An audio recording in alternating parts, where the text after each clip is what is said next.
Li Ji, after a failed ascension through tribulation, met her demise by lightning. Upon opening her eyes once more, she discovered that she had been reborn into a body that bore her same name. And to her surprise, she had become a mother without any pain, gaining a 5-year-old son in the process. And no matter how formidable the metaphysical masters may be, they must dutifully earn a living and care for their children.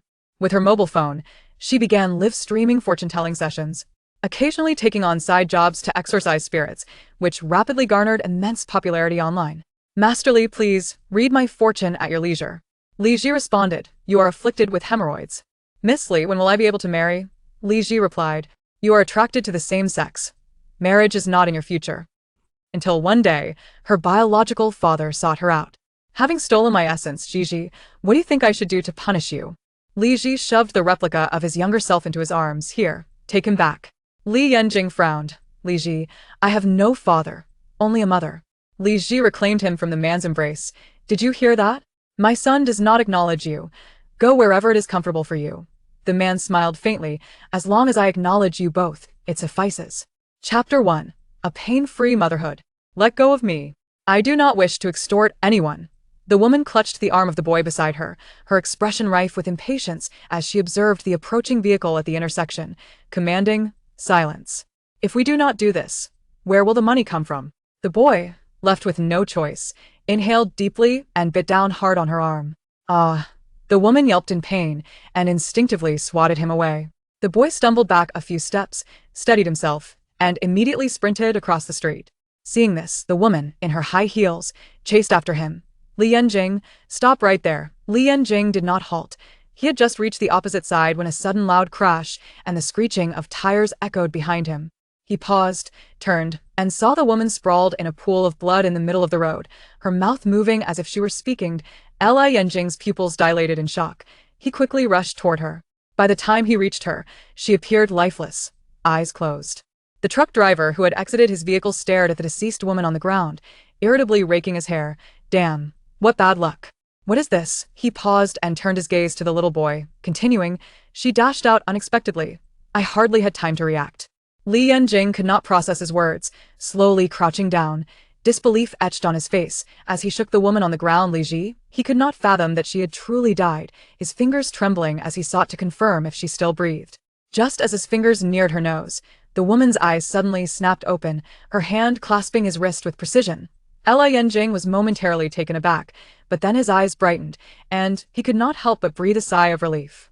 She was alive. The truck driver's eyes widened, nearly losing his composure. "Is she back from the dead?" Li Yanjing looked up at him. "Sir, you should be grateful she's alive. Please call an ambulance and report this incident." All right. The driver scrambled back to his truck, fumbling with his phone to make the necessary calls. Li Yanjing returned his gaze to Li Ji, attempting to extricate his hand, only to find her grip fierce. Her strength surpassed even that of when she had grasped him by the roadside. She hardly resembled someone who had just been hit by a car. Li Yanjing furrowed his brow, unable to discern whether Li Ji was truly injured or if she was feigning for the sake of extortion. Yet, the blood on the ground was undeniably real, adding to the strangeness of the situation. A sudden thought struck him. Could it be a fleeting moment of clarity before death? Li Ji felt a throbbing headache and, upon opening her eyes, instinctively scanned her surroundings.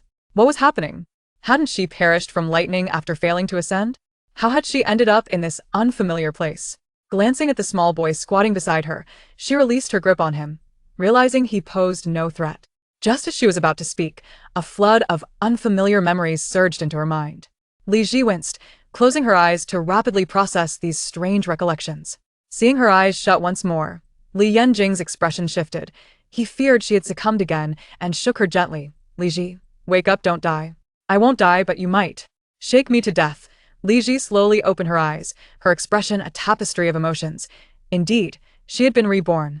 Reborn into this body, sharing her name, and without any pain, she had gained a 5-year-old son. Li Yanjing, relieved to see her able to speak, finally felt at ease. He bit his lip, glancing at the truck driver still on the phone, and murmured, "Are you performing a self-scripted play?" Li Ji could not help the twitch at her lips. "Why don't you taste the blood on the ground and see if it's real?" Li Yanjing. However, Li Ji could understand why he would think that. After all, the original plan had indeed involved using such tactics to extort money. It was merely unfortunate that during the chase, she had genuinely been struck.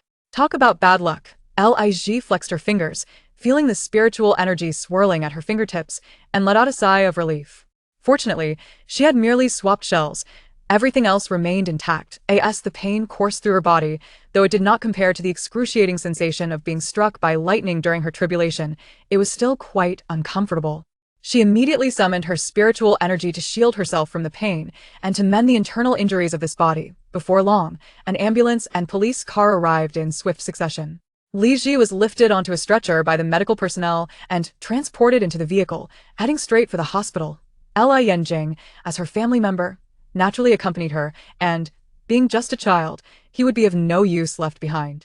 After the doctor examined Li Ji's injuries, he looked at her alert demeanor with astonishment, exclaiming, "Remarkable, this is the first time I've encountered someone who remains conscious after being struck like this. A typical person would have lost consciousness by now." Li Ji forced a smile, explaining, "Perhaps my constitution is rather unique." The doctor nodded. There was truly no other explanation. That must be it. In the hospital, after a series of surgeries, Li Ji was wheeled out of the emergency room and into a hospital ward. Her legs and arms were fractured, encased in heavy casts. Due to a concussion, her head was wrapped in bandages. She bore severe abrasions on her skin. The only part of her intact was her beautiful face. After the anesthesia wore off, Li Ji slowly regained consciousness. Upon seeing her awake, Li Yanjing's anxious heart finally settled. He gazed at the nearly cocooned Li Ji in her hospital bed, biting his lip, feeling a twinge of guilt. Had it not been for his abrupt dash across the road, she would not have been struck while chasing after him, almost losing her life. Lig turned to the small boy standing at the foot of her bed, raising an eyebrow. "What expression is that?" "I'm not dead yet. You're mourning at the wrong grave." Li Yanjing. Indeed, such a wicked woman was unworthy of his sympathy. Li Ji lifted her fair chin slightly, beginning to acclimate to her new identity. "Son, I'm hungry. Go get me something to eat." Li Yanjing looked at her as if she were a fool, articulating each word. "Li Ji, we have no money. We cannot afford food." Lig's eyelids twitched. Had he not mentioned it, she might have forgotten entirely. The original owner not only indulged in sloth and gluttony, but also frequently subjected the little turnip head to torment. Whenever in a foul mood, they would unleash their frustrations upon him, depriving him of sufficient nourishment. And their professional life, they exhibited a lackadaisical attitude, alternating between work and idleness, having changed jobs countless times throughout the year. Just yesterday, the last remnants of money that the original owner possessed were exhausted, and unwilling to venture outside in search of employment, they concocted the ill-fated scheme of swindling others to acquire quick cash. Lig's gaze fell upon the bag on the bedside table. "Fetch me the phone from inside the bag." Chapter 2. How to earn money quickly while lying down. Li Yanjing regarded her for a few seconds before turning to retrieve his phone from his bag and handing it to her. Li Ji reached out to accept it. Fortunately, she had only lost the use of one arm. The other remained functional, or else she would have been entirely dependent on the bed. Li Ji entered the password to unlock the phone. Doubting her circumstances, she opened WeChat, Alipay, and her bank account, checking the balances within, and discovered they were as clean as her own visage. When had the first ancestor of the Xianmen sect ever been so impoverished? Alas, in this frail body. Healing from her injuries would take at least a month, rendering any endeavor to set up a roadside fortune-telling stall utterly impractical. Li Ji lifted her gaze to the small figure at the bedside. "Do you know of any ways to earn money while lying down?" Li Yanjing furrowed his brow, suspecting she was contemplating some nefarious scheme. "Are you planning to deceive someone again?" Li Ji clicked her tongue. What an absurd thought. "I am speaking of legitimate means to earn a living. Do you wish for us to starve?" Li Yanjing clearly doubted her intentions. "A grown adult like you asking a child how to make money. Doesn't that strike you as amusing?" Observing his serious little face, Li Ji stroked her chin thoughtfully and said, "Son, carry your mother down the stairs. Let us beg on the street." A mother who cannot care for herself and her little boy, surely we would be successful at that. Li Yanjing remained speechless. Li Ji couldn't help but chuckle at his incredulous expression. "All right, I won't tease you any longer." She redirected her attention to the phone screen, opening the Baidu search page and deftly typing, "How to earn money quickly while lying down." The page refreshed, and the first result suggested that Info Live could facilitate earning money while reclining. As long as one possessed charm or talent to captivate an audience, they could receive voluntary gifts from viewers. Li Ji's beautiful brows arched slightly, a plan forming in her mind. After gathering information on how to start a broadcast She dismissed the webpage and returned to her phone's home screen, quickly locating the info platform amidst a plethora of applications. Upon opening the app, the screen revealed a young man wearing a fox mask and a white shirt, half-buttoned, swaying rhythmically to upbeat music. Li Ji frowned, puzzled by the spectacle, and was surprised to find this was someone the original owner had followed. Just as she considered swiping away, her gaze sharpened. She seemed to have spotted something, and thus, she clicked into the fox-masked man's live stream. "Welcome, Sister Gigi. Are you here to take me home from work today? Just one Douyin coin will do." Upon hearing the fox-masked man's phlegmy voice, Li Ji's eyelids twitched. She was about to type a comment when Li Yanjing's mocking voice interrupted her. "Is your idea of making money watching male streamers?" Li Ji shot him a sidelong glance. "I'm merely preparing to earn money." "Sure, be quiet." Li Yanjing felt exasperated. He had clearly misjudged his expectations of her. What baffled him most was how she, having just awakened from surgery, appeared so vibrant and full of energy, as though nothing had transpired. Li Ji ignored him and swiftly began to tap on the screen, sending a comment in the live stream. "Gigi, you've been haunted by a little ghost. Send me 1,000, and I will help you resolve it." The fox-masked man, upon reading her comment, naturally dismissed it as a jest. "Sister Gigi, your joke is rather cold." Meanwhile, the comments in the live stream were lively. "Come wealth come. What is going on? Are you scamming us live? Little dots. Where's the little ghost? Let me see. Pineapple pie. This is clearly a joke. No one would actually believe it." Li Ji remained unfazed by their skepticism. "Have strange noises been occurring in your home lately? For instance, doors closing on their own, faucets running, or items falling off the table?" The fox-masked man momentarily froze, realization dawning upon him as astonishment filled his eyes. "How did you know?" 8831. "Is there really a ghost in your house? Come wealth come. Oh my, is this a genuine master? Jiangnan, the streamer and this Gigi can't be working together for effect, right? I love eating snail noodles. They must be in cahoots. It's all just for show. Gigi is an 11th level fan. If she were a passerby, I might believe her. Pineapple pie. That was close. I almost fell for it. Streamer, if you're doing a show, please pay attention to the details."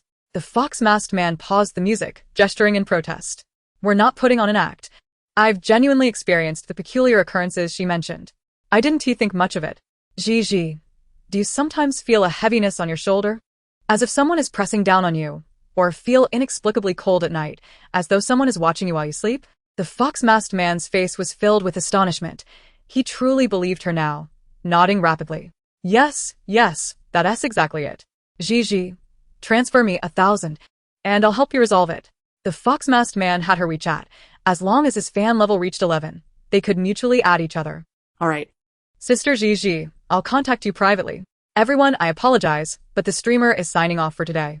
Goodbye. Pineapple pie, no way. Is this for real? I love eating snail noodles. Don't log off. Can't this be resolved in front of the audience?" 8831. "Exactly. Let us see how to exorcise the ghost." With no time to waste, the fox-masked man hastily closed the live stream. Li Ji observed as the app redirected her to another streamer's page.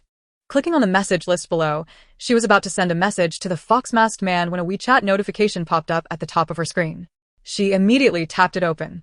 "Aiken, Sister Gigi, am I really being haunted?" Li Ji recognized the name. It was that fox-masked man. Li Ji, indeed. "Aiken, I feel a weight on my shoulder again and my neck is cold. Is it sitting on my shoulder?" Li Ji, "Yes. Who told you to kick away the football that it was playing with? Otherwise, it wouldn't have followed you home." Aiken. Aiken promptly transferred 1,000 yuan. "Sister Gigi, save me. How do I get rid of it?" Upon confirming receipt, Li Ji replied, "It's simple. Just retrieve its football and apologize." Aiken was dumbfounded, feeling as if he had been swindled. "Is it really that easy?" Li Ji, "Let's see if you can find the football first." Aiken understood from her tone that retrieving the football would not be so simple. Besides, 2 days had passed. Who knew if some stray cat or dog, or even a passerby, had kicked it further away, lost to the winds of fate. Chapter 3. Are you scamming a child? Aiken, Sister Gigi. Do you know the exact location of the football? Li Ji. Oh, that comes at a different price. Aiken. What is the cost? Li Ji. 500. Aiken promptly transferred another 500. Li Ji accepted the payment. The football is at the place where you last encountered it. Walk 1 kilometer southeast and you'll find it. Aiken. All right, I understand. I will go find it now. Li Ji, go ahead. With that, Li Ji exited the chat interface and glanced at her balance. She then lifted her gaze to meet the eyes of Li Yanjing, who was seated on the bench and staring at her intently. A gentle smile graced her lips. My dear son, we have a means to enjoy a meal now. Where did the money come from? Li Yanjing inquired. Of course. It's from your mother's own hard work, Li Ji replied. Li Yanjing looked skeptical, slowly voicing his suspicion. You didn't borrow it from that male streamer. Did you? Li Ji raised an eyebrow. How could that be? Why would he give me money, for no reason? This is money I earned through my own efforts. With a legitimate source. Li Yanjing was unconvinced by her vague words. What capabilities do you possess? Your mother has many talents, which you will come to understand in due time. Li Ji lowered her gaze back to her phone screen, opening the food delivery app. Son, what would you like to eat? I'll order for you.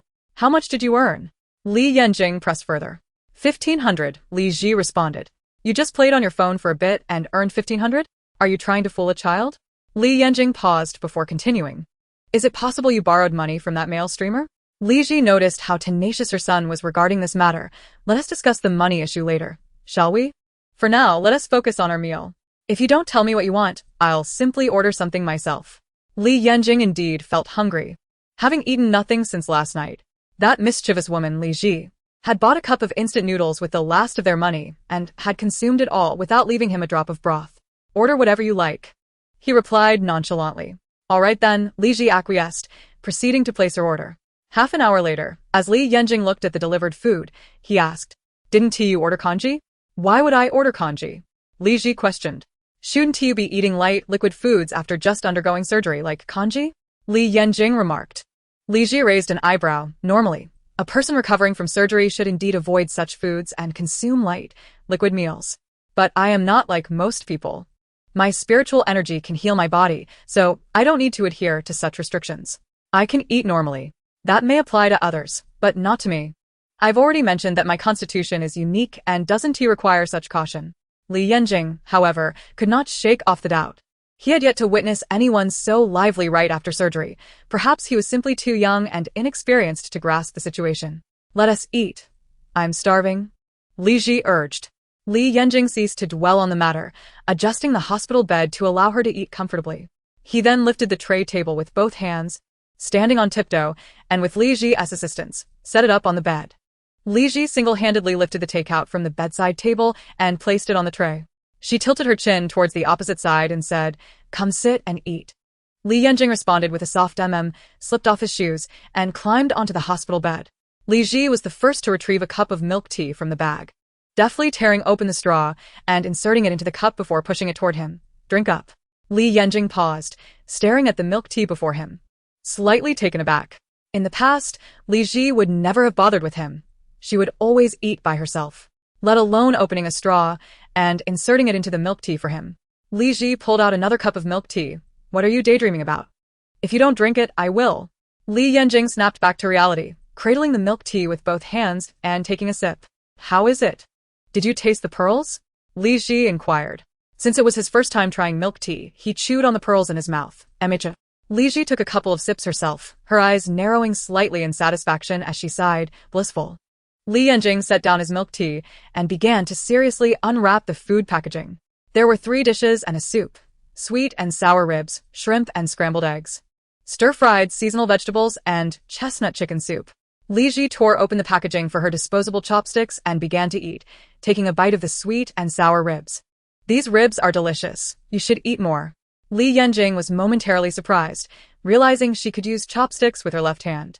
He had initially planned to feed her first. Li Ji spat out the bone. Eat. What are you staring at? Do you think I can fill my stomach by just watching? Li Yanjing unwrapped his chopsticks. Since when could you use chopsticks with your left hand? Li Ji casually replied while scooping some rice. Of course, it's when you didn't know. Li Yanjing fell silent. Li Ji offered him a shrimp, less talking, more eating. Li Yanjing hesitated for a moment before slightly opening his mouth to eat the shrimp. He chewed slowly, secretly observing Li Ji, who was focused on her meal, with an inquisitive gaze. It seemed that after the accident, she had changed somewhat. She was no longer as unpleasant as before. If given the choice, he wished Li Ji could remain as she was now and not revert to her former fierce and intimidating self. Li Ji was well aware that her son was watching her, but felt no fear of being discovered. She appeared relaxed and content as she indulged in her meal. After all, no matter how clever he was, he could never fathom that his mother had already transformed into someone else entirely. Once they had eaten to their fill, Li Ji lay back on the bed, scrolling through videos, while the task of clearing the table's garbage was dutifully left to her son. When Li Yanjing had disposed of the trash and restored everything to order, she patted the space beside her. If you wish to sleep, come over here. Li Yanjing declined. I'm not sleeping. Li Ji set her phone down, yawning with a hint of weariness as she gradually closed her eyes. If you're not going to sleep, then I will. Wake me if you need anything. Li Yanjing remained silent, lifting a nearby stool and sitting quietly by the bed, simply watching her sleep. After a while, he unexpectedly felt drowsy. After all, he was still just a 5-year-old child, and after such an intense morning, his energy was drained. His eyelids drooped uncontrollably, and he eventually leaned over the bed and fell asleep. Li Ji opened her eyes, her gaze falling on Li Yanjing. With a subtle movement of her fingers, a stream of spiritual energy flowed from her fingertips, wrapping around his waist and gently lifting him from the stool, placing him beside her. Li Ji tucked him under the covers, caressing his soft hair before closing her eyes once more. Chapter 4. A Free Fortune-Telling. When Li Yanjing awoke from his slumber, he sensed something was amiss. Looking beside him at the woman still peacefully asleep, he felt a bit dazed. When had he come to sleep in bed? Had she carried him up? But wasn't she only able to move her left hand? If she had lifted him to bed with one hand, how had he felt nothing? Or was it that he had simply slept too soundly? Li Yanjing stared blankly at Li Ji's beautiful profile, the faint fragrance that belonged to her lingering in the air. So this was what it felt like to sleep beside his mother, sweet and soft. Unconsciously, he nestled closer to Li Ji, letting out a gentle yawn before closing his eyes once more. Li Ji awakened to the warmth of her left arm. Turning her head, she found Li Yanjing pressed tightly against her, his small hand gripping her sleeve. She carefully extracted her sleeve from his grasp and reached over to retrieve her phone, which lay abandoned by the pillow. Unlocking the screen, she opened WeChat and saw that Aiken had sent her a message 2 hours ago and had even made a voice call to her. However, she activated the Do Not Disturb mode before sleeping, hence she did not receive the messages. Sister Gigi, I found the football. You are truly amazing. Sister Gigi, I'm home now. Is it enough just to apologize to the football? Li Ji's fingers swiftly tapped on the screen as she replied, Have you finished apologizing? Chun responded almost instantly. I've finished. I must have apologized dozens of times to it. I was almost on my knees. Li Ji instructed, Go downstairs, find a spot, bury the football, and buy some paper money to burn for it. Then this matter will be concluded. Chun replied, All right. I got it. Li Yanjing awoke once more in the evening, having slept soundly for the first time in his memory. Li Ji was surfing the internet and noticed the person beside her had awakened. She cast a sidelong glance at him, confirming he was awake. Li Yanjing looked at her, pursed his lips slightly, and asked slowly, Was it you who carried me to bed? Li Ji raised an elegant eyebrow. Who else could it be? Are there any other people in this ward? Li Yanjing's gaze fell upon her left hand holding the phone. You carried me, with just one hand? Li Ji swiped her fingers across the screen. Do I have any other hands? Or was I simply sleeping too deeply to feel anything? Li Yanjing inquired. What sensation do you desire? Li Ji turned to him, leisurely adding, Would you like me to carry you up again to fulfill your desired sensation? Li Yanjing remained silent. Li Ji redirected her attention back to her phone screen. All right. My mom is about to start earning money. You go shake the bed. Li Yanjing sat up. How do you earn money? Li Ji opened a music app. By live streaming. Li Yanjing glanced at her phone screen. How does live streaming earn money? Li Ji modified her app ID to Masterly, offering fortune-telling. Fortune-telling? Li Yanjing frowned. Is this your new scheme for deception? Li Ji's lips twitched slightly as she shot him a glance. What deception? In your eyes. Everything your mother does is a deception, right? Isn't fortune-telling a form of deception? Li Yanjing replied seriously. That's for others. How could I deceive anyone with my fortune-telling? Li Ji clicked into the live stream page. All right, don't speak. Hurry down and shake the bed for me. Li Yanjing remained still. Li Ji, deception is wrong. We might be broke, but we shouldn't deceive others. He paused, continuing, Can't you wait until you're better and find a proper job? Li Ji clicked her tongue. This little brat kept nagging like a monk. Li Yanjing. Are you going to shake the bed or not? Li Yanjing declined. No, I want to shake it. Li Ji, unafraid of his stubbornness, reached for the bedside bell. Pretending to press the button, fine, I'll call the nurse to shake it. Li Yanjing responded, how about you come, or do you want to trouble the nurse? Li Ji queried. I'll come, Li Yanjing muttered. Li Ji reached up to pat his head. Good son. Li Yanjing froze for a moment, suddenly feeling his ears burn. He got out of bed, put on his shoes, and began shaking the hospital bed. Li Ji redirected her gaze, editing the live stream title and adjusting the phone's angle before pressing the live button. After a few minutes, several viewers entered the stream. Yuan Yao, host. Are you cosplaying as a sick beauty? AAA building material brother. Are you a new streamer? So beautiful. Did you come online for help because you're sick and broke? Sui Shui Lu Nian. Master? Which master dresses like a patient? Are you playing abstract art? Li Ji smiled slightly at the comments, welcoming everyone to the live stream.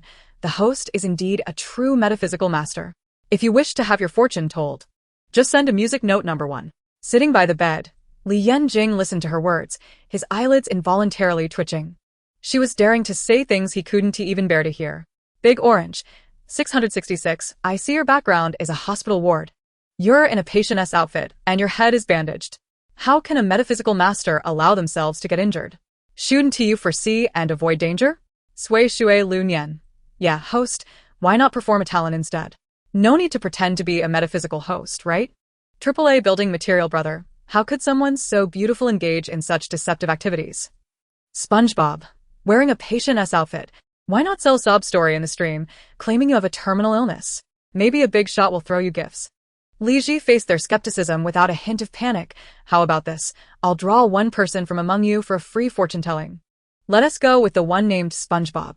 Big Orange, isn't this just a setup? Yuan Yao, could be. SpongeBob, I'm not. I just happened to see the beautiful host and clicked in. Li Ji raised an eyebrow. Then it's you, Big Orange. You're the one questioning the host the most. Big Orange, all right then host, tell me my fortune. Li Ji's slender fingers pressed the connection button. Raising her chin slightly, I'm inviting you for a video call. Please accept.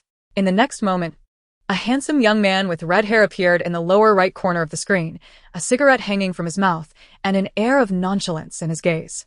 SpongeBob. Wow, I thought Big Orange was a girl based on the avatar and ID, but turns out he is a handsome guy. Yuan Yao, is Big Orange gay? Big Orange clicked his tongue. I like girls. Li Ji inquired, so, what do you wish to know? Love, career, or health? Big Orange toyed with a cigarette in his hand. Masterly, you can tell me anything. Chapter 5. Haunted House. Li Ji stared at his face for 2 seconds. You had hemorrhoid surgery a month ago.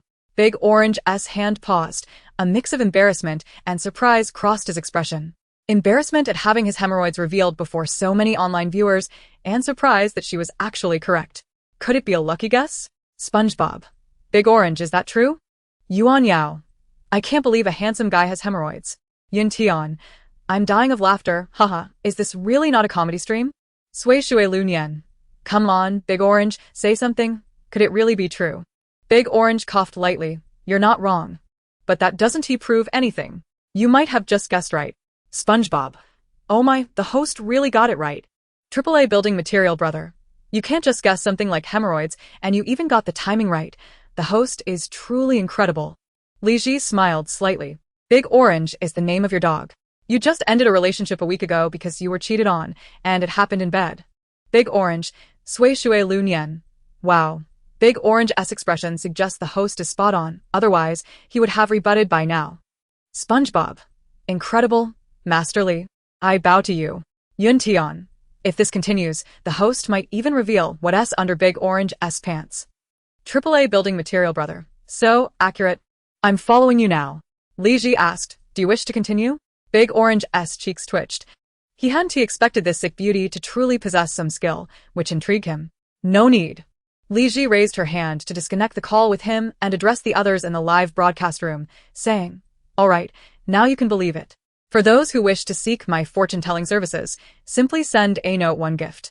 No sooner had she spoken than the screen lit up with the special effects of the Note 1 gift. Sent by De Qingzi. De Qingzi remarked, I'm not freeloading. I'll acknowledge your prowess. Li Ji's beautiful brows arched slightly in gratitude, accepting De Qingzi's Note 1 with a smile. SpongeBob commented, De Qingzi is truly formidable. Shui Lu Nian added. Alas, my pockets are empty. Otherwise, I too would wish to have my fortune told. But note one is rather pricey. De Qingzi inquired. So, as a master of metaphysics, why are you injured and in the hospital? Li Ji replied. Curious, are you? That comes at a different price. De Qingzi insisted. Just tell me what to send. Money is no object for me. Li Ji's eyes twinkled with mischief. Let us have a carnival, shall we? Yun Tian chimed in. One dares to speak, and another dares to demand. De Qingzi responded. All right, I'll send it now. In the next moment, the live broadcast room was adorned with the splendid effects of the carnival gift. Li Ji said, De Qingzi, I'll message you privately after the stream. De Qingzi queried, Why can't you say it in the live room? SpongeBob added, Yes, host, we too wish to know why. Li Ji explained, Because this is a matter between us and naturally, it shall be discussed privately. If others wish to know, they may also send me a carnival gift. She reassured De Qingzi, Worry not, the host will not vanish. De Qingzi was unfazed by the prospect of her disappearing, as he was not short of funds. All right then. When will you finish the stream? Glancing at the time in the upper right corner, Li Ji replied, Around 6. De Qingzi confirmed. Okay. With the enhancement of gifts, particularly the lavish carnival, the platform would promote the stream, and the number of viewers swiftly swelled beyond 100. Li Ji welcomed the newcomers. Welcome to the live broadcast room. For those who wish to have their fortunes told, simply send a note one gift. SpongeBob vouched. I can attest. It's truly accurate. AAA Building Materials brother Fa echoed. Indeed, Master Li is remarkably precise. Shui Lu Nian added. I can vouch for that as well. Blue Sky and White Clouds questioned. Are you all just shills? De Qingzi countered. Doubtful? Just look at the gifts I've sent. Li Ji smiled subtly, noting that she had 10 minutes left before concluding her stream. For those desiring a fortune, they should act swiftly. A naughty one was sent by Kiki Bear. Upon noticing, Li Ji promptly sent a connection request to Kiki Bear, who accepted, stating, I need to see you in person to tell your fortune. In the next moment, a young woman appeared in the lower right corner, her eyes betraying fear and anxiety. Kiki Bear adjusted her glasses and greeted, Hello, host. Li Ji nodded. What would you like to inquire about? Kiki Bear bit her lip. Host, I'm not seeking fortune. I want you to help me assess my rental property. Something feels off. Very well. Turn the camera around, Li Ji instructed. Kiki Bear complied, directing the camera towards the living room. This house faces south and receives ample light during the day, but sometimes it inexplicably feels very cold. At night, I often hear the sound of a plastic bag rustling by my bedside. Just last night, I had a nightmare where a striking woman stood by my bed, dressed in white, but her clothes were stained with blood, yelling at me to get out, and I woke up terrified. Little Me remarked, Could it be that you've rented a haunted house? 123 commented, Lady, you're quite brave to stay there. If I sensed something amiss, I would have moved out immediately. Indifferent observed, Is this turning into a supernatural live stream? Kiki Bear explained, The location of this house is excellent. The rent fits my budget and I adore the layout, so I hadn't considered moving. Let us check your bedroom, Li Ji suggested. Kiki Bear nodded and walked toward the master bedroom. SpongeBob commented, This room seems perfectly normal. I don't see anything odd or uncomfortable. Tian Kai Xin asked, Host, what's your take? De Qingzi queried, Masterly, has someone died in this room? Li Ji replied, Yes, a woman was fatally stabbed beside the bed. The woman you dreamed of is her. Pausing for a moment, she continued, The rustling sound you hear is her moving about beside your bed at night. Kiki Bear's complexion shifted, the thought of a female ghost wandering beside her bed each night sending chills down her spine. She turned the camera back to herself. Masterly, what does she intend to do with me? Every grievance has its origin. She harbors no malice towards you. She simply wishes for you to leave this place. Li Ji reassured. Kiki Bear sighed in relief. All right, I will contact the landlord and move out. If she rented me a haunted house, she must refund my deposit. Chapter 6. A Brain Awakens. Zhao Shui Zhao Qi asked, Kiki Bear, what is the address of this house? It would help others avoid this haunted place. Kiki Bear, Seeing the tagged comment, divulged the address. Yun exclaimed, Oh my goodness, that's in my city. This community is near me. A year ago, a murder indeed occurred there. Apparently, someone was followed home and stabbed. Si Nian Yi Zhongbing inquired, Was the murderer apprehended? Yun replied, I'm not sure. I heard it from others. If they had been caught, they wouldn't still be lurking around, Li Ji interjected. Kiki Bear felt sympathy for the ghostly lady, wishing to help her find her killer. Masterly, can you foresee where the murderer is? I can send you another note, one gift. No need to send more. The murderer is a woman, disguised as a man. That's why the police have yet to locate her, Li Ji stated.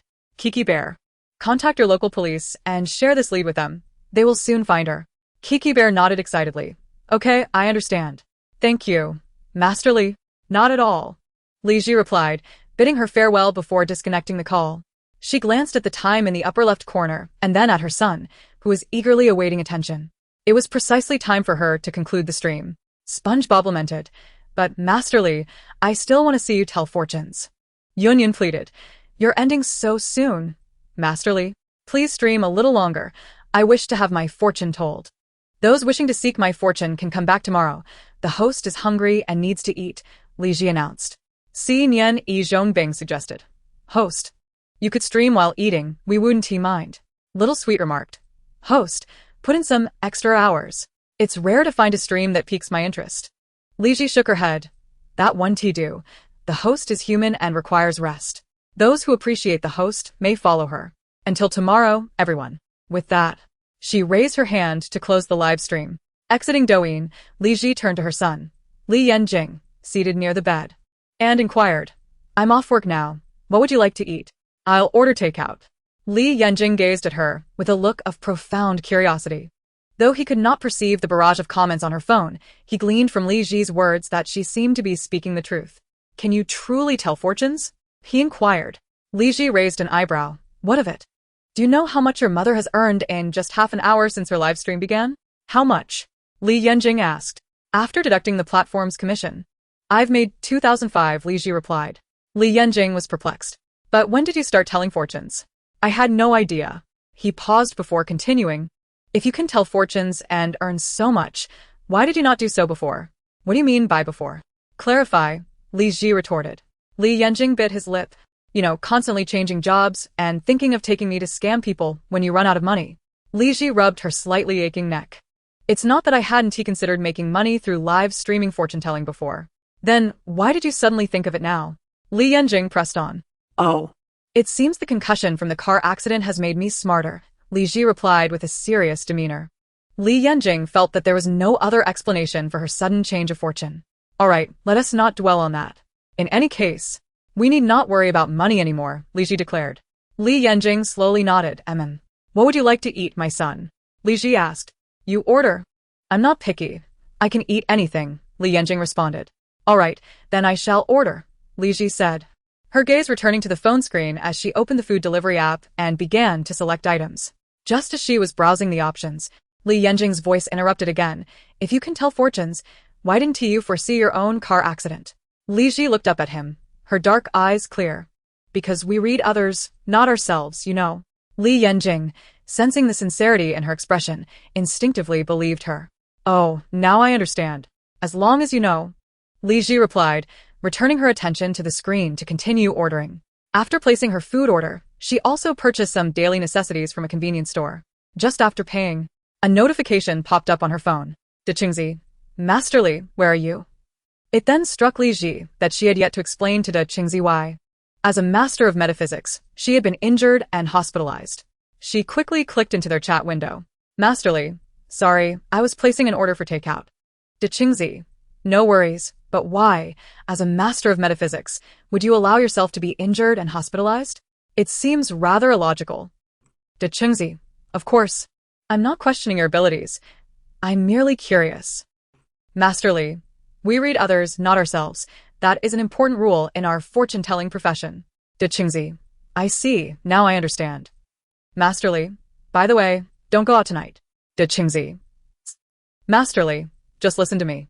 Dechingzi, no, please clarify. Why can't I go out? Is something going to happen? Masterly, what else? Just stay at home. Dechingzi, all right then. Li Ji chose not to respond further, exiting the chat interface and entering the live stream backend, where she transferred the 2,005 she had earned into her bank account. Woof, woof, woof. Zhou Xian set down his phone and patted the golden retriever sitting by his side. What is it, Dechingzi? The dog sprang up and dashed off. returning shortly with the chest harness in its mouth, placing it on the sofa. Woof, woof, woof. Zhou Xian chuckled, reaching for the harness. Look at you so eager. Halfway through fastening it, he suddenly recalled what Master Li had said about staying indoors tonight. If he did not go out, he could not walk the dog. Zhou Xian turned to glance out the window. It was still twilight and hardly dark enough to be considered night. Moreover, he was merely going to the park a few hundred meters away, where there were plenty of people. What could possibly happen? Most importantly, he lived alone with his pet. If he did not take the dog out, there would be no one to do so. With that thought, Zhou Xian secured the harness onto Qingzi, then rose from the sofa, grabbing his phone as he made his way to the entrance to change his shoes, opening the door and stepping outside.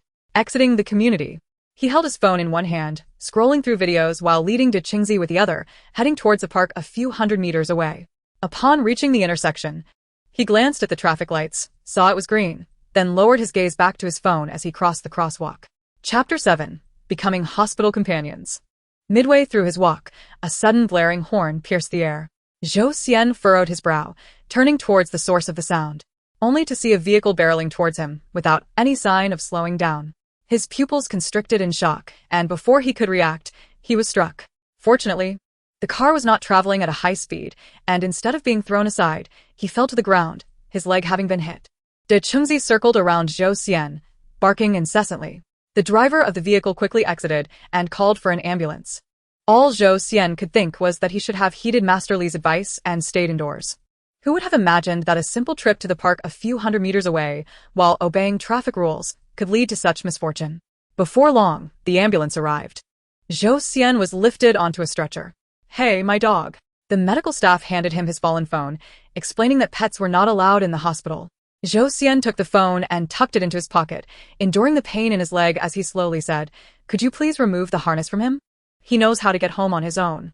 Understood, the medical staff replied. Once the harness was removed, Zhou Xian pointed in the direction of the community. De Chengzi, go home. Woof, woof, woof. Zhou Xian feigned anger, sternly commanding, "Be good and go back." De Chengzi, understanding the seriousness of his expression, barked a couple more times before reluctantly trotting off towards the community. Seeing this, Zhou Xian felt a sense of relief and turned back to the medical staff, saying, "All right." They promptly loaded him into the ambulance. At the hospital, after dinner, Li Ji checked the latest balance in her bank account and realized she had earned money without lifting a finger. The driver of the truck that had hit her had just visited, agreeing to cover all her medical expenses and, after negotiation, had handed her 50,000 yuan on the spot. Li Ji looked at the little radish head in front of her and could not help but jest, "Son, if we ever find ourselves without food again, I'll just get hit by a car. That way, I can truly earn money while lying down." Li Ji, you. Li Yanjing's brow twitched. How can you still think of such a terrible way to make money? Getting hit by a car could cost you your life. Oh. It's fine. If I were to die, the compensation would be even greater, at least several 100,000. You could live comfortably off that until you turn 18. Li Ji replied. Li Yanjing clenched his small fist, his expression earnest as he said, "Li Ji, I don't want you to die." Li Ji lightly clicked her tongue and reached out to caress his cheek. "I'm so terrible, treating you so poorly, scolding you, and not letting you eat your fill. Shouldn't you be happy if I were gone?" Li Yanjing turned his head away, muttering, "Even if that is the case, I never thought of wanting you dead." After a pause, he added, "And besides, you're doing just fine as you are."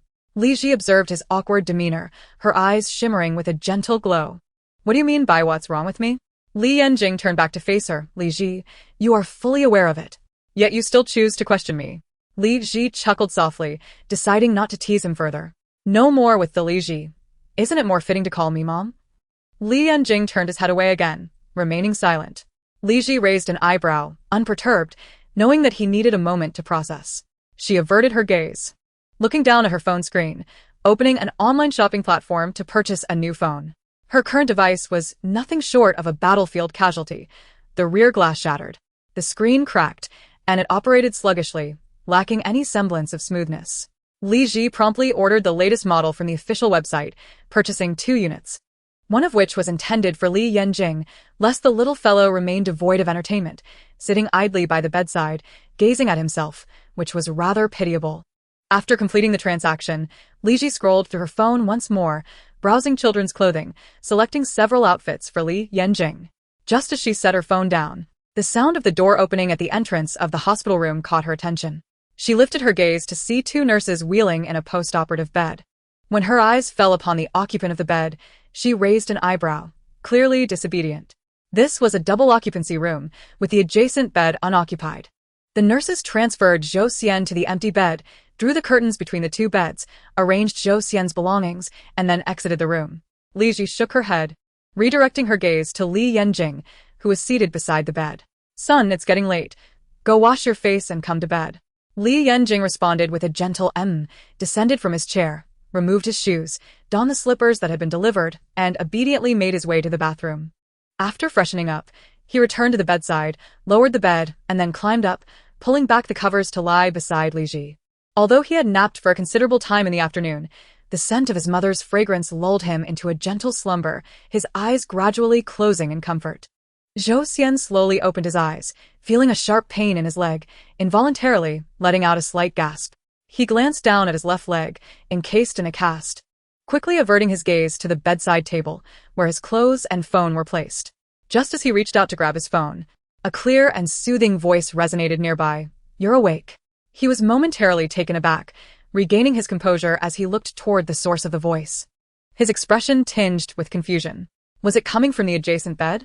The voice struck him as oddly familiar, as if he had heard it earlier that day. Zhou Xian gazed at the curtain partitioning the beds. "Are you speaking to me? Who else would I be speaking to? Is there anyone else here?" Zhou Xian suddenly recognized that the voice bore an uncanny resemblance to that of Master Li. Just as he was about to respond, he noticed the curtain slowly parting, revealing the occupant of the adjacent bed. Upon seeing the person lying there, Zhou Xian couldn't help but widen his eyes in disbelief. Li. Master Li? What a remarkable twist of fate to find myself sharing a room with you so soon. Didn't I tell you to stay indoors tonight? Why are you so disobedient? Li Ji remarked languidly. At this, Zhou Xian felt a surge of regret, rubbing his nose awkwardly. I thought the sky was still light. And it was just me and a Qingzi at home. You know how dogs need to be walked daily. Especially at the park just a few hundred meters from my building. I thought nothing could go wrong. But then I ended up getting hit by a car while crossing the street. He raised 3 fingers, continuing, Master Li, I promise to be obedient from now on. I will no longer entertain any notions of luck. Li Ji raised an eyebrow, assuring him, rest assured, you will encounter no troubles henceforth. Zhou Xian's eyes brightened with hope. Really? That would be splendid. After a brief pause, he suddenly noticed something and pointed, inquiring, Master Li, why is there a child sleeping next to you? Li Ji turned to glance at the sleeping Li Yanjing beside her. He is my son. Zhou Xian's eyes widened in astonishment, disbelief evident in his gaze as he shifted between the two of them. Wait, Master Li, you have a son? What of it? Is it so extraordinary that I have a child? Li Ji queried. Well, not really, but you look barely in your 20s. I didn't expect you to have a child this age, Zhou Xian replied. Li Ji yawned, her demeanor somewhat languid. I merely had him early. I'm already 25. Then why is it just you and your son here? Where is your husband to care for you? Zhou Xian pressed further. My husband? Li Ji raised her elegant brows. We divorced long ago. I am a single mother. Huh? Zhou Xian felt a sense of confusion. Master Li, aren't you capable of fortune-telling? Even if you can't foresee your own fate, couldn't you have predicted your ex-husband's? When you were dating, didn't you consider the future of your marriage? If everything were predetermined, where would be the fun in life? Li Ji replied. Zhou Xian contemplated her words and nodded in agreement. Master Li, I understand now. You are absolutely right. Li Ji acknowledged with a simple turning her head. Alright, I'm going to sleep now. Oh, okay, Zhou Xian replied. As soon as the words left his mouth, the curtain that separated them slowly drew shut once more. Zhou Xian rubbed his eyes, initially believing he was imagining things. He hadn't noticed when the curtain was drawn open, but now he realized it had been automatically closed, despite requiring manual effort. Just as he was about to inquire about it, he heard Li Ji's voice. You didn't see anything, don't ask. Zhou Xian covered his mouth, stifling his questions, and nodded gently, his admiration for her deepening. Truly, she was a master of the arcane arts. Capable of understanding his thoughts and manipulating objects from afar, remarkable indeed. He shifted his attention back to the bedside table, picked up his phone, opened WeChat, and began typing a message to his brother, whose contact was saved as brother. Brother, I was in a car accident and am hospitalized. If you have time, please come to my place and take care of De Qingzi for a few days. Before long, a reply arrived. A car accident? When did this happen? Are you hurt? Just a few hours ago. I just woke up after surgery. My left leg is fractured. I'll come see you. Which hospital? Zhou Xian glanced toward the adjacent bed. Brother, it's alright. You can come tomorrow. It's too late today, and my roommate has already gone to sleep. Also, please don't tell Mom and Dad. It's not a big deal. Which hospital? I'll arrange for you to have a private VIP room. No need for that. This double room is just fine. There's no need to go through the trouble of moving. Brother, just go pick up De Qingzi. He must be worried about me. Please comfort him. Alright, I understand. The following morning, Li Ji awoke languidly, yawning as she turned to see Li Yanjing lying beside her, already awake. She reached out to gently pat his head, greeting him. Good morning, son. Li Yanjing responded with a soft just as a male voice drifted from the adjacent bed. Master Li, good morning. He paused momentarily as he lifted the blanket, recognizing the man in the adjacent hospital bed who had recently been admitted due to a broken leg. Raising his gaze towards Li Ji, he wondered if the man was calling out to her. Li Ji nodded, affirming, yes, otherwise, would he be calling you? Li Yanqing furrowed his brow. Do you know him? I do, Li Ji replied. How do you know him? I've never seen him before, Li Yanqing inquired. We met during a live stream yesterday. His online username is Big Orange. Li Ji explained. Li Yanqing, realizing the serendipity of their situation, concluded that it was quite a coincidence to be assigned to the same hospital room and refrained from asking further questions, promptly throwing off the blanket and getting out of bed. He donned ill-fitting adult slippers, first adjusting the hospital bed before retrieving a towel from the bedside table, intending to wet it for Li Ji to wash her face. Master Li, is this your son or your father? Came Zhou Xian's teasing voice from the next bed. Naturally. Li Yanqing heard him, pausing briefly before continuing towards the bathroom. Father or son, who knows? Li Ji mused lightly. No, this is truly my first encounter, Zhou Xian remarked. It seems your son is quite mature. Li Ji retorted, mature? He simply possesses a sharper intellect than most children. Zhou Xian nodded. Master Li, your son must be extraordinary. By the way, may I draw back the curtain? Go ahead, Li Ji replied.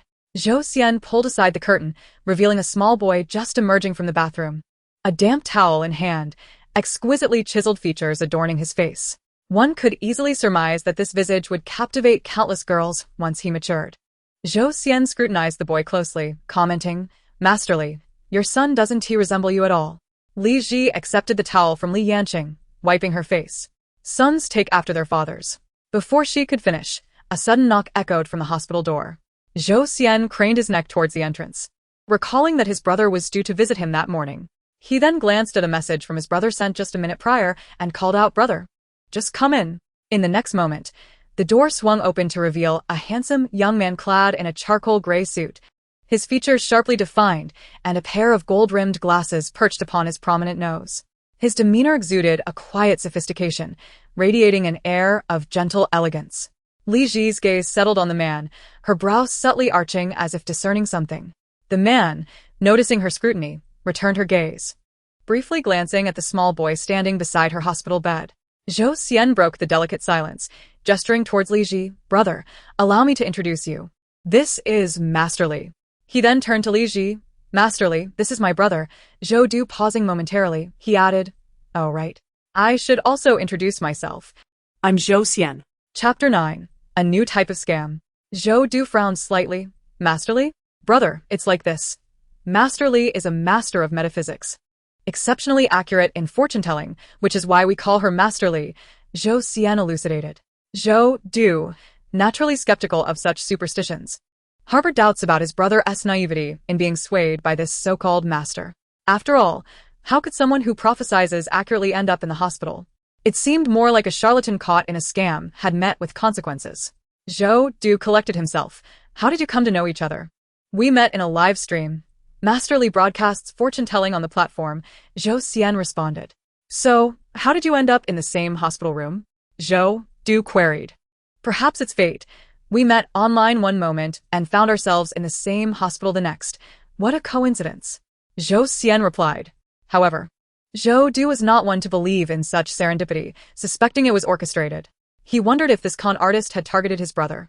Could this be a new type of scam? What happened in your accident? Zhou Du asked next. Zhou Xian glanced at his left leg, running a hand through his hair in frustration. It's all my fault, really. Master Li warned me not to go out last night. but I thought a quick stroll in the park wouldn't be a problem. I hadn't anticipated encountering a car with malfunctioning brakes while I was looking at my phone and unable to dodge in time. Hearing this, Zhou Du became increasingly convinced that the accident had been orchestrated to ensure his brother would believe in masterly accuracy. He shifted his gaze back to Li Ji, who bore visible injuries, her arms and legs encased in plaster, her head bandaged, yet her face remained unblemished, devoid of any abrasions, which seemed rather implausible. Zhou Du even suspected that she might have someone assisting her in the hospital, having arranged for his brother to share the same room to facilitate further interaction. It was entirely possible that she was feigning her injuries to evoke sympathy, especially with a small boy in tow to lower defenses. Pushing his glasses up the bridge of his nose, he regarded her with a glint of coldness in his eyes. "Miss Li, hello." Li Ji nodded, "Hello." Zhou Du offered a slight smile. "Zhou Xian mentioned your fortune-telling is remarkably precise. I wonder if you could do a reading for me as well?" Li Ji, fully aware of his skepticism, replied, "Sure, it will cost 2,000 for a reading. What would you like to know?" "Money is no object. I do like to inquire when I will get married," Zhou Du stated. Li Ji scrutinized his face for a moment. "You prefer the same sex. You want to be getting married." Zhou Xian was momentarily taken aback, his gaze towards Zhou Du now tinged with complexity. He held no prejudice against homosexuality. He was merely shocked to discover that his highly respected brother was gay, having never sensed it before. It suddenly made sense why his brother had never introduced a girlfriend. Always sidestepping family pressures to marry, he was attracted to men. Brother Zhou Xian began, but faltered. Zhou Du was equally stunned. He hadn't anticipated that his deepest secret would be unveiled, leaving him uncertain whether it was a mere guess or an accurate prediction. He noticed Zhou Xian's reaction, pursed his lips, and chose not to deny it. "Xian, please keep this matter from Mom and Dad." Zhou Xian nodded. "Yes, I understand." Li Ji retrieved her phone, opened the WeChat payment code and turned the screen towards Zhou Du, saying, "Please make your payment, Mr. Zhou." This amount was trivial for Zhou Du. He pulled out his phone, approached her bedside, and scanned her payment code, promptly transferring 4,000. "It's unlikely to guess correctly twice. Let me have another reading." "No problem," Li Ji replied, flipping the screen back and confirming the payment. "What would you like to know this time?" "Anything you wish," Zhou Du said. Li Ji raised her finely sculpted brow. "You have no blood relation to Zhou Xian. You were adopted." Her words struck like thunder in the ears of both brothers. They exchanged incredulous glances, each harboring disbelief, momentarily questioning if they had misheard. Zhou Xian nearly leapt from his bed. "Masterly, you're not joking, are you? How could my brother and I not be biological siblings?" "It's quite simple. You can call your parents directly or undergo a DNA test," Li Ji replied. Zhou Xian, upon hearing her words, realized the truth of the matter, his expression becoming somewhat dazed. How could this be? Why had his parents never mentioned it? Zhou Du remained silent, opting for the most expedient means of verification. He promptly picked up his phone and called his mother. After a few rings, the call connected, and Zhou Mu's voice came through. "Hello." Zhou Du switched to speakerphone and, getting straight to the point, asked, "Mom, am I not your biological child? Was I adopted?" Zhou Mu was momentarily taken aback, her expression betraying a hint of astonishment, clearly unprepared for his sudden awareness of this matter. Regaining her composure, she inquired, "Where did you hear that?" Zhou Du sensed he was on the right track. "Mom, just answer me, yes or no. Or I could go get a DNA test with a Xian right now." Zhou Mu sighed softly. "Indeed, you are not our biological child. But how did you come to know this?" Zhou Du raised his gaze to Li Ji, now genuinely convinced of her abilities to predict the future. All his previous doubts and conjectures about her had been overturned. "I met a master who revealed this to me. So, what exactly happened? Why was I never informed?" "It is not a secret that cannot be shared. Your mother is my dearest friend. When you were just a year old, your family met with a tragic car accident. Your parents died on the spot. You survived only because you were shielded beneath them. Since then, we have raised you as our own. Your father and I never told you because we did not want you to feel sorrow, primarily fearing you might distance yourself from us due to not being biological." Zhou Du understood their concerns. "Mom, if you and Dad do not mind, I will always be your biological son." Zhou Mu smiled gently, saying, "How could we ever think of rejecting you? As long as you do not feel estranged from us, that is all that matters." Chapter 10. A World for Two. "How could that be?" Zhou Du said. "Mom, I have other matters to attend to, so I will hang up now. We can discuss this when I return tonight." "All right," Zhou Mu replied.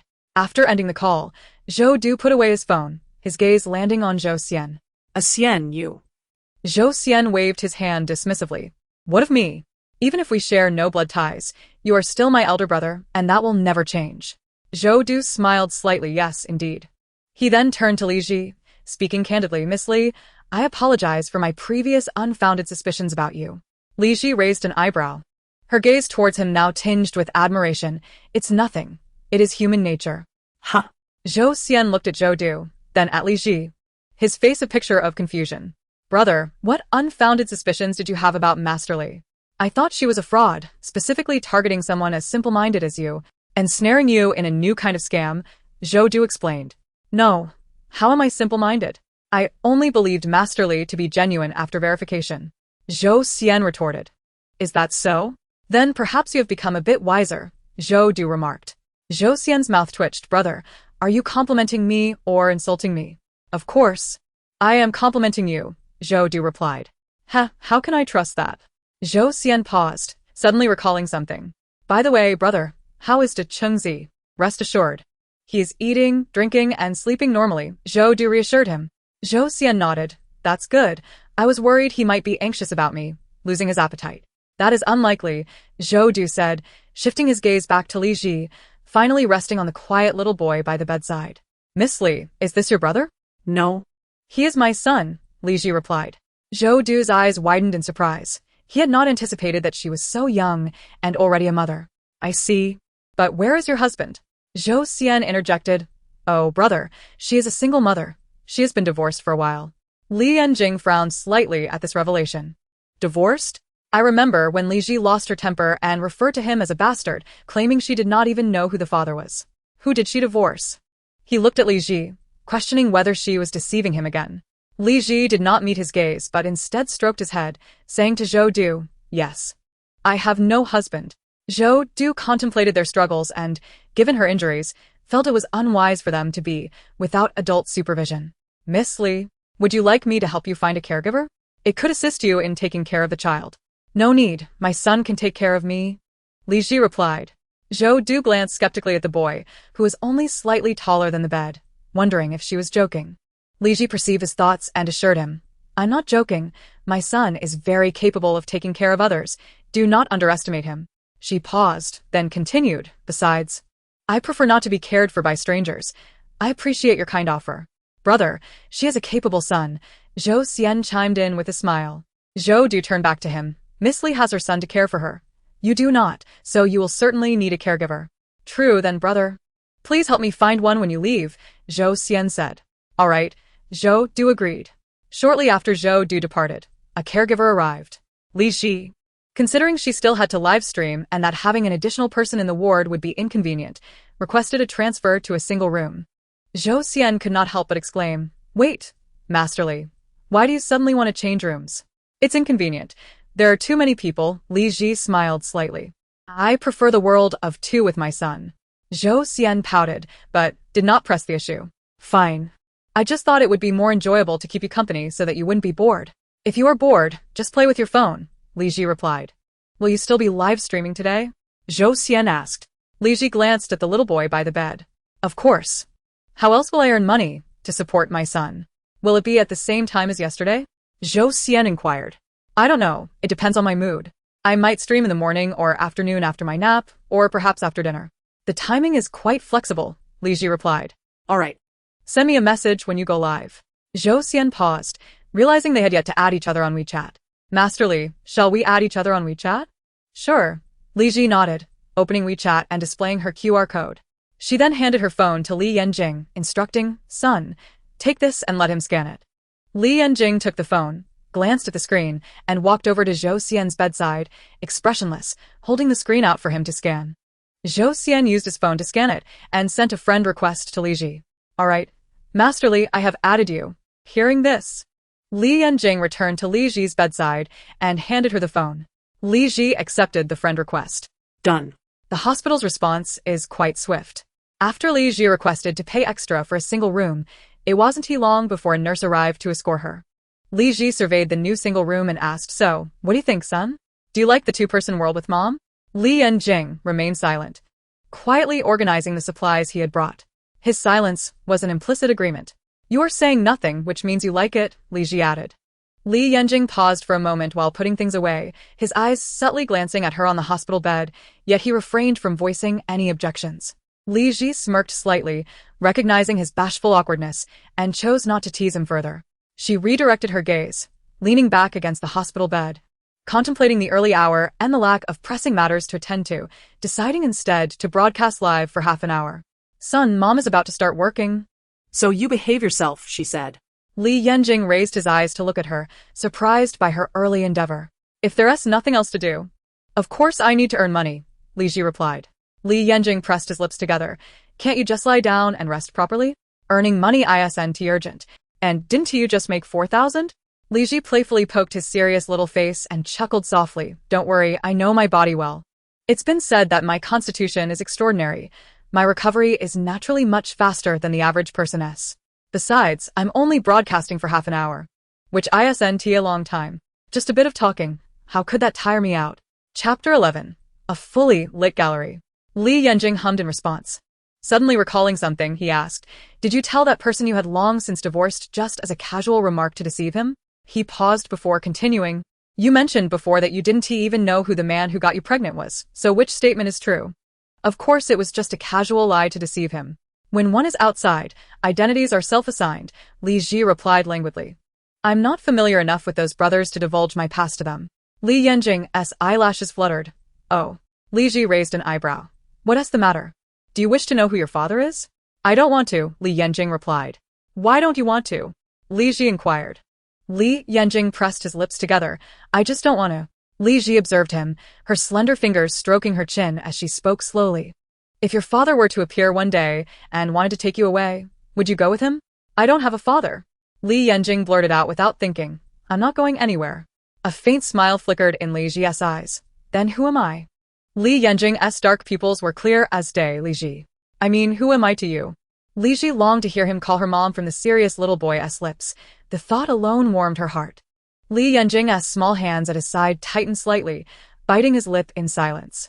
He had called Li Ji mom before, but she would always loudly tell him to be quiet, forbidding him from calling her that, claiming she had no son, that he was merely a burden, a child born of carelessness whom she pitied enough to feed. Li Ji understood that the shadow left by the original owner was too profound for him to utter that name now. Yet, she thought it over but felt no urgency. In due time, he would inevitably call her mom. All right, I really must get to work now. You go sit on the sofa and play by yourself, Li Ji declared. Li Yanjing softly acknowledged her, then walked to the sofa by the window and sat down. Li Ji withdrew her gaze, picked up her phone, sent a message to Zhou Xian announcing her live broadcast, then opened the app and pressed the start button. Barely a second into the broadcast, Zhou Xian was the first to enter the live stream, quickly followed by a flood of viewers, most of whom were fans who had followed her the previous night. Big Orange sent a cosmic airship X1. Big Orange sent a secret realm in the clouds X2. Big Orange sent a luxury cruise ship X1. Big Orange sent an interstellar rose X1. SpongeBob. Masterly, why are you starting the broadcast so early today? I thought you only went live in the evening. Look at the mountains. Wow. Big Orange is so powerful. Is he planning to light up the broadcaster's gift gallery entirely? Happy every day. I think the broadcaster can clock out early. Li Ji watched the screen filled with continuous gift effects, a flicker of satisfaction in her eyes. Thank you, Big Orange, for the gifts. With the entire gift gallery illuminated, the number of viewers in the live stream surged past 1,000. Big Orange. Masterly? Can I have a moderator position? Li Ji, naturally willing to fulfill Zhou Xian's simple request, especially since he had given her so many gifts, replied, All right, I'll set it up. Coco Bear sent a sports car X1. Coco Bear. Masterly, I've returned the house. The landlord refunded my deposit and rent. Coco Bear, I provided the information you mentioned to the police last night, and I just received notice that the person has been apprehended. The murderer is a close friend of the ghost sister. You. Masterly, you're truly incredible. I will follow you for a lifetime. Psycho. Did the police say why the friend wanted to kill her? Coco Bear. Yun. Yeah. Why did she want to kill her? Coco Bear, I don't know about that. I just know they caught the person, and the police should be starting the interrogation. After setting up the moderator position, Li Ji's gaze fell on the comments. As long as they've been caught, that's what matters. The obsession will soon fade, and that girl's soul will leave there. Coco Bear. Where will she go after leaving? Is she going to be reborn? Li Ji hummed in agreement and began to delve into the main topic of the broadcast, for all those in the live stream who wish to have their fortunes told. Simply send a musical note number 1. Yunyun sent a musical note number 1x1. Yunyun. Masterly, I'm here. Upon seeing this, Li Ji immediately sent a connection request. In the next moment, a cute girl appeared on the small screen in the lower right corner. Yunyun waved at the screen. Hello. Masterly. Li Ji nodded slightly. Hello. What would you like to inquire about? Masterly, I want to know about my romantic fate. I've been single for 25 years. My family keeps urging me to marry, occasionally introducing people for blind dates, but I don't like any of them. It's not that my standards are high, it's just that those people are either unattractive or overly pretentious, and we can't connect. I usually stay at home and don't go out much. I even feel like I'll never get married in this lifetime. So, I want you to help me see if I have a destined partner. Meanwhile, the live stream comments were abuzz. Little Panda Candy. Wow, sister, you're totally living in another world. Me too. Just the other day, I went on a bizarre blind date. Can you believe he wanted to split the bill for milk tea? Blue sky, white clouds. ISNT splitting the bill normal these days? You're not even in a relationship yet. Haha, I paid for the hot pot. I didn't make him split that. Sleep early. Don't stay up late. That is indeed bizarre. How much is milk tea? A hot pot costs at least 200. Li Ji studied Yunyun's face for a few seconds. Yes, you will meet your destined partner in a week. Yunyun's eyes brightened, her excitement palpable. Masterly. When and where will I meet my destined partner? If I reveal too many details, it will lose its mystery and surprise. You'll naturally know when the day comes. Li Ji paused before continuing, but if you're indifferent, I can tell you. Yunyun pondered for a moment. Knowing everything in advance would indeed take away the excitement. She nodded, smiling. You're right, Masterly. Let us keep it vague. Thank you. It's nothing, Li Ji replied. Li Ji greeted her and promptly disconnected the call, addressing the audience in the live stream. Alright, is there anyone next? Chapter 12. The Curse on Sons and Grandsons. A musical note appeared on the screen as Li Ji noticed the effect. She immediately sent a connection request to the next participant. The lower right corner of the screen displayed a man appearing to be in his early 40s. Masterly, hello. Li Ji's gaze fell upon his subtly lifeless face, and she raised an eyebrow ever so slightly. Greetings, what brings you here? Sean Foam pressed his lips together, his eyes reflecting a sense of trepidation and unease as he slowly spoke. Masterly, the situation is as follows. My mother and I have a total of 4 sons. 4 years ago, my mother passed away, and in the first year following her death, my eldest brother unexpectedly died in a car accident. The second year, my second brother was killed by a flower pot that fell from above in our residential complex. This year, my third brother fell to his death at a construction site. This is truly abnormal, 1 death per year. Now I am concerned that I might be next. Masterly, please help me understand what is happening. De Chengzi, could it be that someone has cast a curse on your family? Yunyun, oh my, that's terrifying. Haven't you sought help from any experts before? Guangnian Jiwai, perhaps during your mother's lifetime, you 4 sons did not treat her well, failing to provide for her. As a result, she is seeking revenge from beyond the grave, taking you down one by one. How could we not care for our mother? All 4 of us are very filial. Sean Foam quickly denied. You need to visit the site of your mother's burial. I wish to see her grave, Li Ji instructed. Sean Foam paused momentarily, then inquired, Masterly, are you suggesting that there is an issue with my mother's grave? He hesitated, suddenly recalling something, and continued. My eldest brother hired a master to choose the burial site, picking a location with excellent feng shui. The burial time was also meticulously calculated. Furthermore, we were instructed not to cremate my mother into ashes but to bury her whole, casket and all, as this would supposedly enhance the fortune of her descendants. Enhance the fortune of her descendants? Li Ji raised an eyebrow. Given the circumstances, do you still dare to believe in such superstitions? De Chengzi, this isn't about enhancing fortune, it's about bringing death. Hai Mian Bao. So, the master you consulted must be a charlatan? Zhao Shui Buao Yi. Good heavens, if that is the case, the price is extraordinarily high, 1 life per year. Shan Feng's expression grew grim. He dared not delay any longer. Masterly, I will head to my mother's grave right now. It will take about 20 minutes.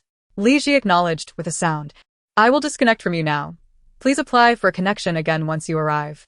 Understood, Shan Feng replied. Li Ji raised her hand to end the connection. Turning to the audience, once more. Is there anyone next?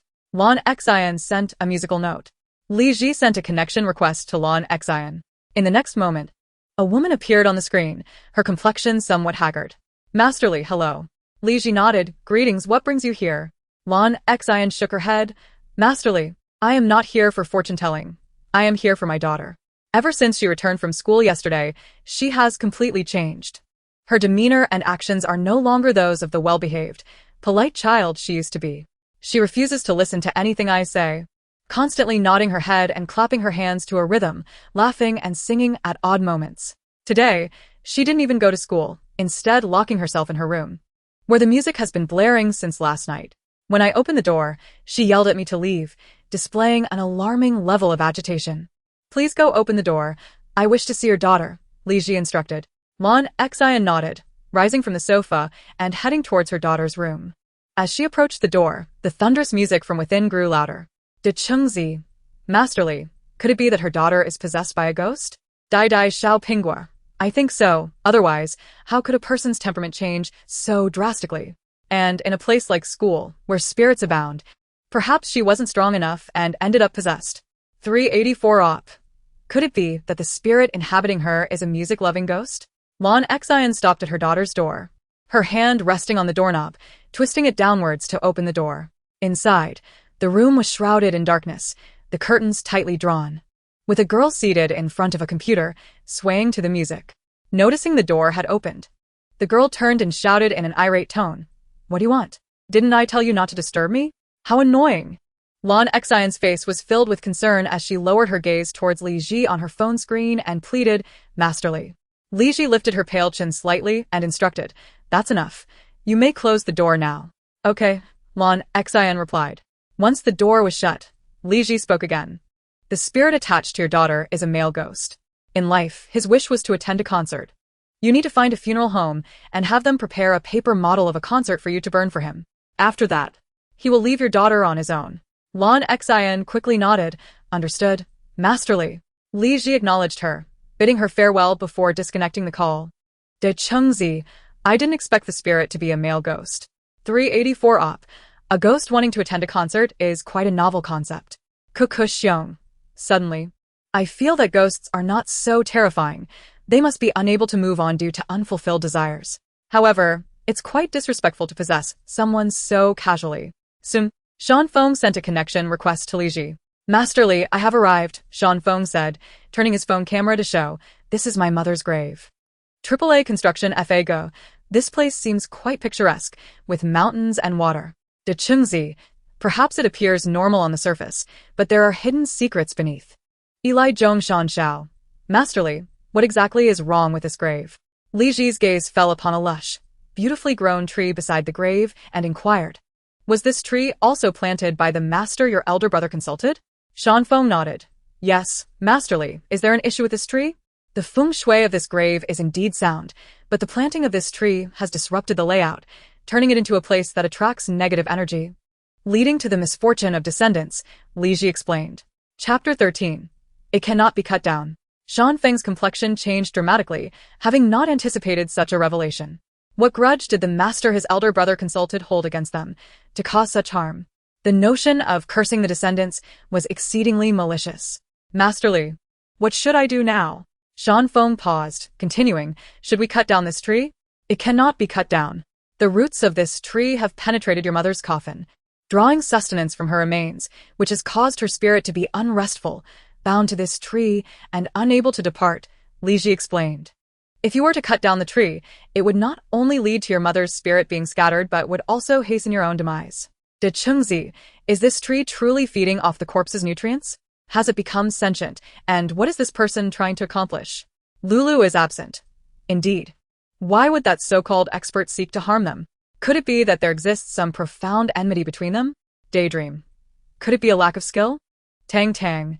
Heavens, if we cannot cut it down, what shall we do? Sean Feng gazed at the towering tree before him, his body instinctively shivering. Previously, he merely perceived it as a robust and beautiful specimen, but now, enlightened by the truth, it exuded an aura of malevolence. Most distressingly, he discovered that his mother's spirit was ensnared within this very tree. He had assumed she had long since reincarnated, yet it appeared she had been trapped here all along. Suppressing the fear surging within him, Shanfeng called out to the tree, "Mother, are you there?" As soon as the words escaped his lips, the leaves rustled as if stirred by a fierce wind. Though no breeze existed in the vicinity, it was evidently his mother responding to him. Shanfeng, upon witnessing this, felt tears well up in his eyes, suddenly recalling that every year during Qingming, when they visited her grave, the tree would emit a similar rustling sound. At that time, there had indeed been wind, leading them to attribute the sound to the elements, never considering it might be a plea for help. Reflecting on this, he realized it was likely a cry for salvation. Shanfeng turned his gaze back to the screen displaying Li Ji and inquired, "Masterly, if we cannot cut it down, what should I do now?" "You are in Beijing," Li Ji suddenly stated. Shanfeng nodded, affirming, "Yes, Masterly, I am in the capital. Send me a private message. I will send you a location after I finish the stream. You need to come here. I will instruct you on what to do. My body is injured, and I cannot go to the grave myself," Li Ji instructed. "Understood, Masterly," Shanfeng replied eagerly. Li Ji responded affirmatively before bidding him farewell and promptly ending the call. 0547 sent a heart-shaped rabbit X1. Little sent a hot air balloon X1. Daydream sent sunglasses X2. Yunyan sent a sports car X1. Li Ji smiled slightly, addressing everyone. "Alright, I'm signing off. See you all tomorrow. And thank you for the gifts." Jiang Nand. "So soon? Hasn't it been less than an hour since the stream started? Host, I want to see more." Lulu is absent. "Masterly, I wish to know how to resolve this matter. Can it be discussed in the live stream?" 0547. Even if the host doesn't tell fortunes, a casual chat would suffice. Yen. Host, what is your streaming schedule?" Li Ji glanced at the barrage of comments rolling in, noting that the streaming time was irregular depending on the host's mood. Everyone could simply follow for notifications when she went live. After a pause, she continued, "If you wish to know how the issue unfolds, just come back to the stream tomorrow, and I will connect with him then. Alright, I'm really signing off now, goodbye." With that, Li Ji closed the live stream. She opened her message list and saw a private message from Shanfeng at the top. "Hello, Masterly."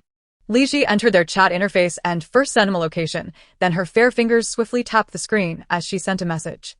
"Before you arrive, please buy some yellow paper and cinnabar for me." Shanfeng. "I'm sorry, Masterly. Where can I find those items?" Li Ji was momentarily taken aback by his question. She was uncertain where to procure such items either. After a moment's thought, she asked, "Is there a Taoist temple in Beijing?" Shanfeng. "Yes, there is one, but it is quite far from the city center. It would take over an hour by car." Li Ji. "Then head there first and ask if they can sell you some. If not, inquire where they source it from." Shanfeng, undeterred by the inconvenience, was willing to do anything to rescue his mother's spirit and preserve his own life. "Alright, Masterly, I will go there now." Li Ji. Li Ji stifled a yawn, leisurely placing her phone down, and lifted her gaze to the obedient little turnip sitting on the sofa. "Son, I'm off work now. Guess how much I've earned." Li Yanjing stepped down from the sofa and approached her bed. "How much did you earn?" Li Ji raised an elegant brow. "Did I not ask you to guess?" "Not guessing, you can say or not," Li Yanjing replied. "Oh, then I shan't say," Li Ji teased, opening her phone to the live broadcast backend, where she withdrew nearly 10,000 yuan earned from the stream into her bank account. Li Yanjing. "Would you like some milk tea?" "I'm about to order takeout," Li Ji offered. Li Yanjing shook his head. "I don't want any." Just then, Li Ji's phone rang. She glanced down at the screen before raising her hand to answer the call. Hello. "Hello, this is SF Express. We are delivering 2 mobile phones to you and require a signature upon receipt. The staff cannot go upstairs. Could you come down to collect them?" "I'm in the lobby of the inpatient department." "Alright, I understand. My legs are inconvenient, so I'll send my son down to get them," Li Ji responded. "Okay." The delivery worker acknowledged. Li Ji hung up and turned to Li Yanjing, saying, "Go downstairs to collect the package. The phones have arrived in the lobby." Li Yanjing nodded and stepped out of the hospital room. Upon exiting the elevator, he quickly surveyed the lobby, immediately spotting the delivery worker standing at the entrance, holding a cardboard box. Li Yanjing approached him and halted. "Uncle, could I have the package, please?" The delivery worker turned around, noticing the small boy before glancing elsewhere. Then his gaze returned to the boy. "Are you the one speaking to me?" "Yes, I'm helping my mother collect the package." "You just called," Li Yanjing explained. The delivery worker realized and handed over the small box, surprised that the son mentioned was such a young child. "Oh, sorry about that. Here is your package." "It's fine." Li Yanjing replied as he took the box with both hands, then turned to walk toward the elevator. He stopped at the elevator door, stood on tiptoe, and pressed the button to ascend. Soon, the elevator descended to the first floor. After the occupants exited, Li Yanjing cradled a cardboard box and stepped into the elevator. "Auntie, what are you looking at?" Huashu inquired as she gazed at the closed elevator doors, slowly retracting her gaze to turn towards the girl beside her. "Did you see that little boy carrying the box just now?" Gu Yanran shook her head. "I didn't pay much attention. What's the matter?" Huashu instinctively turned to glance behind her and slowly remarked, he bore a striking resemblance to Ting Zhou when he was young, especially those eyes. They were utterly identical. "I wonder if I'm just seeing things." "Auntie, it's likely that you haven't been resting well lately, which caused you to misperceive," Gu Yanran chuckled. "Besides, even if he looks similar, it's not unusual. There are many people in this world who resemble each other, even without blood ties." Huashu considered this and patted the hand she had linked with her arm. "All right, Yanran, you can leave me here. Go on up and keep your mother company." "It's fine. It's still quite a distance outside." "I'll see you to your car," Gu Yanran insisted. Huashu, seeing her determination, said nothing further and walked with her towards the outpatient building. After bidding farewell, Gu Yanran returned to the hospital, took the elevator to the top floor, and arrived at a VIP single patient room. Gently pushing the door open, she heard a voice from the bed at the far end, conversing on the phone. "You're serious? You found her? Where is she now? Did you send someone to bring her home?" "What? A car accident. Which hospital is she in?" "All right. I'll wait for you. We'll go see her together." Gu Yanran's hand, which hung by her side, tightened slightly as she bit her lip, her expression darkening. Just a week prior, the Gu family had, by a twist of fate, discovered that she was not their biological daughter, but rather a child mistakenly swapped at the hospital years ago, suddenly becoming a false heiress. Given that she was not the real daughter, the Gu family naturally sought to retrieve the genuine heiress, yet she had not anticipated they would find her so swiftly. Fortunately, this matter was known only to the Gu family, and the news had not leaked to the outside world. She remained the esteemed young lady of the Gu family. The Gu family had assured her that she could continue to reside there as the second daughter, with no other changes to her life. However, they had not clarified whether they would disclose her false identity. After living in the Gu family for 25 years, how could she willingly allow the true daughter to return and claim what she believed was rightfully hers? Gu Yanran composed herself, noticing the silence from within, took a deep breath to steady her emotions, and stepped forward. Her gaze fell upon a lady seated by the bed, her face radiant with joy and excitement. "Mother, I'm back." Jiang Ruyun looked up at her. Yanran. Gu Yanran's eyes flickered as she approached the bedside and sat down. "Mother, what has happened? You seem very happy and excited." Jiang Ruyun set her phone down and took her hand, her face beaming with a smile. "Yanran, your father just called. He said he's found your sister." Gu Yanran momentarily froze, her expression shifting to one of exhilaration as she grasped her mother's hand tightly. "Mother, is that true? Have you really found my sister?" Jiang Ruyun nodded affirmatively. "Yes, your father is on his way here now." "He is coming here?" Gu Yanran asked in confusion. "Your sister was in a car accident a couple of days ago, and she is currently in the same hospital as us," Jiang Ruyun explained. "A car accident?" Gu Yanran's eyes widened in astonishment. "Is she seriously injured?" Jiang Ruyun shook her head. "Your father didn't say, so it should be nothing major. We'll know more when we go see her." Gu Yanran smiled gently. "Mother, which room is my sister in? Perhaps I could sneak a quick look?" Jiang Ruyun lightly patted her hand. "No, let us wait for your father to arrive, and we'll go together." "All right." Gu Yanran paused, suddenly recalling something. "By the way, Mother, have you spoken to you?" "Not yet. I just finished talking to your father," Jiang Ruyun replied. "Mother, should I send you a message now?" Gu Yanran suggested. Jiang Ruyun released her hand. "Yes, Yanran, please inform you to come to the hospital directly after school this afternoon." Gu Yanran nodded, standing up from the bedside to sit on a nearby sofa. She retrieved her phone from her bag, opened WeChat, and sent a message to Guyu. "You? We found her."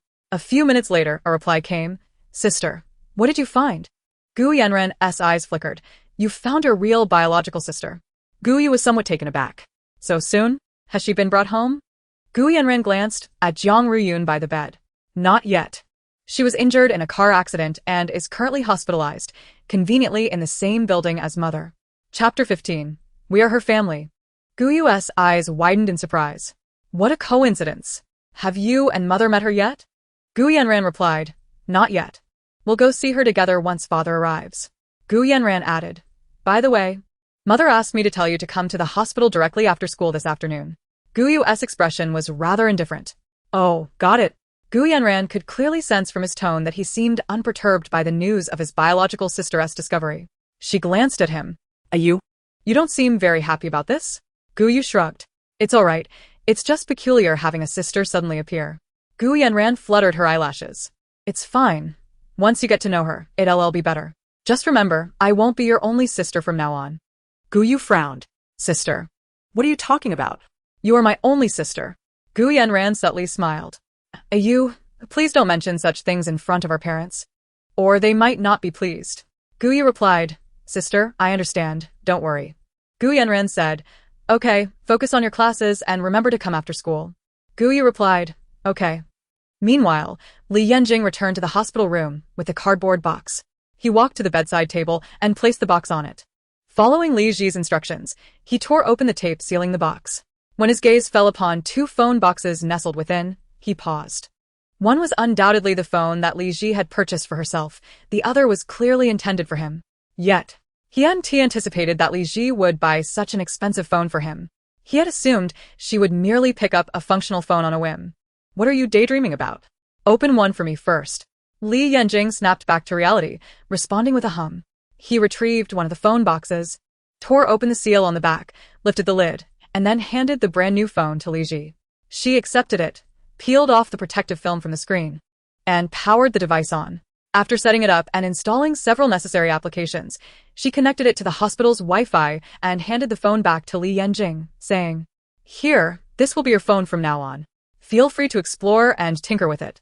She paused, suddenly recalling something, and continued, Once I'm discharged, I'll take you to get a SIM card. Li Yanjing nodded in acknowledgement, first handing her the other phone he had unwrapped before finally taking the one she had given him. Go sit on the sofa and play by yourself, Li Ji suggested, taking another mobile phone. After completing the usual setup, she extracted the SIM card from her old phone and inserted it into the new one. Once she had downloaded all the necessary applications, she logged into her WeChat and noticed a message from Zhou Xian that had arrived just a minute ago. Masterly. What are you having for lunch? With her fingers as delicate as white jade, Li Ji swiftly typed a response. I don't know yet. I'll decide when we order takeout. Zhou Xian replied, What's good for takeout? I know a fantastic private kitchen. I have the owner's WeChat. I can arrange for them to deliver. If you're interested, I can order for you. Li Ji raised an eyebrow. Is there a menu? Wait a moment. I'll ask the owner for it, Zhou Xian replied. Okay, Li Ji acknowledged. Within a minute, Zhou Xian sent over a photo of the menu. Li Ji opened the image and zoomed in to examine it. After making her selections, she sent the dish names back to Zhou Xian and calculated the total cost. Transferring the payment to him, Zhou Xian refused the money, promptly returning it. Masterly, there's no need to pay. I'm treating you. Li Ji did not decline. Thank you. Zhou Xian added, no need for formalities. In the future, just tell me what you want to eat, and I'll arrange it. He then inquired. By the way, Masterly, has that mountain peak come to find you yet? Not yet. I asked him to fetch some yellow paper and cinnabar first. And then come here, Li Ji replied. Zhou Xian questioned. Masterly, are you going to draw talismans? Indeed, she confirmed. Zhou Xian asked, Can I buy a talisman from you? Of course. Which type do you desire? She inquired. Zhou Xian replied, I'm not very knowledgeable. I only know of a safety talisman. Thinking of his generous offer to treat her, Li Ji said, How about this? I'll gift you a protection talisman. A protection talisman? Zhou Xian echoed. You carry the talisman on you, and it can shield you from 3 external attacks, Li Ji explained. For instance, if you are about to be hit by a car while walking, the talisman can negate the impact, ensuring your safety. Moreover, if you are pursued by a malevolent spirit seeking to possess you or take your life, it can save you in a critical moment, she added. Wow, that's incredible. Zhou Xian exclaimed. Masterly, can I purchase more for protection? With the prospect of profit, Li Ji readily agreed. Sure, we can discuss it later. Great. In the hospital room, the mother and son were absorbed in their respective phones, neither disturbing the other. Li Ji was engrossed in videos to pass the time while Li Yanjing sat on the sofa, fiddling with his new phone. His eyes filled with wonder as this was his first genuine encounter with such a device. Suddenly, a knock on the door shattered the tranquility. Li Yanjing set down his phone, stood up from the sofa, and walked to the door. Upon opening it, he found 2 women and a man standing outside, resembling a family. Not having seen them before, he assumed they had mistaken the room and politely asked, "Who are you looking for?" Jiang Ruyan's gaze fell upon him. Momentarily taken aback, clearly not expecting to be greeted by a young boy. Regaining her composure, she inquired, "Is this Li Ji's room?" Li Yanjing was slightly astonished. They truly had come to find Li Ji. Who are you? He asked. Realizing they were indeed in the right place, Jiang Ruyan replied, "We are her relatives." Li Yanjing's surprise deepened. Relatives? He was unaware that Li Ji had any family. Since he could remember, she had never mentioned them, let alone introduced him to them. Jiang Ruyan nodded. "Yes, that is correct." "Little friend, who are you?" Li Yanjing did not answer her question but stepped aside. "She's inside. Please come in." Jiang Ruyan exchanged a glance with Gu Yuntian, her expression tightening with anxiety. After taking a deep breath, she stepped forward into the room. Although Li Ji could not see the scene at the door, she could hear their voices and raised an eyebrow. Her family? Since her rebirth into this body, she had not deliberately sought to unravel the original owner's fate. Chapter 16. Not an accident. The original owner was dead. Her fate had been severed the moment she passed away. How could one read the fortunes of a deceased? Even if she had reincarnated into this body, she could only discern her own fate, which had no connection to the original owner. Moreover, she was not jesting with Zhou Xian and Li Yanjing. She truly did not consider her own fate. Thus, it appeared that the original owner held another identity, making the situation increasingly intriguing. Li Ji composed herself, observing the individuals who followed Li Yanjing into the room, swiftly scanning their faces. "Who are you?" Jiang Ruyan regarded Li Ji's face, which bore a striking resemblance to her own from years past. Even without a DNA test, she could ascertain that this was indeed her biological daughter. Upon noticing the injuries on Li Ji, her eyes reddened with concern. "Ji, we are your biological parents." Li Yanjing was taken aback. Glancing between Li Ji and the newcomers, Li Ji's biological parents? Gu Yuntian, sensing the silence from the girl on the bed, recognized that this revelation was likely overwhelming for her. He gently placed a hand on Jiang Ruyan's shoulder and suggested, "Perhaps we should step outside for a moment," giving Ji some time to adjust. Jiang Ruyan agreed, turning to Li Ji. "Ji, we'll come back later. Your mother had a minor surgery a couple of days ago and is also on this floor." Li Ji nodded, "All right." As the door opened and closed again, Li Yanjing withdrew his gaze from the departing trio and turned to Li Ji, asking, "Are they really your biological parents?" "Yes, otherwise they wouldn't have come here," Li Ji replied. Li Yanjing pondered over their decision to keep the child who was mistakenly taken. If she was indeed the result of a mix-up, shouldn't her biological parents, the ones who had mistakenly taken her, want to return her to her rightful family? "No," Li Ji shook her head. "I grew up in an orphanage until I was adopted by a well-off couple who had no children. However, when I turned 18, my family went bankrupt. My father, unable to bear the immense debt, chose to end his life by jumping off a building. My mother, overwhelmed by grief, fell ill and passed away within 2 years." Li Yanjing, confused, asked, "But if it was a mix-up, why were you in the orphanage?" "It indicates that the mix-up was evidently intentional, not a mere accident," Li Ji replied thoughtfully. Furrowing his brow, Li Yanjing questioned, "If you can deduce that the mix-up was no accident, then surely they must know as well?" "That is their affair," Li Ji paused, then continued. "Moreover, Gu Yanran was raised alongside them as their own child, forming deep emotional bonds. Even if they were aware of the circumstances surrounding the mix-up, they would not blame her for it. After all, she was merely a child at that time, innocent and unaware." Li Yanjing bit his lip. "So, will you return to them?" "Do you think I should?" Li Ji countered with a question. "I don't know. They're your biological parents," Li Yanjing responded. "But they are also your grandparents," Li Ji pointed out. "Son, don't you want to have grandparents who care for you?" Li Ji inquired. "Since you've asked, it seems you intend to acknowledge them and return," Li Yanjing stated with certainty. "Indeed, returning would be quite pleasant. Ample food, a spacious home, and someone to take care of the child. I would be liberated from responsibilities and could stay out all night without concern," Li Ji jested lightly. Li Yanjing's eyelids twitched. "I do not need anyone to take care of me." Suddenly, Li Ji had a thought and poked his cheek. "Once I am discharged, I shall send you to school. You are of age for education." "I want to go. They are just a bunch of little kids," Li Yanjing rejected without a second thought. Li Ji raised an eyebrow. "And you are not a little kid?" Although Li Yanjing had interacted with peers before, He found them rather dull, completely lacking in intellect compared to him. Regardless, I refuse to attend school. Li Ji understood the reasoning behind his decision. After all, the young lad was exceptionally bright and naturally felt disconnected from children his age. No rush. We will discuss it later, she assured. Li Yanjing reiterated, I will not go. With a gentle smile, Li Ji proposed, you are so intelligent. Why not aim higher and go straight to university? Why must one go to school? Li Yanjing queried. Then tell me, what do you wish to do if you do not attend school? Li Yanjing tilted his head, his dark eyes clear and sincere. I want to earn money with you. Earning money is an adult's concern. Are you of age already? You should not be thinking of that. Li Ji paused, then continued, besides, I am not unable to support you. Li Yanjing remained silent. Li Ji realized that they would not reach a conclusion today, and decided to end the discussion about schooling. All right, let us not talk about this anymore. Go play on your phone. Li Yanjing softly replied, then turned to sit on the sofa, picking up his phone to continue his activities. Meanwhile, on the other side, after leaving Li Ji, the three returned to Jiang Ruyun's hospital room. Jiang Ruyun, with Gu Yanran's support, sat back on her hospital bed and looked up at Gu Yuntian standing before her, her expression tinged with concern. Yuntian, do you think Ji doesn't want to acknowledge us? How could that be? It is likely that our sudden arrival caught her off guard. She needs time to process everything, Gu Yuntian reassured her. Indeed, Mom. Dad is right. Do not overthink it, Gu Yanran chimed in. Once you finishes school, we can visit Ji and have a proper conversation. All right, Jiang Ruyun paused before adding, we forgot to ask Ji who that little boy was.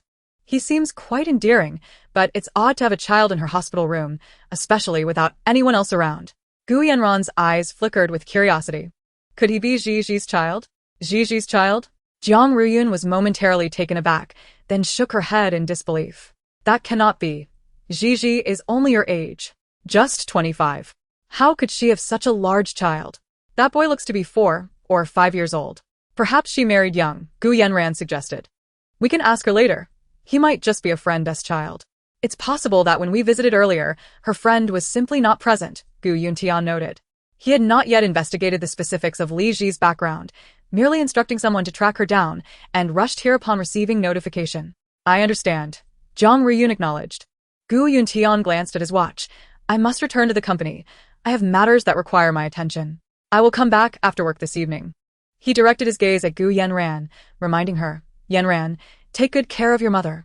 Gu Yanran nodded obediently, smiling as she assured, don't worry, Dad. I will take good care of Mom. Gu Yuntian nodded and bid farewell to the two before stepping out of the hospital room. Jiang Ruyun watched him leave, suddenly struck by a thought. She reached for the phone on the bedside table and called the family servant, asking her to prepare a few extra dishes to bring over today. Soon mealtime arrived. Gu Yanran observed the feast of delicious dishes brought in by the servant and spoke first. Mom, you eat here. I will take food to my sister. Jiang Ruyun did not refuse, as that was indeed her intention. All right, Yanran, remember to ask your sister what she likes to eat, so we can prepare it for her tomorrow. Okay, I understand, Gu Yanran smiled, picking up the meal and bone soup prepared for Li Ji. Then turned to leave the hospital room. She paused at the door of Li Ji's room, knocked twice and called out, Sister, it's me, Yanran. Within seconds, the door opened to reveal the same little boy. Gu Yanran's gaze flickered, and she followed him inside the room. Upon reaching the bedside, she noticed that no one else was present, only Li Ji and the little boy. Her heart confirmed that the child must indeed be connected to Li Ji. With a smile, she addressed Li Ji, Sister, I brought you food. Mom instructed the servant to prepare extra dishes. I hope they suit your taste. And this bone soup will aid in your recovery.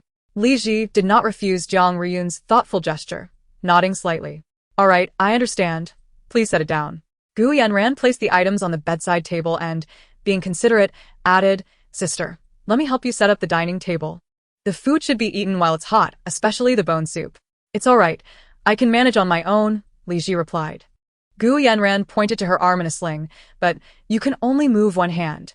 It would be difficult without assistance. Li Ji raised an eyebrow. Fine then. I appreciate your help. It's no trouble at all. You are currently unable to move easily, so caring for you is the least I can do, Gu Yanran said, bending down to pick up the dining table board from beside the bed and setting it up across the bed. All done. Thank you, Li Ji acknowledged.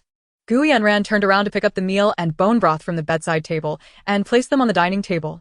She paused for a moment, her gaze landing on Li Yanjing, who stood on the other side of the hospital bed and, seemingly casually, inquired, "Sister, who is this little boy?" "My son." Li Ji replied languidly. Gu Yanran widened her eyes, feigning astonishment, and exclaimed, "Son."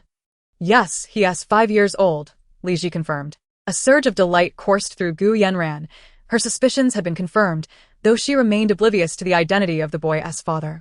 Initially, she had been concerned that once Li Ji returned to the Gu family, her engagement to the Xie family would fall upon her. However, it now seemed utterly improbable. The Xie family would never accept a woman burdened with a child. With this revelation, Li Ji had little left to contest against her. As long as she could successfully marry into the Xie family, the Jiang family would become inconsequential. Gu Yanran collected her thoughts and asked, "But why haven't I seen my brother-in-law?" "He is dead," Li Ji said casually. Upon hearing this, Li Yanjing couldn't help but twitch at the corners of his mouth. Last time it was a divorce, and now it was death. Truly, she spoke with such fluidity. One could only wonder what she would say next. "I'm sorry, sister. I didn't mean to bring it up," Gu Yanran said, her face a mask of sincerity. "It's all right. It's a natural part of life. It's all in the past," Li Ji smiled lightly. "If you have no further matters, you may leave. My son and I are about to eat." Gu Yanran nodded. "Very well, I shan't disturb you. I will return with my mother later." "All right," Li Ji replied with indifference. After exchanging farewells, Gu Yanran turned and exited the hospital room. Just as she left, Li Ji's phone chimed with a notification. Picking up the phone from beside the bed, she unlocked the screen and opened WeChat, only to find a message from Zhou Xian. "Masterly, the meal you ordered has arrived. I just delivered it, and I'm on my way to bring yours. It should be there shortly." Li Ji replied, "Okay, I understand." She switched off her phone, and in the following moment a knock echoed from the door. Li Ji looked at her son, Li Yanjing, and said, "Son, go answer the door. The lunch has arrived." Li Yanjing nodded and made his way to the door of the hospital room. Upon returning with the food, he carefully unpacked the takeout and laid the dishes out on the table, subsequently removing the lids from each container. As Li Ji surveyed the table brimming with fragrant dishes, she took the chopsticks handed to her by Li Yanjing and eagerly began to eat. Li Yanjing observed her cheeks stuffed like a little hamster he had seen on television, a faint smile gracing his lips as he climbed onto the bed and began to eat at a leisurely pace. Chapter 18. Drawing talismans. Jiang Ruyun set down her chopsticks and inquired upon Gu Yanran's return. "Yanran, how did it go? Did Gigi eat?" Gu Yanran sat beside the bed and nodded. "She has eaten." Jiang Ruyun let out a sigh of relief. Her anxieties were finally alleviated. Since Li Ji had accepted food, it indicated she was not averse to them and had not expressed a desire to sever ties. Jiang Ruyun handed Gu Yanran another pair of clean chopsticks with a smile, saying, "That's wonderful. You should eat as well." Gu Yanran accepted the chopsticks and took a couple of bites before her gaze shifted. Mom. "I just asked sister who that little boy is." Jiang Ruyun paused, lifting her eyes to meet Gu Yanran's. "And who is he?" "Sister told me that the little boy is her son," Gu Yanran responded slowly. Jiang Ruyun froze for a moment, her expression tinged with disbelief. "Are you serious?" Gu Yanran nodded. "Indeed," she said it herself. "He is already 5 years old." She hesitated before adding, "It's quite normal these days. Many people marry and have children early, as long as they are of age." Jiang Ruyun was well aware of this fact. And since Li Ji had not grown up by her side, she had no control over her choices when it came to love and motherhood. What about the child's father? Why didn't we see him when we visited? Gu Yanran pursed her lips. "Sister said the child's father has passed away." Jiang Ruyun hadn't anticipated that Li Ji was a single mother. She couldn't fathom how difficult it must be for her to raise a child alone, especially while hospitalized without anyone to care for her, all while managing a child. "It seems so. I didn't see anyone else when I delivered the food. Nor did I notice a caregiver, just sister and her child," Gu Yanran remarked. Jiang Ruyun, now devoid of any appetite, set down her chopsticks once more, preparing to rise from her seat. "I want to check on them." Gu Yanran grasped her hand and pressed the chopsticks back into her grip. "Mom, please don't rush. Let us finish our meal first. It won't be too late. Besides, sister is eating as well. It might not be appropriate to intrude on her now." After a moment's contemplation, Jiang Ruyun nodded. "All right." Meanwhile, Li Ji had just finished her meal when she received a message from Shan Feng, indicating that he had arrived at the hospital. Shortly thereafter, a knock resonated at the door of the hospital room. Li Yanjing approached to open the door, expecting to see Li Ji's parents, but was met instead by a stranger. Realizing that this must be Shan Feng, the individual Li Ji had mentioned during her live stream, he gestured for him to enter. Shan Feng, initially taken aback to see a child at the door, hesitated, thinking he had mistakenly walked into the wrong room. Just as he prepared to check the room number on his phone, he heard the boy's youthful voice ask, "Are you looking for Master Li?" Upon hearing this, Shan Feng realized he was indeed in the right place. "Yes, is Master Li inside?" Li Yanjing nodded. "Yes, come in." "Oh, great," Shan Feng replied, stepping inside and closing the door behind him as he followed Li Yanjing further into the room. When his gaze fell upon the woman seated on the hospital bed, he was momentarily stunned by the extent of her injuries. Her leg was encased in a cast. "Master Li, have you been in an accident?" Li Ji nodded. "Yes. Otherwise you wouldn't have to make all these trips." "It's all right," Shan Feng said, handing her a black plastic bag. "I brought the yellow paper and vermilion you requested, as well as the tools for drawing talismans." Li Ji accepted the bag, opened it, and inquired, "Did you buy these from the Taoist temple?" "The temple doesn't sell these items. They only sell pre-drawn talismans. However, a Taoist informed me that there's a specialized store for Taoist supplies near the temple, so I went there," Shan Feng explained. Li Ji placed the bag on the still unpacked dining table. Good. She first took out the vermilion, dissolving it in water in a small dish. Then, she laid a sheet of yellow paper before her, dipped a brush into the vermilion, and began to draw talismans with her left hand. In less than 10 seconds, she completed a talisman. Li Yanjing watched with curiosity at the complex and incomprehensible symbols on the talisman paper. "What kind of talisman is this?" "A purification talisman," Li Ji replied, handing the completed talisman to Shan Feng, who stood beside the bed.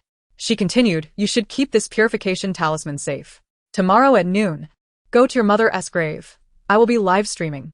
Just send me a connection request and I will guide you on what to do." Shan Feng carefully accepted it with both hands and asked, "Master Li, can I fold this talisman, or must it be stored in a specific way?" "You can fold it in half and store it properly," Li Ji instructed. Shan Feng nodded and followed her guidance, folding the talisman neatly before placing it in his pocket. "All right, you may go now," Li Ji said once more. The mountain peak responded with a greeting before promptly turning away from the hospital room. Li Ji withdrew her gaze, retrieving 2 sheets of yellow paper from her bag, and resumed her drawing of talismans. Once completed, she set down her brush and, with deliberate slowness, folded the 2 protective charms into triangles, promptly offering them to Li Yanjing. Li Yanjing asked, "What is this?" "One is for you to keep close, and the other you shall present to Zhou Xian," Li Ji replied. Li Yanjing extended his hand to receive them, inquiring, "And what kind of charm is this?" "A protective talisman," Li Ji answered. "Will it safeguard me?" he questioned. Li Ji nodded affirmatively. "Indeed, now go." Li Yanjing obediently tucked one charm away and, taking the other, stepped out of the hospital room. Just as he opened the door, he encountered Jiang Ruyun and Gu Yanran, who were approaching. Jiang Ruyun's gaze fell upon Li Yanjing, and upon realizing he was her own grandson, her expression brimmed with excitement, her heart melting as she exclaimed, "Child, I am your grandmother." Li Yanjing lifted his eyes to meet hers, but remained silent. Jiang Ruyun, understanding that both her daughter and grandson required time to adjust, smiled and inquired, "Where are you off to?" "Delivering something," Li Yanjing replied. "Delivering something?" Gu Yanran noted the item in his hand, asking, "Is that a safety talisman?"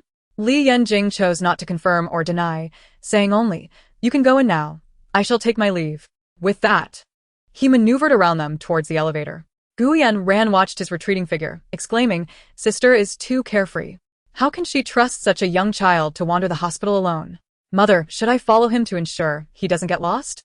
Jiang Ruyun shared her concern about the child wandering aimlessly, urging, "Yanran, you must go after him." "Okay," Gu Yanran responded, "Mother, you should go inside and talk with sister." Jiang Ruyun nodded, retracting her gaze as she entered the hospital room. Chapter 19. I have no Aunt Li Ji had just finished tidying her talisman supplies when Jiang Ruyun approached her. Jiang Ruyun glanced at the untouched meal tray on the bed, asking, "Gigi, do those dishes still suit your taste? Though they are somewhat bland, your body, having just undergone surgery, cannot handle anything spicy or greasy." "Quite well, thank you," Li Ji replied. "You silly child, there's no need to be so polite with your mother," Jiang Ruyun said, taking a seat on the stool beside the bed. Remembering what Gu Yanran had confided, she added, "Gigi, I am aware of your situation. It's all right. Once you recover and are discharged, we will return home. A child without a father is simply that. We will help you raise the child together." Li Ji's eyes flickered. You do not mind that I had a child at such a young age? How could I mind? Ultimately, it is my fault for being so careless back then, making such a grave error as a mix-up. Otherwise, you would have grown up by my side and perhaps avoided these unfortunate experiences, Jiang Ruyun said, her face etched with guilt. It is not your fault. My being switched at birth was likely a deliberate act, Li Ji stated. What? Jiang Ruyun's eyes widened in surprise. Ji, how do you know it was intentional? It seems you are unaware. I was raised in an orphanage until the age of 5, after which I was adopted by a couple. If it had been a mere accident, I would not have ended up in an orphanage, but should have been raised by Gu Yanran's biological parents. Li Ji explained slowly. Your father never mentioned this to me. He simply called to say he found you, and did not elaborate further. I wonder if he knows the truth, Jiang Ruyun mused, then reassured her. Ji, do not worry. Since it was intentional, we will thoroughly investigate the matter, and will not let that person off easily. Li Ji nodded quietly, choosing not to elaborate further. Jiang Ruyun smiled and asked, by the way, what is my little grandson's name? Li Yanjing, Li Ji replied. Li Yanjing, Jiang Ruyun echoed, nodding in understanding. Assuming the child's father shared her surname, she smiled. What a lovely name. Your father will surely be delighted. He has long been yearning for a grandson. And now here he is. I happened to see Yanjing just as he was leaving to deliver something. I felt uneasy, so I sent Yanran to follow him.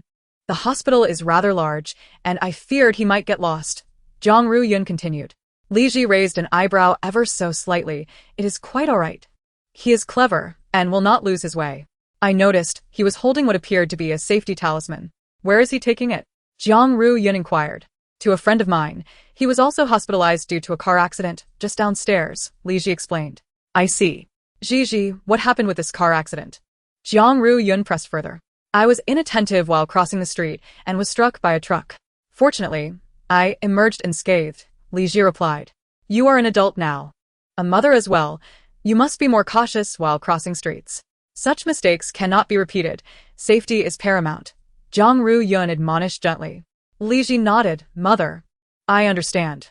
It will not happen again. Jiang Ruyun paused, her expression shifting to one of uncontainable joy as she instinctively grasped Li Ji's left hand resting on the blanket, saying, Ji, what did you just call me? Li Ji lowered her gaze to the hand that was held, not pulling away, and softly uttered, Mother. Jiang Ruyun's eyes glistened with unshed tears as she tightened her grip and replied, Ah. Meanwhile, Gu Yanran rushed into the elevator, smiling at Li Yanjing. I'll accompany you. The hospital is vast, and you're still a child.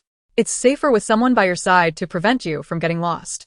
Li Yanjing subtly furrowed his brow and rejected. No need. I know the way. It's all right. I've already come this far. It's also a good opportunity for your mother to speak privately with your grandmother, Gu Yanran pointed out, her gaze falling on the item in his hand. What are you delivering? Li Yanjing averted his gaze and replied casually, to a friend. Your mother's friend? Gu Yanran probed again. Li Yanjing remained silent. Noticing his aloof demeanor, Gu Yanran couldn't help but inwardly chastise. What a brat, acting all aloof. As the elevator door slid open, Li Yanjing stepped out first, and Gu Yanran promptly followed. Li Yanjing paused, turning to face her. You can stop following me. I am not an imbecile who cannot find his way. It's only one floor apart. Gu Yanran's expression stiffened, realizing just how insufferable this child was, yet she feigned patience, suggesting, Then I will wait here for you, all right? I have no aunt, Li Yanjing coldly retorted before turning away and continuing on his path, leaving Gu Yanran exasperated. Gu Yanran chuckled in irritation, pondering how this impudent child truly believed himself to be of significance. Once they returned to the Gu family home, she had ample means to ensure they were ousted once more.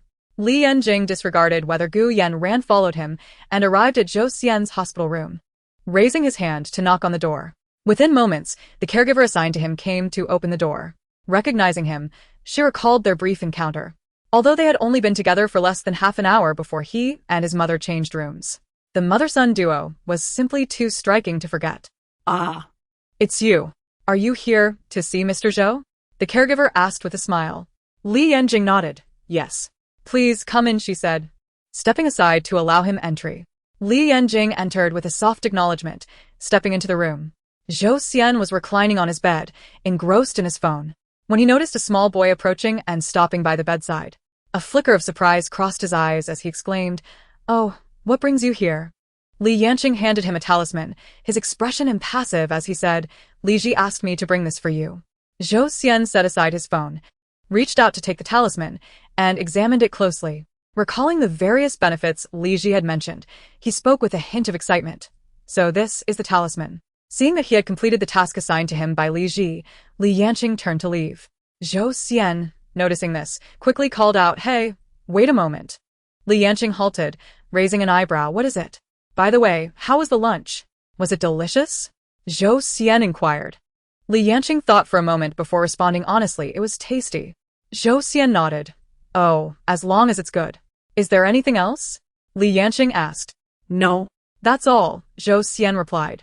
Upon hearing this, Li Yanqing immediately averted his gaze and exited the hospital room. Chapter 20.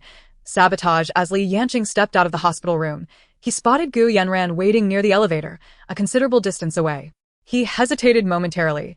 Though he was not fond of her company, he continued his approach. Gu Yanran, noticing him, pressed the elevator button, greeting him with a smile. Li Yanqing came to a stop beside her, remaining silent, as if he had not heard her words. Gu Yanran rolled her eyes, deciding not to exert her friendliness any further. The two returned to the hospital room, where they found Li Ji and Jiang Ruyun engaged in conversation, the atmosphere appearing quite amiable. Upon hearing their footsteps, Jiang Ruyun turned around and, spotting Li Yanqing, her eyes brightened. Yanqing, you're back. Li Yanqing nodded, responding with a simple son. Call her grandmother, Li Ji prompted. Gu Yanran interjected with a smile. Grandmother? Shouldn't he call her maternal grandmother instead? Li Ji raised an elegantly arched eyebrow. My son carries my surname, so naturally, he should call her grandmother. With your surname? Jiang Ruyun expressed a hint of surprise. I thought Yanqing would take his father's surname, which coincidentally matches yours. He takes my surname, Li Ji affirmed. Gu Yanran's eyes flickered with confusion. Sister, why does he take your surname? Shouldn't it traditionally follow the father's side? Indeed, Jiang Ruyun echoed, puzzled. Li Ji smiled lightly. It's my request. And he certainly wouldn't dare to voice any objections. Jiang Ruyun accepted this, without skepticism, recognizing that her daughter, having missed over 20 years, needed nurturing. And thus she was inclined to indulge her. All right, I will mention it to your father later, she agreed. Good, Li Ji replied, her gaze returning to Li Yanqing as she reminded, you need to address her. Li Yanqing lifted his gaze to Jiang Ruyun, remaining silent for several seconds before slowly uttering, Grandmother. Jiang Ruyun pulled him into her embrace, gently caressing his cheek, her face radiant with joy. Very good, my dear grandson. As she met Li Yanqing's eyes, she realized she had not scrutinized his features closely before. Now, upon careful inspection, something about his brows and eyes seemed oddly familiar, as if she had seen them somewhere before. Yanqing, do you dislike me? Gu Yanran suddenly interjected. Jiang Ruyun snapped back to attention, raising her gaze to her. Yanran. What do you mean by that? Gu Yanran bit her lip, her expression tinged with a hint of grievance. I was just accompanying Yanqing downstairs, referring to myself as aunt. Yet he claimed he is no aunt, and he barely acknowledged my presence. She paused, glancing at Li Ji on the hospital bed before continuing. I wonder if it's because my sister doesn't like me, feeling that I've usurped an identity that rightfully belonged to her for over 20 years, which has led to Yanqing's unfavorable impression of me. Li Ji raised an eyebrow, her eyes glinting with amusement. She hadn't anticipated this impostor would so swiftly reveal her hand, attempting to create obstacles for herself. Jiang Ruyun turned her attention back to Li Yanqing, who stood beside her, and inquired, Yanqing, what's the matter? Yanran is your aunt. Li Yanqing lifted his gaze to her, his dark eyes clear and innocent. She is not grandmother's biological child. Why should I call someone with no blood relation aunt? Jiang Ruyun recognized the truth in his words, understanding that children often speak plainly, without the convolutions adults employ. She crouched down to meet his gaze, patiently explaining, Yanqing, while Yanran isn't grandmother's biological child, she has grown up by grandmother's side, and grandmother regards her as a daughter. Sometimes, blood relations aren't everything. Wouldn't it be nice to have more people who care for you? Li Yanqing tilted his head.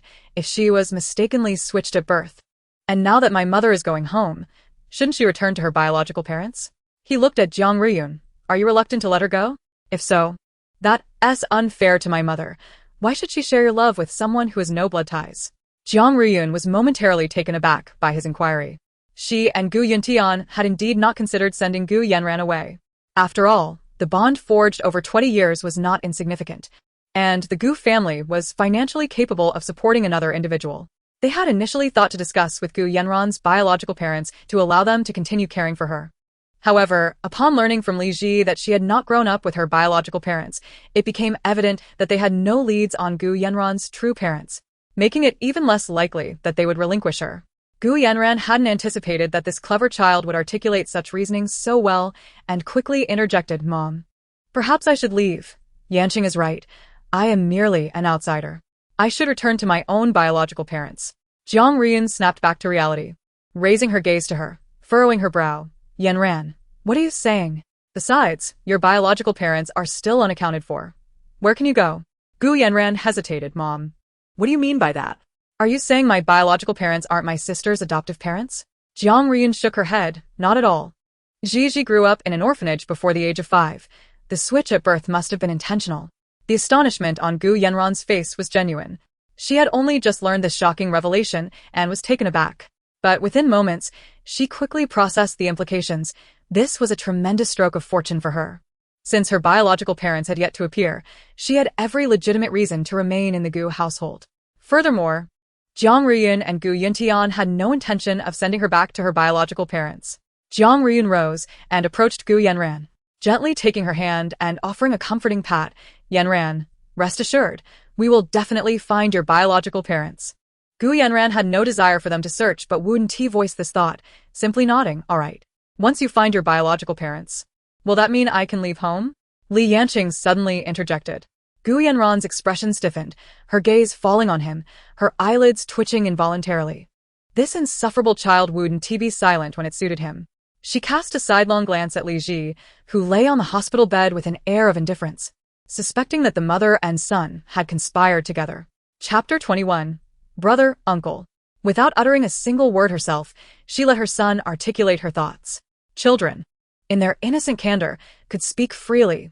Thus, when Li Yanjing voiced these sentiments, no one would think twice, merely assuming that a child was oblivious to the intricacies of adult matters. It was indeed an underestimation of Li Ji's cunning, adeptly employing her son as a conduit for her own desires. Gu Yanran collected herself, lowering her eyelashes, withdrawing her hand from Shen Riyun's grasp, and softly declared, "Mother, I shall not put you in a difficult position." She paused, then raised her gaze to Li Ji, continuing, "Sister, you need not worry. Once I locate my biological parents, I shall depart on my own accord and will no longer remain in the Gu household." A flicker of sympathy crossed Shen Riyun's eyes as she perceived how mature Yanran was for her age. Li Ji stifled a yawn, her demeanor somewhat languid after observing the unfolding drama, and finally spoke with a nonchalant air. "All right, Sister Yanran. Once you find your biological parents, I, as your elder sister, shall certainly lend my assistance. I will personally see you off." Gu Yanran offered a faint smile, replying, "Then I shall trouble you, sister." "Not at all. It is my duty," Li Ji responded. Shen Riyun sighed softly. "Yanran, if you truly wish to leave, I shall not obstruct you. However, the doors of the Gu family will always remain open to you." Gu Yanran's hand, which hung by her side, clenched tightly, clearly taken aback by Shen Riyun's words, having expected her to do everything possible to persuade her to stay. Indeed, despite proclaiming that blood ties were inconsequential, she ultimately clung to her biological daughter. Gu Yanran nodded, expressing her gratitude. "Thank you, mother." Shen Riyun reached out to pat her arm, averting her gaze, and turned to Li Ji, saying, "Gigi, I noticed you yawning. If you're tired, you ought to rest. I shan't disturb you. When your brother arrives later, we shall come to see you together." "All right," Li Ji replied. Shen Riyun then glanced down at Li Yanjing beside her, inquiring, "Yanjing, what about you? If you do not wish to take a nap, perhaps you could go play with Grandma?" "Grandma, I want a nap with Mama," Li Yanjing responded. "Very well, then I shall take my leave," Shen Riyun said. Li Yanjing offered his support to her. "Grandma, I will escort you out." Shen Riyun looked at him, charmed by his obedient demeanor, and did not refuse. "All right," Li Ji observed as Li Yanjing returned to the ward after seeing off Shen Riyun, her elegant brows arching slightly as she inquired, "Son, how did you discern that Gu Yanran is not to be trusted?" Li Yanjing approached, adjusting the hospital bed, then turning to sit on the sofa, picking up his phone that he had carelessly tossed aside. "She gives off a disingenuous vibe. It feels as though she approached you with ulterior motives." "Indeed, she is quite false," Li Ji smirked, "though you, my little radish, are quite the actor yourself." Li Yanjing paused his screen tapping, lifted his gaze to her. Tilting his head, I speak only the truth. Li Ji chose not to pursue the topic further. Aren't you going to sleep? Li Yanjing shook his head. No, I'm not sleepy. Li Ji closed her eyes. Oh, then I shall rest. Call me if anything arises. Understood, he replied. After school, Guyu directed the driver to take him straight to the hospital. Upon arriving at Shin Ryun's ward, he raised his hand to push open the door and stepped inside. His gaze fell upon the two individuals engaged in conversation, mother, sister. Gu Yanran rose from beside the bed, smiling. You're here. Guyu nodded, clearing his throat, and asked, Mother, have you met that person yet? What person? Shin Ryun frowned. That is your sister. Guyu curled his lips slightly, glancing at Gu Yanran, and remained silent. Shin Ryun pulled back the quilt and got out of bed, lifting her chin slightly. Come, let us go see your sister now. Oh, Guyu replied, turning to follow her out of the ward. The three of them halted in front of Li Ji's room, then raised their hands to knock on the door. Within seconds, the ward door swung open.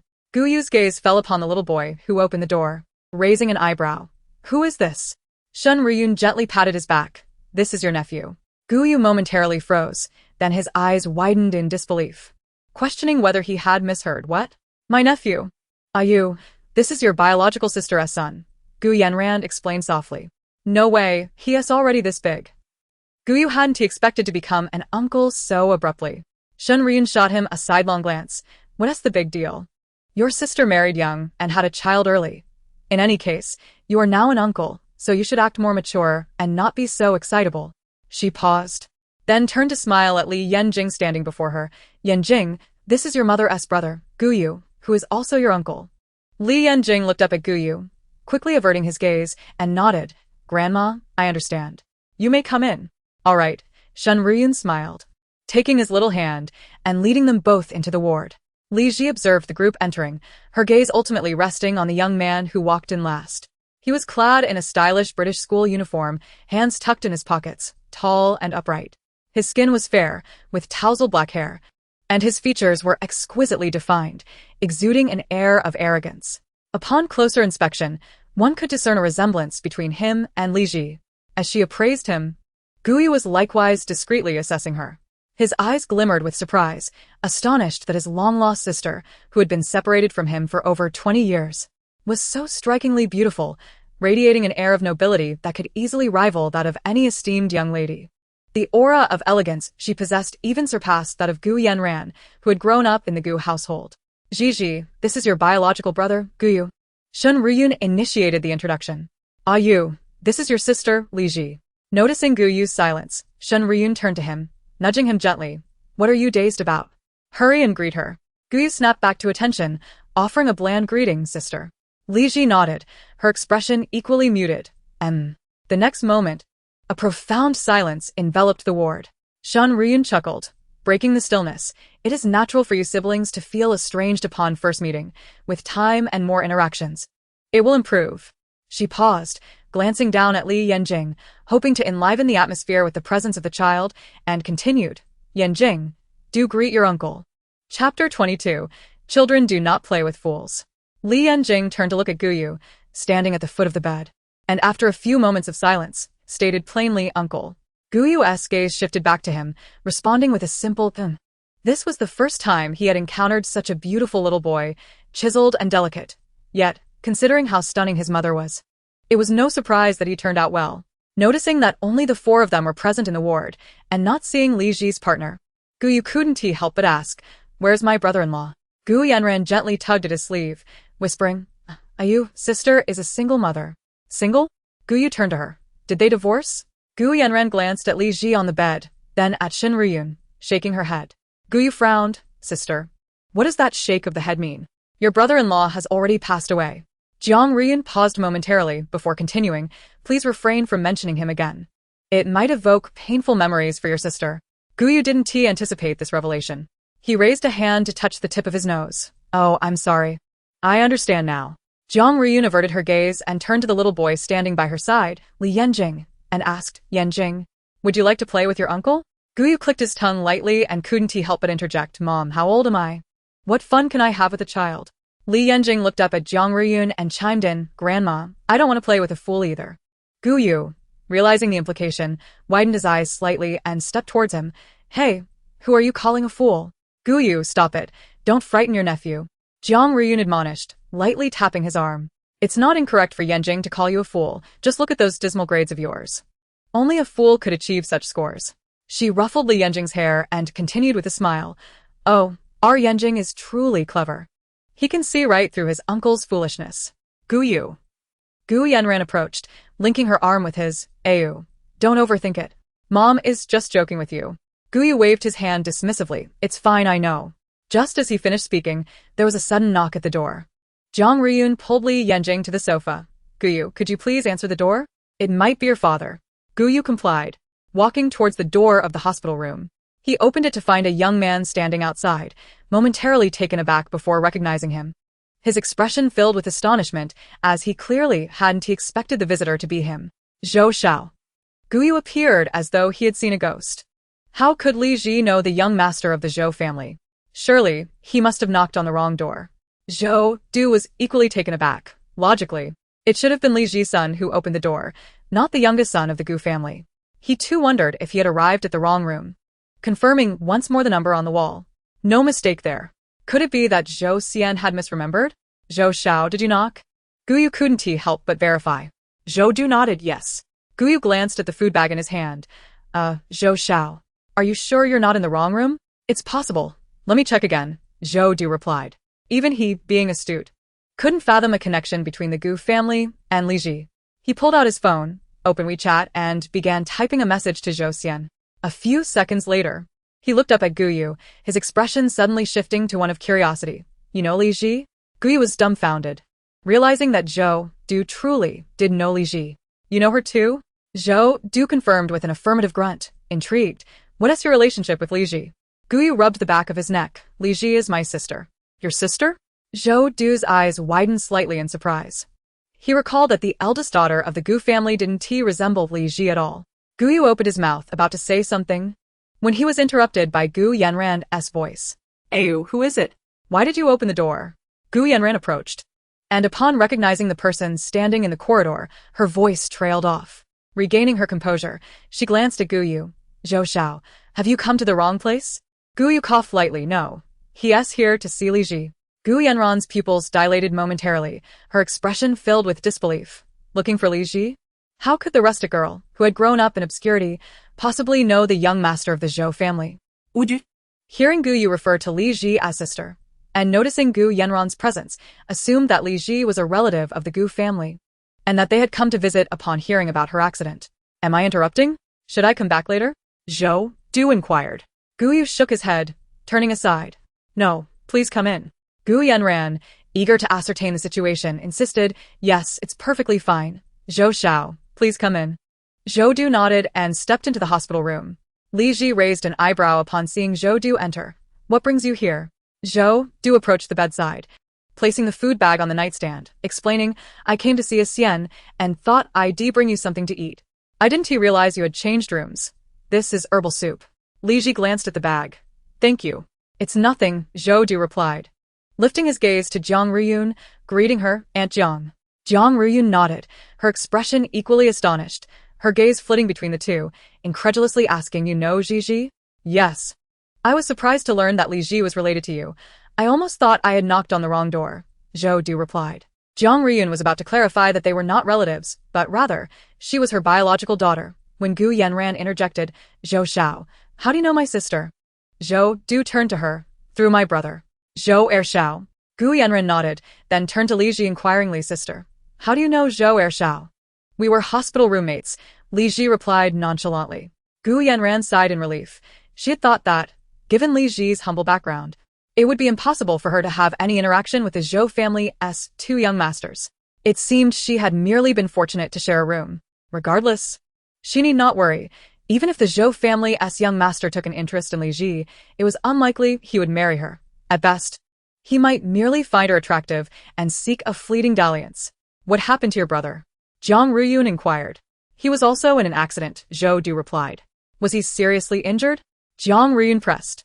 Zhou Du adjusted his glasses. No, just a fractured tibia. Compared to Li Ji, his injuries are trivial. Jiang Ruyun nodded.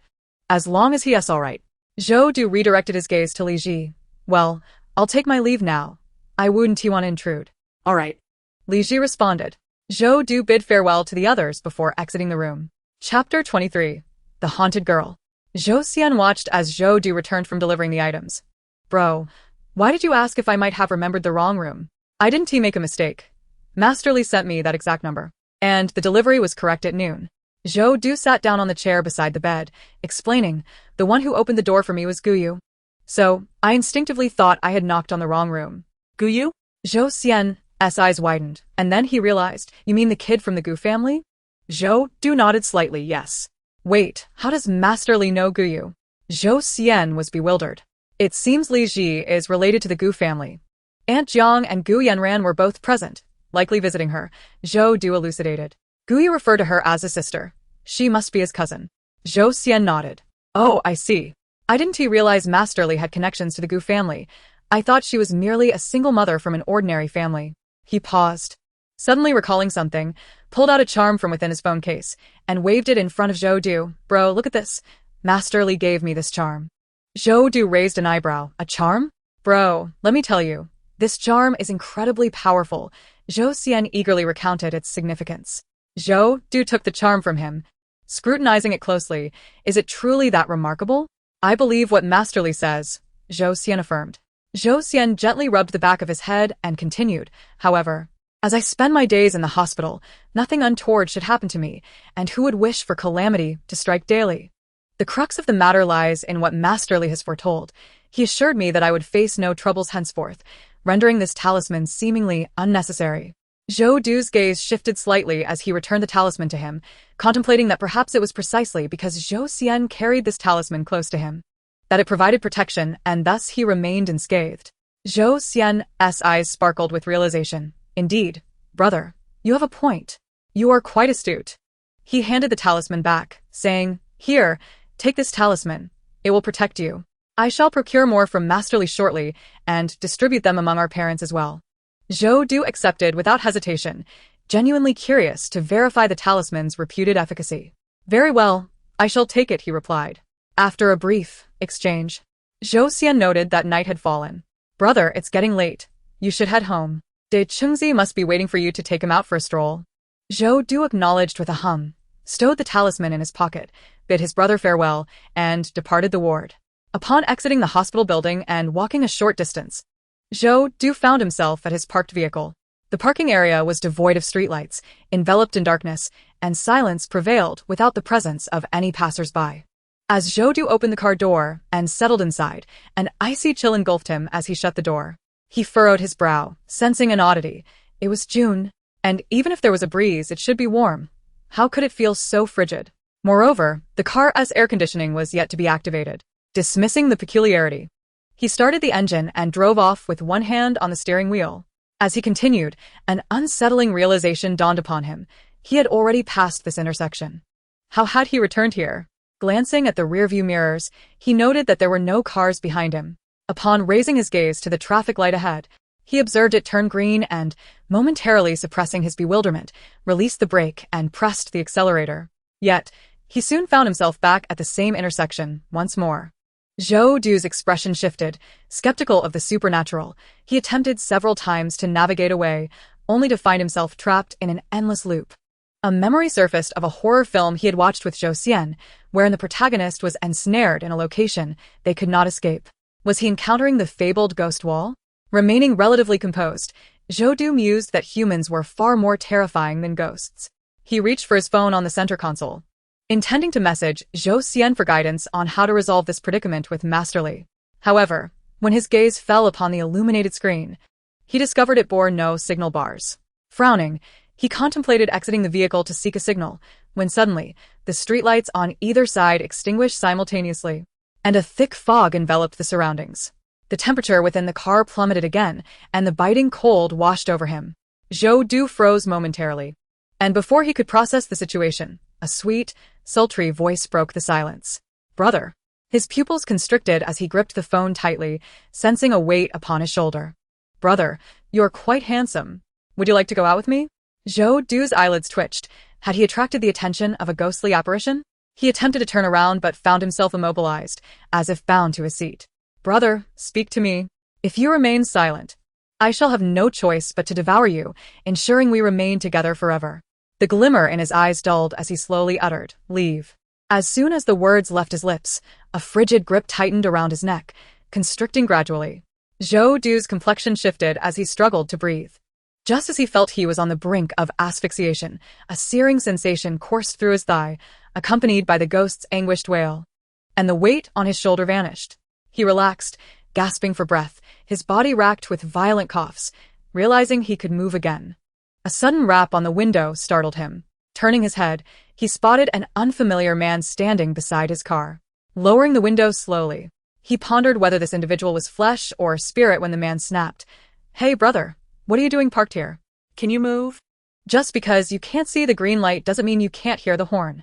Zhou Du glanced around, noticing the streetlights had miraculously flickered back to life, and the fog had dissipated without a trace. Several cars had lined up behind him, indicating normalcy had returned. Adjusting his glasses, he coughed a couple of times and replied, "I apologize. I was feeling unwell." The man, observing the perspiration on Zhou Du's forehead and the slight pallor of his complexion, softened his tone. "Are you all right? Do you need a ride to the hospital?" Zhou Du shook his head. "No, thank you. I will be leaving now." "All right then," the man replied, turning to walk back to his own vehicle. Zhou Du watched him depart, quickly returning his gaze to the road. With the green light still flickering down to its last few seconds, he swiftly started the car and drove forward. After covering a short distance, he pulled over to the roadside. Leaning back in his seat, he loosened his tie and removed his glasses. He pinched the bridge of his nose, exhaling deeply, overwhelmed by a sense of fatigue as though he had narrowly escaped death. Suddenly, an idea struck him, and he quickly retrieved the talisman from his pocket.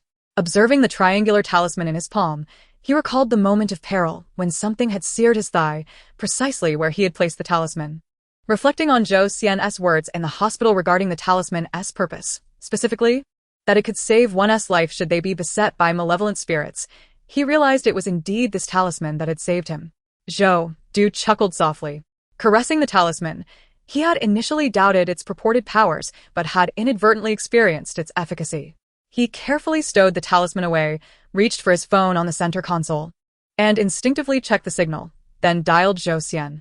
After a few rings, the call connected, and Zhou Xian's cheerful voice resonated from the other end. "Hello, brother. Did you get home so quickly?" Zhou Du adjusted his glasses, gazing ahead as he calmly replied, "I have just experienced the true power of the talisman." "What? You experienced it?" Zhou Xian exclaimed, momentarily taken aback, his voice rising in pitch. "Brother, you didn't get into an accident on the road, did you?" "No." "I encountered a spirit. It seems to be what they call a ghost wall," Zhou Du clarified. Zhou Xian gasped, "A ghost wall? What happened next, brother? How did the talisman save you?" Zhou Du pressed his lips together and recounted in detail the harrowing scene and how he managed to escape. "It is likely that the female specter had latched onto me while I was in the hospital. When I closed the car door, I felt an icy chill that struck me as peculiar at the time, but now it all makes sense." Upon hearing this, Zhou Xian's admiration for Li Ji reached its zenith. She was not merely a master, but a veritable deity. "Brother, I'm relieved that you're all right. Fortunately, I gave you this talisman tonight. Otherwise, it would have been a disaster." Zhou Du responded with a hum. "I'll buy some gifts tomorrow to personally thank her." Zhou Xian replied, "That is a must." Zhou Du said, "All right, I'll hang up now. You should rest early." Zhou Xian replied, "Okay, brother. Let me know when you get home." "Sure," Zhou Du affirmed, offering a few more words of caution before hanging up. Not long after Zhou Du had left, Gu Yuntian arrived. Jiang Ruyun had already informed him about Li Ji's situation over the phone, but he was surprised to discover that the little boy from this morning was indeed his daughter's son. As he gazed at Li Yanjing standing before him, an intriguing emotion swelled within him. Not only had he found his biological daughter, but he now had a 5-year-old grandson as well. Jiang Ruyun placed her hands on Li Yanjing's shoulders and said with a smile, "Yanjing, didn't you just ask when Grandpa would come? Well, Grandpa is here now. Why are you silent?" Li Yanjing tilted his head, his dark eyes shimmering. "Grandpa." Gu Yuntian's face broke into a smile as he crouched down to lift him up, his affection palpable. "Ah, my dear grandson." Li Yanjing wrapped his arms around Gu Yuntian's neck, content to remain in his embrace. "Dad, you don't know. Your good grandson called me an idiot earlier, Guyu reported. Jiang Ryun playfully swatted his arm, chiding Guyu. How old are you? Isn't it childish to play the blame game? Gu Yuntian's gaze shifted to his younger son. I think Yanjing is right. Aren't you the one being foolish? Exactly. I find Yanjing to be more mature than you. You're the one acting like a 5-year-old. Jiang Ryun added. Gu Yanran observed this heartwarming scene, biting her lip in silence, suddenly realizing that Li Ji had indeed played her cards well. Having the son was a powerful asset, effortlessly winning the hearts of both Jiang Ryun and Gu Yuntian. However, she took solace in the fact that because of this little wildling, Li Ji would be utterly unable to marry into the Xie family.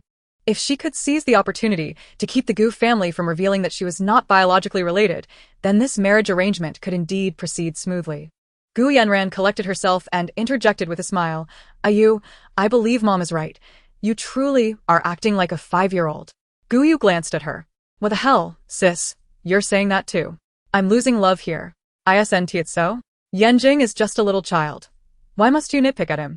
Gu Yanran replied. Guyu pouted. So what if he is a child? Should I just let him have his way? Yanjing, how can you call your uncle an idiot? Apologize to him, Li Ji suddenly interjected.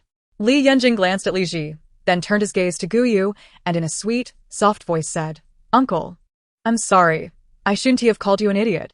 Guyu was momentarily taken aback, not expecting that amidst everyone pointing fingers at him, Li Ji would stand by his side and have her son apologize. A peculiar feeling surged within him. Realizing this, Guyu shifted his gaze away from Li Ji, cleared his throat, and raised his chin slightly, addressing Li Yanjing. All right, Uncle accepts your apology.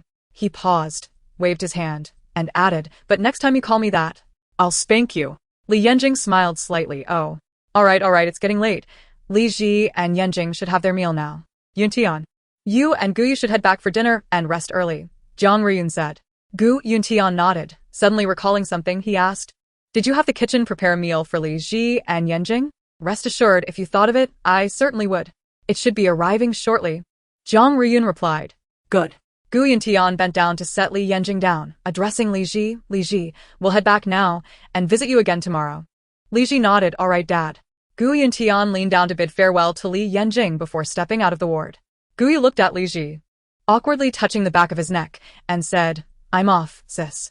Go ahead, Li Ji replied. Guyu nodded, quickly ruffling Li Yanjing's hair before turning to follow Gu Yuntian. Li Yanjing. Jiang Ryun naturally witnessed this exchange, chuckling as she withdrew her gaze and turned to Li Ji, saying, Li Ji, when the food arrives, I'll have Yanran bring it over. Mom, I can order takeout myself. There's no need to trouble you, Li Ji responded. Takeout can't compare to home-cooked meals. Besides, Yanjing is at a crucial growth stage. You may be fine, but children can't be so casual, Jiang Ryun asserted with a serious demeanor. From now on, you won't be ordering. I'll have the kitchen prepare meals for you, every day. Li Ji glanced at her little radish and realized she couldn't argue when it came to the child. All right, I'll heed your words, Mom. Jiang Ryun nodded, suddenly recalling something. By the way, Mom can be discharged tomorrow, but I plan to stay to take care of you. Li Ji disagreed. Mom, there's no need. Your health has only just recovered. You need to rest, not take care of me. Gu Yanran linked her arm with Jiang Ryun. Yes, Mom, sister is right. You just underwent surgery, and the doctor said you need to rest and not exert yourself. How about I take care of sister instead? Li Ji's gaze fell on her, and with a barely perceptible raise of her brow, she refused. No need for Yanran to take care of me. I'm fine. Yanjing can help me fetch a few things, and that is sufficient. Yanjing is still a child. Having an adult around is much more convenient, Gu Yanran insisted. Jiang Ryun nodded. Indeed, Li Ji, you need someone mature to look after you. Just as she finished speaking, Li Yanjing, who had been silent, suddenly chimed in. Grandma, I can take care of Mommy well. You don't need to worry. Besides, neither Mommy nor I like having outsiders around. It makes us uncomfortable. Gu Yanran's expression stiffened. This little brat was already acting as if he were the master of the house before even moving into the Gu family. She bit her lip, lowered her gaze, and softly said, Yanjing, do you really dislike me that much? Li Yanjing tilted his head, his round, bright eyes twinkling. No, I'm just speaking the truth. Otherwise, why wouldn't we have hired a caregiver? And I'm not wrong. You, Grandma, and Mommy have no blood relation. Aren't you outsiders? Gu Yanran. All right, we'll discuss the caregiver matter later, Jiang Ryun interjected diplomatically. Li Ji, Yanran and I will head back to see if the food has arrived. If it has, we'll bring it over. Li Ji realized that this little radish had formidable combat capabilities, managing to knock out the opposition without her needing to lift a finger. She struggled to suppress a smile. Nodding slightly, okay, thank you, Mom. No problem, we're off. Zhang Riyun smiled at the mother and son before leading Gu Yanran out of the ward. After the two left, Li Ji gave a thumbs up to Li Yanjing by the bed, exclaiming, "Son, you are impressive. You don't even need your mother to step in." Li Yanjing responded with a calm lifting the bedside table and positioning it across the bed, preparing for dinner later. In another part of the hospital room, Zhang Riyun sat down beside Gu Yanran, gently taking her hand and patting it to soothe her. "Yanran, you needn't take what Yanjing said to heart. After all, he's still young and doesn't understand many things. He speaks without thinking." Gu Yanran smiled slightly, replying, "Mom, I understand everything you said, and besides, I didn't take it to heart." She paused, gripping her hand in return, hesitating before continuing, "It's just that I'm afraid." "Afraid of what?" Zhang Riyun inquired. Gu Yanran bit her lip, slowly articulating, "I'm afraid that my sister thinks the same way."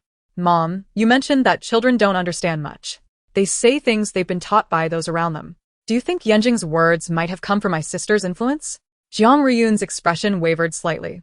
Gu Yanran sighed. "Once my biological parents find me, I will leave immediately. That way, there will be no uncomfortable outsiders for my sister." Zhang Riyun furrowed her brow, saying, "Yanran, you are not an outsider. Please don't think that way. Even if you are not my biological daughter, in my eyes, you are just as much my daughter. I can be your godmother."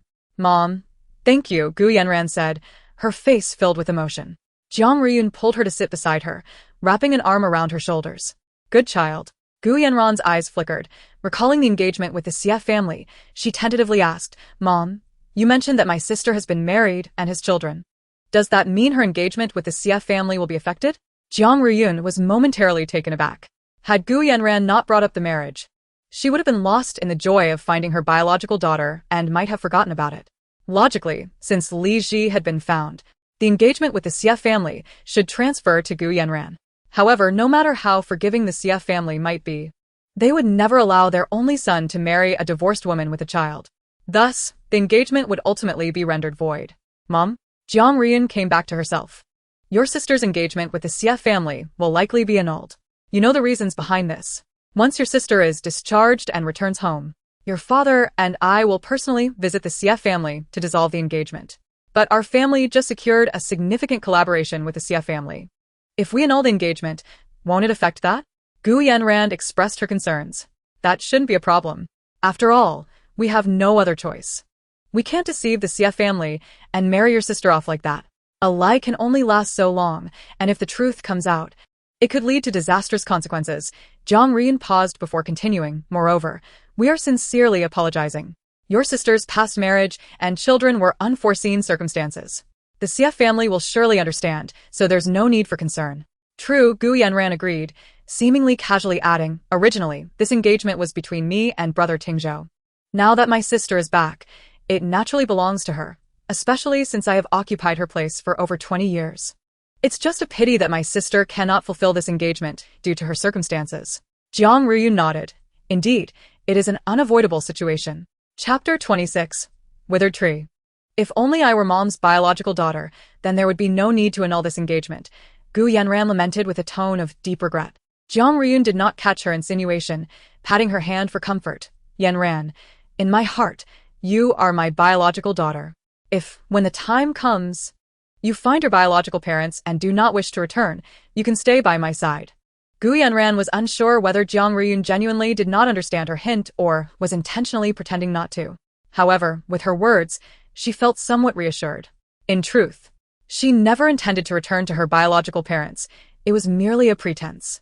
Leaning on Zhang Riyun's shoulder, she said, "Mom, you are truly wonderful. In my heart, you will always be my biological mother." Zhang Riyun smiled with satisfaction, choosing not to say anything further. Meanwhile, shortly after the Gu family left, Li Ji received a message from Zhou Xian. "Masterly, your talisman is amazing. I want to buy 50 of them." Li Ji raised an eyebrow. "Have you encountered something?" Zhou Xian replied, "Not me, but my brother has." Upon reading this, Li Ji immediately guessed the situation. "You gave the talisman to your brother." Zhou Xian confirmed, Yes, if I hadn't given the talisman to my brother, he would have been in serious trouble tonight. Li Ji inquired. What happened to your brother? Zhou Xian explained. My brother encountered a ghostly wall. The female ghost followed him from the hospital. If it weren't for your talisman, she would have choked him to death. Li Ji understood. As long as he's fine. As for the 50 talismans you mentioned, do you wish to kill me? Zhou Xian chuckled. Hee, my apologies, Masterly. How many can I buy? Li Ji thought for a moment. 10 will be fine. Zhou Xian asked, how much, Masterly? After pondering for a few seconds, Li Ji replied, 5,000 each. Zhou Xian immediately transferred 50,000 yuan. Seeing this, Li Ji confirmed the receipt. All right, I'll have my son deliver them to you tomorrow. Zhou Xian responded. Okay. Masterly. The next day, Jiang Riyun was supposed to be discharged, but considering the convenience of looking after Li Ji and Li Yanjing, and knowing they preferred not to have outsiders around, she chose to stay. She booked a room next to Li Ji's, making it easier to move between the two. Looking after them wasn't too laborious. It simply involved helping Li Ji with items, assisting her to the bathroom, and serving her meals. Initially reluctant, Li Ji eventually agreed after Jiang Riyun spoke to her at length. Gu Yanren also wished to stay, but seeing that Li Yanjing wasn't particularly keen, Jiang Riyun advised her to return, asserting that she could manage alone without needing 2 people for the task. After lunch, as the 3 finished their meal, Li Ji glanced at her phone and noted the time. It was almost noon, and she needed to start her live broadcast. She still had matters regarding Shan Feng's mother to resolve. Looking at Jiang Riyun and Li Yanjing, who had just finished tidying the table, she said, Mom, I'm going to take a nap. You should rest in the next room too. All right, Jiang Riyun replied, her gaze shifting to Li Yanjing. Yanjing, do you want to sleep? Li Yanjing shook his head. Grandma, I'm not sleepy. I don't want to sleep. Then would you like to go to the next room to play with Grandma, so your mother can get some good rest? Jiang Riyun suggested. Li Yanjing glanced at Li Ji, recognizing she was preparing for her live broadcast and wanting to watch it. He replied, Grandma, it's all right. I'll stay here with Mom. Li Ji understood his intention, saying, It's fine, Mom. Yanjing is very well behaved and won't disturb me. You've been looking after me all morning. You must be tired. Please go rest in the next room. Jiang Riyun nodded in agreement. Okay, I'll head next door then. Li Ji affirmed, slightly raising her fair chin. Yanjing, please see Grandma to the next room. Okay. Li Yanjing responded, reaching for Jiang Riyun's hand and looking up at her. Grandma, I'll take you to rest in the next room. Jiang Riyun lowered her head, gently caressing his cheek, her affection for him blossoming like a cherished treasure. With a smile, she said, All right, thank you, Yanjing. After Li Yanjing took Jiang Riyun's hand and led her away, Li Ji resumed her previous activity, picking up her phone and opening the musical notes app to commence today's live broadcast. Within mere seconds, a multitude of viewers flooded into the live room. As soon as Zhou Xian entered, he promptly bestowed upon her 2 carnival gifts. Others followed suit, sending luxury cars, hot air balloons, heart-shaped bunnies, sunglasses, and various other gifts. Li Ji gazed at the barrage of gift effects continuously appearing on the screen, expressing her gratitude to all the generous givers. Just as her words faded, the sound of the hospital room door opening reached her ears, followed by Li Yanjing entering the room and obediently settling onto the sofa. Li Ji cast a fleeting glance at him before quickly redirecting her attention to her phone screen, only to see that Shan Feng had just sent her a video call request. Upon noticing, Li Ji immediately raised her hand to accept his request. Shan Feng adjusted the camera angle and said, Masterly, I have now arrived at my mother's gravesite. Li Ji nodded. What about the purification talisman I gave you yesterday? At her words, Shan Feng pulled the talisman from his pocket. Masterly, here it is. Li Ji replied, Unfold the talisman and place it against that tree. Place it? Shan Feng questioned, unfolding the talisman. Masterly, I didn't bring any glue. No need for glue, just set it against the tree, Li Ji instructed. Shan Feng nodded, walking towards the large tree. Following her guidance, he affixed the purification talisman to the trunk. The moment of contact caused the talisman to adhere itself to the bark, and in an instant, a flash of golden light enveloped the tree, which rapidly withered as if all its vitality had been siphoned away. In the blink of an eye, the once lush tree transformed into a pitch-black, lifeless husk. Shan Feng stared in astonishment, disbelief etched across his features. Rubbing his eyes and reaching out to touch the withered tree, he realized this was no dream. Meanwhile, the live chat exploded with comments. Big orange. No way. I must be seeing things. Just now a flash of gold and the tree withered? Little dots. OMG. That's incredible. Is the purpose of this purification talisman to purify the tree? Heaven and earth. It's like watching a movie's special effect. Is it really that magical? Surely this isn't staged for entertainment? Strong dad. Exactly, it looks fake. Nowadays people will do anything for livestream money. Yun Yun, you newcomers don't understand anything. Please don't question our masterly. Cocoa Bear. Masterly, can I buy a safety talisman from you? SpongeBob. Big Orange, aren't you a moderator? Quickly kick out these clueless trolls. They're ruining the atmosphere of our live room. Big Orange. Okay, I got it. Chapter 27. Into the Mountains. Shan Feng snapped back to reality, hastily glancing at Li Ji on his phone screen. Masterly, is this sufficient? Li Ji looked at the spirit of Shan Feng's mother, hovering above. Now you can have someone remove this dead tree. The roots embedded in your mother's coffin have decayed, and her spirit has been released. Starting today, burn incense and paper money for 3 consecutive days. And your mother's soul will find peace. Shan Feng nodded excitedly. Thank you so much, Masterly. I understand. Pausing suddenly, he inquired, by the way, Masterly, what about my own situation? Li Ji, perceiving his concern, reassured him, rest assured, you're fine now, just return to your normal life. Shan Feng exhaled in relief. All right. Masterly, do you have contact information for the expert your elder brother found? Li Ji asked. Shan Feng shook his head. No. It was my brother who dealt with him for those matters. Have you ever met him? Li Ji probed further. No, Shan Feng replied. He seemed to have communicated with my brother only over the phone, and didn't he appear on the day of my mother's burial? Li Ji frowned slightly. Do you know how your brother found that person? He didn't elaborate, just mentioned he encountered someone capable of reading feng shui for burials, Shan Feng responded. Li Ji decided not to press further. After all, the only person involved had already passed away, and the trail of inquiry had ended there. Very well, I understand. Just follow my instructions moving forward. Understood, Masterly, Shan Feng replied. After exchanging farewells, Li Ji raised her hand to terminate the connection. Alright, is there anyone next? A polar bear sent a musical note X1. Li Ji promptly sent a connection request to the polar bear. The next moment, a young girl with a pale complexion and a frightened expression appeared on the screen. Masterly, I don't want to have my fortune told. I think I saw a ghost and it was coming for me. Fear not, I am here. What happened? Li Ji inquired. Upon hearing her soothing, low voice and meeting her gaze, the girl felt her fear diminish. Taking a deep breath, she recounted her experience from the previous night. My dormitory is on the 1st floor. Last night, it was just me and another girl in the room. The other 2 roommates had gone out on dates and weren't returning. It rained heavily during the night, and I woke up around 2, needing to use the bathroom. As I walked to the window, I casually glanced outside and saw a figure over 2 meters tall, draped in a white cloak, walking in the rain. Upon closer inspection, I realized it wasn't he walking at all. It was floating, its feet barely touching the ground. I thought I was still half asleep and didn't dwell on it, feeling more curious than scared. After using the restroom and returning to bed, just a few minutes later, I suddenly heard a series of knocking sounds. Although our dormitory is on the 1st floor, it has a particularly dense wire mesh that would prevent any small animals from entering. Even if they did, they wouldn't create such a knocking noise. The sounds grew closer, moving from the window to the balcony door, and finally to the floor of the dormitory. Approaching my bed, I could hear it clearly. The noise was abnormal, unlike anything an animal would make. I felt as if it was right beneath my bed. I was on the upper bunk and mustered all my strength to shout the name of my other roommate. She woke up startled and asked what was wrong. And as soon as she spoke, the knocking ceased. After that, I couldn't fall back asleep. Every time I closed my eyes, I thought of that knocking sound and the figure in the white cloak floating in the rain. Melancholy is a talent. Wow, that's terrifying. Based on your description, it can't be the white impermanence, can it? Don't mind me. I don't think so. Aren't the black and white impermanence supposed to appear simultaneously? Little Gold.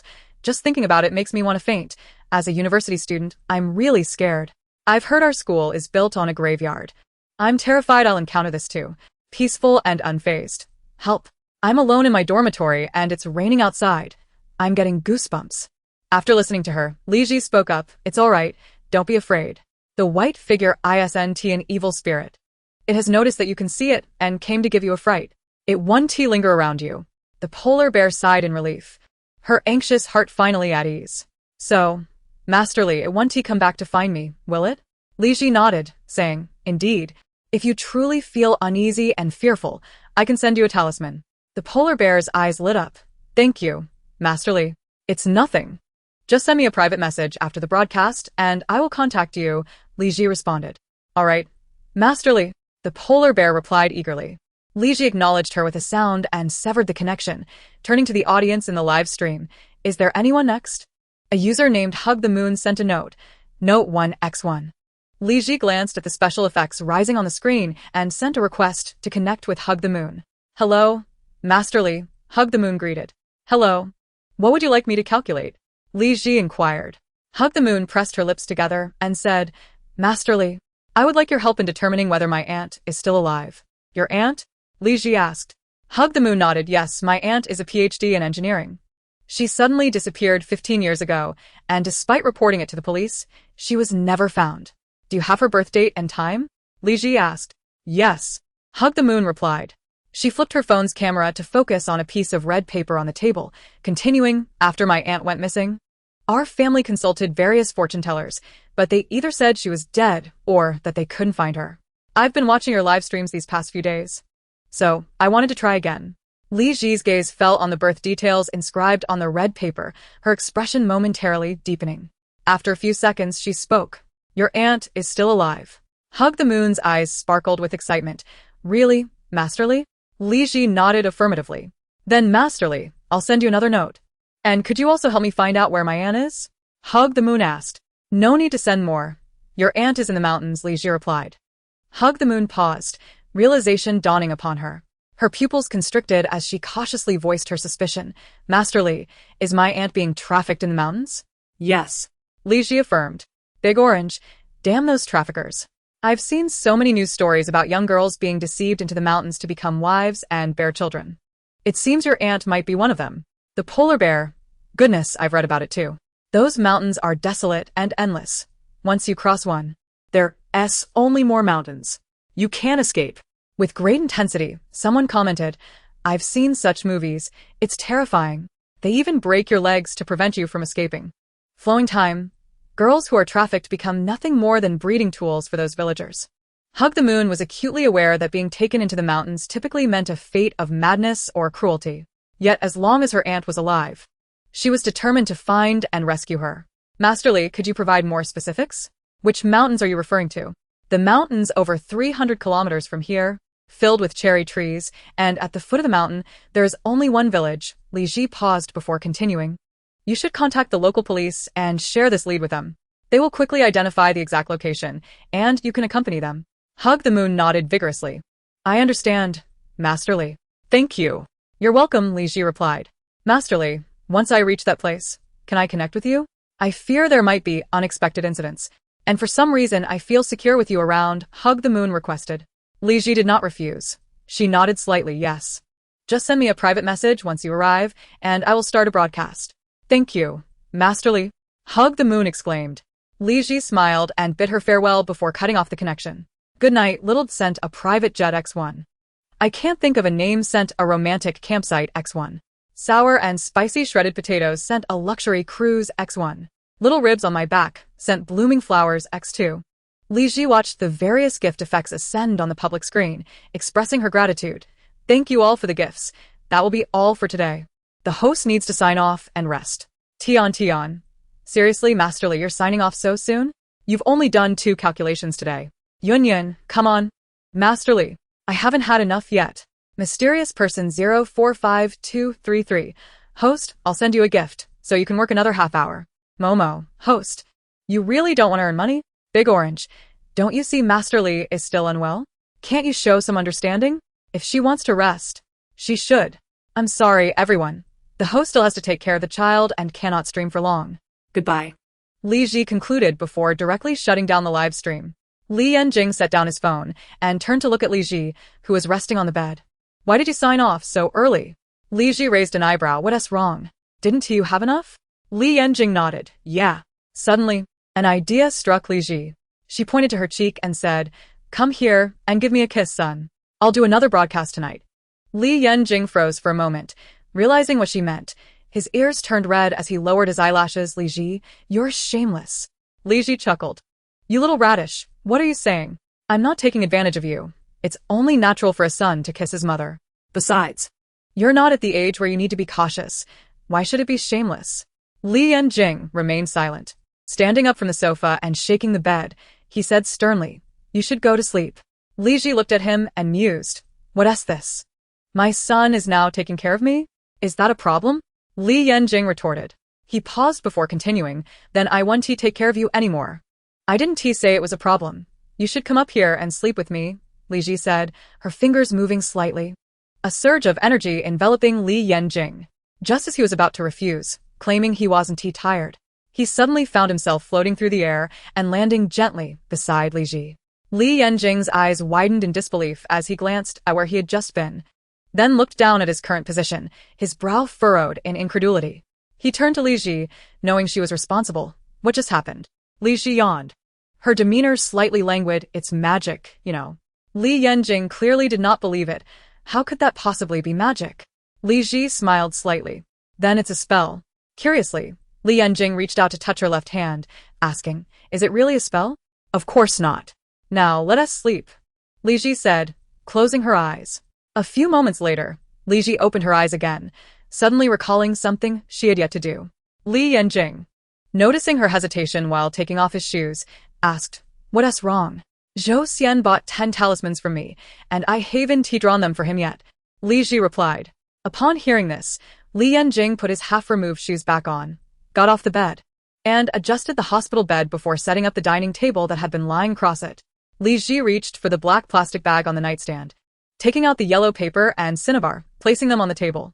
After mixing the cinnabar with a little water, she picked up the brush and began to draw the talismans. Li Yanjing said nothing, climbing onto the bed to sit down, quietly watching her as she worked. Soon enough, Li Ji had completed all 10 talismans. You've drawn one less, Li Yanjing suddenly remarked. Li Ji looked puzzled. Didn't you still need to send a talisman to that girl called Polar Bear? Li Yanjing reminded her. Oh, I really forgot, Li Ji responded. Li Ji suddenly came to her senses, picked up the brush, and painted another talisman. She leisurely set down the brush, dusting off the non-existent layer of dust on her hands. Was there anything overlooked this time? No, there wasn't. Li Yanjing paused, his hand resting on his lap tightening as he slowly spoke. Li Ji, may I learn? Li Ji turned to look at him. Learning to draw talismans? Li Yanjing nodded affirmatively. Li Ji raised an eyebrow and teased. Are you sure you can draw it well enough to learn? Li Yanjing pressed his lips together. I can draw it, I've already learned. Intrigued, Li Ji picked up the brush and handed it to him. Then let us see your work. If you can replicate my talisman exactly, I will teach you how to draw them. Li Yanjing reached out, took the brush, and retrieved a piece of yellow paper from his bag. Dipping the brush into the vermilion ink, he began to sketch on the dining table. Li Ji initially thought he would carefully copy her talisman stroke by stroke, but to her surprise, he immersed himself in his work without even glancing at hers. Chapter 29. The Disciple of My Own Teaching. Li Yanjing worked quickly, and after placing the brush down, he held up the completed yellow paper. Presenting it to Li Ji, I'm done. Li Ji reached out, lowered her gaze to the symbols on the paper, and found them to be a perfect match. Without a single flaw, this little rascal truly possessed a clever mind. Li Yanjing's bright, dark eyes looked at her. Li Ji, can you teach me now? Li Ji nodded, of course, little Taoist. Li Yanjing's eyes sparkled with excitement. However, there is one condition, Li Ji added. What condition? Li Yanjing inquired. Li Ji caressed the yellow paper he had drawn on, her eyelashes fluttering. Call me mother, and I will allow you to take me as your teacher. Li Yanjing bit his lip. Is it really that simple? If you wish to pay tuition, that could also be arranged. Considering our mother-son relationship, I could offer you a 50% discount, Li Ji stated earnestly. How much is the tuition? Li Yanjing asked. Li Ji arched an eyebrow. $50. Then I will come back to learn how to draw talismans once I have the money, Li Yanjing replied. Li Ji set the yellow paper down. By the time you have the money, it might be a different story. Once this village is gone, the shop won't remain. I'm merely in a good mood today. Li Yanjing lowered his gaze, contemplating for a few seconds before slowly saying, Mother. Li Ji smiled softly, reaching out to pat his head. So you really want to learn to draw talismans? Li Yanjing looked up at her earnestly and nodded. I find it quite interesting. A faint smile graced Li Ji's profound eyes. Very well. From now on, you shall be my cherished disciple. Li Yanjing softly responded. his gaze falling on the talisman he had drawn. Should I deliver it to him now? Wait, let me send a message and see if he is asleep. Li Ji said as she picked up her phone. Opening WeChat to message Zhou Xian. Li Ji, are you asleep? Zhou Xian. Not yet. What's up, Master Li? Li Ji. Nothing much. I've finished those 10 talismans for you. I'll have my son deliver them now. Zhou Xian. Great. Thank you for your hard work, Master Li. Li Ji did not reply further and looked at Li Yanjing, saying, you can take them to him now. Li Yanjing complied, reaching for the 10 talismans stacked together, stepping down from the bed, and leaving the hospital room. Jiang Ru Yun, thinking that Li Yanjing might be bored, had someone buy a bunch of toys that boys typically enjoy and sent them over. At that moment, she was sitting on the sofa, chatting with Li Ji while playing with Li Yanjing, who was building blocks. After a while, there was a sudden knock at the door. Jiang Ru Yun set down the blocks in her hands, stood up from the sofa, and walked over to open the door. She was somewhat surprised to see Gu Yu standing outside. She hadn't asked him to come over after school. Yu, what brings you here? Gu Yu stepped inside, casually responding, I just happened to be passing by to check in. It doesn't seem like your school is on the way here, Jiang Ru Yun remarked. Gu Yu cleared his throat. Oh, really? I thought it was on the way. Jiang Ru Yun saw through his pretense with a smile. Glancing at Li Ji on the hospital bed, if you want to visit your sister and nephew, just say so. There's no need to make excuses. Caught off guard by her directness, Gu Yu felt a bit embarrassed. Mom. Jiang Ru Yun lightly patted his back, saying nothing more, and returned to her seat on the sofa. Her gaze fell on the already constructed blocks on the coffee table, smiling. Our Yanjing is quite impressive. Finishing it so quickly. Li Yanjing turned to her. That's because Grandma helped me build it. Jiang Ru Yun stroked his head. Shall we build another one? Li Yanjing nodded. Sure. Gu Yu himself was unsure why he had come over, but somehow he had ended up here with the driver. He redirected his gaze from the sofa to Li Ji on the hospital bed, scratching his face. Sister. After exchanging greetings, the siblings fell into silence. Gu Yu's mind raced as he tried to think of a topic, when suddenly the sound of a phone ringing broke the stillness, accompanied by Jiang Ru Yun's voice. Yu, come over and play with Yanjing. I need to take a call. Oh, okay, Gu Yu responded, turning to sit next to Li Yanjing. Li Yanjing glanced at him before quickly returning to his focus on the blocks. Gu Yu raised an eyebrow. Are you treating me like air? Don't you know to call out to people? Li Yanjing continued his work without pause. Uncle. Gu Yu was taken aback, pleasantly surprised, as he had thought it would be difficult for the boy to address him. Realizing this, he immediately responded. After a moment, Gu Yu suddenly thought of something and looked toward Li Ji on the bed, asking, by the way, sister, has he started school yet? Li Ji looked up from her phone. No. He refuses to go. That's normal. When I was 5, I didn't want to go to school either. Mom had to give me a good scolding and forcibly send me to school, Gu Yu commented. Li Ji nodded seriously. That's a good method. After this summer, I'll send him to school. Li Yanjing raised his head, confused. Gu Yu noticed his expression and stifled a laugh, patting his shoulder. Once you attend school for a couple of days, you'll discover just how delightful it can be. Li Yanjing turned to him, smiling slightly. Uncle, since you think school is so enjoyable, why don't you go in my place? Kindergarten is definitely easier and more comfortable than high school. And with your intellect, you would certainly excel in kindergarten knowledge, as it doesn't require much thought. Gu Yu's eye twitched slightly. Sister, are you certain your son is 5 and not 15? Indeed, he is 5, no doubt about it, Li Ji replied. I've never encountered such a loquacious 5-year-old. Sister, how did you raise him? Gu Yu asked curiously. No need to teach. My son's intelligence speaks for itself, Li Ji replied nonchalantly. Gu Yu was left speechless. What's going on? What are you two talking about? Jiang Ru Yun returned from her phone call. Gu Yu, lounging unceremoniously on the sofa, replied, I was just saying how clever your grandson is. Jiang Ru Yun settled down beside Li Yanjing. Of course, when you were 5, all you cared about was eating. Gu Yu straightened up. Hey, why are you attacking the 5-year-old me again? Jiang Ru Yun shot him a sidelong glance. Attacking? I'm simply stating the truth. Just as she finished speaking, there was another knock at the door. Gu Yu, upon hearing a sound, rose from the sofa and approached the door to open it. He was momentarily taken aback upon seeing Gu Yanran standing outside, but quickly regained his composure and inquired, Sister, what brings you here? Chapter 30. Destined by Fate. Gu Yanran was equally surprised to find Gu Yu here. After regaining her senses, she lifted the 2 thermal lunch boxes she was carrying and said, I came to deliver lunch.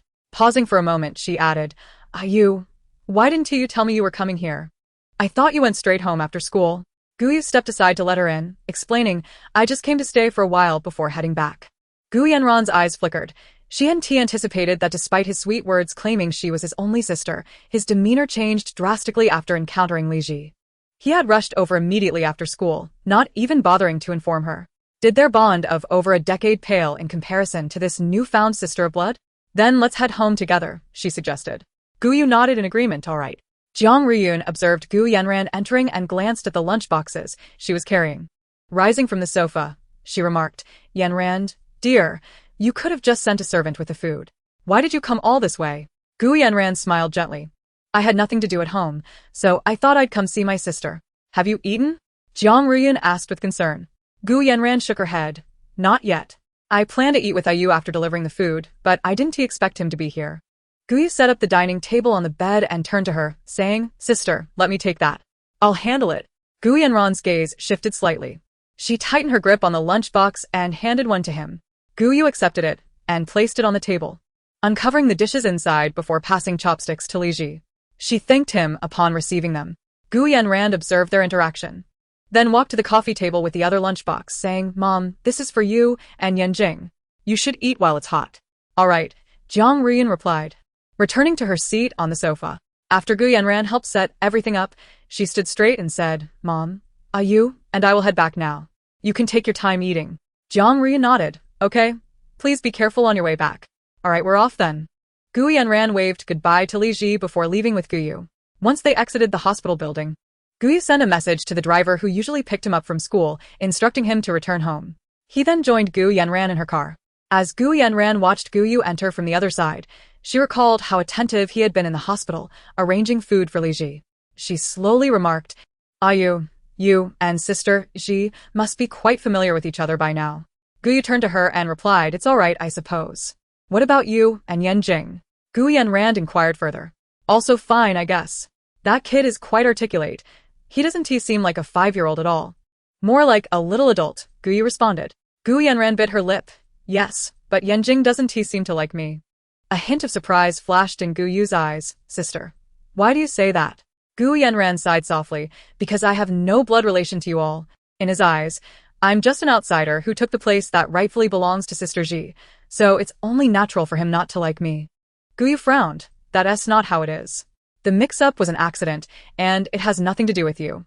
Sister, Yanjing is still a child. You shouldn't take his words to heart.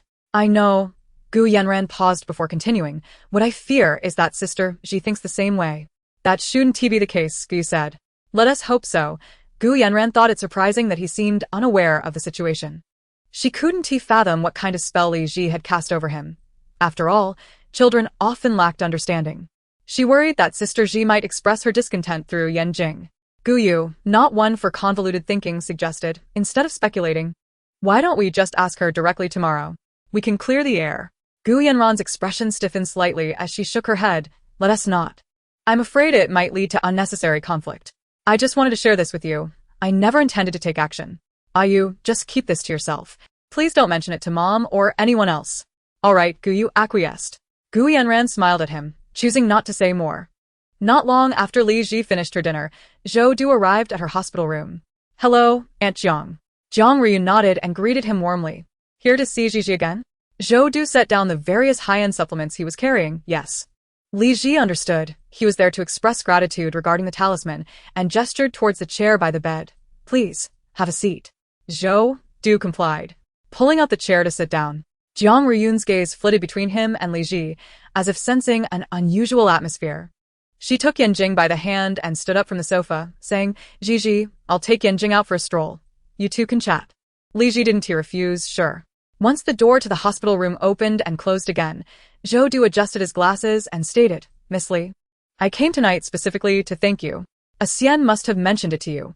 If it weren't for the talisman you gave him, I might have faced dire consequences last night. That's not true.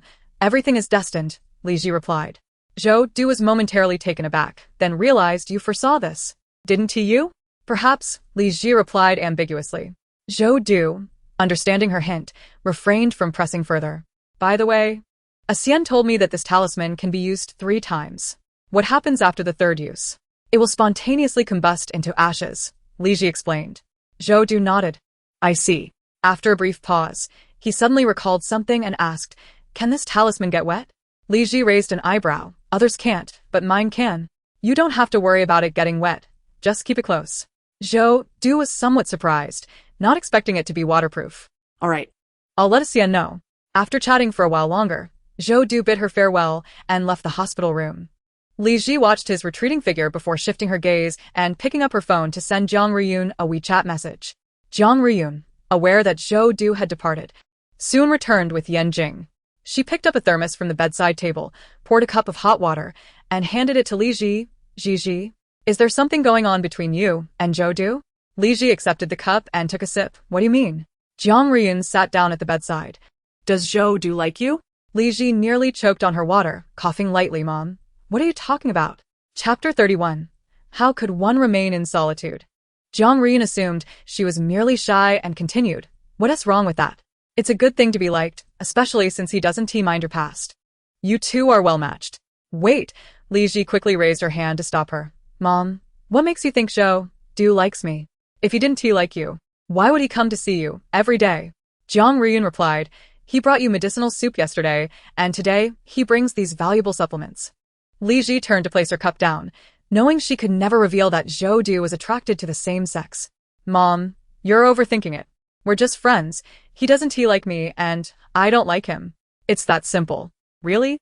Jiang Riyun asked. Li Ji nodded. "Indeed."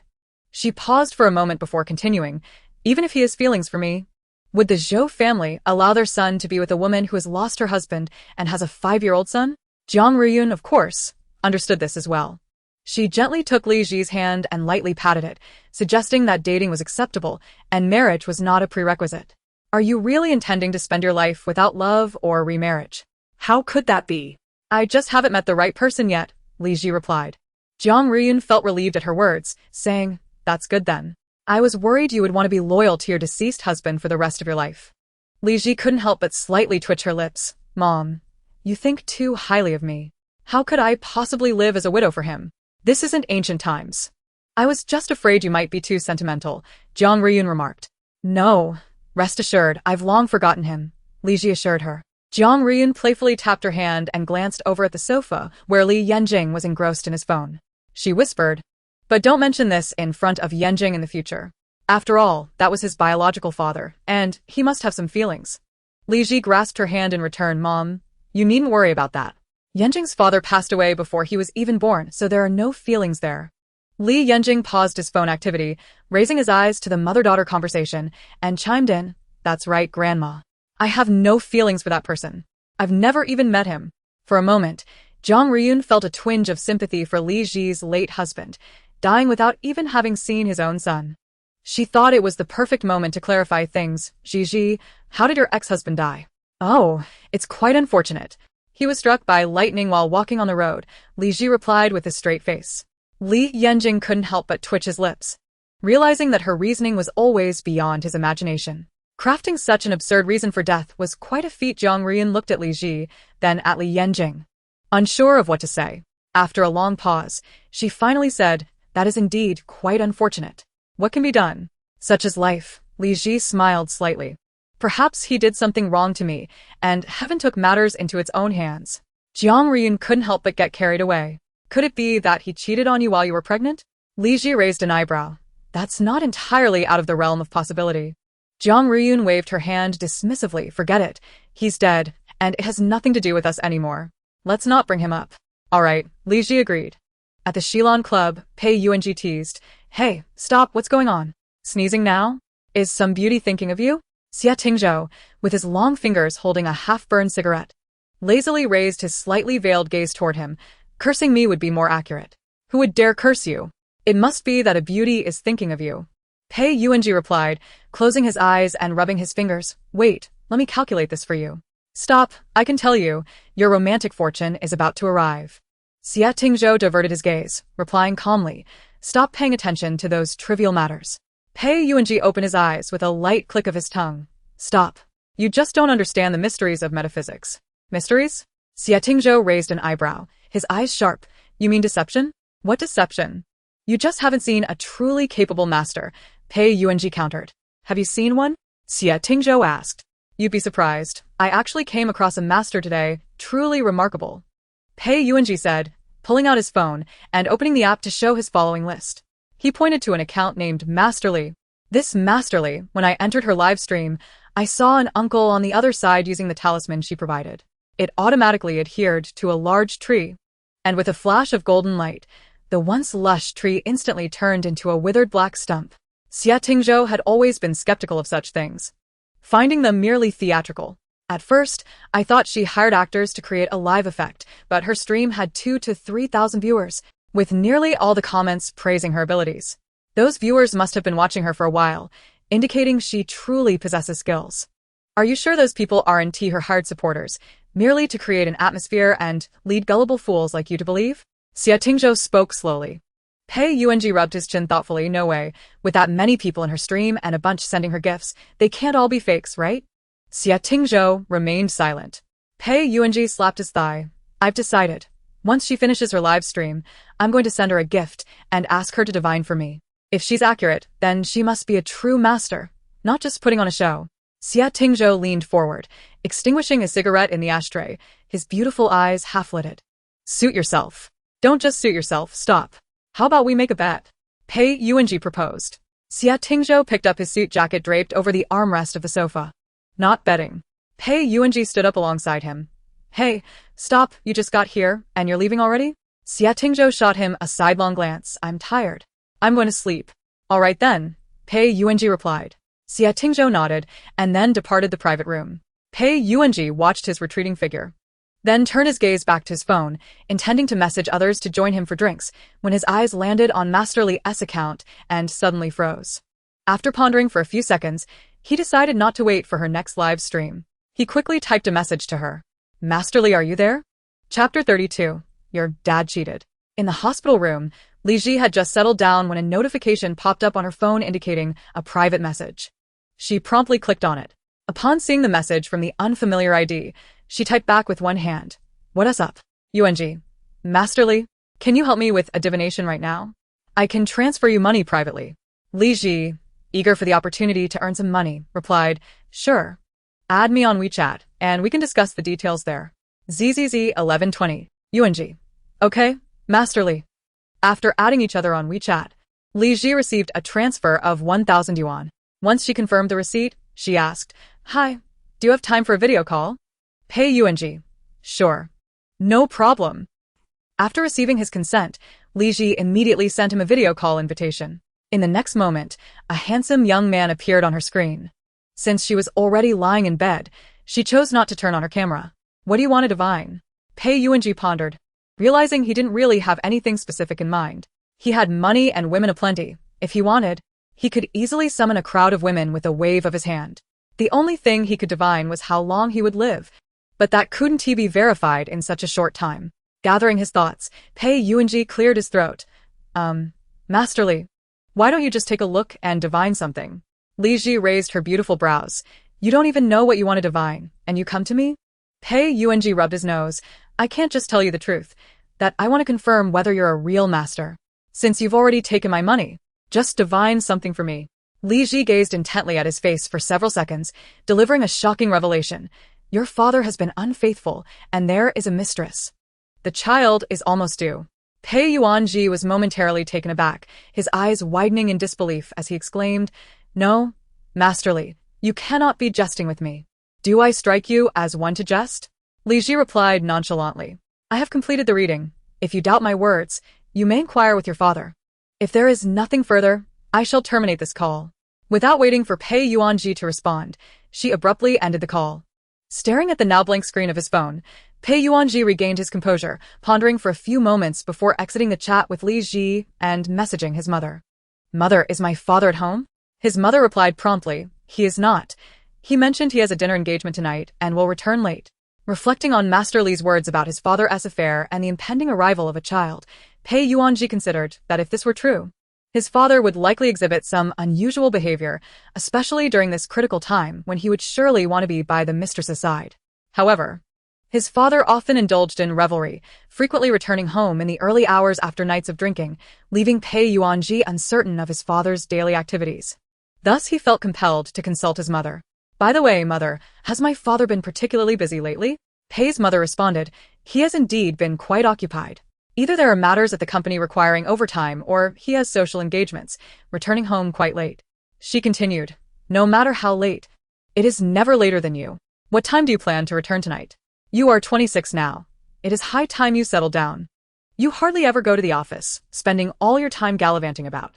Pei's mother added, I believe you ought to marry someone to keep you in check and return to work. Pei Yuan-ji felt a flicker of irritation. Why was she bringing him into this? Mother, please, I will return shortly. Let us discuss this when I get home. He replied, sending the message without waiting for her response, exiting WeChat to call his father. It was only when the call was near automatic disconnection that his father finally answered. Hello, Yuan-ji. Father, where are you? Pei Yuan-ji inquired. Pei Shin glanced at the woman sitting on the hospital bed eating fruit. I am dining out. Is there something wrong? Pei Yuan-ji's eyes narrowed slightly. Where? I will come wait for you, and then we can go home together. Pei Shin declined. There is no need. I have a driver, and I will not be finished here anytime soon. Come on, father. I am quite free. I may as well join you for a meal, Pei Yuan-ji insisted. Pei Shin frowned, sensing something amiss. You seldom have free time.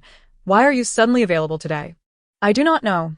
I just found myself unexpectedly free, Pei Yuan-ji replied. Father, who are you dining with? Pei Shin evaded the question. You should return home early, to keep your mother company. I must go, they are calling for me. He hung up, without further ado. Pei Yuan-ji, increasingly suspicious of his father, reopened WeChat and entered the chat with Li Ji. He first transferred 2,000 yuan to her, then typed a message. Masterly, can you discern where my father is at this moment? Li Ji returned the money, replying, if the child is almost due, he is surely at the hospital accompanying her. Pei Yuan-ji smacked his forehead, realizing how simple the answer was, feeling foolish for not having thought of it sooner.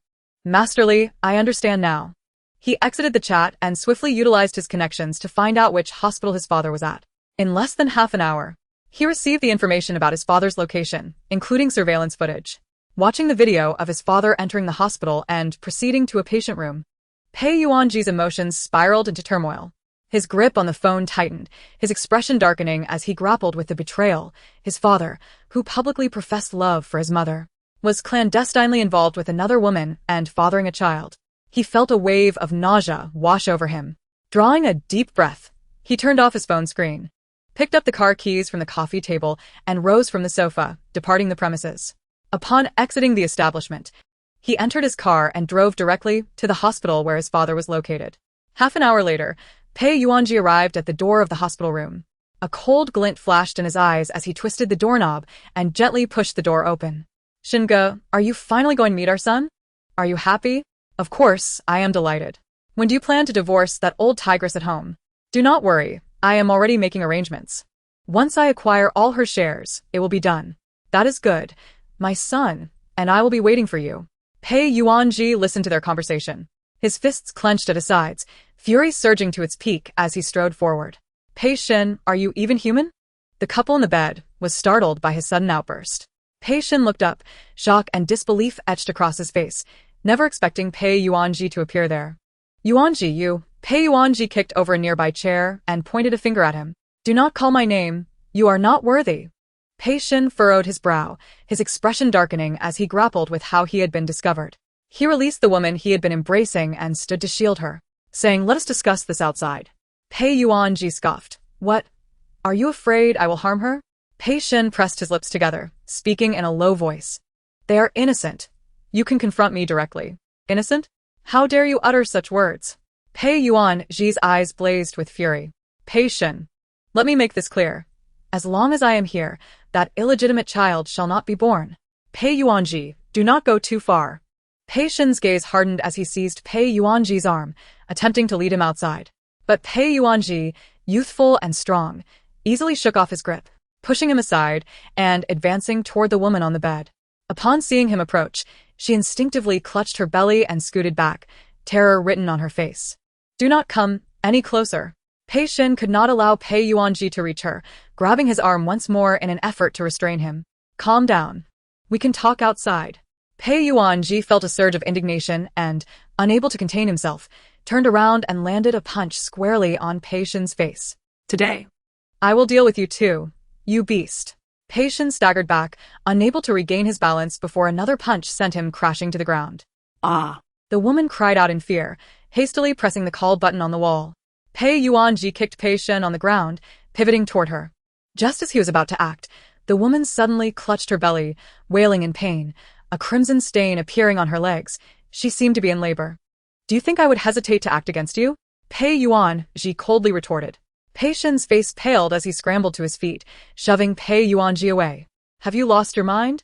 Just then, the door to the room swung open, and two nurses rushed in. Pei Shen exhaled in relief. Fortunately, she was wise enough to call for help. He positioned himself behind Pei Yuanji to prevent any interference, swiftly addressing the nurse. Hurry, she's about to give birth.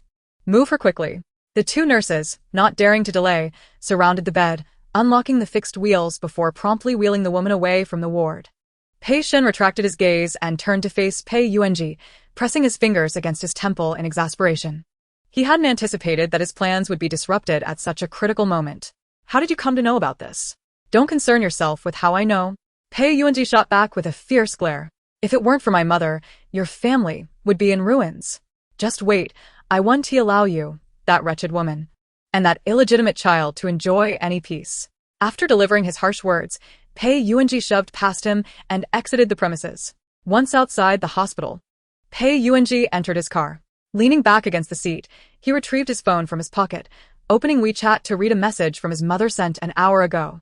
He found himself at a loss for how to inform her about Pei Shen. Pei Shen and his mother were college classmates, and after their romance began, his maternal grandfather initially opposed their union, citing their disparate backgrounds. Pei Shen was merely a poor boy, distinguished only by his academic excellence and handsome looks, while his mother hailed from a prestigious family in the capital. However, despite his grandfather's resistance, he ultimately relented, swayed by his daughter's tears and pleas, especially after witnessing Pei Shen's genuine intentions. After their marriage, being an only child, his mother inherited the family business from his grandfather. Fortunately, Pei Shen proved to be astute and capable, leading the company to thrive under his stewardship, thereby winning over his grandfather's approval. Yet, the current reality starkly illustrated that Pei Shen was nothing more than an ungrateful phoenix man, now wielding power and contemplating casting his mother aside. Thankfully, a sudden whim had led him to consult Masterly for insights. Otherwise, by the time Pei Shen manipulated his mother into relinquishing her shares, it would have been too late. They would both be cast out. Pei Yuanji steeled himself, determination gleaming in his eyes as he set aside his phone and started the car, leaving the hospital. He intended to confront his mother directly about Pei Shen's infidelity and to alert his grandfather, collaborating on a solution. Pei Shen must be left with nothing. Midway through his journey, an idea struck him, prompting him to grab the phone from the center console and dial Xia Tingzhou. After a few rings, the call connected. Hello, came Xia Tingzhou's deep, magnetic voice from the other end. Pei Yuanji focused ahead and slowly replied, Tingge, my father has been unfaithful, and the child is about to be born. A flicker of surprise crossed Xia Tingzhou's eyes. How did you find out? After you left. I messaged that Masterly I told you about, asking her to read my fortune, Pei Yuanji explained. She predicted your father's infidelity. Xia Tingzhou inquired. Yes, initially. I didn't know what to ask her. I don't lack for money or women, so I told her to read for herself. She revealed that my father has a mistress and that the child is imminent. At first, I didn't grasp it and asked if she could locate my father, but she insisted he was in the hospital since the child was about to be born. I then had someone investigate the hospital surveillance and pinpointed his location. That brood is scheming to take my mother's shares and divorce her, welcoming that mistress and her illegitimate child into the household. I confronted him at the hospital, and the wretched woman was so frightened that she started bleeding and went into labor. Are you still at the hospital? Xia Tingzhou asked. No. I'm on my way home. I plan to inform my mother face-to-face and notify my grandfather. Pei Shen should not expect to take a single cent from us. I will ensure he leaves with nothing. Xia Tingzhou acknowledged. Let me know if you need assistance. All right, I understand. Pei Yuanji paused before continuing. Tingge, Master Li truly possesses remarkable abilities. She is not a fraud. Xia Tingzhou was skeptical, attributing her accuracy to mere chance. I doubt it was mere luck. Would you like me to have her read for you? Pei Yuanji proposed. No need. I have nothing to inquire about, and I'm not interested in such matters. Xia Tingzhou replied. Very well. Pei Yuanji didn't press further. After exchanging farewells, he ended the call. Chapter 34. She ran away 10 years ago. Li Yanjing slowly opened his eyes, glancing at Li Ji beside him, who was engrossed in her phone. He instinctively exhaled in relief. Rubbing his sleepy eyes, he murmured, "What time is it?" Li Ji, surprised that he had awakened, turned to glance at him before checking the time on her phone. "It's 12 o'clock. Li Yanjing's awareness sharpened slightly, and he instinctively frowned. "Li Ji, it's 12. Aren't you going to sleep? Don't you know that staying up late is harmful to your health?" Li Ji cleared her throat lightly. "How come you're awake?" Li Yanjing pressed his lips together. "I had a dream." Li Ji turned off her phone screen and placed it beside her pillow. Was it a sweet dream or a nightmare? Not quite a nightmare, but not a pleasant dream either, Li Yanjing replied. What was the unpleasant dream about? Li Ji inquirat. Lowering his eyelashes, Li Yanjing remained silent for a few seconds before muttering, "I dreamt that you didn't want me anymore." Li Ji wrapped her arms around him, brushing her fingers through his slightly damp hair. "How could I ever not want you?" Inhaling the cool, fragrant scent emanating from her, Li Yanjing felt reassured. Closing his eyes again. "Who knows, you might just be a liar." Li Ji gently poked his cheek. "What have I lied to you about?" "Whether or not you're truthful, you know in your heart," Li Yanjing replied. Li Ji raised an eyebrow, pondering. "Are you referring to that matter of fortune-telling?" Li Yanjing's eyelids flickered, and he softly affirmed. Li Ji chuckled lightly. How could it possibly be true? Otherwise, wouldn't I have ascended to immortality? Li Yanjing opened his eyes and unexpectedly asked, "Will you leave and become an immortal?" Li Ji paused, quickly grasping his meaning. A glimmer of an indescribable emotion flickered in her dark, glistening eyes. "So, you know?" "Is it true?" Li Yanjing pressed. Li Ji held his gaze for a few seconds before smiling slightly. "Of course it's false. What nonsense do you have in that little head of yours?" "Will you leave, then?" Li Yanjing asked again. Li Ji nodded. "No, I'm not going anywhere. I'll always be here with you as you grow up." "Really? You're not lying to me?" Li Yanjing questioned. "Really," Li Ji affirmed. "Okay." Li Ji yawned and said, "All right, let us go to sleep, my son." Li Yanjing did not respond but slowly extended his small hand, clutching her clothing and nestling closer to her, obediently closing his eyes once more. In truth, he could sense that she was not the original Li Ji. How could a person undergo such a drastic change in temperament in such a short time? Her features were even different, and she possessed remarkable abilities like fortune-telling and magic. Yet, he hoped that Li Ji would remain true to her word and not leave him, even if it meant deceiving him. All he desired was the mother he had now. The following day, shortly after lunch, Li Ji received a private message from Bao Yuliang on the music note backend. After informing Jiang Ruyan that she was going to take a nap, she immediately began her live broadcast. Within mere seconds of the broadcast commencing, a deluge of viewers surged into the live stream. The Orange sent a Carnival X2. The Polar Bear gifted a sports car X1. The enigmatic figure, 089, presented a starry rose X1. As the comments flooded in, Zhili greeted, "Good afternoon, Masterly. Have you eaten?" Daydream chimed in, "Masterly, is there any update on that inquiry about Annie from yesterday?" The mysterious 089 inquired, "Masterly, when will you conclude the stream today?" Li Ji gazed at the screen of her mobile device, expressing gratitude for the gifts received. Bao Moon had contacted her, and she was currently with the police, having arrived at their destination, and was entering the village. Bao Moon, are you there?" She called out. "I am here, Masterly." Bao Moon replied. "Are you available for a video call?" "Yes, we just got out of the car," she responded. Li Ji glanced at the barrage of comments and promptly raised her hand to send a connection request. In the next moment, Bao Moon's face appeared in the lower right corner of the screen. "Masterly, we are now at the village entrance, preparing to enter," she said, adjusting her phone's camera. The entire settlement consisted of uniform gray-tiled, low houses, surrounded on three sides by mountains, with rice paddies flanking either side, creating a picturesque scene. Bao Moon held her phone aloft, following closely behind the plainclothes officers as they made their way into the village. "Hello," the officer called out to a passing villager. An elderly woman, pointing to a photograph of Moon Annie taken over a decade ago. "Have you seen this person?"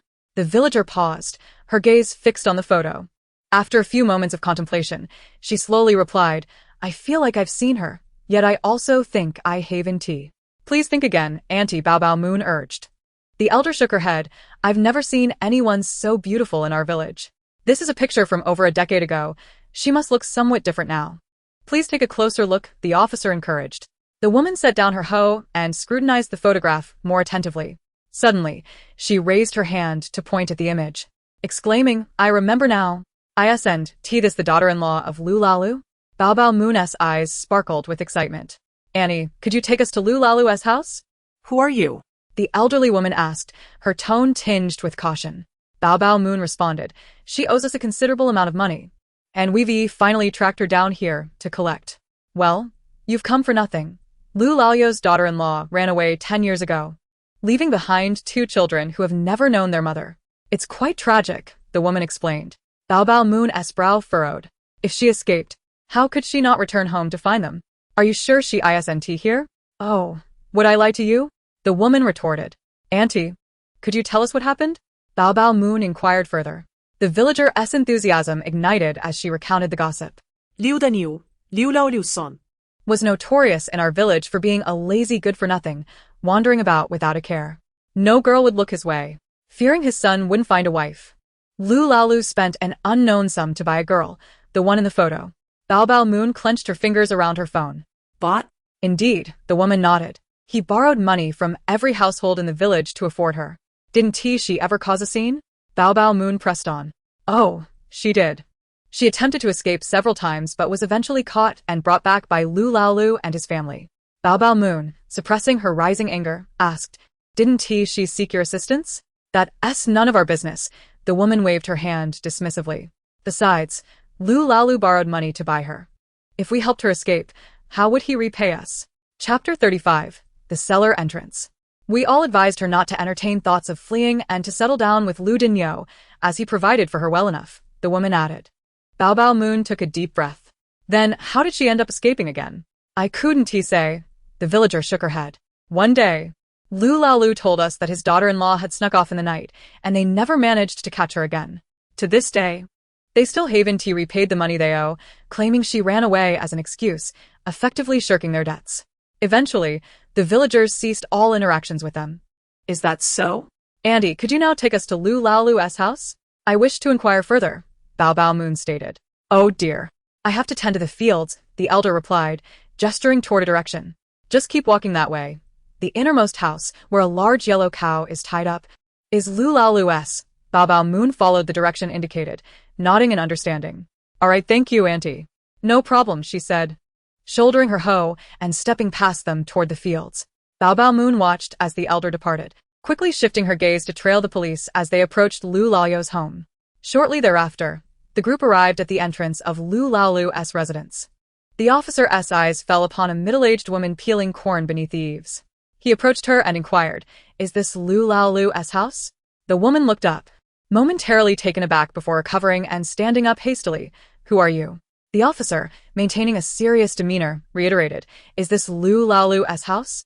A flicker of fear crossed her eyes as she slowly nodded. "Yes. What do you want with my husband?" "We are not looking for Lu Laolu," the officer replied, producing a photograph from his pocket and holding it before her. "Is this person your daughter-in-law?" The woman's gaze shifted to the photo upon recognizing the individual depicted. Her pupils dilated in shock. "Who are you?" she demanded. "I am a police officer. Please tell the truth." "Is this the woman you purchased as a bride for your son?"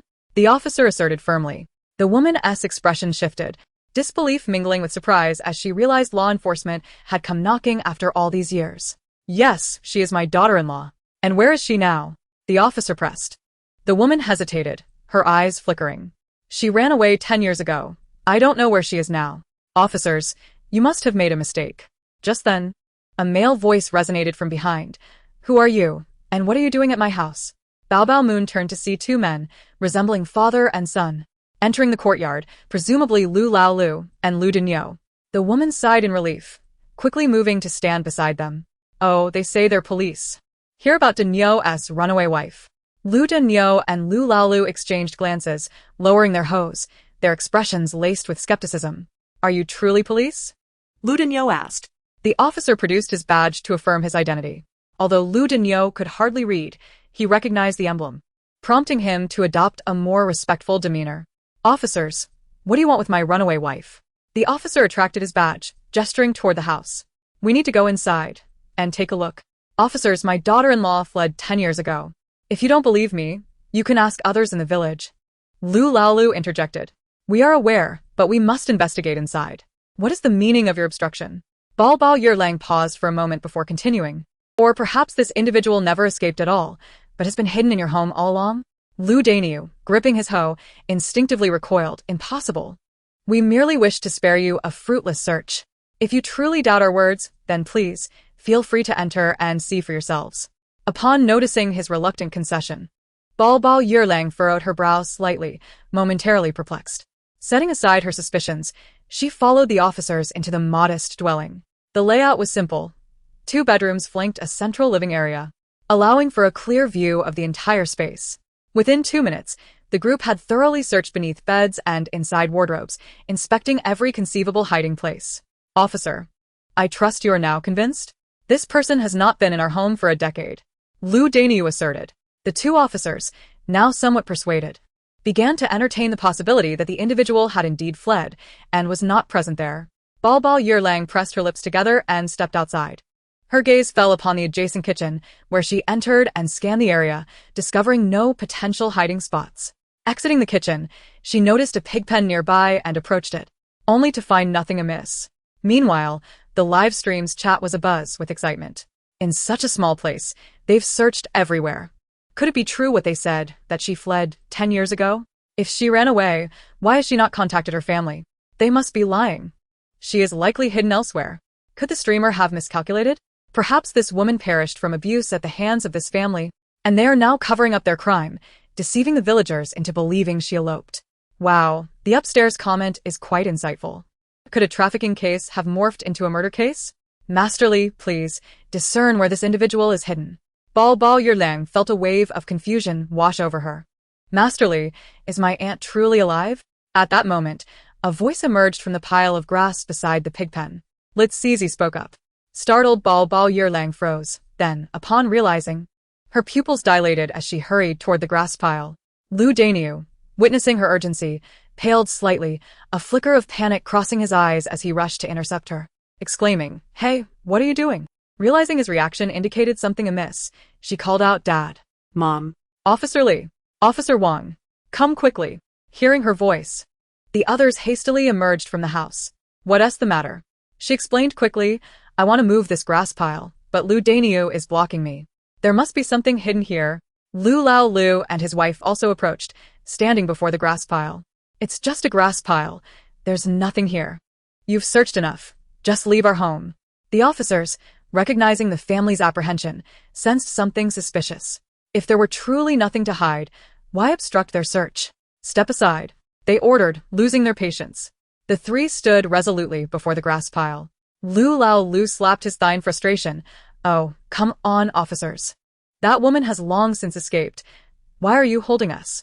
With that, the officers had had enough. They forcibly moved the family aside to take control of the situation.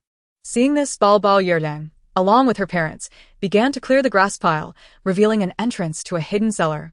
Goodness. Who would have thought a cellar lay beneath this grass pile? And who dares to question our Masterly now? Speak up. Masterly, I bow to you. Do you take disciples? So, their claim that she fled 10 years ago was merely a ruse to deceive the villagers. All this time, they had kept her imprisoned in this obscure cellar, which explains why no one ever discovered her. Why would they confine someone in a cellar? Truly inhumane. Surely, they feared she would attempt to escape. As the wooden boards covering the cellar were lifted, a foul odor wafted into the air. Following her parents, Bao Yirlang descended the ladder into the cellar. Inside, she found a bed, on which lay a woman, motionless, her back to them. A chain locked around her neck, the other end deeply embedded in the wall. Her exposed skin was marred with scars, both fresh and old, a harrowing sight. Lu Daniu, witnessing the scene, felt tears welling in his eyes as he trembled, slowly uttering the woman's name, Xiao Qian. Hearing his voice, the woman finally stirred, turning slowly to face him, her gaze vacant and unfocused. Who are you? Lu Daniu approached the bed and sat beside her, gently helping her sit up. Xiao Qian, it's me, your brother. She stared at him, confusion etched in her features. Brother? You don't remember me? I am your brother. Suddenly, she clutched her head, her expression twisted in agony. Who are you? Don't hurt me. I'll stop running. Please don't hit me. Don't worry, he comforted her, embracing her gently. No one will harm you anymore. I'm here now. Wiping her tear-streaked eyes, Bao Yirlang quickly interjected, Dad, let us get Anne out of here and rush her to the hospital. She needs urgent care. After a brief pause, she added, I'll go back up to fetch the key for the chain. Lu Dania nodded in agreement. All right. My goodness, this is utterly barbaric. She's so traumatized, she's lost her mind. This family must be imprisoned. They can't continue to harm others. It's absolutely despicable. Weren't there supposed to be 2 children? Where are they? They must be at school. One can only wonder if they know their mother is imprisoned in the cellar. If they do, it's truly horrifying. 15 years ago, a promising engineering PhD was trapped in this sunless pit. I recall a saying I once encountered. The genius emerging from the mountains, are they a result of genetic mutation? Or are they simply blood-sucking flowers blooming from the remains of another genius? From a humble mountain nest emerged a golden phoenix, largely due to the fall of another golden phoenix. Quickly, Bao Yerlang returned with the key, approaching the bed to unlock the chain around her Anna's neck. Lu Daniu carefully lifted his emaciated sister, climbing the ladder slowly, leading her out of the cellar that had imprisoned her for a decade. Xiao Qian squinted against the harsh light, trembling as she curled into her brother's embrace. 2 police cars, stationed at the village entrance, arrived. Where are you taking my wife? Lu Daniu cried out, Please, officers, have mercy. This child cannot be without her mother. Yes, we understand our mistakes. We'll never lock her in the cellar again. It was her disobedience. Always trying to escape. Silence. Behave yourselves. Officer Li barked. Bao Yueliang approached the troubled family. Prepare yourselves for imprisonment, you beasts. Lu Dania's complexion shifted dramatically. What? We're going to jail? We haven't done anything. Lu Laolu never anticipated the severity of the situation and hastily defended himself, saying, Officer, we provided her with food and drink. The only issue is that her living conditions were somewhat lacking. How could this possibly warrant imprisonment? Indeed, please don't apprehend people indiscriminately. Lu Lao's wife interjected. Enough. Save your words for the police station, Officer Li declared, signaling to his colleagues as they escorted Lu Laolu and his family into the police car parked at the roadside. Once the matter concerning hugging the moon was resolved, Li Ji bade farewell to her and ended the video call. Subsequently, she connected with 2 other individuals before concluding her broadcast. Li Yanjing lifted his gaze towards Li Ji, who lay on the hospital bed, and inquired, Will Annie hugging the moon recover? Li Ji set down her phone and replied, Your mother isn't a doctor, so how would she know? But you can calculate things. Can't you? Li Yanjing returta. Li Ji raised her beautifully arched brows and replied, I can't foresee everything. Whether she recovers depends on her fate. In any case, the fact that she has been successfully rescued is already the best outcome. Li Yanjing softly murmured in agreement, choosing not to pursue the topic further. Li Ji gestured for him to come over, saying, All right, come here and sleep, my son. Li Yanjing stood from the sofa, approached, lowered the bed, and then climbed onto it after removing his shoes. Li Ji naturally embraced him, yawned, closed her eyes, and drifted into an afternoon nap. When she awoke, it was already 4 in the afternoon. Habitually, Li Ji glanced at the empty space beside her before turning to look at the sofa, where Li Yanjing was engrossed in his phone. When did you wake up? She asked. Li Yanjing set down his device, walked over, and adjusted the bed, replying, About half an hour ago. Grandma just visited. She saw you were still sleeping and then returned to the next room. Please let her know I'm awake. Li Ji instructa. All right, Li Yanjing replied, turning to leave the hospital room. Before long, Zhang Ruyun entered, holding Li Yanjing's hand. She settled onto the sofa and, recalling earlier events, couldn't help but share with Li Ji, there's been something happening in our circle. A friend of mine, whom I know but don't interact with frequently, has a husband who is keeping a mistress, and the child was just born last night.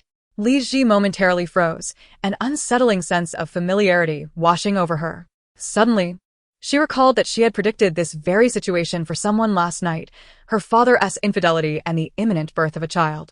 And then, she prompted. Fortunately, it was discovered in time. Otherwise, the shares held by her and her son would have been entirely siphoned away, Zhang Ruyun continued. She is currently working on the divorce, aiming to ensure the husband leaves with nothing. Marriage, after all, should be a matter of matching social standings. The husband was once a poor boy, reliant on the support of the wife's family to achieve his current status, yet he remains ungrateful, a veritable ingrate. Jiang Ruyun added, Gigi, if you ever remarry, Mom and Dad will certainly ensure you choose wisely. Marrying someone of a different social standing is absolutely out of the question. Li Ji touched her nose thoughtfully and replied, Mom, let's not cross that bridge until we come to it. I'm not in the right mindset for such matters now. I understand. I just wanted to give you a heads up, Jiang Riyun responded. Listening to their conversation, Li Yanjing pursed his lips, feeling a tinge of dissatisfaction. If Li Ji were to remarry, would that mean she would have children with someone else? With a new child, he would no longer be her sole focus, and her affection would inevitably be divided. Would he be left behind when she established a new family? Clenching his small fist resting on his thigh, Li Yanjing resolved that he must not allow Li Ji to remarry. Despite knowing it was selfish, he was unwilling to share his mother with anyone. Li Ji could only be his mother. Chapter 37. Is this what you call impressive? Pei Yuanji had been extraordinarily busy these past few days due to Pei Shin's departure from the household, but fortunately, the outcome was favorable.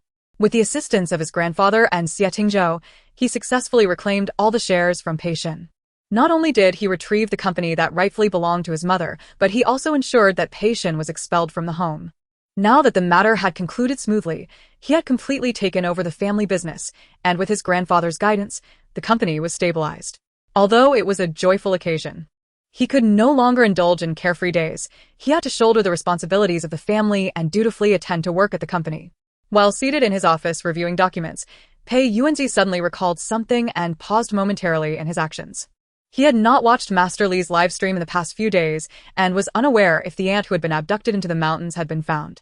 Without hesitation, he set aside the documents and picked up his phone, opening WeChat to send a message to Li Ji. Master Li, are you there? Li Ji promptly replied, yes. Are you seeking another fortune-telling?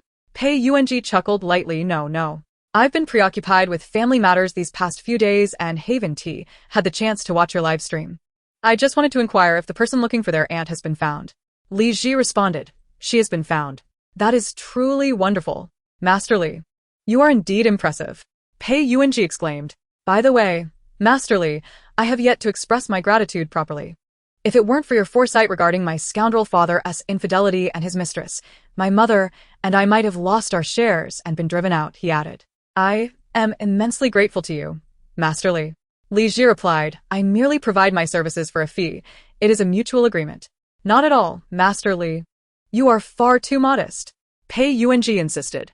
He quickly initiated a transfer of 100,000 yuan, stating, Master Li, a small token of appreciation, please accept it. Upon seeing the transferred money, Li Ji raised an eyebrow but did not refuse, saying, I will accept this. If you wish to consult me again or purchase charms in the future, feel free to reach out. Pei Yuanji seized upon this opportunity. Master Li, I recall you mentioning a protective talisman during your last live stream. Does it serve to protect oneself? Indeed, that is the purpose. Li Ji elaborated on the function of the talisman in detail. After reading her explanation, Pei Yuanzi's eyes brightened with excitement. Master Li, please send me a few. All right. Send me your address, and I will mail them to you. Pei Yuanji replied, Master Li, since we are in the same city, why don't I just drive over to pick them up? It would save the trouble of mailing. That works. I will send you my location. Li Ji agreed. Great. What time would be convenient for me to come by? Pei Yuanji asked. How about 5 in the afternoon? Li Ji suggested. Understood, he affirmed. Noon. Xie Tingzhou lounged casually on the sofa, casting a glance at the takeout spread across the coffee table before focusing on Pei Yuanji across from him, saying slowly, You called me over just to have a meal with you? Pei Yuanji tore open the packaging and handed him chopsticks with a smile. Well, it's my first official day at the company, after all. Xie Tingzhou accepted the chopsticks, his dark eyes reflecting a lazy elegance as he remarked. You seem to be adapting quite well. Pei Yuanji waved his hand dismissively, grimacing as he replied, Brother Ting, that's merely an illusion. Those documents have made my head ache. I have a solution for that, Xie Tingzhou suggested. Pei Yuanji instinctively sat up straighter, a flicker of excitement in his eyes as he curiously asked, What is it? Let Pei Shin come back to work for you, Xie Tingzhou remarked leisurely. Pei Yuanji's lips twitched slightly as he responded, Brother Ting, that joke is rather cold. Xie Tingzhou raised an eyebrow, choosing not to elaborate further, and lowered his eyelashes, beginning to eat his meal at a leisurely pace. After finishing dinner, the two engaged in casual conversation over tea. Just as Pei Yuanzi intended to mention his plans to meet Master Li in the afternoon, the cell phone on the tea table suddenly emitted a chime. He glanced at the illuminated screen, discovering it was a notification for Master Li's live broadcast. Pei Yuanzi's eyes lit up. He hastily set down his teacup and reached for his phone, promptly entering the live stream from the notification. Rising from the sofa, he walked over to sit beside Xie, pointing at his phone screen, unable to contain his excitement. Brother Ting, look. This is masterly. Isn't she exceptionally beautiful? I assure you, after watching her live stream, you will surely be captivated by her. She is truly remarkable, almost like a diviner. Brother Ting, I genuinely suggest you let her read your fortune. Xie Tingzhou's gaze fell upon the screen displaying a woman clad in a hospital gown, his eyes narrowing slightly. Those striking eyes seemed familiar, yet he could not recall where he had seen them before. Noticing Xie Tingzhou's silence as he stared at the screen, Pei Yuanji teased, Brother Ting, you're not just mesmerized by Master Li's beauty, are you? After a brief pause, he continued, anyway, I'm going to see Master Li this afternoon. Why not join me? Xie Tingzhou withdrew his gaze and took a sip of his tea. What do you need to see her for? To get a talisman. Pei Yuanji replied. A talisman? Xie Tingzhou echoed. Brother Ting, let me tell you, this talisman is remarkably powerful. Pei Yuanji nodded, explaining its significance. After hearing this, Xie Tingzhou displayed little interest, his expression remaining neutral. I see. Understanding his skepticism, Pei Yuanji shifted his phone closer to him. Let us not dwell on that. Let us just enjoy the live stream. I'm confident you will come to appreciate Master Li after we watch. Xie Tingzhou regarded the phone almost pressed against his face, raised an eyebrow but refrained from comment, instead watching alongside him. Soon, the live stream concluded. As usual, 3 fortunes were read. Not more, not less. However, today's readings focused solely on relationships and careers, with no extraordinary insights from Li Ji. After all, these were events that would unfold in the future, not immediately verifiable. Xie Tingzhou pushed the phone back towards Pei Yuanji. This is what you call impressive? Pei Yuanji set his phone down, rubbing his wrist that had grown weary from holding it up for so long. Who knew today's readings would revolve around these topics? If you had seen her previous broadcasts, you would understand just how incredible Master Li truly is. Xie Tingzhou placed his teacup down, leisurely rising from the sofa. All right, I'm leaving. Pei Yuanji stood as well. Brother Ting, are you really not coming with me to meet Master Li? No, Xie Tingzhou replied, stepping around the sofa towards the office door. Very well. Pei Yuanji watched him depart until he vanished from sight, then gradually withdrew his gaze, picked up his phone, and settled at his desk. Chapter 38. Who is your father? At 5 in the afternoon, Pei Yuanji arrived at the door of Li Ji's hospital room, halting as per their agreement. Glancing at the room number sent by Li Ji on his phone to ensure he was at the correct location, he raised his hand and knocked on the door. Moments later, the door swung open. Pei Yuanji looked down at the young boy who had opened the door, momentarily taken aback. Upon recognizing the boy's face, his eyes widened in disbelief, astonished and bewildered. He pointed at Li Yanqing's face, exclaiming, Why you? Li Yanqing furrowed his brow, looking up at him. What? Having played with Xie Tingzhou since childhood, Pei Yuanji distinctly remembered his friend's appearance as a child. Rubbing his eyes, he instinctively blurted out, Who is your father? The resemblance in their features was so striking that anyone would assume they were father and son. Li Yanqing's gaze flickered, his mind racing. Hearing such a question, combined with the shock Pei Yuanji displayed upon first seeing him, led him to deduce that his face must be familiar to the older man. The only person he could resemble was his biological father. However, he was uncertain whether the individual he had in mind was truly his biological father or merely someone who bore a resemblance. Li Yanqing composed himself, opting not to answer the question, and instead asked, Did you perhaps knock on the wrong door? Pei Yuanji recalled his purpose for coming here and temporarily set aside his confusion, inquiring, Is this Master Li's room? Li Yanqing nodded, yes. Pei Yuanji looked at his face and was unable to suppress a feeling of oddity, reminiscent of Xie Tingzhou, and curiously asked, What is your relationship with Master Li? Li Yanqing tilted his head, unwilling to reveal the true nature of his relationship with Li Ji, and replied, Master Li is my mentor. I see, Pei Yuanji responded. Li Yanqing turned, Come in, Master Li is inside. Pei Yuanji followed him into the room. His gaze fell upon the woman sitting on the hospital bed, surprised to find she was even more beautiful in person than on the screen. After all, with the power of beauty filters, many who appeared attractive on a screen often fell short in reality. Pei Yuanji smiled, Master Li, hello. I'm here to collect the talismans. Li Ji nodded, picking up the recently drawn and folded talismans from beside her pillow, then handed them to him. There are 5 in total, just keep them on your person.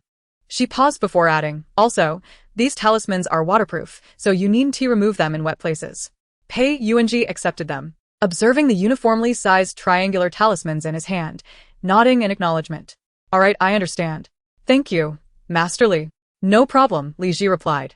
Pei Yuanji stored the talismans and noticed Li Yanqing standing opposite him. Clearing his throat, he remarked, Master Li, even accept such young disciples.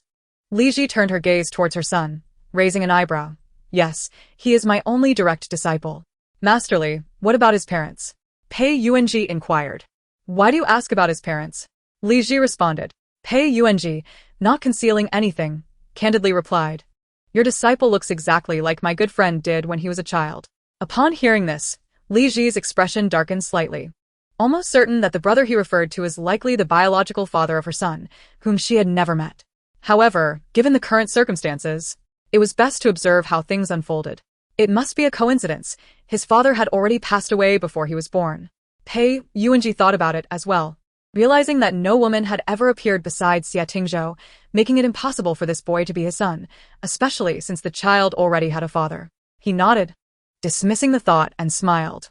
Indeed, it must be a coincidence. Master Li, I shall take my leave now and not disturb you any longer, Pei Yuanji added. All right, Li Ji replied. After bidding her farewell and casting another glance at Li Yanqing, Pei Yuanji turned and left the hospital room. After confirming his departure, Li Yanqing withdrew his gaze and raised his eyes to Li Ji, who lay on the bed. He pressed his lips together and slowly inquired, Is it him? Li Ji understood the question he posed. It was likely the case. What are your thoughts? Li Yanqing pressed further. Li Ji tossed the decision back to him.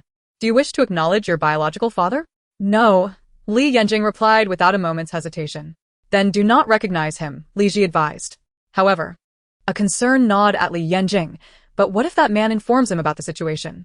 Would he not grow suspicious and come seeking us?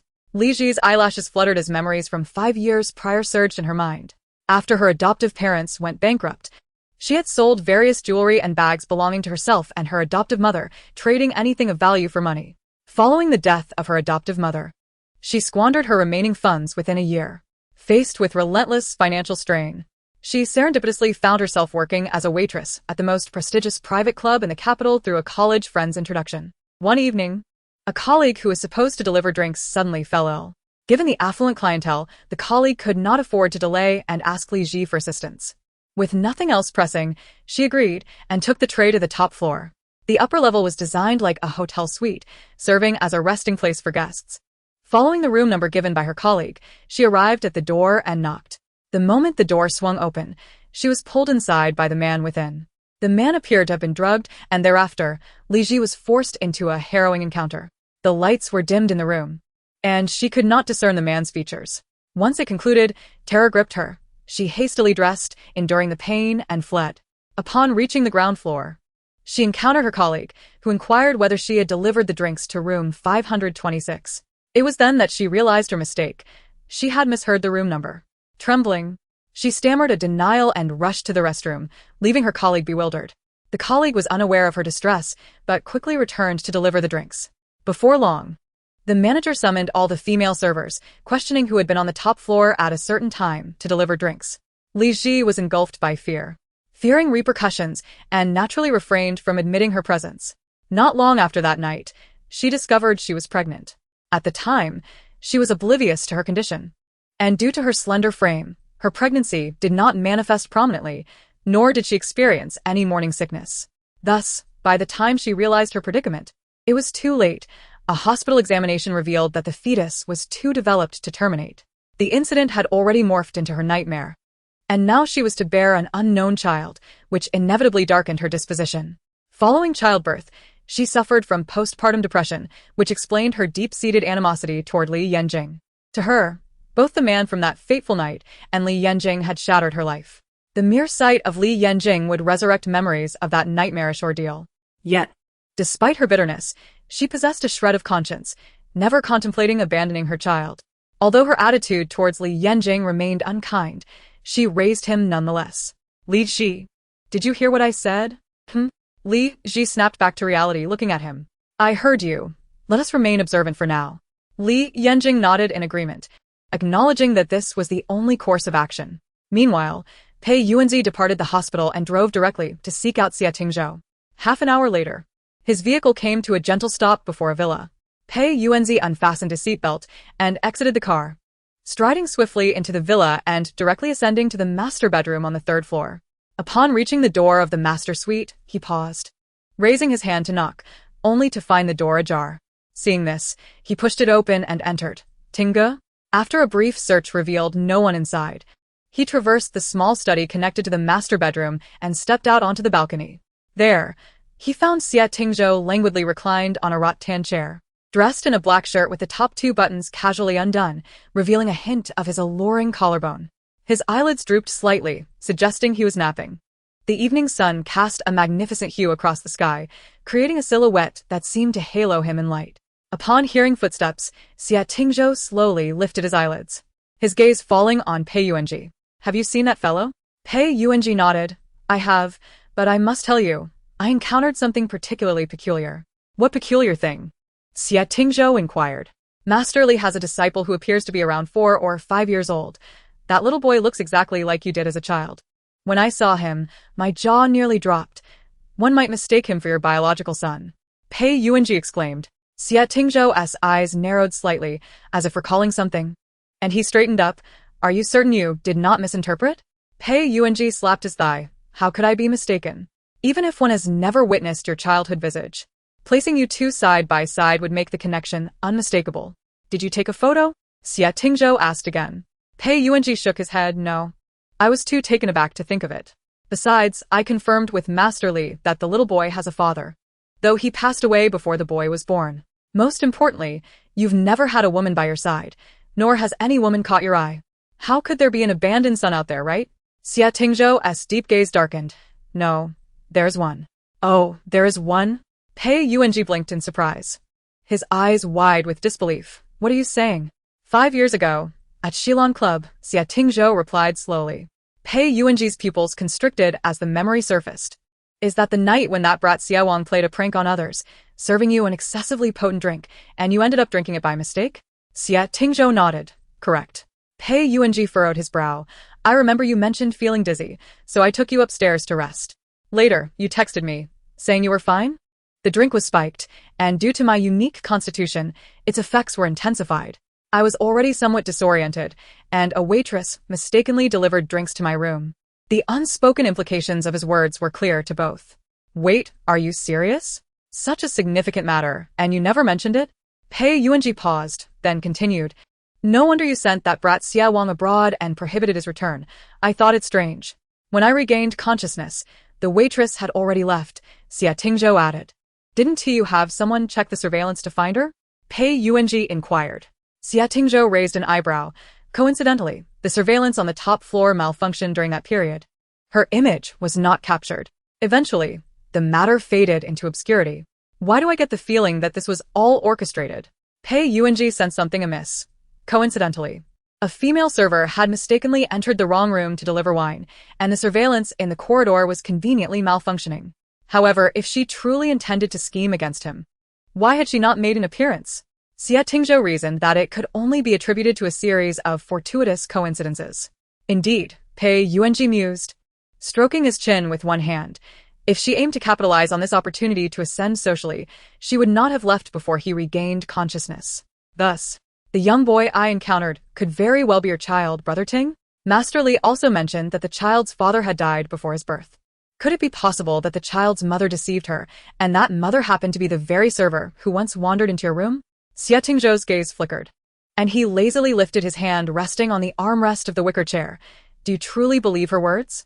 Pei Yuanji was momentarily taken aback, his expression perplexed. "What do you mean? Have you never considered that Master Li might be that very server from back then, and the so-called disciple is her son?" Xia Tingzhou spoke slowly. "No way." Pei Yuanji felt his mind struggling to keep up. "Brother Ting, why would you think that? Their master-disciple relationship is inherently strange. And she only mentioned the child's father. What about the child's mother?" Xia Tingzhou paused briefly before continuing. "Moreover, which parents would willingly allow their 4 or 5-year-old child to leave their side to apprentice with a fortune-teller?" Pei Yuanji suddenly grasped the situation, realizing, "Wait, have I been played by them?" Xia Tingzhou stood up leisurely from the wicker chair. "Let us go meet Master Li." "All right." Pei Yuanji nodded. hastily following him off the balcony. After departing from the villa, the two promptly drove to the hospital where Li Ji was situated. Chapter 40. A living male fox spirit. In the hospital ward, Jiang Ruyun returned after lunch, mentioning that she had to attend an indispensable banquet with Gu Yuntian that evening, promising to return the following morning. Thus, from the afternoon onward, the ward was occupied solely by Li Ji and Li Yanjing. At this moment, the mother and son had just finished the dinner brought by the servant. After tidying the dining table, Li Yanjing took an orange from the fruit platter. Just as he was halfway through peeling it, a knock resounded at the door of the ward. He quickly finished peeling the orange and handed it to Li Ji, then stood up from the stool and walked towards the door. When Li Yanjing opened the door, and his gaze fell upon the man standing beside Pei Yuanji. Observing the strikingly familiar brows and eyes, his pupils abruptly constricted, and he instinctively slammed the door shut. At the moment Xie Tingzhou opened the door and locked eyes with him, he immediately recognized this was his offspring. Pei Yuanji looked at the door that had been swiftly closed again, perplexed. What does this mean? Xie Tingzhou smirked slightly, clearly recognizing me, feeling guilty. Should we just enter directly? Pei Yuanji inquired. No, let us wait a moment, Xie Tingzhou replied. On the other side of the door, a flicker of panic crossed Li Yanjing's eyes. He hadn't expected the other party to arrive so promptly, and he turned back into the ward. He glanced at the woman on the bed, who was casually scrolling through her phone, and spoke in a low voice. Li Ji, that person has come. Li Ji, without lifting her head, casually replied. Who has arrived? Li Yanjing pressed his lips together. My biological father. Li Ji's hand, scrolling on the screen, paused momentarily as she raised her gaze to him, her brow arching slightly, unfazed. She remarked, He's outside the door. Li Yanjing nodded. Yes. He came with that person from this afternoon. Just as he finished speaking, another knock echoed at the ward door. Li Ji leisurely set down her phone, tilting her fair chin slightly. Do not be afraid. Go open the door. When Li Yanjing met her dark eyes, his previously anxious heart inexplicably calmed, and he softly acknowledged her before turning towards the door. He reopened the door, his gaze lowered slightly and coldly stated, You may enter. With that, he turned and walked back inside. Pei Yuanji observed the small back of Li Yanjing and lightly coughed, whispering, Brother Ting, your son truly embodies your essence. His demeanor is impressively arrogant. Xie Tingzhou raised an eyebrow, choosing not to respond, and stepped inside. Seeing this, Pei Yuanji hurriedly followed, closing the door behind him. Li Ji regarded the man trailing in behind Li Yanjing, discreetly scrutinizing him. She noted his fair complexion, thick, inky black hair cascading over his chiseled brow, a high nose, and deep crimson lips. Though his black eyes appeared cold and aloof, a faint red mole adorned the corner, with slightly upturned outer corners that added a hint of allure. He was unmistakably a living male fox spirit. In comparison to Li Yanjing, it was evident that these two bore a striking resemblance, undoubtedly father and son. One could only imagine that as the little radish grew, he too would possess the visage of a male fox spirit. However, lacking the enhancement of the red mole, he would naturally exude somewhat less charm compared to the man before her. While Li Ji observed, Xie Tingzhou was equally appraising her. No wonder when he first saw her on the phone, he felt her eyes seemed familiar. Now he could confirm she was the woman from that night. Although he had been inebriated, the room had not been pitch black, and he remembered those beautiful yet terrified eyes. Whether it was his delusion or not, those eyes appeared even more enchanting than they had years ago, external corners slightly upturned, clean and radiant, yet the pupils were dark as the hazy night, adding an air of desolation. Masterly, greetings, I have returned, Pei Yuanji initiated, breaking the silence. Li Ji withdrew her gaze, fixing her attention upon him, her upturned eyes glimmering. What? Do you wish for Miss Li to read a fortune for your friend? Pei Yuanji was about to deny it when Xie Tingzhou interjected. Yes. Miss Li, please read a fortune for me. Li Ji turned her gaze back to him, nodding. Very well. What would you like to divine? Xie Tingzhou's peripheral vision swept over the standing Li Yanjing at the head of the bed, and he spoke slowly. I heard from Yuanji that Miss Li possesses exceptional fortune-telling skills. Thus, I would like to ask you to divine the whereabouts of my biological son, who has been lost to the world. Upon hearing this, Pei Yuanji turned to look at him, internally giving a thumbs up for Brother Ting's cleverness. Li Ji smiled slightly. Simple, far away yet close at hand. Li Yanjing. He had anticipated that Li Ji would deny it, fabricating a lie, yet she had directly stated it, leaving him momentarily bewildered by her actions. Li Yanjing's small hands, which hung by his side, tightened slightly, suddenly feeling a sense of foreboding. Could it be that Li Ji intended to hand him over? A flicker of surprise crossed Xie Tingzhou's eyes, unexpectedly sharing the same thought as Li Yanjing. He feigned ignorance. Miss Li, could you clarify further? It seems your comprehension is lacking. Li Ji raised her hand to point at Li Yanjing beside her. This is your son. She paused before adding, since you have already deduced it yourself, why inquire further? Nevertheless, I must still charge you for this divination. Xie Tingzhou chuckled lightly, realizing this woman was quite intriguing, confidently stating, so that night, it was indeed you. It was I. Otherwise, would your son have sprung forth from a rock? Li Ji replied leisurely. Masterly. Then when I previously inquired, why did you deceive me by claiming you were merely master and disciple? Pei Yuanji could not help but interject, casting a sidelong glance at the nearby Xie Tingzhou. He cleared his throat awkwardly and remarked, You still claim that the child's father died before he was born. Li Ji raised an eyebrow and replied earnestly, When have I ever deceived you? My son and I share a bond as both mother and teacher. We merely revealed one layer of our relationship. As for his lack of a father since childhood, to me, that is akin to having lost someone to death. Pei Yuanji found himself at a loss for words, absent-mindedly touching his nose, realizing the truth of her words. Li Ji's gaze returned to Xie Tingzhou. So, are you here to compete with me for my son? Are you willing to let him go? Xie Tingzhou retorted. Upon hearing this, Li Yanjing's heart raced, fearing that Li Ji might truly give him away. I will not, Li Ji replied firmly. I have raised my son for 5 years. Why should I relinquish him to you? Hearing her response, Li Yanjing let out a sigh of relief, his anxious heart finally settling. Chapter 41. Is that all? Do you have anything more to say? Li Ji smiled slightly and continued, moreover. You still owe me an apology for that incident from years ago. Though it was an accident, and I mistakenly entered the wrong room, I was the one who suffered. And I even helped you with the medicine. Xie Tingzhou understood the significance of a girl's first time. He had intended to make amends, but after regaining consciousness, he could not find her. I apologize, it was my fault. You may request anything from me now, and I will fulfill it. Anything? Li Ji tilted her head, her dark eyes shimmering. Including marrying me? Xie Tingzhou was unperturbed. To him, marrying anyone was inconsequential. Since it was his doing, he ought to assume responsibility. Very well. Li Ji was merely jesting, casually adding, then grant me 10 million, and we shall be even. This was her way of compensating for the original protagonist's grievances. Setting aside other matters, cause and effect are intertwined. The original protagonist's fate had been altered due to that night-s incident. Pei Yuanji was momentarily taken aback, realizing that her previous remark had indeed been a jest. To marry Xie Tingzhou would mean a staggering 10 million. One could not tell whether she was genuinely foolish or merely had ulterior motives. However, upon further reflection, she was the astute Master Li, who made her fortune by divining fortunes for others. Can you provide anything else? Xie Tingzhou inquired. Li Ji turned her attention to the silent Li Yanjing and continued. My son belongs to me. If you wish to see him, you may inform me in advance, and I will arrange for you to meet. Xie Tingzhou had no objections. After all, she had borne and nurtured the child alone for 5 years, and he had no right to claim him back. Very well. Is there anything else? Li Ji found him rather intriguing. She redirected her gaze to Li Yanjing and asked, Son, do you have any desires? Feel free to voice them. Li Yanjing looked up at Xie Tingzhou, hesitating for a few seconds before asking, Will you fulfill any request I make? Xie Tingzhou met his gaze. That depends on what your request is. Li Yanjing pursed his lips. As long as it is within your capability.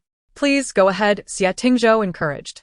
I only want you to never seek me out again, Li Yanjing stated. Why? Xie Tingzhou asked. Li Yanjing turned to glance at Li Ji beside him and declared emphatically. I only want my mother.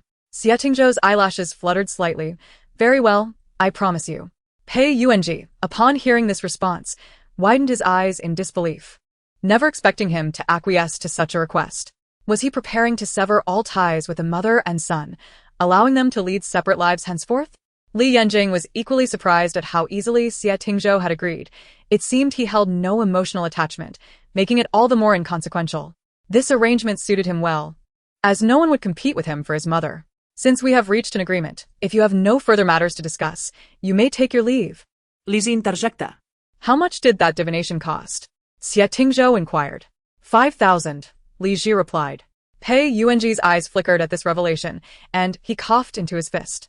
He recalled that the fee had been 1,000, How had it escalated to 5,000 for Xia Tingzhou?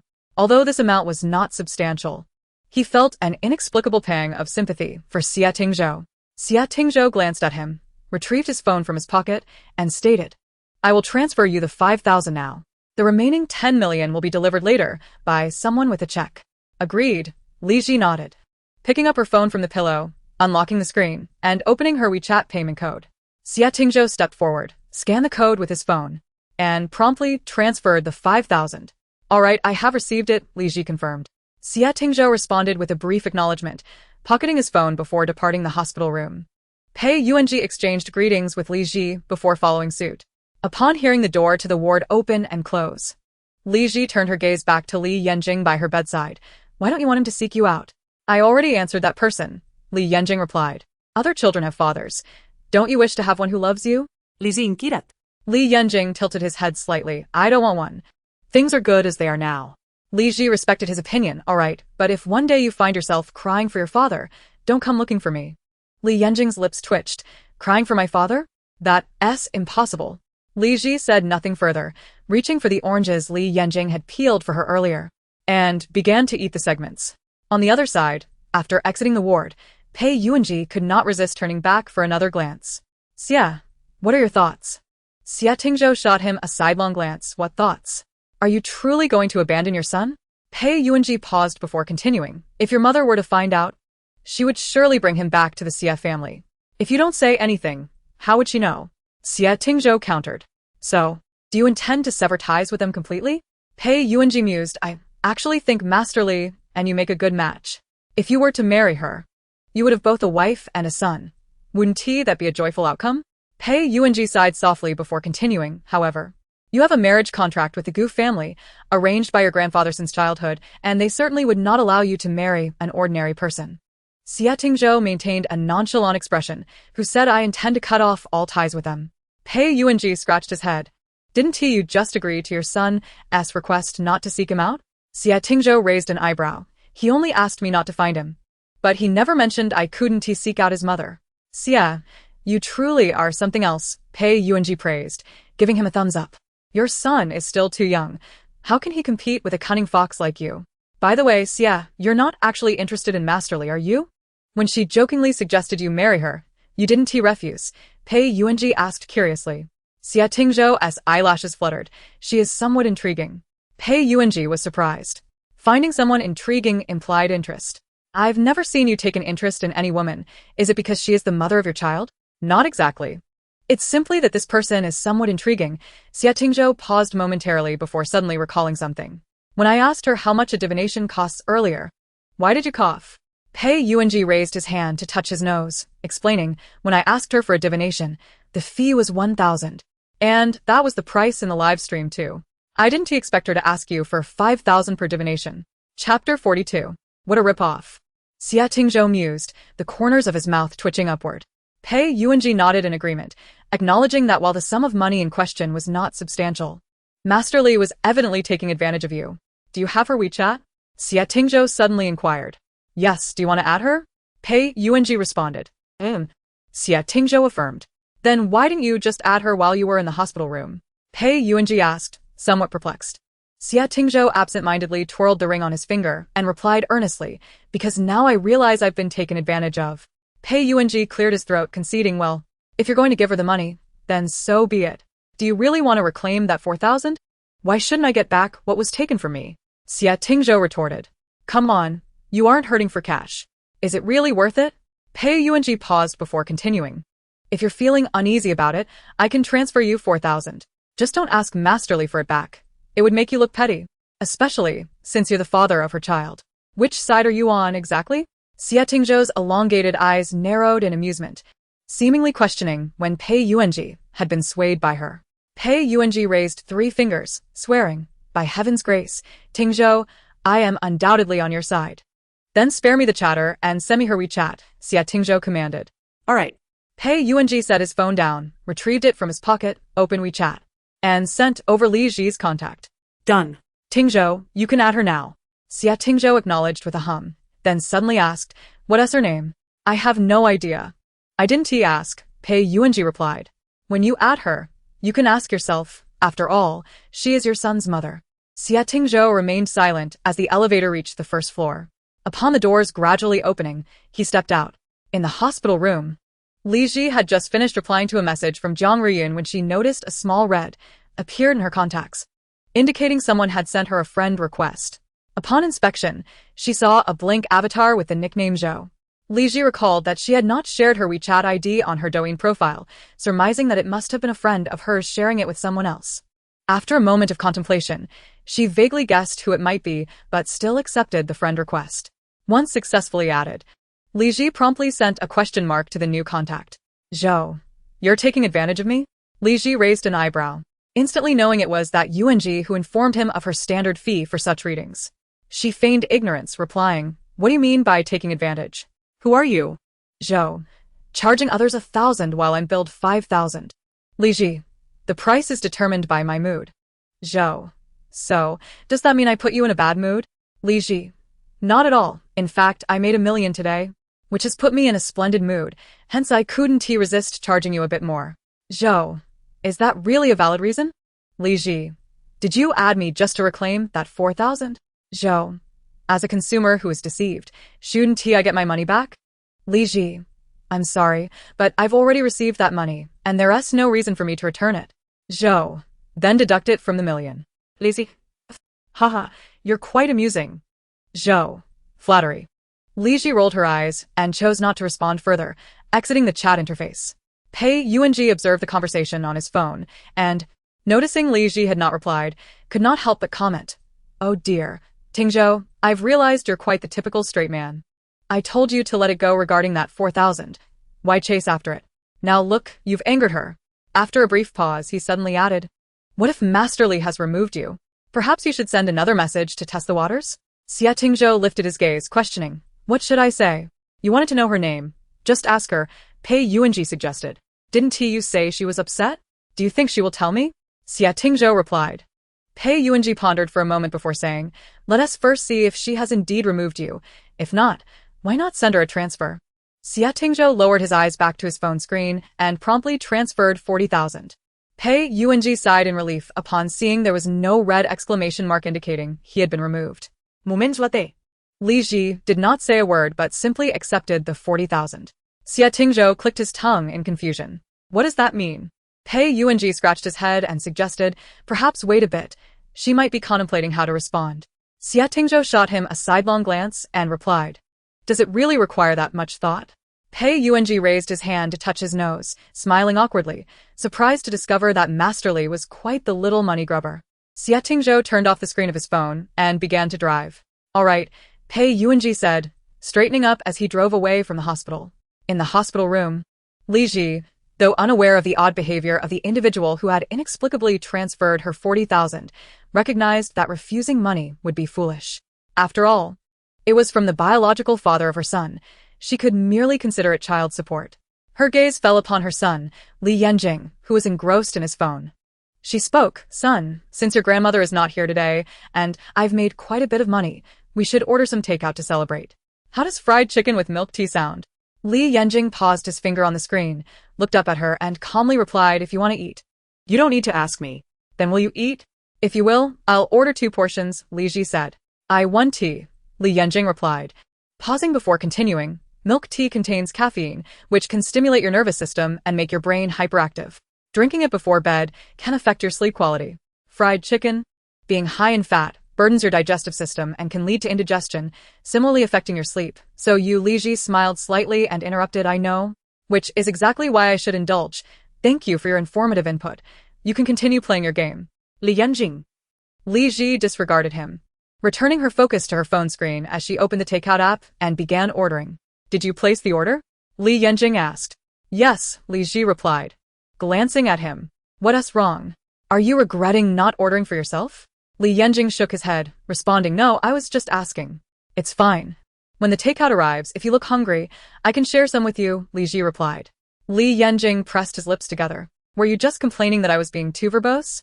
Chapter 43. The Paranormal In. Li Ji looked up at him and replied, not at all. Because the side effects you mentioned don't apply to me. I sleep soundly regardless.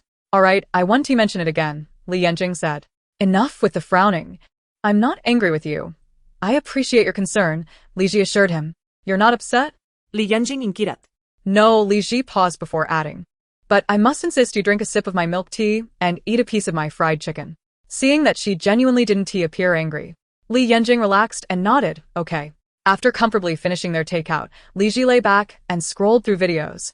Noticing the time in the upper left corner, it was nearly 10 o'clock. Where was her million-yuan check? Surely that scheming fox wasn't planning to default on her payment? Li Ji opened WeChat, just as she was about to enter the chat with Xia Tingzhou, when another person sent her a message. Hey Yuanji. Master Li, are you asleep? Li Ji glanced at Li Yanjing, who had settled beside her in bed. Not yet. What's the matter? Do you need a fortune told? Hey Yuanji. Master Li, could you assist me? Are you still angry with Brother Ting? Li Ji raised an eyebrow. Who is Brother Ting? Hey Yuanji. Your son's father, Xia Tingzhou. Li Ji, oh. Why would I be angry with him? Hey Yuanji. Isn't he trying to reclaim the 4,000 you overcharged him? Li Ji. But he later transferred 40,000 back to me. Why would I be upset? Hey Yuanji. As long as you're not angry, that is good. Brother Ting is just a straightforward man, feeling uneasy about you overcharging him. He is not actually stingy and isn't fixated on that 4,000. Master Li, please don't take it to heart. Li Ji, I never did. Please ask him when he'll deliver the 1 million check. I plan to sleep soon. Pei Yuanji. Master Li, you should ask him yourself. I'm already home and not beside him. Li Ji. Alright, I understand. Li Ji promptly exited the chat with him and opened the conversation with Xia Tingzhou, her fair fingers swiftly tapping the screen as she sent him a message. Where is my 1 million check? Have you added that person on WeChat? Li Yanjing sudan li spuka. Li Ji turned to him. Yes, his friend gave him my WeChat. Why did you agree? Li Yanjing inquirat. Why shouldn't I agree? Li Ji raturta. I just feel he may not have good intentions, Li Yanjing replied slowly. Li Ji shuklat. Setting her phone down and playfully poking his cheek. What makes you think he has ill intentions? It's merely a feeling, Li Yanjing responded. After all, he is your biological father. Is it right for you to think of him this way? Li Ji replied. I'm just expressing my inner thoughts. It has nothing to do with who he is, Li Yanjing stated. Rest assured, regardless of his intentions, there is nothing to fear. Li Ji withdrew her hand and picked up her phone again, just as Xia Tingzhou replied. The check is a bit troublesome. Please send me your bank account number, and I will transfer it directly to you now. Li Ji promptly sent her bank account details. Transferred. Did you deduct the 4,000? Li Ji asked. No. Xia Tingzhou replied. Li Ji smirked slightly. At least he was perceptive. She glanced at the notification of the bank transfer that appeared above. Exactly 1 million. Alright, I received it. What is your son's name? Xia Tingzhou inquired. Li Yanjing, Li Ji anshuarat. And what about you? Li Ji. Seeing that Xia Tingzhou had not sent any further messages, Li Ji exited the chat and opened her bank account, admiring the balance within. However, this sum of money did not satisfy her. She needed to work hard to earn much more to support her son. The following day, Li Ji had intended to stream as usual after lunch, but feeling unexpectedly drowsy, she decided to take a nap instead. Thus, today's live stream was scheduled for the evening. After dinner, and once Jiang Ruiyun had left, Li Ji began her broadcast. Within seconds, a multitude of viewers flocked into the live stream, followed by a dazzling array of gift effects appearing on the screen. Big Orange sent a Carnival X2. Yuanzi sent a Carnival X3. Mysterious Person 046278 sent a Cosmic Airship X1. SpongeBob. Wow. Big Orange's top position is at risk today. When did such a big shot suddenly appear? Child of the God of Wealth. 666, starting with 5 Hua coins, Dubois. You can clock out now. Planting trees on the moon. These two big brothers are feeding the Dubois, so plump and rosy. Big Orange. It's fine. It's just a top position. I'm happy for Master Li as someone is sending her Hua coins. Smiling JPG. Big Orange sent a Carnival X2. Yuanji. Master Li, I would like a moderator position. Big Orange. Yuanji, aren't we friends? You don't even have a level 10 badge, and you're asking for a moderator position? Is that appropriate? Yuanji. Is there a requirement for that? I'll come back to ask when I reach level 10. Li Ji observed the continuous rise of special effects in the live stream and the scrolling comments. Okay, I appreciate all the gifts. Is there anyone who would like to be the first today? Longjing's Soaking Feet sent a musical note X1. Upon seeing this, Li Ji immediately sent a video call request. The next moment, a handsome young man appeared in the lower right corner. Master Li, hello. Li Ji slightly nodded. Hello, what would you like to inquire about? Long Jing's soaking feet appeared uneasy, exuding a sense of apprehension and fear. He glanced ahead and slowly said, Master Li, I'm not here for fortune-telling. My friend and I seem to have encountered a supernatural event. Do tell, Li Ji urged. Long Jing's soaking feet nodded and began recounting his experience. My friend and I went out to play and booked a hostel with bunk beds. When we checked in yesterday afternoon, we found many garlic cloves, chili peppers, and a pair of red high heels under the lower bunk. We contacted the landlord, asking if it hadn't been cleaned properly, but the landlord didn't respond. At the time, we didn't think much of it, assuming it was left by the previous guests, so we cleared those items away ourselves. Around 5 or 6 o'clock. We wanted to go out to explore, so we took the trash containing those items and the high heels downstairs to throw them away. Later, while shopping, the landlord replied, stating it was likely the cleaning lady hadn't noticed the bed's underside and apologized. After our outing, we returned to sleep, and around 2 or 3 in the morning, I smelled an extremely strong foul odor, not the kind from a bathroom, but the scent of decay. My friend was awoken by the stench as well. Then we suddenly heard a woman crying outside. At that moment, we didn't think much of it, assuming it was a couple arguing, causing the girl to cry. Chapter 44, A Helping Hand. Plus. We were so tired that my friend and I ignored the smell and quickly fell asleep again. The next day, upon waking, the rotten smell had vanished, and we didn't know when it had dissipated. Not long ago, we intended to take the elevator down, and as we approached the elevator door, it opened on its own, and we stepped inside. Just as the elevator door slowly closed, we suddenly heard a clattering sound above, resembling the sound of high heels walking.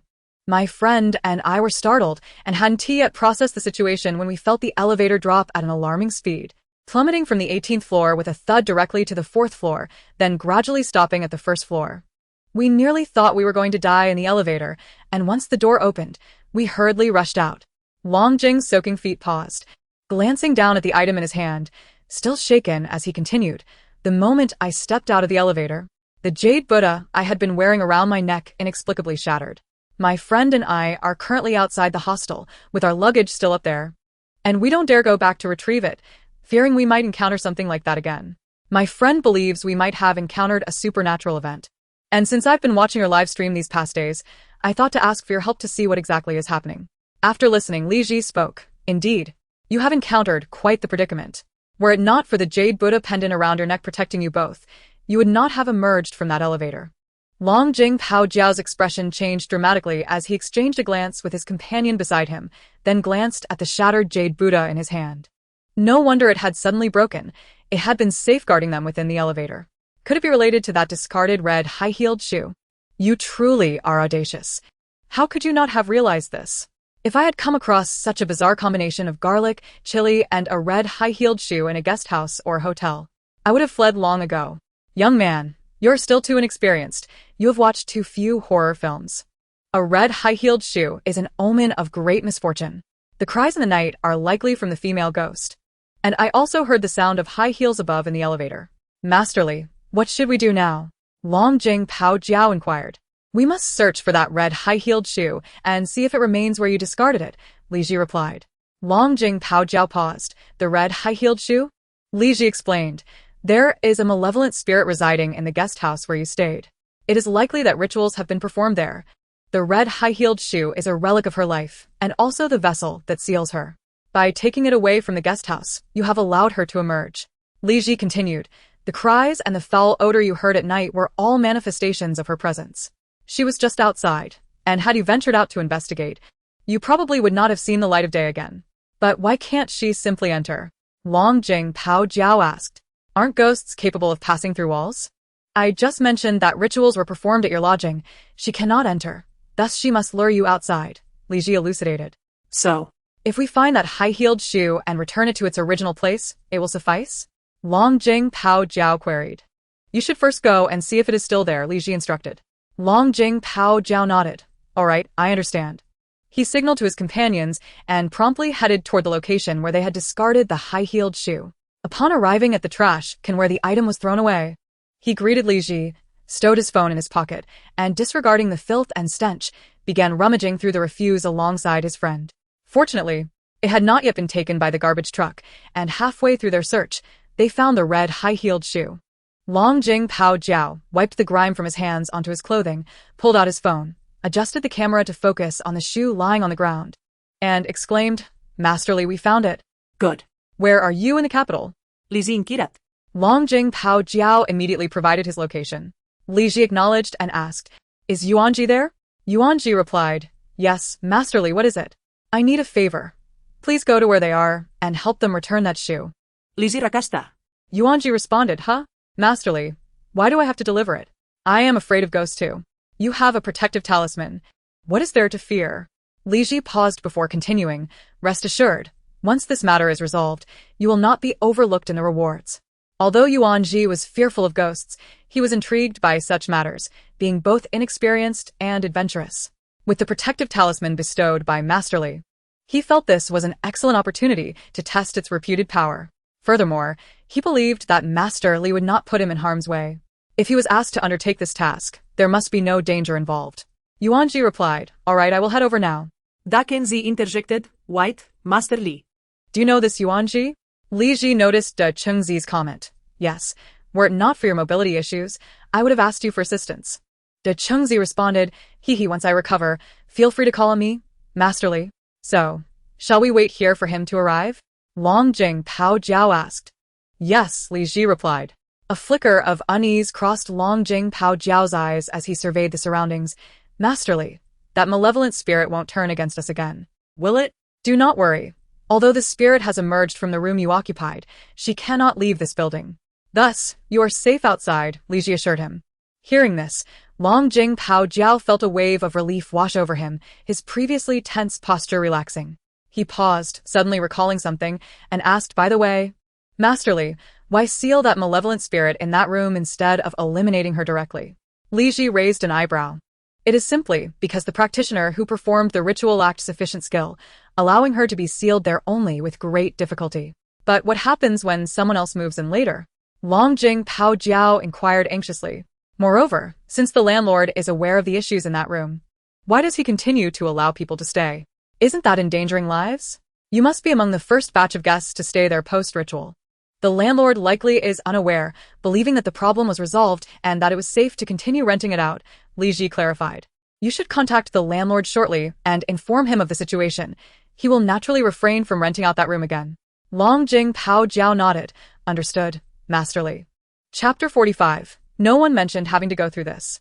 "Bro, stop focusing on that high-heeled shoe. It's genuinely unsettling and giving me goosebumps." "Yes. Hurry and turn the camera to yourself. I'm home alone at night, and it's frightening. I'm honestly afraid that shoe will suddenly move by itself. Just thinking about it is thrilling." Long Jing Pao Jiao noticed the comments on the screen and, apologizing, swiftly redirected the camera to himself. Dakenzi remarked. "Master Li, since this malevolent spirit has already escaped, why is returning the high-heeled shoe sufficient? Will she simply return to it obediently?" Lizzie's gaza flickered. The high-heeled shoe was her relic. As soon as it is brought back into the building, she will come looking for it and automatically attach herself to the shoe, thus facilitating her return to that room. Aware that with the protective talisman, Yuanji would be safe, De Chengzi chose not to comment further. However, the other viewers in the live stream, oblivious to the truth, began to express their concerns for Yuanji's safety. Li Ji, observing the comments, reassured them. "There is no need for concern. Yuanji possesses the protective talisman I gave him, and that malevolent spirit cannot harm him. This talisman can ward off malevolent spirits? Incredible. Master Li, how much do you sell this talisman for?" "Yes, Master Li, do you sell this talisman? I would like to purchase one so that I won't fear walking at night anymore. This is no ordinary talisman. It is waterproof and can withstand 3 external attacks. It is priced at 5,000 each. If you wish to purchase, please contact me privately," Li Ji stated. 3 external attacks? Is that for real? Has anyone purchased it and verified this in the live stream? If it's genuinely that powerful, 5,000 each is indeed a bargain. I feel like I would profit. De Chengzi added, "This talisman is remarkable. My brother was recently haunted by a female ghost and encountered ghostly walls." De Chengzi continued, "That female ghost had her hands around his neck, intending to kill him.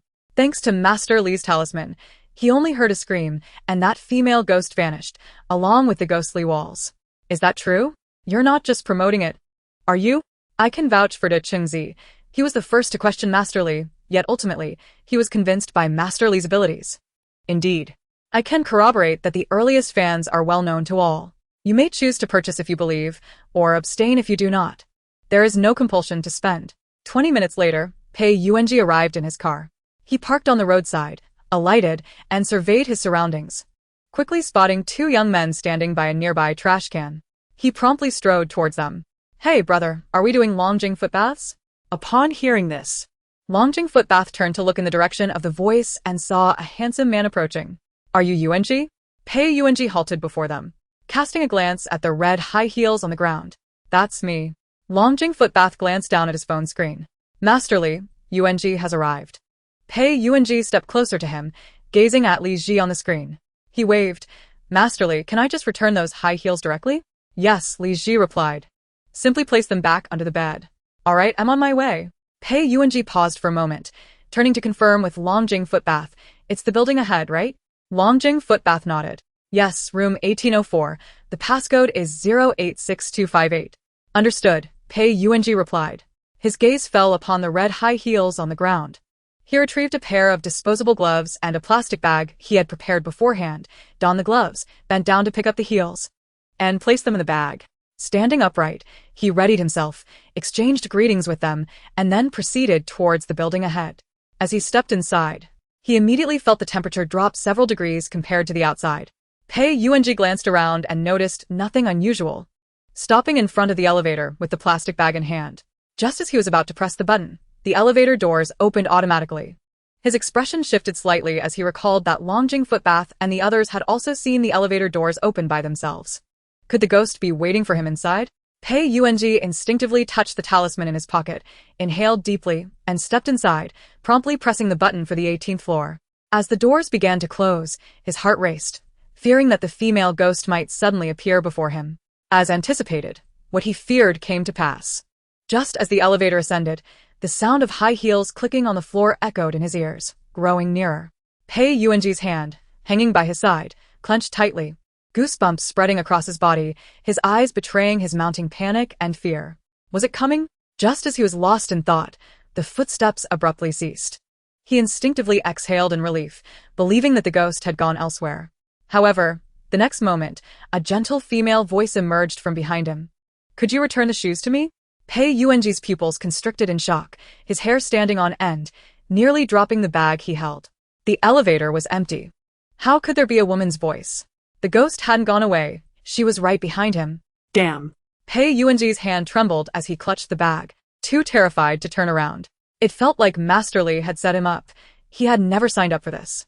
He quickly pressed the elevator button, desperate to escape, only to discover that the elevator seemed to be stuck on the 7th floor, and no matter how many times he pressed the open button, the doors remained unresponsive.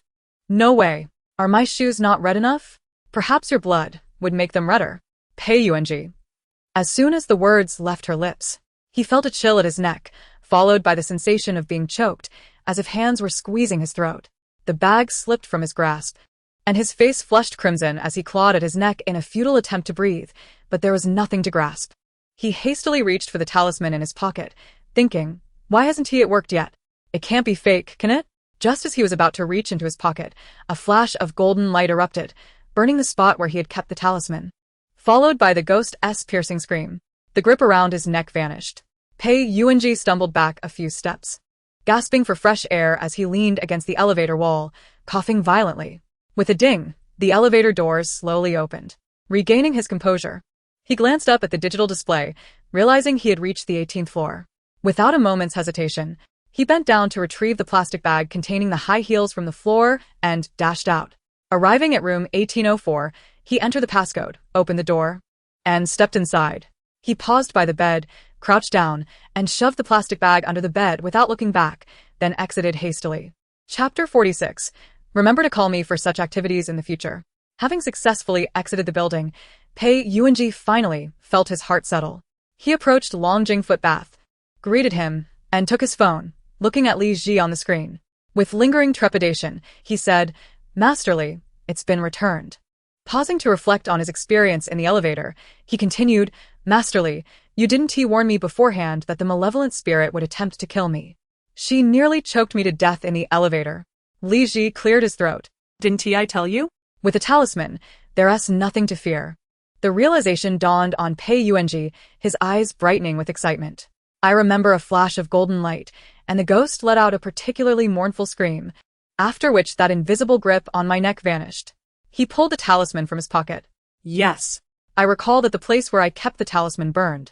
Li Ji nodded slightly. Indeed, it was this talisman that protected you.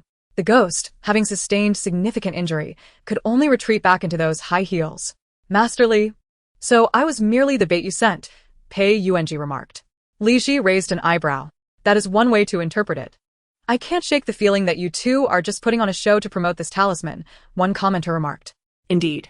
Since no one witnessed the events in the elevator, who knows if you're just fabricating this to convince us of the talisman's power? Another added. I concur. It's just for show. These individuals were likely prearranged actors, someone else chimed in. Big Orange managed to expel these naysayers. If you don't believe, that's your choice. No one is forcing you to buy. Pei Yuanji shot back. Okay, they've been kicked out, came the response. Pei Yuanji glared at the barrage of negative comments. Actors? Your entire family are actors. If you don't like watching, then scram and stop obstructing my view. Disregard those remarks. Return the phone to Longjing Footbath, Li Ji instructed. Pei Yuanji complied, handing the phone back to the young man beside him. Master Li. Longjing Footbath said as he received his phone, you all should pack your belongings and leave now, then inform the landlord about this incident. Will that ghost not come out again? Longjing Footbath asked, a hint of concern in his voice. Rest assured, it will not, Li Ji reassured him, pausing before continuing. When it is convenient for me, I will go and deal with it. Longjing Footbath nodded. All right, Master Li. Li Ji acknowledged him with a sound, bid them farewell, then proceeded to calculate 2 more divinations before concluding the broadcast. Just as Li Ji finished her stream and took a sip of water, she received a WeChat message from Zhou Xian. Ah, so that distant figure is Pei Xiao. I had no idea you knew him, Master Li. Li Ji set down her cup and picked up her phone, her fair fingers deftly tapping the screen. Yes, you know him as well. Zhou Xian replied, I am acquainted. Though not intimately, we merely traverse the same social circle and have encountered one another at gatherings among friends a couple of times. Curious, Zhou Xian inquired. Master Li, how did you come to know him? You seem quite familiar. Li Ji responded, he sought my services for fortune-telling. Zhou Xian remarked, I see. I didn't expect him to believe in such things. Indeed, Li Ji affirmed.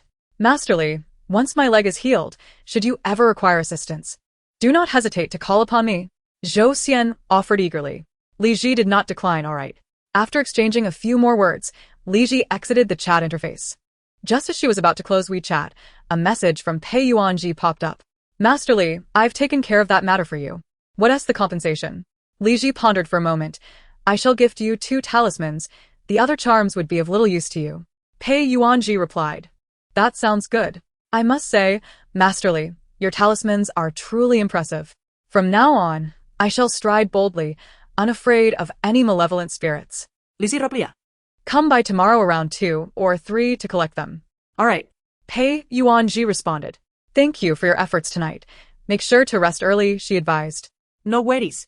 Master Li, please remember to invite me for any future activities, he replied.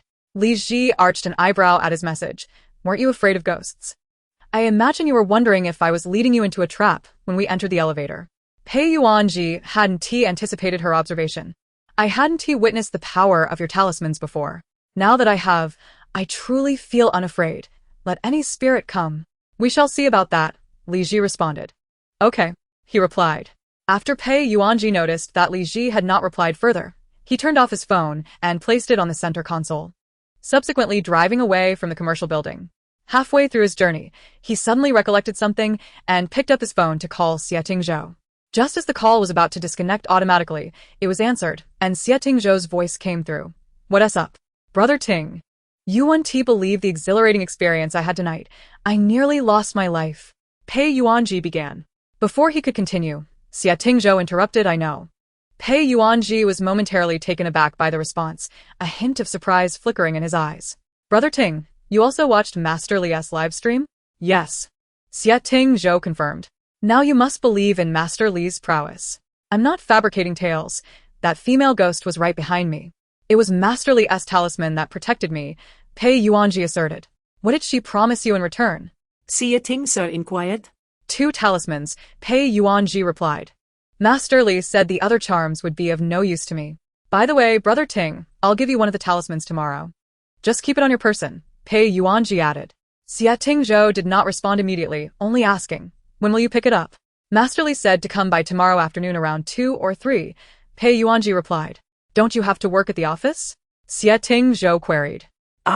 I'd completely forgotten until you mentioned it. Pei Yuanji sighed, recognizing he had yet to fully adapt to his new identity. I'll go pick it up for you, Xia Tingzhou offered. Pei Yuanji raised an eyebrow, a mischievous grin spreading across his face. Brother Ting, are you genuinely just wanting to help me retrieve something, or are you eager to see that mother and son? Both. Now let us end the call. Xia Tingzhou replied, hanging up promptly. Pei Yuanji listened to the dial tone, shaking his head in amusement. Both. Clearly. He's just using me as an excuse to visit them. He pressed the accelerator, speeding homeward. Chapter 47. Look at you. This is my sister. The next day, at Jing City No. 1 High School, Guyu finished his meal and entered the classroom through the back door. Just as he approached a seat and pulled out the chair to sit, he heard a calm, soothing female voice emanating from the phone of the person in front of him. What do you wish to calculate? He furrowed his brow slightly, feeling a sense of familiarity with that voice, as if he had heard it before. Guyu kicked the leg of the chair in front of him. Cheesy. Are you watching that borderline female streamer again? Wei Qi turned to look at him. Brother Yu, what are you talking about? I'm watching a fortune-telling female streamer. Fortune-telling?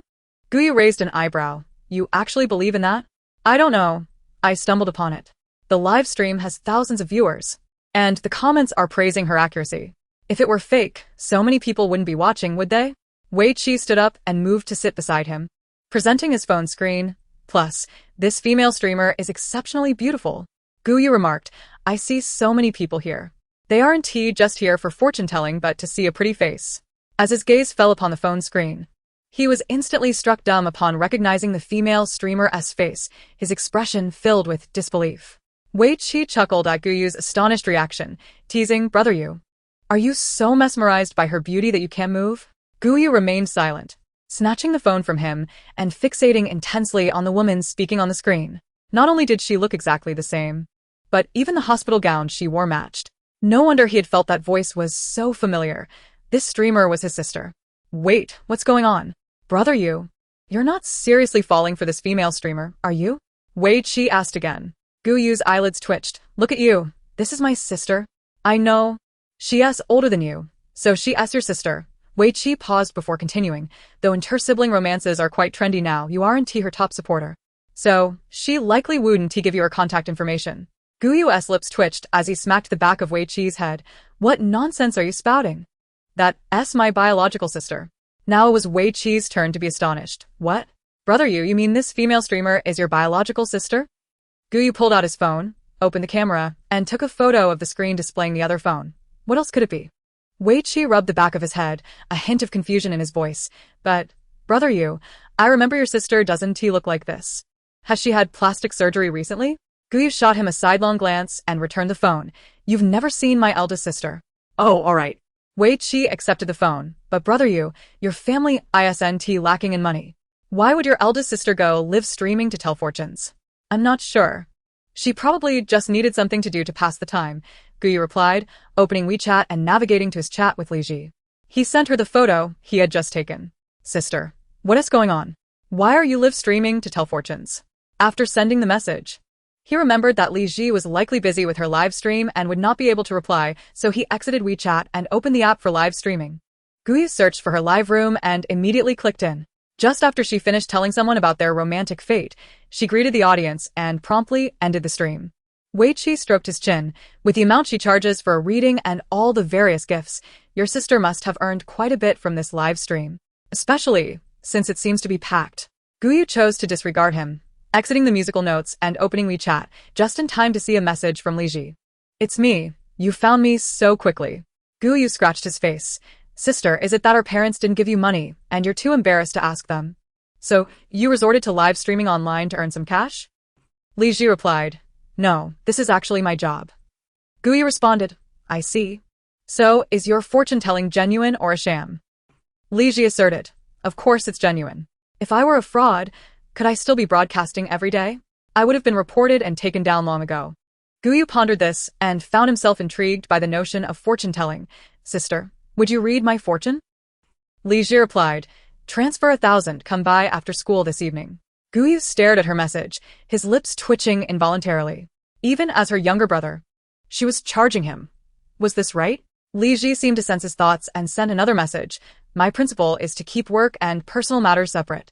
Even if our parents asked me for a reading, I would still charge them. Hearing this, Guyu felt a sense of balance in his heart. Oh, I understand. Li Ji responded, all right, I'm going to sleep now. Guyu replied, okay. In the hospital room, Li Ji had developed a habit of feeling sleepy at certain times. She put down her phone and glanced at her son Li Yanjing, who was focused on drawing talismans at the coffee table. She inquired, son, do you want to sleep? Li Yanjing shook his head, continuing his work, unwilling to rest. Li Ji yawned. Well, since you're not sleeping, someone will come by around 2 or 3 to pick something up. You can open the door and hand it to him. Li Yanjing finished drawing the current talisman, set down his brush, and approached the bedside, lowering the hospital bed. What do I need to get? 2 talismans. They are in that black bag. Just take 2 out, Li Ji replied. Who are they for? Do I know them? Li Yanjing asked. Li Ji settled back on the bed. You do know him. It's the one I asked to deliver the high heels last night. Li Yanjing nodded, understanding. Li Ji murmured, closing her eyes lazily, I'm going to sleep now. Li Yanjing acknowledged her, rising to retrieve the 2 talismans from the black bag and returning to the coffee table to continue his work. Although he could perfectly replicate Li Ji's talismans, she had told him that his versions would be worthless, mere scraps of paper. However, she and T elaborated, promising to teach him in detail once he was discharged. For now, she instructed him to start with the most basic safety talismans and emphasized that he must draw them with care, rather than mechanically copying them. Time passed, and soon there was a knock at the door. Li Yanjing checked the time, estimating that it must be the person arriving. He picked up the 2 talismans from the table and walked to the hospital door. Upon opening it, he was momentarily taken aback upon recognizing the visitor, Xia Tingzhou. What are you doing here? Li Yanjing asked, brow furrowing, clearly surprised. Didn't we agree that you wouldn't come looking for me? Chapter 48. Why does he dislike me so much? Xia Tingzhou lowered his gaze to the boy at his knees, glancing at the talisman paper in his hands and smirking. Who said I was here to find you? Li Yanjing suddenly realized the loophole in his previous request. While he couldn't come looking for him, he could indeed seek out Li Ji. How cunning. It's unfortunate for you today. She's already asleep. Xia Tingzhou raised an eyebrow. Is that so? Then wake her up. Li Yanjing bit his lip, astonished by his audacity. No, you can't do that. He paused, continuing, if you need to talk to her, I can relay your message once she wakes up. Xia Tingzhou replied, it's important to discuss matters face to face. If I can't wake her, then I'll just wait inside until she does. As he spoke, he made a move to step in. Li Yanjing's expression shifted, and he quickly opened his arms, attempting to block him. No, you can't go in. Xia Tingzhou chuckled lightly. You think you can stop me at your age? Li Yanjing pressed his lips together, warning. You're trespassing. And what of it? Xia Tingzhou gently pushed him aside and stepped into the room. Li Yanjing felt his heart race, but found himself powerless to stop him, turning to close the door and immediately following. Xia Tingzhou's gaze fell on the woman seated on the hospital bed before shifting to the little boy trailing behind him. With a half-smile, he remarked, Didn't you say she was sleeping? Li Yanjing hadn't anticipated that Li Ji would be awake. Their conversation at the door must have disturbed her. Ignoring him, Li Ji looked at Xia Tingzhou standing at the foot of her bed. Did Pei Yuanji send you to collect something? Xia Tingzhou nodded. Yes. Li Ji then turned to her son. Son, give him what you have. Li Yanjing nodded, expressionless as he handed over the 2 talismans. Xia Tingzhou accepted them, his long fingers brushing the edge of the talisman paper. Is this what can repel 3 external attacks? Indeed, you've got what you came for. If there's nothing else, you may leave, Li Ji said casually. There's something, Xia Tingzhou replied. What is it? Li Ji inquired. Xia Tingzhou lowered his lashes, his gaze landing on Li Yanjing. Can you explain why he dislikes me so much? Li Ji smiled slightly. You don't think I speak ill of you in front of him every day, do you? Not exactly, Xia Tingzhou answered. 리제히 그렇게 할 동굴. Then why don't you just ask him yourself? Xia Tingzhou looked at his biological son. Why? Li Yanjing met his gaze. I don't dislike you. I simply wish you wouldn't disrupt our current lives.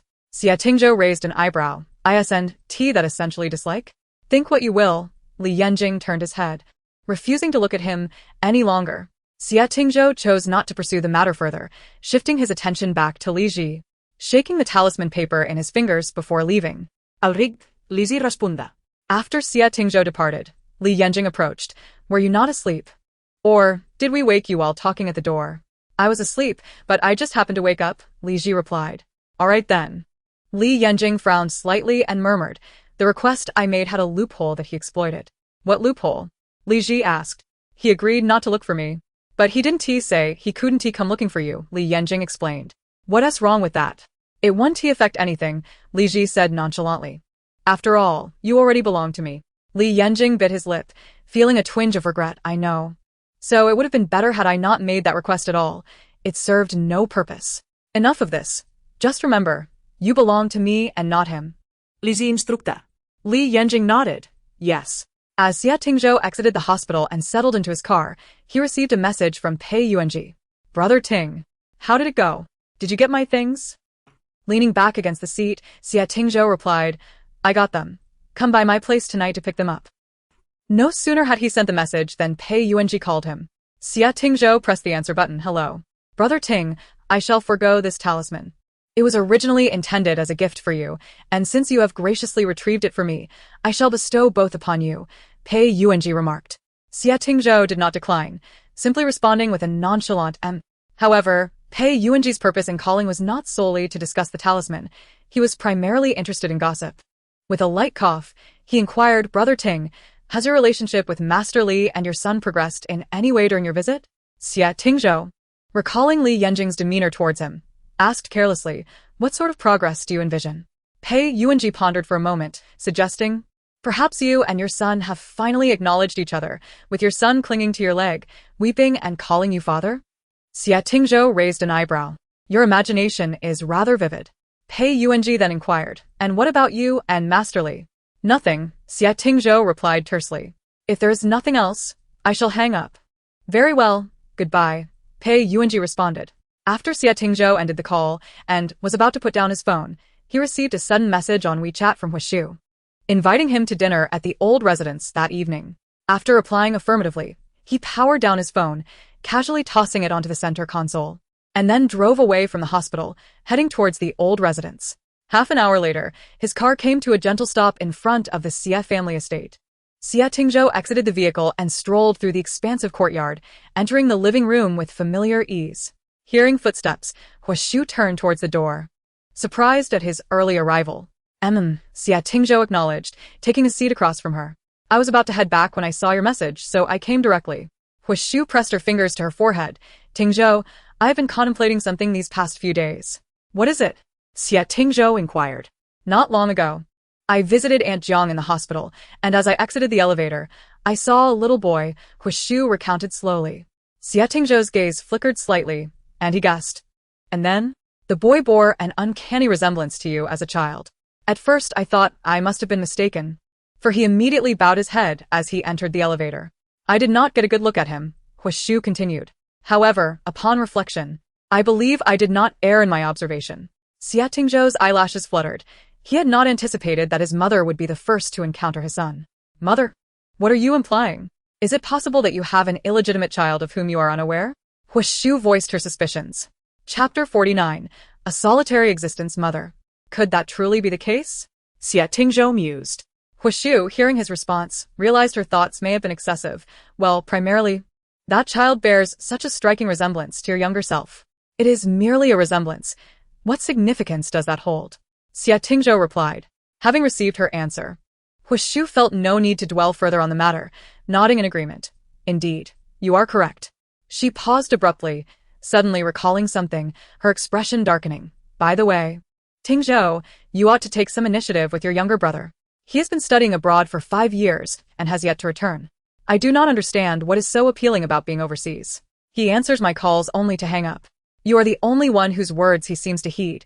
Please communicate with him and urge him to come home. Does he intend to abandon his family? Xia Tingzhou raised an eyebrow ever so slightly. He had almost forgotten about this matter. It is indeed time for him to return.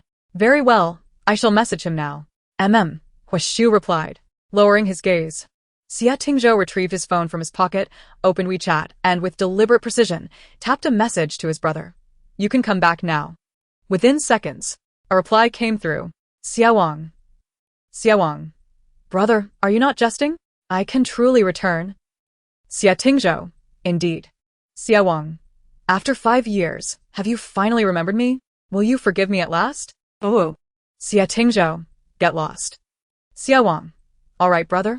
I shall hasten back at once. Xia Tingzhou pocketed his phone and looked across at Huashu, stating, I have spoken with him. He will return in the next few days. Indeed, it seems your intervention is effective, Huashu sighed, shaking her head. That rascal better behave when he returns. Xia Tingzhou remained silent, lifting a cup of tea freshly delivered by the servant, skimming off the foam before taking a sip. Jiang Ruyun, aware that Gu Yu would be visiting after school, instructed the household staff to prepare 2 dishes favored by him, intending to share a meal together. Just as the maid delivered the food, Gu Yu arrived. Mother, sister, he greeted. Jiang Ruyun glanced up. Ayu has arrived. We can eat together. Ah? Gu Yu noticed the several thermal food containers on the coffee table. Did you bring mine? Jiang Ruyun had prepared the meal for Li Ji as well. Yes. Your sister informed me that you would be coming over after school, so I had the chef prepare some of your favorite dishes to send along. Gu Yu nodded and walked over to sit on the sofa, where he and Li Yanjing began to open the containers and reveal the food within. When Jiang Ruyun joined them, they chatted and laughed as they enjoyed their meal together. After finishing dinner and helping to tidy up the containers, Gu Yu glanced at Li Ji, who was leisurely eating fruit on the bed, and then at Jiang Ruyun, who was playing with Li Yanjing. He then pulled out his phone. Opening WeChat, he navigated to his chat with Li Ji and began typing swiftly, sending her a message. Sister. Does mother know about your fortune-telling livestream? Li Ji picked up her phone upon hearing the notification, raising an eyebrow at him. No. And please do not mention this to them. Also, do not let Gu Yanran know. Gu Yu. Understood. I will keep it a secret. Litsi. MM. What would you like to inquire about? I can read for you now. Gu Yu pondered for a moment, sister, since summer vacation is just a week away. Could you tell me if I will pass all my subjects in this upcoming final exam? Li Ji. No. Heuju. No. I think I should ask something else. This seems off. I am aware I cannot pass all of them. Li Ji. Add 1,000. Gu Yu ruffled his hair, but I seem to have suddenly forgotten what I wanted to ask. Li Ji. Then come back when you think of something. Remember to transfer me the payment for that last reading. Gu Yu promptly sent her 2,000. All right, I shall save it for later. And return to you once I think of something. Li Ji confirmed receipt, okay. Just as Gu Yu was about to put his phone away, it suddenly rang. It was a call from Gu Yanran. Hello, sister, he answered. Ah, you. Why haven't you returned yet? Is there something happening at school today? Gu Yanran asked, her tone laced with concern. Oh, no. I came to the hospital. I forgot to inform you, Gu Yu replied. Gu Yanran furrowed her brow. I see. When will you be back? I am waiting to have dinner together. Sister, there is no need to wait for me. You can eat without me. I just had dinner here with mother and them, Gu Yu stated. Gu Yanran's grip on the phone tightened, her expression darkening. Fine, just don't stay out too late. Come back early. Understood, Gu Yu replied. Gu Yanran responded with a soft before hanging up the call. Gu family villa. Gu Yanran gazed expressionlessly at the table laden with dishes, devoid of any appetite. Gu Yantian had made an unexpected phone call, stating he would attend a dinner engagement and would not return for the meal. Meanwhile, Gu Yu had already dined at the hospital with Li Ji and Jiang Ruyun and had yet to return. At that moment, she found herself all alone at the dining table. Clenching her chopsticks tightly, she nearly snapped them in two, feeling like a mere joke, unnoticed by anyone. It was all Li Ji's fault. Were it not for her, Jiang Ruyun and Gu Yu would be dining with her now. Taking a deep breath, Gu Yanran picked at her food for a few moments before abandoning her chopsticks and, rising to leave the dining room, she retreated to her room, retrieved her phone, opened WeChat, and sent a message to Gu Yu. Are you back yet?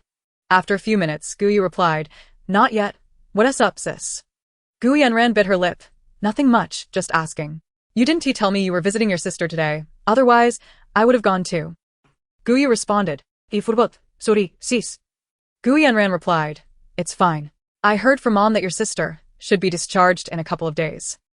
Gu Yu replied. Really? I wasn't aware. Gu Yanran continued. Mom just told me today. I can tidy up the rooms for your sister and Yan Jing in the next couple of days, so they can settle in comfortably when they return home. Gu Yu remarked. Sis, you can just let the servants handle that. Gu Yanran insisted. This is a significant event, and it's better if I do it myself. Please ask your sister and Yanjing what kind of room style they prefer. It shows we care about their return home. Guyu agreed. All right. I'll ask them for you. Gu Yanran concluded. Okay, it's getting late. You have school tomorrow, so come back early. Guyu responded. I know. I'll be back soon. Gu Yanran turned off her phone screen, tightening her grip around it, a glimmer of ruthlessness flashing in her eyes. When that mother and son return, she would ensure they did not have an easy time. Ideally, she would drive them away. Chapter 50, Red Envelopes. In the hospital ward, Guyu set down his phone, his gaze resting on Li Ji in the bed. Sister, you're being discharged the day after tomorrow? Li Ji replied with a soft looking up at him. What's wrong? Jiang Ruyun took a sip of tea and chimed in. I don't think I've mentioned this to you yet. It was Yanran who told you, right? Guyu looked at her and nodded. Yes. She just messaged me about it, saying she would tidy up the rooms for you and Yanjing in the next couple of days. Jiang Ruyun remarked. That task can just be handled by the household staff. I've already instructed Aunt Zhang about arranging the rooms. Guyu responded, I told her the same thing. But she insists on doing it herself. She also asked me to inquire what style of room you and Yanjing prefer, saying it reflects our consideration for their return. A glimmer of appreciation flashed in Jiang Ruyun's eyes as she smiled. Yanran is quite thoughtful. I haven't been as considerate. Guyu redirected his attention to Li Ji, asking, So, sister, what style of room do you and Yanjing prefer? Li Ji replied, anything is fine. We're not picky. Guyu confirmed. Shall I relay that to Yanran? Li Ji nodded. Yes, go ahead. Guyu acknowledged her with a nod and lowered his head to message Gu Yanran. All right, it's getting late. You should head back and rest early, Jiang Ruyun suggested. Guyu tucked away his phone, replying okay. He stood from the sofa, his gaze landing on the little Yanjing, who was engrossed in a puzzle across the coffee table. He walked over, bent down, and picked him up, bouncing him slightly in his arms. What is going on? Since I arrived, you haven't called me uncle even once. Yanjing blinked in surprise, clearly taken aback by the sudden embrace. After a moment, he looked up at him and, after a few seconds of silence, quietly said, Uncle. Now that's more like it, Guyu chuckled, gently setting him back down and ruffling his hair before addressing Li Ji. Sister, I'm off. Li Ji replied, go ahead. Guyu averted his gaze and exchanged farewells with Jiang Ruyun before making his exit. The following day, at Jing City No. 1 High School, Guyu kicked the chair of the person seated in front of him. Hey, Cheesy, I remember you have a little nephew, right? Wei Qi turned around, resting an arm on his desk, and nodded. Yeah. Guyu twirled a pen in his hand. So, how is your relationship with your nephew? Wei Qi replied with a smile, it's great. He calls me uncle all day long, and he does it so sweetly. Guyu felt a pang of frustration. Why couldn't his nephew be the same? It was so hard to get him to call anyone first. Why are you asking this all of a sudden? Wei Qi inquired, puzzled. Guyu propped his chin on one hand and sighed. I have a little nephew too, but our relationship isn't that good. Why not? That shouldn't be the case. Wei Qi paused before continuing. You're not bullying him, are you? Guyu furrowed his brow. Of course not. It's just that we haven't met or interacted before. Why is that? Wei Qi asked, confused. Oh, that's not important, Guyu dismissed. What matters is how I can improve our relationship. That kid is so aloof, acting like a little adult, completely unlike a typical 5-year-old. Wei Qi stroked his chin, pondering for a few moments before slapping the table. You could buy him some toys. After all, he's just a 5-year-old. What kid doesn't he love toys? My nephew can't resist toys when we go out. I once gave him an Ultraman action figure, and he was so thrilled he wouldn't sleep that night. He even took it to school, and all his classmates were envious, clamoring to borrow it. Guyu raised an eyebrow. An Ultraman action figure? Wei Qi nodded. Yeah. You should buy one for your nephew and see if he likes it. Guyu found this suggestion plausible. All right, after school this afternoon, you'll accompany me to buy one. No problem, Wei Qi replied. In the hospital, after finishing lunch, Li Ji began her live stream as Jiang Ruyun went next door to rest. Zhou Xian and Pei Yuanji were the first to enter the live stream room. Yuanji sent in a Carnival X2. De Chengzi sent in a Carnival X3. Yuanji sent in a Carnival X2. De Chengzi sent in a Carnival X3. Wow. Are these two brothers competing for the top spot? Oh my, the streamer is truly raking it in. I've never seen anyone use Carnival to compete for the top spot before. That's impressive. Indeed, poverty has limited my imagination. Li Ji watched the continuous stream of Carnival effects on the screen, suddenly feeling an urge to just lie down and end the stream. Who still cared about that #1 musical note? Thanks to Chingzi and UNG for the carnival and to all the other viewers for their gifts. Let us welcome our first guest today. Little White Dragon sent in a musical note X1. Li Ji immediately raised her hand to send him a video call request. The next moment, a young man appeared in the bottom right corner of the screen. Hello.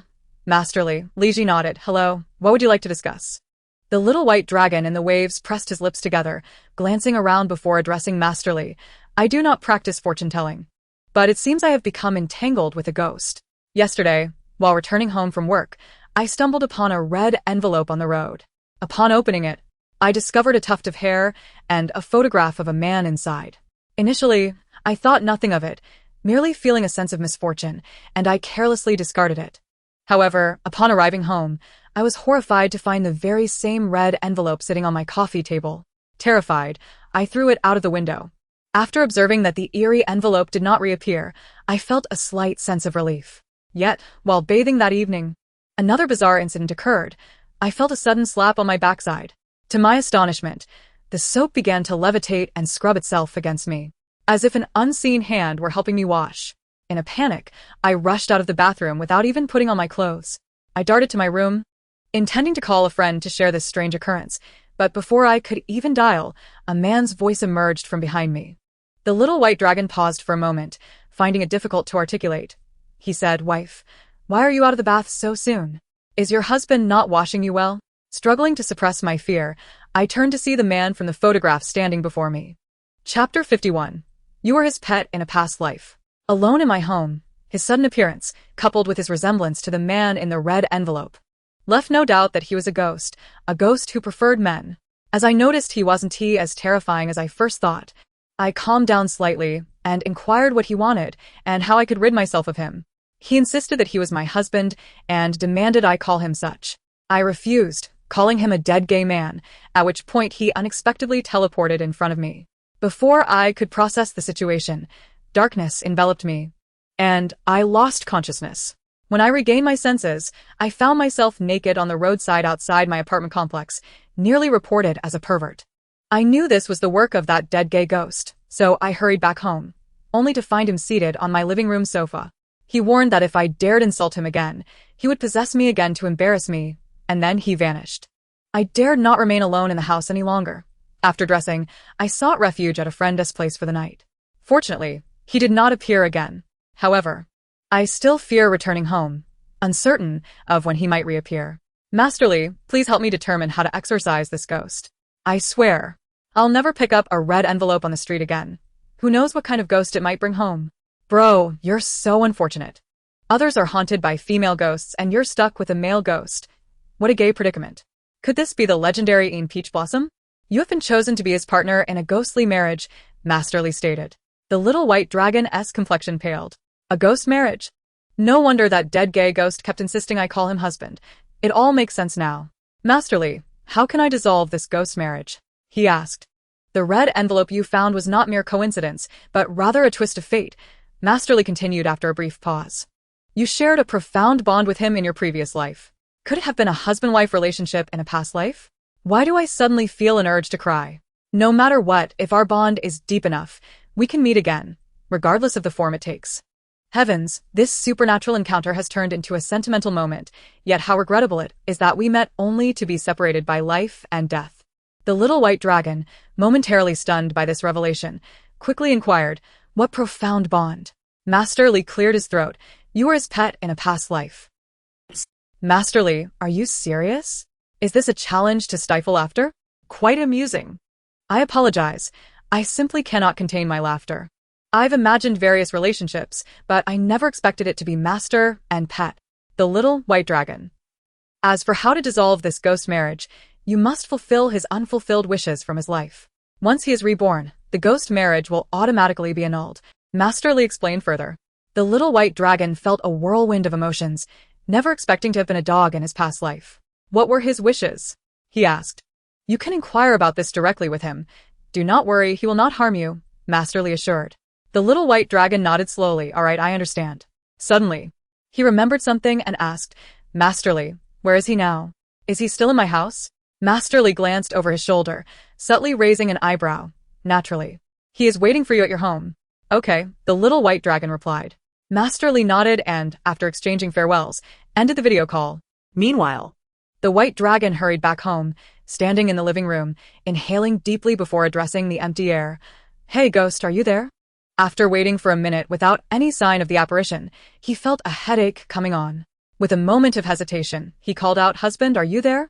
No sooner had the words left his mouth than the male ghost materialized before him. what is it? Have you come to a decision? The white dragon's eyelids twitched, and without further ado, he asked, What unfulfilled wishes did you have in life? I can help you fulfill them. The ghost's eyes flickered slightly. Really? The white dragon nodded earnestly. Yes, I consulted with a master in this area, and she said that by helping you fulfill your wishes, you'll be able to reincarnate. After a brief silence, the ghost slowly replied, I have 2 wishes. What are they? The white dragon inquired. First, help me find a new owner for the stray dog I intended to adopt. Second, I would like you to visit my parents and have a meal with them. The white dragon was surprised by the simplicity of his wishes. No problem, I can adopt the stray dog you mentioned. That way, it won't be so troublesome to find a new owner, he replied. The ghost stared at his face for several seconds before suddenly stating, I can't believe you were my dog in the past life. The white dragon blinked in shock, his eyes widening as he pointed at him. You mean you've been following me all along? The ghost crossed his arms and nodded. Indeed, I know everything you do. The white dragon. You should probably start calling me master now. The ghost said seriously. Get lost. The white dragon pressed his forehead, redirecting the conversation. Let us first go get the stray dog you intended to adopt, then we'll visit your parents for dinner tonight, okay? All right, the ghost replied. Without further ado, the white dragon sprang into action. At the hospital, Master Li finished calculating 2 more fortunes before concluding his broadcast. Li Yanqing put down his phone and turned his gaze to Li Ji, asking, was that little white dragon really a dog in his past life? Li Ji raised his eyelids to glance at him, nodding slightly. Indeed, would I lie about that? I just didn't expect a dog could be reincarnated as a human. Li Yanqing said slowly. What is so surprising about that? Humans can also be reincarnated as animals. It's all random, Li Ji explained. Li Yanqing nodded. Realizing the truth of it, Li Ji made a soft sound of acknowledgement, retracting her gaze to refocus on her phone screen. Just in time to see a message from Guyu. Sister, I watched your live stream. Did you really say that person was a dog in their past life? Li Ji raised an eyebrow. Of course it's true. Guyu. Sister, can you tell if I was a person or a dog in my past life? Li Ji glanced at his message, unable to suppress a twitch at the corner of her mouth. You were a person. Chapter 52. Was I a person or a dog in my past life? Guyu. Oh, thank goodness, I was a person. Li Ji chose not to reply further. As she exited the chat with him, she noticed both Zhou Xian and Pei Yuanzi had sent her messages simultaneously. She decided to first open Zhou Xian's message. Master Li, can my big orange in its next life be reincarnated as a human? Li Ji replied, It's random. Besides, your big orange is still alive and well. You'll have to wait until it passes to ask that question. Zhou Xian. Oh. Then was I a person or a dog in my past life? Li Ji noticed he had asked the same question as Guyu, her eyelids twitching slightly. A dog. Zhou Xian. Master Li, are you serious? You're not joking with me, are you? Li Ji. You're asking again yourself. Zhou Xian. All right. No worries. I've accepted this fact already. Li Ji ignored him and opened her chat with Pei Yuanji. Master Li, could you take a look for me? Li Ji. Look at what? Pei Yuanji. Was I a person or a dog in my past life? Li Ji was speechless. It seemed this endless questioning was a trend. A dog. Pei Yuanji. Oh really? Easy. Pei Yuanji. What does that mean, Master Li? Li Ji. ISNT that how you call a dog. Pei Yuanji. Li Ji chose not to engage further and exited WeChat. Noticing Li Yanjing watching her, she met his gaze and spoke slowly. You're not thinking of asking me whether you were a person or a dog in your past life, are you? Li Yanjing looked somewhat surprised and nodded. How did you know? Li Ji smiled slightly. You're also a little puppy. Li Yanjing, caught off guard by her sudden smile, questioned really? Does it really matter? After all, that was in your past life, which has no bearing on the present, Li Ji replied. Li Yanjing pondered her words and conceded. All right, I understand. Li Ji beckoned him. Come over and accompany me for a nap, my son. Li Yanjing complied, rising from the sofa and obediently walking towards her. In the afternoon after school, Guyu first went to the mall to buy an Ultraman figurine, then headed directly to the hospital. Li Ji and the others had just finished their meal. Jiang Riyun was tidying up the table when she noticed Guyu entering, somewhat surprised. You? Why didn't you let me know you were coming? I could have saved you some food. It's fine, I'll just eat later, Guyu greeted Li Ji, then walked over to Li Yanjing, presenting the packaging box in his hands. This is for you. Wow, Guyu, you've finally come to your senses. You didn't need me to remind you, and already thought to buy a toy for your nephew, Jiang Riyun teased with a smile. Guyu shot her a glance. Mom, do I really seem that foolish? Li Yanjing's gaze fell on the Ultraman figurine inside the box, his lips twitching imperceptibly, clearly disinterested in the gift. How childish. However, he didn't express any dissatisfaction, as it was a gift especially for him. In his heart, he had gradually begun to accept Guyu. The childish uncle. Li Yanjing took the box into his arms, looking up at Guyu. Thank you, uncle. Guyu felt pleased at the sound of uncle. Ruffling his hair and grandly declaring, if you want anything in the future, just tell your uncle, and he'll get it for you. Li Yanjing tilted his head slightly, his dark eyes clear and innocent. Anything? Of course, anything, Guyu paused before continuing, but it has to be within my capabilities. If you want the stars and the moon, that's beyond my reach. I know, and besides, I'm not interested in stars and the moon, Li Yanjing replied, turning to sit on the sofa with the packaging box in hand. Guyu sat beside him, eager to see. Let us open it and take a look. This is a carefully selected piece. Li Yanjing responded with a soft hum, starting to unwrap the packaging box on his lap to reveal the Ultraman figurine inside. So, do you like it? Isn't it particularly cool? Guyu asked impatiently. Li Yanjing fiddled with it for a moment, nodding obediently. I like it. As long as you like it, Guyu smiled. Suddenly recalling something, he added, I heard from the shop assistant that there are a total of 68 versions. How about I try to collect them all for you? It would look incredibly cool displayed in your room. Li Yanjing imagined it for a moment, his eyelids twitching. Quickly refusing, it's all right. Having one is enough for me.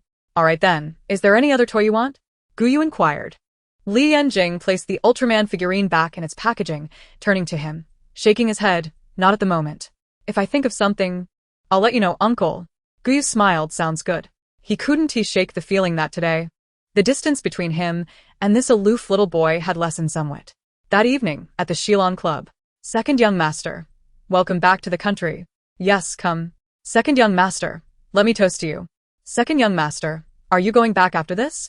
You've really been gone for a long time. Not returning for 5 years.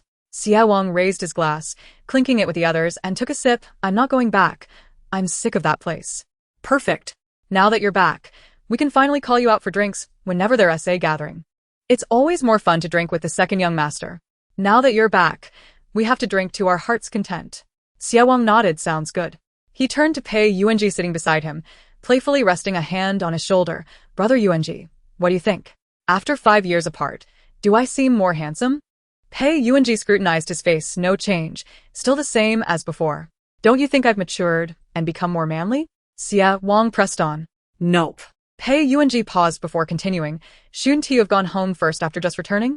Instead, you're calling us out for drinks. Doesn't that seem off? Does your brother know you're already in the capital? Pei Yuanji added. He doesn't know.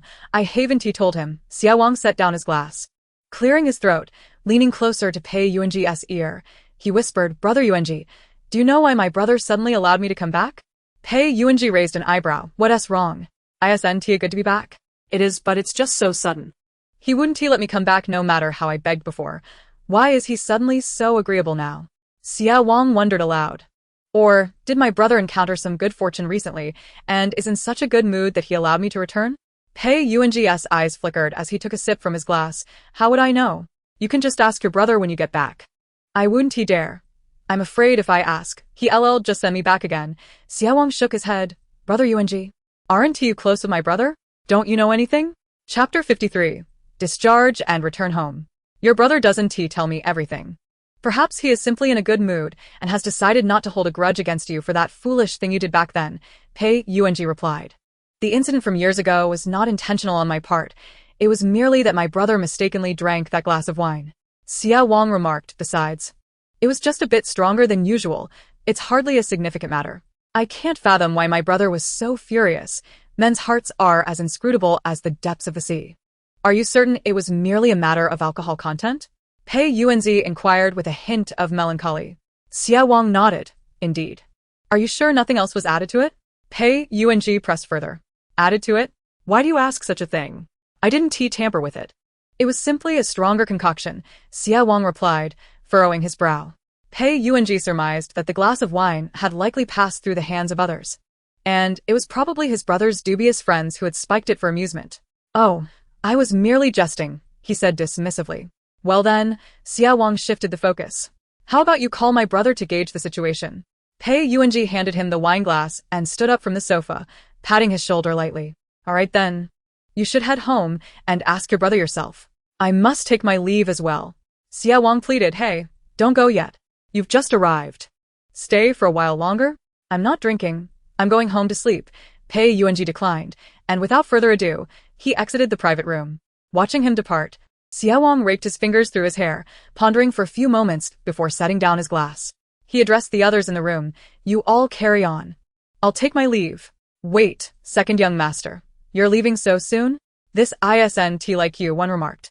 Indeed, second young master. Where could you be in such a hurry to go? We've gathered to welcome you, another added. I've suddenly got something to attend to. Let us drink again tomorrow. My apologies, everyone. I'll cover all expenses tonight, Xia Wang announced as he rose from the sofa, bid them farewell, and strode out of the private room. After departing from the Shilong Club, Xia Wang hailed a cab to his brother Xia Tingzhou's residence. Half an hour later, he arrived at the gates of the villa, took a deep breath and rang the doorbell. Soon, the door swung open from within. Brother. Xia Tingzhou looked at the figure outside, raising an eyebrow. When did you return? 2 hours ago, Xia Wang replied honestly. Xia Tingzhou acknowledged him with a grunt and turned to walk toward the living room. Xia Wang hastily followed suit, closing the door behind him. The two brothers settled onto the sofa, with Xia Tingzhou's gaze landing on his younger sibling. Have you returned to the old residence? Not yet, Xia Wang answered. Weren't you just saying you arrived 2 hours ago? Xia Tingzhou remarked. Xia Wang rubbed the tip of his nose sheepishly. My friends insisted on welcoming me, so I went to Shilong first. Then why come here instead of heading back to the old residence? Xia Tingzhou questioned. After a moment of silence, Xia Wang slowly inquired. Brother, are you truly not angry with me anymore? Otherwise, would you still be here? Xia Tingzhou retorted. Does that mean I no longer have to return to that place? Xia Wang asked again. It depends on your behavior, Xia Tingzhou replied. Xia Wang tensed, raising 3 fingers in a vow. Brother, rest assured, I will not err again. Xia Tingzhou nodded. Very well, it's getting late. You should go check on father and mother. Finally relieved, Xia Wang nodded, stood from the sofa, and smiled. All right. I'll take my leave then, brother. Xia Tingzhou responded. The following day marked Li Ji's discharge from the hospital. Gu Yu specifically took a half-day off to accompany Gu Yanran for the occasion. Li Ji descended from the bed on one foot and, with Gu Yu's assistance, settled into a wheelchair. Gu Yanran approached from behind and placed her hands on the wheelchair handles. Sister, let me push you. No need, you're a girl. Leave this labor to Gu Yu, Li Ji declined. Yes, I can do it, Gu Yu chimed in. All right, Gu Yanran smiled, stepping back to allow him to take over. Jiang Ruyun took hold of the small hand of Li Yanqing beside her and instructed the accompanying servant to gather the crutches and other items before saying, All right. Let us go. Gu Yu complied, pushing Li Ji out of the ward first. Gu Yanran, watching the two ahead, linked her arm with Jiang Ruyun's and said, Mom, I've arranged everything at home. The rooms are all set up. Jiang Ruyun nodded, her tone gentle. Thank you for your hard work, Yanran. These matters should have been mine to handle. Mom, you were busy caring for sister in the hospital, so it's only natural for me to take charge of these things. It's nothing, Gu Yanran replied with a smile. Jiang Ruyun lightly patted her hand and refrained from saying more. Once they exited the hospital, the group boarded the car sent by the Gu family. Half an hour later, the vehicle came to a gentle stop in front of the Gu family villa. As they disembarked, Gu Yanran turned to Li Ji in the wheelchair. Sister, we're home. Li Ji gazed at the 3-story white villa before her and lazily responded. Let us go inside, Jiang Ruyun suggested with a smile. Upon hearing this, Gu Yu promptly pushed Li Ji toward the villa. Entering the living room, they were greeted by a middle-aged woman in a maid's uniform. Her eyes flickered briefly. Madam, this must be the second young lady. This is the eldest young lady, Jiang Ruyun corrected. My apologies, madam, Zhang Ma said, somewhat flustered. It's all right. Please prepare some tea, Jiang Ruyun instructed. Zhang Ma nodded. All right, I'll do that right away. Li Ji's gaze followed Zhang Ma as she turned to leave. then glanced at Gu Yanran standing nearby, subtly raising an eyebrow as if she had discerned something. Jiang Ruyun withdrew her gaze and turned to Li Ji, briefly introducing. Zhang Ma has been with our family for nearly 30 years. Gu Yanran interjected, Sister, if you have anything you wish to eat, just tell Zhang Ma. Li Ji nuta. The group settled on the sofa, and shortly after, Zhang Ma returned with freshly brewed tea. She placed the tray on the coffee table, picked up one of the cups, and offered it to Li Ji with an ostensibly respectful demeanor. Eldest young lady, please enjoy the tea. Be careful, it's hot. Li Ji did not accept the cup but suddenly remarked, You have a daughter, don't you? Zhang Ma paused, taken aback by the unexpected question, regaining her composure. She replied, I did have one, but she passed away shortly after birth. Li Ji took the hot tea from Zhang Ma's hand, blew on it, and said enigmatically, Is that so? Chapter 54, I see a resemblance between Zhang Ma and you. Zhang Ma felt an inexplicable sense of unease at that moment. Yes. Sister? Why do you suddenly ask this? How did you know Zhang Ma had a daughter? Gu Yanran inquired, her curiosity piqued. Li Ji took a sip from her cup, and, lifting her gaze, replied with a smile that was neither entirely sincere nor entirely mocking, Yanran, I perceive a certain likeness between Zhang Ma and you. Gu Yanran frowned slightly. What did Li Ji mean? Was she implying that she resembled a lowly servant, thereby insulting her?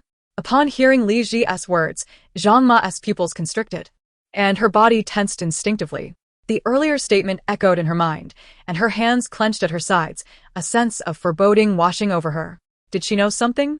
Zhang Ma shook her head and hastily said, Eldest young lady, you're just joking. How could I possibly resemble the second young lady?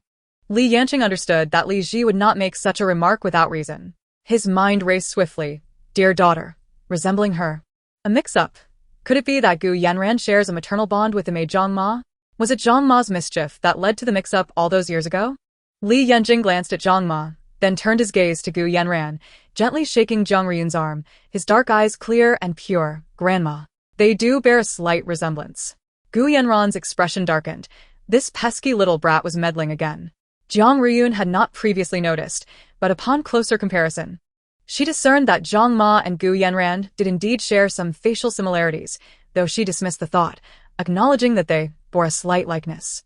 Gu Yu also noticed this, and was about to nod in agreement, but seeing Gu Yanran's displeasure, he chose to remain silent. Gu Yanran lowered her head, her voice tinged with grievance. Mom, it's one thing for my sister and Yanjing to say that, but why do you think so too? I feel there is no resemblance at all. It was nothing really. Jiang Ruyun patted her hand soothingly. All right, let's not discuss this anymore. Pausing, she raised her gaze toward Zhang Ma and continued, Zhang Ma, you may go now. Observing Li Ji sipping tea, Zhang Ma refrained from further comments.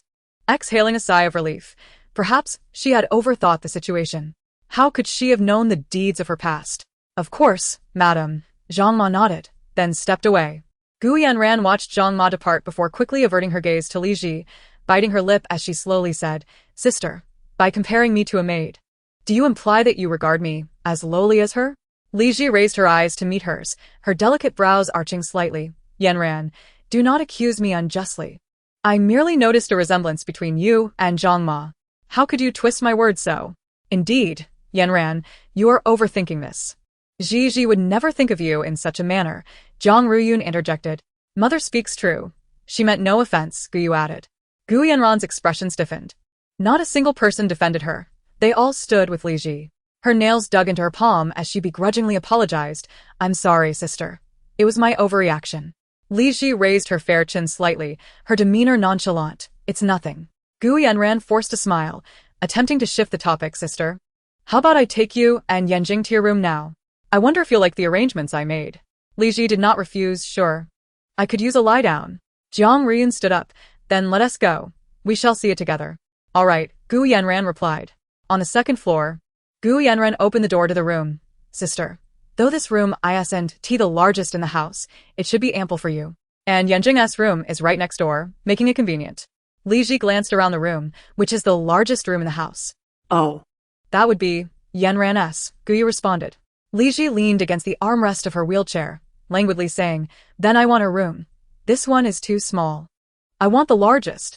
Gu Yanran was taken aback, realizing she was outright claiming her room. Sister, mine isn't much bigger. It really makes little difference. Li Ji smiled slightly, but I want your room.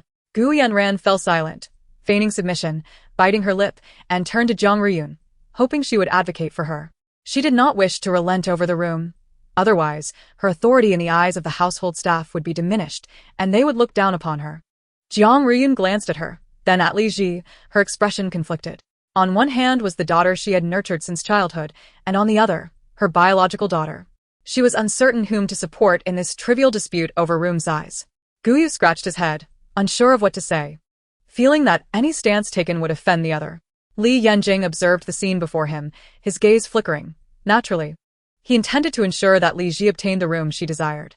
He shook Jiang Ruyun's hand and, in a childlike voice, exclaimed, "Grandma, if the mix-up had not occurred, the largest room would rightfully belong to my mother. Now that she has returned, is it not only fair that she reclaim her room?" He paused, then turned to Gu Yanran, continuing, "Moreover, once her biological parents are found, she has stated she would leave. Then the room would be vacant anyway." Upon hearing this, Jiang Ruyun's thoughts clearly began to lean towards Li Ji, contemplating how best to voice her support. Gu Yanran's brow twitched. She wished to cover the mouth of this impudent child. "What?" Guyu's gaze fell upon her, surprise flickering in his eyes. "Sister, after finding your biological parents, you intend to leave?" Before Gu Yanran could respond, Li Yanjing interjected. "Yes, she said so in front of us last time at the hospital. Children do not lie." Gu Yanran was seething inwardly, feeling her words had been preempted by this pest. If she did not concede now, it would be her own fault. Her hands clenched at her sides as she took a deep breath, speaking with understanding. "Indeed, Yanjing is correct. I will return my room to my sister. I will go and tidy it up for her now." Jiang Ruyun, intending to comfort her privately, said, "Yanran, let me help you with the tidying." Gu Yanran did not refuse. She thought to take this opportunity to express her grievances, nodding, "All right, Mom." Chapter 55, The Timing is Not Right. Let us play a bit longer. Jiang Ruyun turned to Li Ji, gently saying, "Ji, let Yanran stay in this room. It saves us from having to rearrange another." Pausing, she continued, "If you're tired, you can rest in Yanjing's room for a while." "Okay," Li Ji agreed. Jiang Ruyun then looked at Guyu. "You take good care of your sister. I will help Yanran tidy up the room." Guyu nodded. "All right, I will. You both go ahead." Jiang Ruyun acknowledged him, and, with Gu Yanran, departed for the third floor. Guyu cast a glance at their retreating figures before turning his attention back to Li Ji, asking, "Sister, would you prefer to sit in the living room or rest in Yanjing's room?" Li Ji regarded him, raising an eyebrow slightly. "You don't resent me for taking her room?" Guyu scratched the back of his head, responding slowly, "Yanjing is right. If not for the mix-up, the largest room would have rightfully belonged to you. It is only fair that you want it now." Hearing this, Li Yanjing felt an increased sense of approval for Guyu, almost wholly accepting him. Had he defended Gu Yanran just then, he would have been of no use as an uncle. Li Ji did not dwell on the matter further, raising her fair chin slightly, and shifted the conversation. "Shall we take a look at the room next door?" Guyu nodded. "All right." He stepped towards the adjacent room, opened the door, and pushed Li Ji inside. Li Ji quickly surveyed the room's decor. It was quite nice, well lit. Turning to Li Yanjing, she asked, "Son, what do you think?" Li Yanjing had no particular demands regarding the room. He merely wished to be closer to Li Ji, primarily not wanting to stay next to Gu Yanran. "I want to stay with you," he replied. Li Ji then turned to Guyu. "Are there any rooms available on the third floor?" "Yes," he confirmed. Guyu replied. "Then you all rest here for a while. I will arrange for someone to tidy up a room." Li Ji nodded. "That is fine." "Sister, shall I help you to the bed?" Guyu inquired. "No need, just have someone clean up the room upstairs," Li Ji responded. "All right." Guyu acquiesced, turning to exit the room. Seeing him leave, Li Yanjing promptly shut the door and turned his gaze toward Li Ji, asking, "Is Gu Yanran the daughter of that Zhang Ma?" Li Ji arched her finely shaped brows, not at all surprised that he had deduced it so cleverly. "Your hints were rather conspicuous," she remarked. Li Yanjing paused, a look of confusion crossing his face as he continued, "Why didn't you directly reveal their relationship? That would have easily driven them away. Now, it's not so simple to expel her." Li Ji smiled softly, saying, "There's no rush. The timing isn't right yet. Let us enjoy the game a bit longer." Naturally, Li Yanjing would follow her lead. "All right then." Meanwhile, in a room on the third floor, Jiang Ruyun urged Gu Yanran to sit by the bedside, sighing, "Yanran, I apologize for the inconvenience regarding the room." Gu Yanran lowered her eyelashes, appearing quite dejected, and softly replied, "Mom, it's all right. That room originally belonged to my sister. It's just a matter of returning it to its rightful owner. I feel no grievance. You know, Gigi has just returned and is curious about everything. Please be a little accommodating towards her, Jiang Ruyun added. Gu Yanran raised her eyes to meet her mother's gaze. Mom, I understand. After all, my sister has been away for so long and must not have had the chance to stay in such a spacious room. If she wishes to have it, she should have it. I truly don't mind. Jiang Ruyun gently patted her hand. As long as you're okay, I'll take you out shopping tomorrow. Whatever you want, I will buy for you. Okay. Gu Yanran replied obediently. After a moment, a thought crossed her mind, and her eyes flickered as she suggested, Mom, why don't we invite Auntie Hu along? It seems you haven't gone out together in a while. The last time Auntie Hu visited you in the hospital, she mentioned wanting to take you out for a meal after you were discharged. Jiang Ruyun had no objections. All right, I'll call her later and see if she is free tomorrow. Gu Yanran nodded in agreement. Jiang Ruyun released her hand and stood up. I'll go fetch Zhang Ma and the others to help tidy up the room. Upon hearing the name Zhang Ma, Gu Yanran couldn't help but furrow her brow. The thought of resembling her in any way was quite distasteful. She had no desire to see her. It seemed she would need to find an opportunity to dismiss Zhang Ma, otherwise her presence would surely dampen her spirits. How could she bear to resemble a lowly servant? Gu Yanran composed herself, standing up and grasping Jiang Ruyun's hand. Mom, I'd like to tidy up myself. There's no need for Zhang Ma and the others. Jiang Ruyun readily agreed. Then I'll help you. Gu Yanran did not refuse, smiling as she said, Thank you, Mom. Just as they were about to start organizing, a knock sounded at the door. Gu Yanran walked over and opened it, finding Gu Yu, who was supposed to be with Li Ji, standing outside. Her eyes brightened slightly, thinking he had come to comfort her. Just as she was about to say something, she heard a commotion from the adjacent room, followed by Gu Yu's voice, Sister Yanran. I just called Zhang Ma and the others to clean up the room next door. Would you like me to have them tidy up this room as well? The smile on Gu Yanran's face stiffened, her hand tightening on the doorknob. Clean up the room next door? Jiang Ruyun, having overheard their conversation, approached and asked, What's the matter? Does Yan Jing dislike that room? It's not that he dislikes it. He is still young and would prefer to stay on the same floor as his sister. Moreover, he himself does not wish to be separated from her, Gu Yu explained. Jiang Ruyun had initially thought she could care for Li Ji's child on the second floor, not considering her precious grandson's feelings. Jiang Ruyun nodded in understanding. Indeed, children cannot be away from their mothers. Gu Yanran clenched her palms, taking a deep breath to suppress her expression. Although she was merely putting on an act for Jiang Ruyun, the two rooms had indeed been painstakingly arranged by her, only for that mother and son to not only ignore her efforts, but to occupy her space. She felt as though all her work had been in vain. Gu Yanran forced a smile. It's fine, Ayu. I prefer to tidy my own room without Zhang Ma. Very well then. Gu Yu paused, asking, Do you need my help? Gu Yanran shook her head. No, you go spend time with your sister. Gu Yu gestured toward the exit. Then I'll take my leave. If you need anything, just call for me. Go ahead. I'll help Yanran tidy up, Jiang Ruyun said. Gu Yu acknowledged her and turned to leave. Chapter 56. Indulging in Idleness. After spending the entire morning, Gu Yanran finally packed all her belongings from the room and directed the servants to move them downstairs. Without Jiang Ruyun's assistance, she wouldn't know when she would have finished on her own. At the dining table, Gu Yanran looked across at Li Ji and said, Sister, I've moved all my things from the third-floor room. Zhang Ma and the others have cleaned it thoroughly and even replaced the bedding. You can move in after dinner. Li Ji leisurely continued eating, glancing up at her and then turning her attention to Jiang Ruyun. Mom, I want to replace all the furniture in that room. I dislike using items that others have used. Jiang Ruyun, having no objection since money was not an issue, nodded. All right, I'll arrange for that after dinner. She paused before asking, Gigi, is there anything else you and Yanjing wish to add? Not at the moment. I'll let you know if I think of anything, Li Ji replied. Gu Yanran tightened her grip on her chopsticks, surprised by her sister's apparent obsession with cleanliness. Replacing so much furniture seemed excessively wasteful, especially considering its value. Li Ji glanced at her, smiling slightly. If you're reluctant to part with those pieces, you can move them to your current room. They should fit. With two large beds pushed together, you needn't worry about falling off while sleeping. Gu Yanran's expression stiffened momentarily. No need. I'd fill my room to the brim. If you don't like them, that is fine. Li Ji chose not to engage further, returning her gaze to her meal. With the furniture set to be replaced, Li Ji decided to rest in Li Yanjing's room after dinner. Gu Yu wheeled the chair to the bedside, helping Li Ji to stand and then guiding her to sit on the bed. Standing upright, he said, "Sister, I'll step out now. You both rest well." Lisinutta, Auric. Just as Guyu was about to leave, he suddenly recalled something and paused. "By the way, sister, are you going to stream later?" "Of course. I'll start the stream once you leave," Li Ji replied. "Oh, all right." Guyu nodded and then exited the room.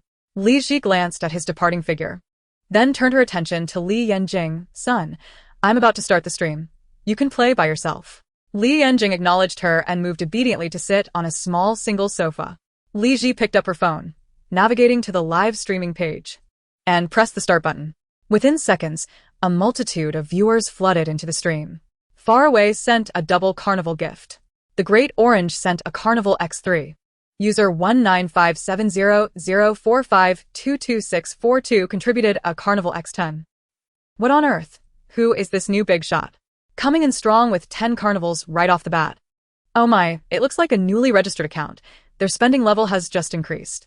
Great Orange, charge forth and secure your top position. Everyone, come and place your bets on who will be the number one today. The Great Orange sent a Carnival X12. User 1957004522642 sent a Carnival X22. Yuanji sent a Carnival X23. User 1957004522642 sent a Carnival X33. Li Ji gazed at the screen, watching the carnival effects rise continuously, and felt a twinge of curiosity about who this user 1957004522642 might be, suddenly showering her with such generosity, without uttering a word. However, seeing that she had already received over 100 carnivals within the first 2 minutes of her broadcast, she suddenly felt inclined to take a day off. With this thought, Li Ji decided to act upon it, a radiant professional smile gracing her face as she announced, "Ladies and gentlemen, I apologize, but the host has suddenly encountered an urgent matter to attend to, so today's stream will be cut short. We shall meet again tomorrow." Without giving them a moment to react, she swiftly raised her hand to close the live stream button. Li Yanjing, noticing the abrupt closure of the stream, immediately rose from the sofa and approached her, inquiring what happened. "What's the urgent matter?" Li Ji set her phone down and looked up at him. "A matter of rest. Li Yanjing? I've earned too much today. I thought I'd treat myself to a day off," Li Ji said earnestly. "Oh." Li Yanjing paused for a moment before asking, "Do you know that user 1957004522642? Li Ji yawned, her porcelain white face exquisite and lovely. "I don't know. They just appeared out of nowhere." "All right then," Li Yanjing said, turning to sit back down on the sofa. As they conversed, Li Ji's phone buzzed incessantly with new messages. She lowered her gaze at her illuminated phone, unlocking the screen to find messages from Zhou Xian, Pei Yuanji, and Gu Yu, all inquiring about her sudden urgency. Li Ji reclined lazily against her headboard, her fair fingers swiftly tapping on the screen as she replied to each of them. Meanwhile, Xieting Zhou observed the live stream that had been abruptly cut off within 2 minutes. He promptly exited the notes application and called Pei Yuanji. After a few rings, the call connected, and Pei Yuanji's voice came through. "Hey, Tinga, what's up?" Xieting Zhou raised his hand, resting it casually on the armrest of the sofa. What urgent matter caused Li Ji to cut her stream? "I don't know. I messaged her, but she hasn't replied yet." Pei Yuanji paused, realizing something, and slowly voiced his suspicion. "Tinga, is that user with the string of numbers you?" Xieting Zhou replied with a nonchalant "Hum. Oh, I thought it was odd how a new person suddenly appeared to vie for the top spot. Turns out it's you," Pei Yuanji remarked. "Did she reply to you?" Xieting Zhou inquired. Pei Yuanji glanced at WeChat and replied, "No. Wait. Why don't you just ask her yourself? Let me know if she responds," Xieting Zhou stated. Just as he finished speaking, he heard Pei Yuanji exclaim, "Hey." She replied. She said there's no urgent matter. She just earned too much and suddenly wanted to take a day off. Xieting Zhou raised an eyebrow. Earned too much? Indeed. Previously she would only receive a dozen or so carnivals, but today she's received over 100. That's quite a difference. Then why did you send so many? Xieting Zhou mused. Come on, can I really be blamed for that? Pei Yuanji protested. Even if I hadn't sent anything, that Great Orange would have certainly kept sending. That guy is always competing with me for the top spot. How can one become a moderator? Xieting Zhou queried. They say a level 10 fan badge can be used to apply to Masterly, Pei Yuanji replied. I just reached level 10 today. I'll ask her later. What do you want to be a moderator for? Xie Tingzhou asked again. To stand out and differentiate myself from other fans, Pei Yuanji answered. Besides, I can help masterly manage the live stream. Xie Tingzhou had nothing more to say and hung up. Chapter 57. Deceased. That evening, at the dining table, after they had nearly finished eating, Li Ji leisurely set down her chopsticks and raised her gaze towards Gu Yuntian, who sat at the head of the table. His dark eyes were clear yet unfocused. By the way, Dad, how is the investigation into the hospital mix-up from years ago going? Gu Yuntian wiped his mouth and put down the napkin. I was just about to tell you this. Yan Ran's biological mother has been located. Gu Yan Ran's pupils constricted in surprise. She hadn't expected them to find her so quickly. Her heart raced with anticipation, hoping that her biological parents were wealthy, as this would mean she could return without issue. Gu Yan Ran feigned delight. Really, Dad? Where is my biological mother now? Gu Yuntian's gaze fell upon her, and he sighed gently. However, Yan Ran, there's some unfortunate news I must convey. Gu Yan Ran momentarily froze, her smile fading slightly as she instinctively tightened her grip on her chopsticks. Dad, what unfortunate news? Although we found your biological mother, she passed away from illness merely a year or two after giving birth to you, over 20 years ago, Gu Yuntian explained slowly. Gu Yan Ran's grip relaxed immediately, her eyelashes fluttering as joy surged within her. How could this be bad news? It was, in fact, splendid news. This meant she could remain in the Gu family without any reservations, as she had nowhere else to go. Gu Yan Ran's emotions shifted rapidly. Her expression suddenly clouded with sorrow. How could this happen? Jiang Ruyun, noticing her distress, felt a twinge of sympathy, rising from her chair to sit beside her, wrapping her arms around her gently and offering comfort.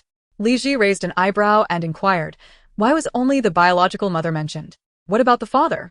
Gu Yuntian turned to her and explained, the father's section is blank.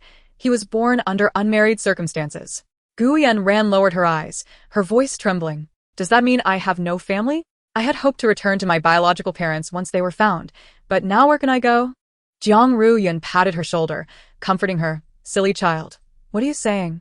We are your family. You don't need to go anywhere. Guyu, taken aback by Gu Yan Ran's troubled past, chimed in. Yes, Yan Ranjia. We are your family. You can stay here. Isn't this wonderful? With tear-filled eyes, Gu Yan Ran lifted her gaze, her eyes gliding over to Li Ji and her son across the table, softly asking, really? Can I truly continue to stay here? Jiang Ruyun reached out to wipe the tears from the corners of her eyes. Of course it's true. Your mother never wanted you to leave her side. Gu Yuntian nodded. We had previously agreed that you would remain as the second young lady of the Gu family. Gu Yan Ran sniffled, her face brimming with gratitude as she said, Thank you, Mom and Dad. Li Yanjing observed the tender scene unfolding before him, his brow furrowing slightly. Wasn't Tijangma still alive and well? Was the investigation truly sound? He turned to Li Ji, seeking clarification in her eyes regarding the matter. Li Ji took a sip from her water cup, her expression calm and unruffled, offering him a reassuring glance.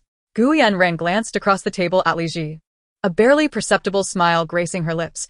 She had finally regained a semblance of her former standing. After dinner, after enjoying some tea and engaging in conversation in the living room, Li Ji took Li Yanjing back to their room. Once the door was shut, Li Yanjing eagerly inquired, Is there an issue with the investigation results? How could someone have died? Li Ji halted the wheelchair and replied slowly. Aunt Zhang had a twin sister who passed away over 20 years ago. Li Yanjing's eyes widened slightly as her mind raced, quickly grasping the implication of her words. The person uncovered by the investigation was Aunt Zhang's biological sister? Li Ji nodded, confirming, indeed, Aunt Zhang must have registered her sister's identity at the hospital back then, considering they looked identical. Are we just going to let Gu Yanran remain in the Gu family?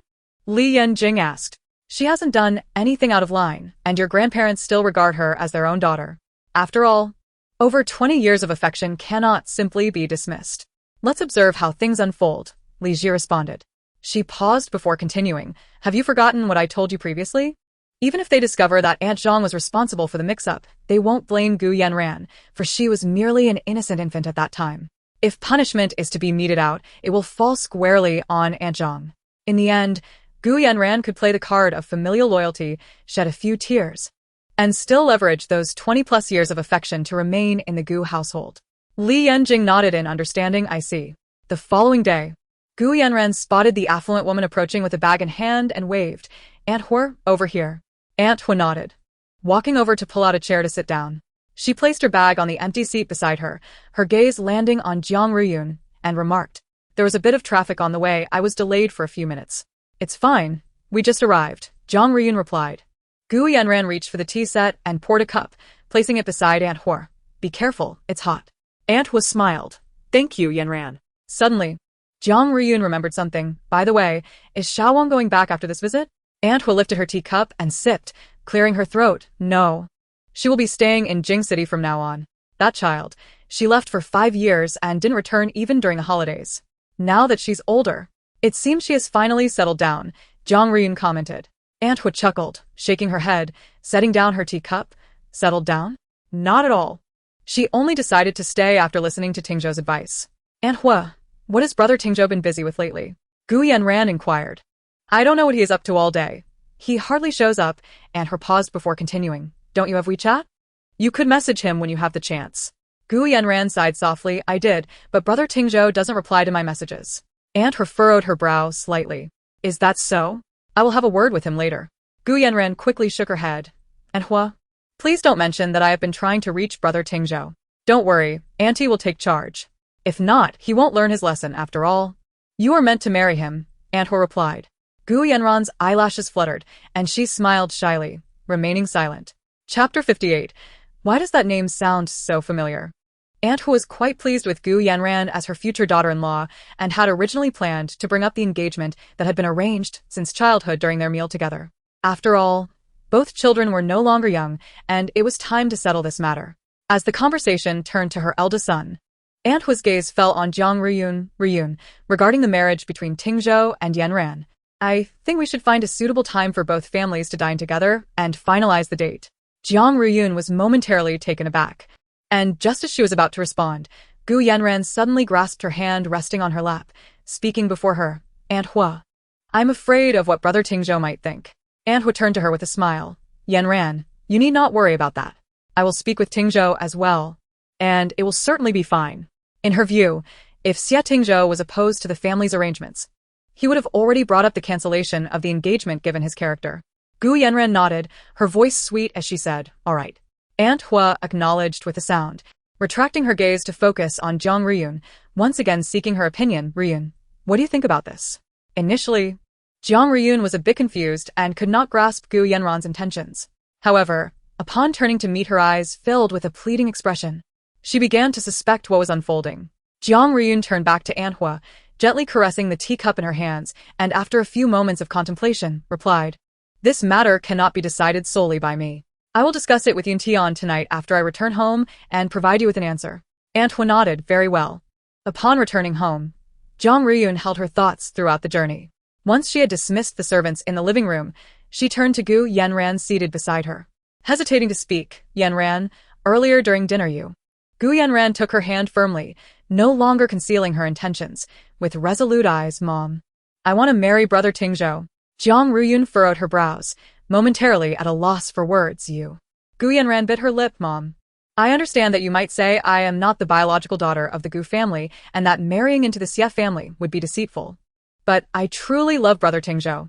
She paused and continued, "Given my sister's current predicament, she is certainly unable to marry otherwise. I wouldn't be pleading with you like this.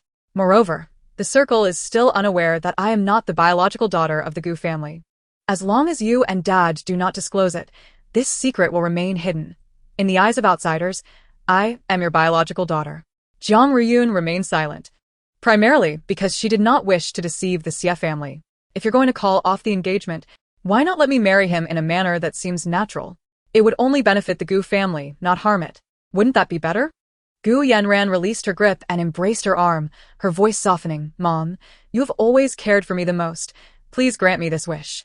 I truly want to marry Brother Tingzhou." Jiang Ruyun pressed her forehead with a hint of a headache, slowly responding, "What you tell me is of no consequence. If your father agrees, then I naturally have no objections." Gu Yanran's eyes sparkled, realizing she had softened, nodding. "Then when Dad returns tonight, I will speak with him." "Mom, you will support me, right?" Jiang Ruyun neither agreed nor refused, seemingly contemplating the feasibility of this matter. Li Ji had a craving for ice cream, so Li Yanjing went downstairs to retrieve it from the refrigerator. As he passed by the living room, He inadvertently overheard Gu Yanran expressing her desire to marry someone, instinctively pausing to eavesdrop. Once the conversation ceased, he withdrew his gaze and turned to ascend the stairs. Upon returning to the room, Li Yanjing's gaze settled on Li Ji, who was propped against the bed, engrossed in her phone. He spoke, "I just overheard something while passing through the living room." Li Ji put down her phone and looked up at him. "What did you hear?" Li Yanjing approached the bed, tearing open the wrapper of the ice cream cone he held, and handed it to her. "It seems you have a marriage engagement with someone." Li Ji hesitated momentarily as she accepted the cone. "Who did you hear that from?" "It was Gu Yanran. She mentioned that given your current situation, you cannot marry into the Xie family. She wants to marry into the Xie family herself and wishes for your grandparents not to disclose that she is not your biological daughter," Li Yanjing succinctly conveyed. Li Ji took a bite of the ice cream, her eyes narrowing slightly. "The Xie family?" Li Yanjing tilted his head slightly.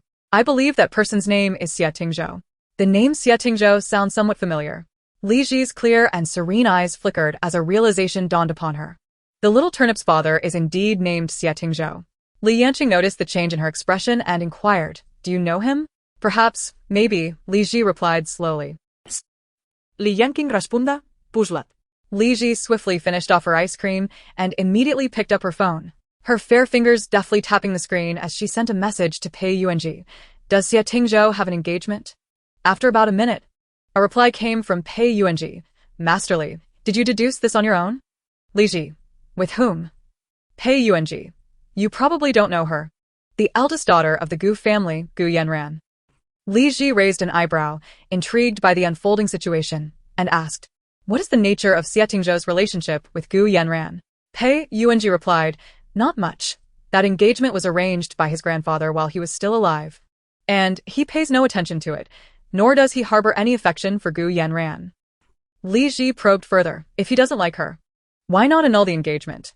Pei Yuanji remarked, "Masterly, why are you suddenly interested in Xie Tingzhou? Do you have feelings for him?" Li Ji raturta. "Just mere gossip." Pei Yuanji accepted. "Fine, he hasn't annulled the engagement because he doesn't take it seriously at all." Li Ji responded, "Oh, got it." She turned off her phone screen and glanced at Li Yanqing, who was standing by the bed. "Son, do you know who Xie Tingzhou is?" Li Yanqing shook his head, his round, innocent eyes reflecting confusion. Li Ji smiled faintly. "He is your father." Li Yanqing, his eyelids twitched. "Are you serious?" Li Ji shrugged. "Do I look like I'm joking?" For a moment, Li Yanqing was at a loss, pondering whether this was mere coincidence or the hand of fate.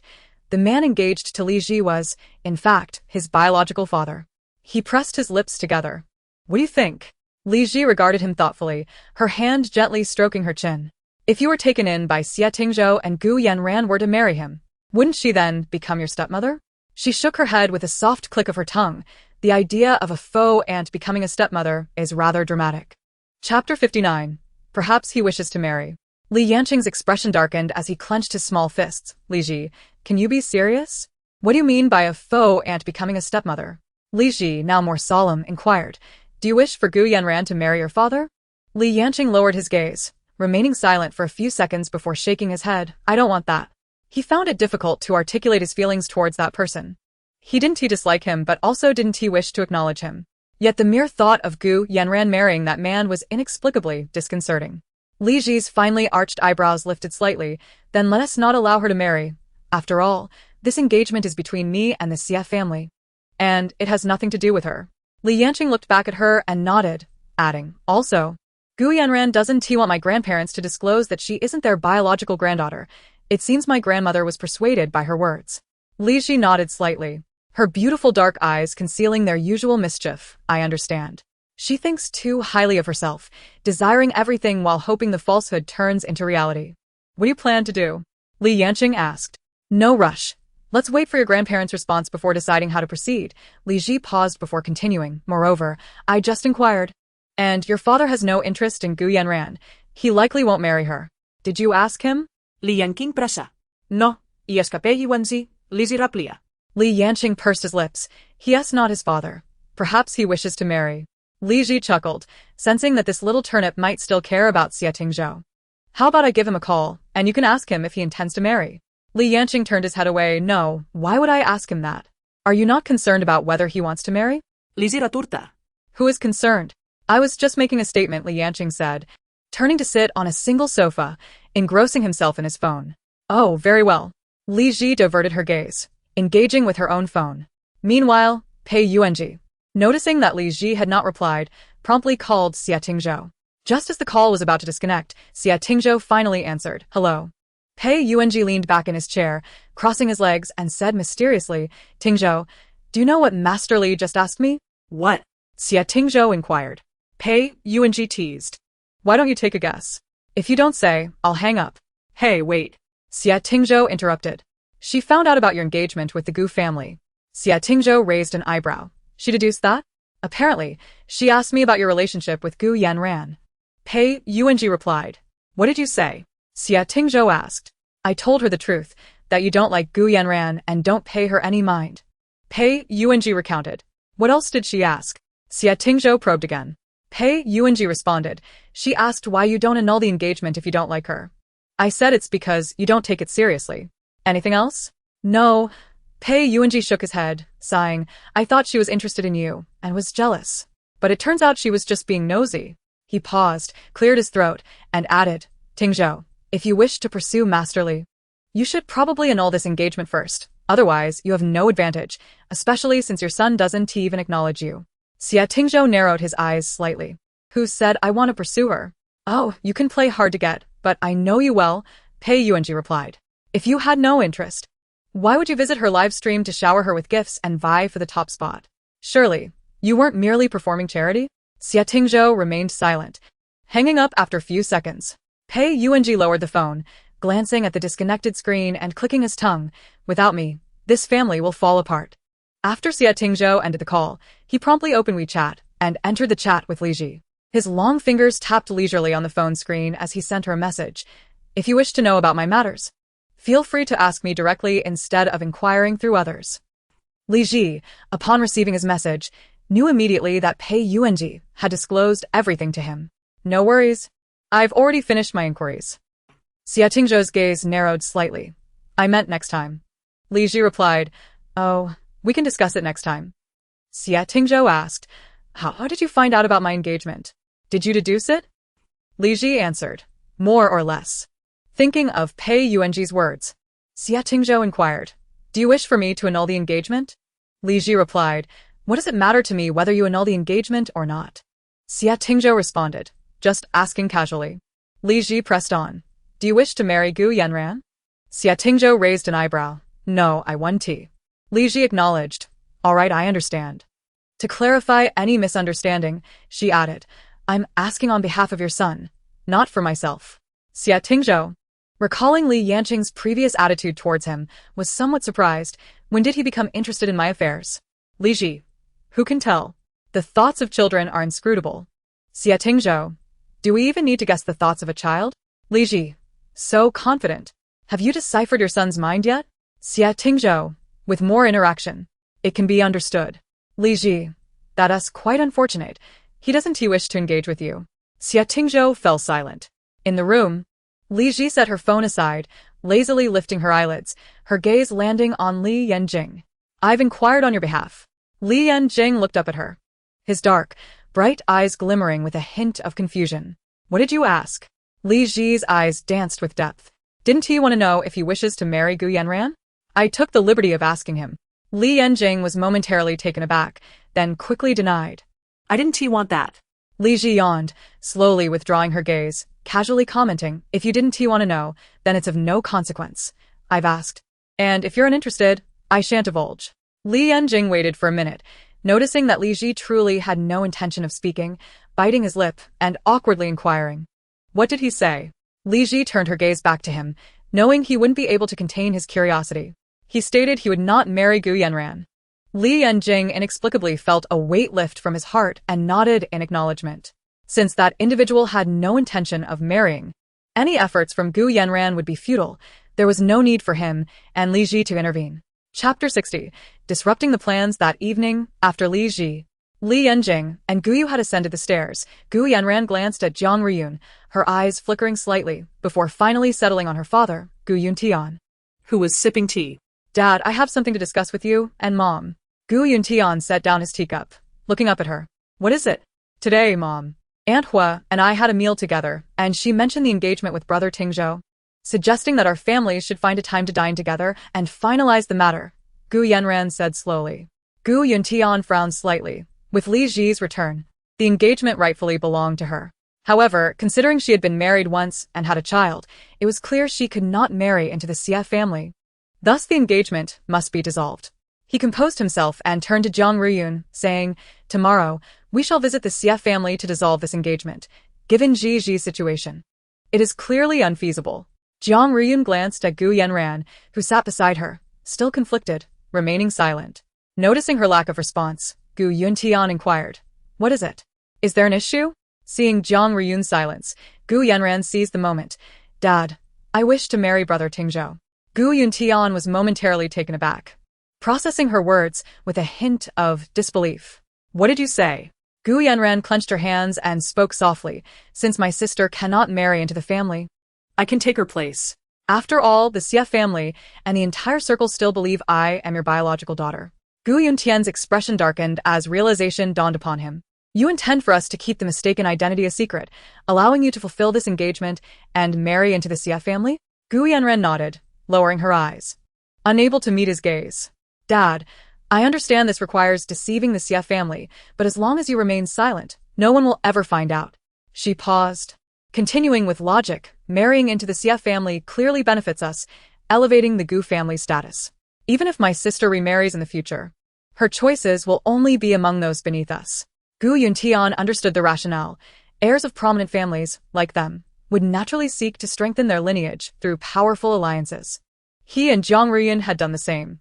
Gu Yanran raised her gaze to Gu Yuntian, her eyes shimmering with tears, looking pitiable as she pleaded, "Dad, I genuinely like Brother Tingzhou. I wish to marry him. Please support me this once." Gu Yuntian felt a headache coming on as he pressed his fingers to his brow, turning his attention to Jiang Ruyun, who had remained silent. "Ruyun, do you agree with this?" Jiang Ruyun shook her head. "I don't know. I will defer to your judgment." Suddenly recalling something, Gu Yuntian asked, "Have you mentioned the engagement with the Xie family to Ji?" Jiang Ruyun was about to respond with a negative. But at that moment, Li Ji's voice interrupted. "What engagement?" As her words fell, the three individuals in the living room instinctively turned towards the source of the voice. Gu Yanran's expression shifted upon seeing Li Ji and her son, Li Yanjing, approaching. She evidently hadn't anticipated their arrival at such a pivotal moment. Wasn't this a disruption to her schemes? Jiang Ruyun also appeared surprised. "Ji, why are you both down here?" Li Ji, halting her electric wheelchair, replied, "I couldn't sleep and wanted to take a stroll, enjoy some fresh air, and happened to overhear your discussion about an engagement." She casually scanned Gu Yanran before addressing her parents. "Dad, Mom, what is this engagement with the Xie family about?" Upon seeing Li Ji and her son, Gu Yuntian's expression softened somewhat as he beckoned Li Yanjing over. Li Yanjing walked over, obediently greeting, "Grandpa." Gu Yuntian smiled back, lifting him onto his lap before explaining, "It pertains to your betrothal to the Xie family's eldest son, Xie Tingzhou, a matter arranged by your grandfather and the elder of the Xie family. They wish to invite us for a meal to discuss the date and formalize this occasion." He paused, casting a glance at Gu Yanran, continuing, "However, given your current situation, it is clearly not feasible for you to marry. So, I intend to dissolve the engagement with the Xie family." "I see," Li Ji nodded.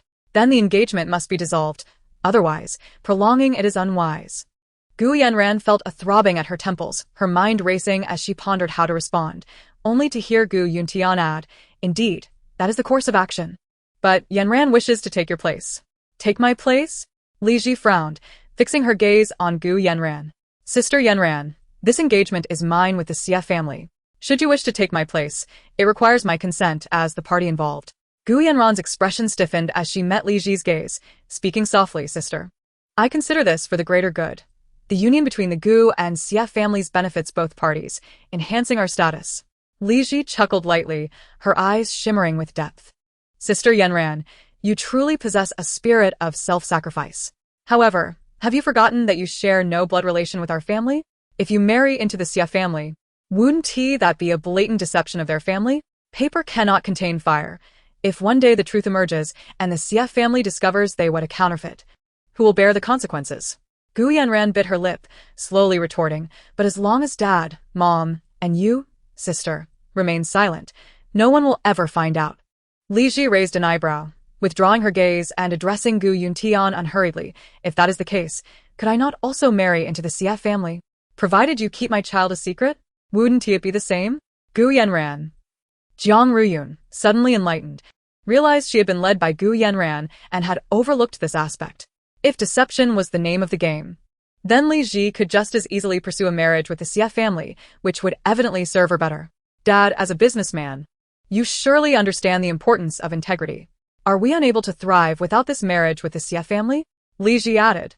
Gu Yuntian had already made up his mind, nodding in agreement. Ji, you are absolutely right. Tomorrow, I shall accompany your mother to the Xia family to annul this engagement.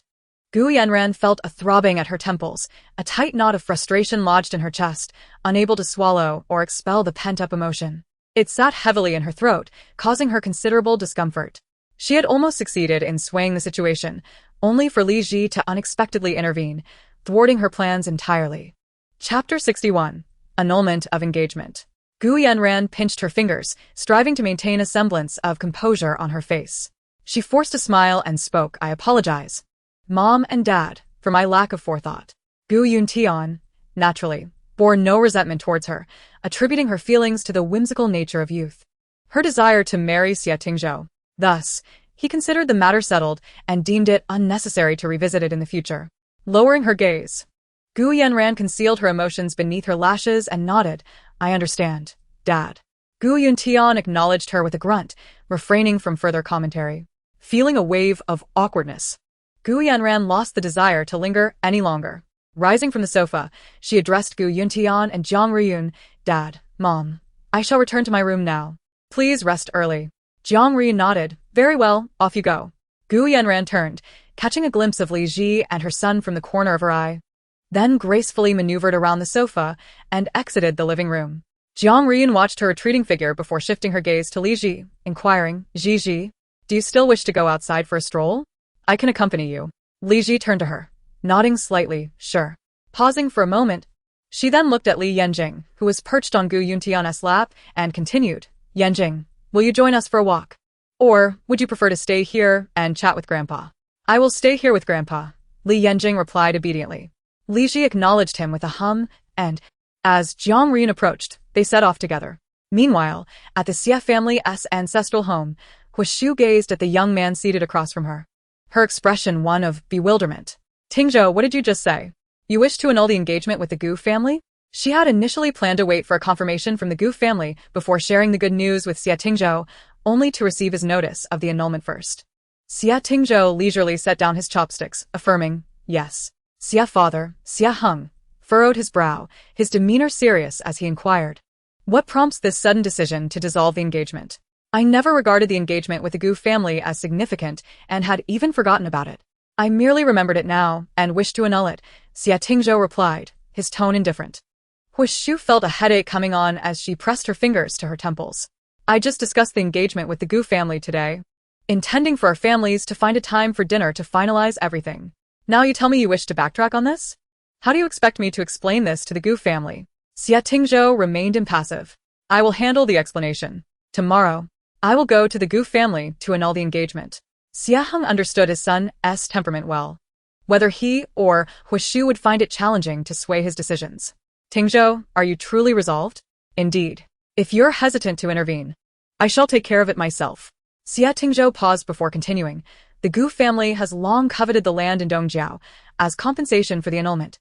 I can offer it to them. Seeing his son's steadfastness, Xia Heng ceased to press further. Offering the Dongjiao land as compensation was indeed a gesture of sincerity. Very well, handle it as you see fit. Besides, the Xia family holds a prominent position in society and has many families to choose from for alliances. It is not imperative to be tied to the Gu family. The engagement had merely been a verbal agreement stemming from the good relations of the previous generation.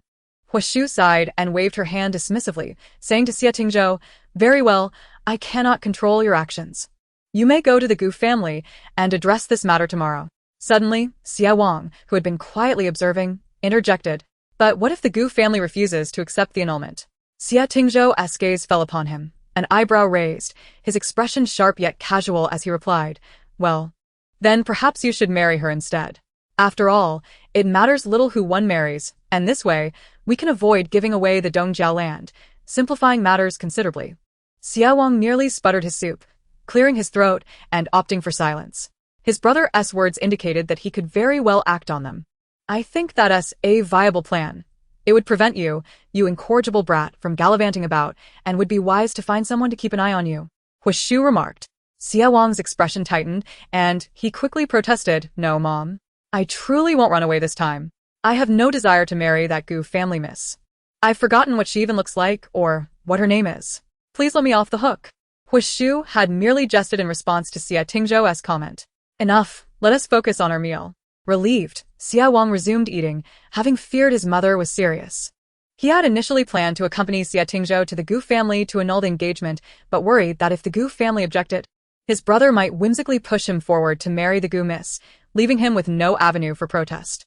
Thus, he resolved to remain home and sleep through the day, avoiding any potential complications. Earlier, Li Ji had not broadcast during the day, so after taking a stroll with Jiang Ruyun and resting in her room for a while, she commenced her live stream. Within seconds of starting, a flood of viewers rushed into the chat room. As before, Zhou Xian and Pei Yuanji immediately showered the stream with several carnival gifts.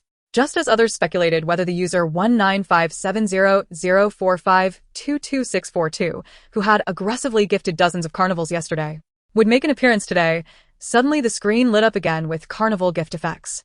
User 1957004522642 sent 3 carnivals. Speak of the devil, and he appears. Wait. Is there a 0 missing after that 3? Could it be that they spent too much yesterday and are now financially drained? I thought we might witness another epic battle for the top spot today, but it seems all the fire has been extinguished. Where's my digital brother? Li Ji had hoped to receive another 100 or so carnivals today, but realized she could not afford to be too complacent. Thank you, De Chengzi Yuanji. And 642 for the carnivals. All right, who is our first guest today? Handsome since childhood sent 1 music note X1. Li Ji glanced at the large carrot icon rising on her screen and promptly sent a video call request. Masterly greetings. Li Ji nodded slightly. Hello. What can I assist you with? Masterly, I'm not here for fortune-telling. My uncle is in a bit of trouble, and I'd like your help to look into it. What happened to your uncle? Li Ji inquirat. I work with my uncle at a construction site operating excavators. A few days ago, we went with other workers to dismantle an abandoned residential area that had already been vacated. The conditions at the site were rudimentary, and we set up a tent to sleep there. One night, my uncle, some co-workers, and I drank a few bottles of beer before bed. Chapter 62. Master Jiang the Skeptic. In the middle of the night, I was awakened by a piercing scream. Turning to my side, I noticed that my uncle's spot was empty. Remembering that scream instantly jolted me awake, and I hurriedly climbed up from the ground. When I stepped outside, I found my uncle lying on the ground not far away, and other co-workers who had heard the commotion were emerging from their tents. I rushed over to help my uncle up. His breathing was normal, and there were no visible injuries. Upon waking him, he appeared somewhat dazed, waving his arms and shouting for no one to come closer. Once he had fully regained consciousness, he recounted the events he had encountered. I can tell you, your uncle must have encountered a ghost, I said, calculatingly. In the dead of night, at an abandoned house, does it really require much thought? Surely he wasn't possessed by a spirit, was he? The handsome young man pursed his lips, his expression growing increasingly grave as he continued. My uncle mentioned that he was awakened by an urgent need to relieve himself, so he stumbled out of the tent into the darkness. After he had finished, he suddenly noticed a small light flickering not far ahead in a clearing, and out of curiosity, he walked towards it.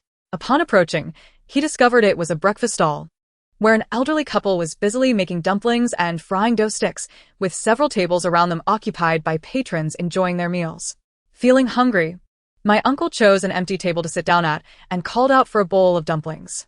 However, as soon as he spoke, the elderly couple and all the other customers turned their gazes towards him in unison. Although he found this peculiar, he brushed it off and pulled out his phone to play a game, disregarding their stares. What kind of person sets up a breakfast stall in the middle of the night at an abandoned area? This must be a ghost stall. Your uncle is quite bold. If I had been there, I would have fled at the sight of the eerie attention from the patrons and the stall owners, another chimed in. Having already sat down at their stall, he couldn't exactly leave at that point. A few minutes later, the elderly woman approached with a bowl of dumplings, silently placing it on the table before walking away. My uncle, ready to eat, realized there was no spoon, so he called out for one, only to have the stall owners and other patrons once again direct their fixed stares at him. It was then he noticed that he had never truly seen their faces clearly. He initially attributed it to the darkness. But now it dawned on him that no one had spoken a word since he arrived, and the silence was unnaturally eerie. Finally grasping that something was amiss, he stood up to leave. Yet, before he could take more than a couple of steps, the other patrons swiftly surrounded him, closing in ominously. It was at this moment that he finally discerned their appearances. Their faces were shrouded in a deathly pallor, devoid of pupils, and their skin was gaunt. Overcome with terror, he fainted, and the scream we later heard was his. After hearing my uncle's account, we speculated whether he had simply drunk too much and hallucinated, as this desolate area was devoid of life aside from us, making it implausible for a breakfast stall to exist there. My uncle, too, initially thought he had merely imagined it, and we soon returned to our tents to continue sleeping. When dawn broke, I awoke and attempted to rouse my uncle, only to find him in distress, his face flushed and beaded with sweat. I touched his forehead and felt a burning fever. Despite calling his name, he showed no response, prompting me to immediately call for an ambulance. Days have passed, and my uncle remains hospitalized, receiving intravenous fluids, yet the fever persists without abating. The doctors have found no other ailments and advised that he continue his stay for treatment. Hence, I now suspect that what my uncle encountered that night was not a mere figment of his imagination. He may have genuinely encountered a ghost. For how else could this fever persist? Brother, there's no doubt, your uncle indeed encountered a ghost. Goodness, thank heavens he didn't consume those dumplings made by the spirits. Otherwise, his condition would likely be far worse than a fever. In this day and age, are ghosts setting up stalls to earn a living? How industrious.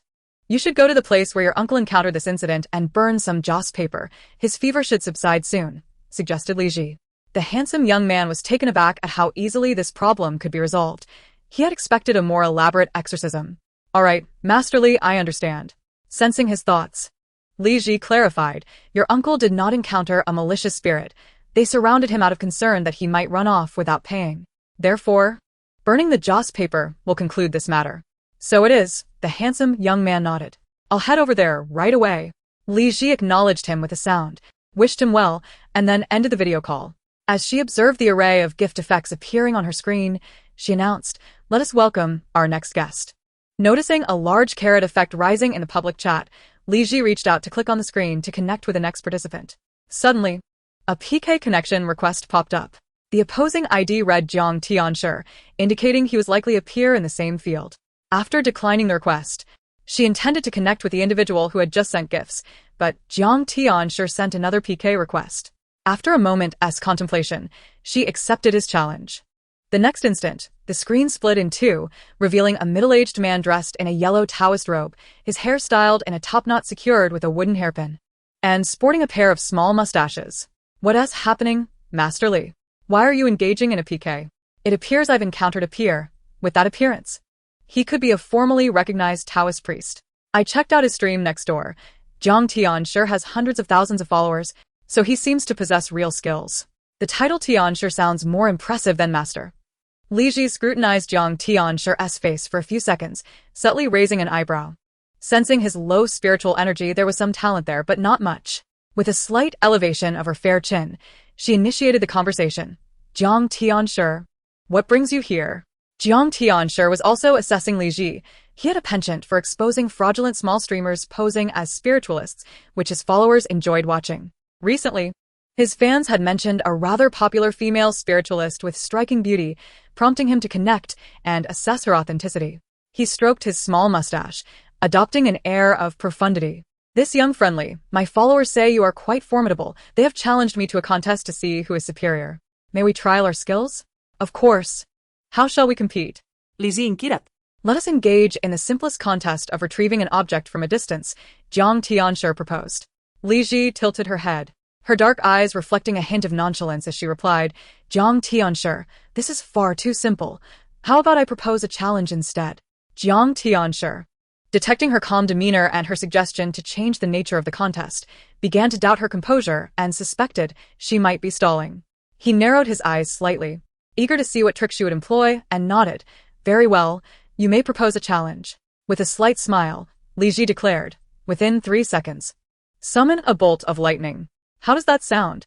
Jiang Tianshi was momentarily taken aback by her words, struggling to process them, incredulously asking, "What did you say?" With patient clarity, Li Ji reiterated, "I said, within 3 seconds, summon a bolt of lightning." Pausing briefly, she added, "Or, if that's too difficult for you, we can extend it to 10 seconds. Jiang Tianshi scoffed, dismissing the notion, whether it's 3 seconds or 10, you're quite audacious to make such claims.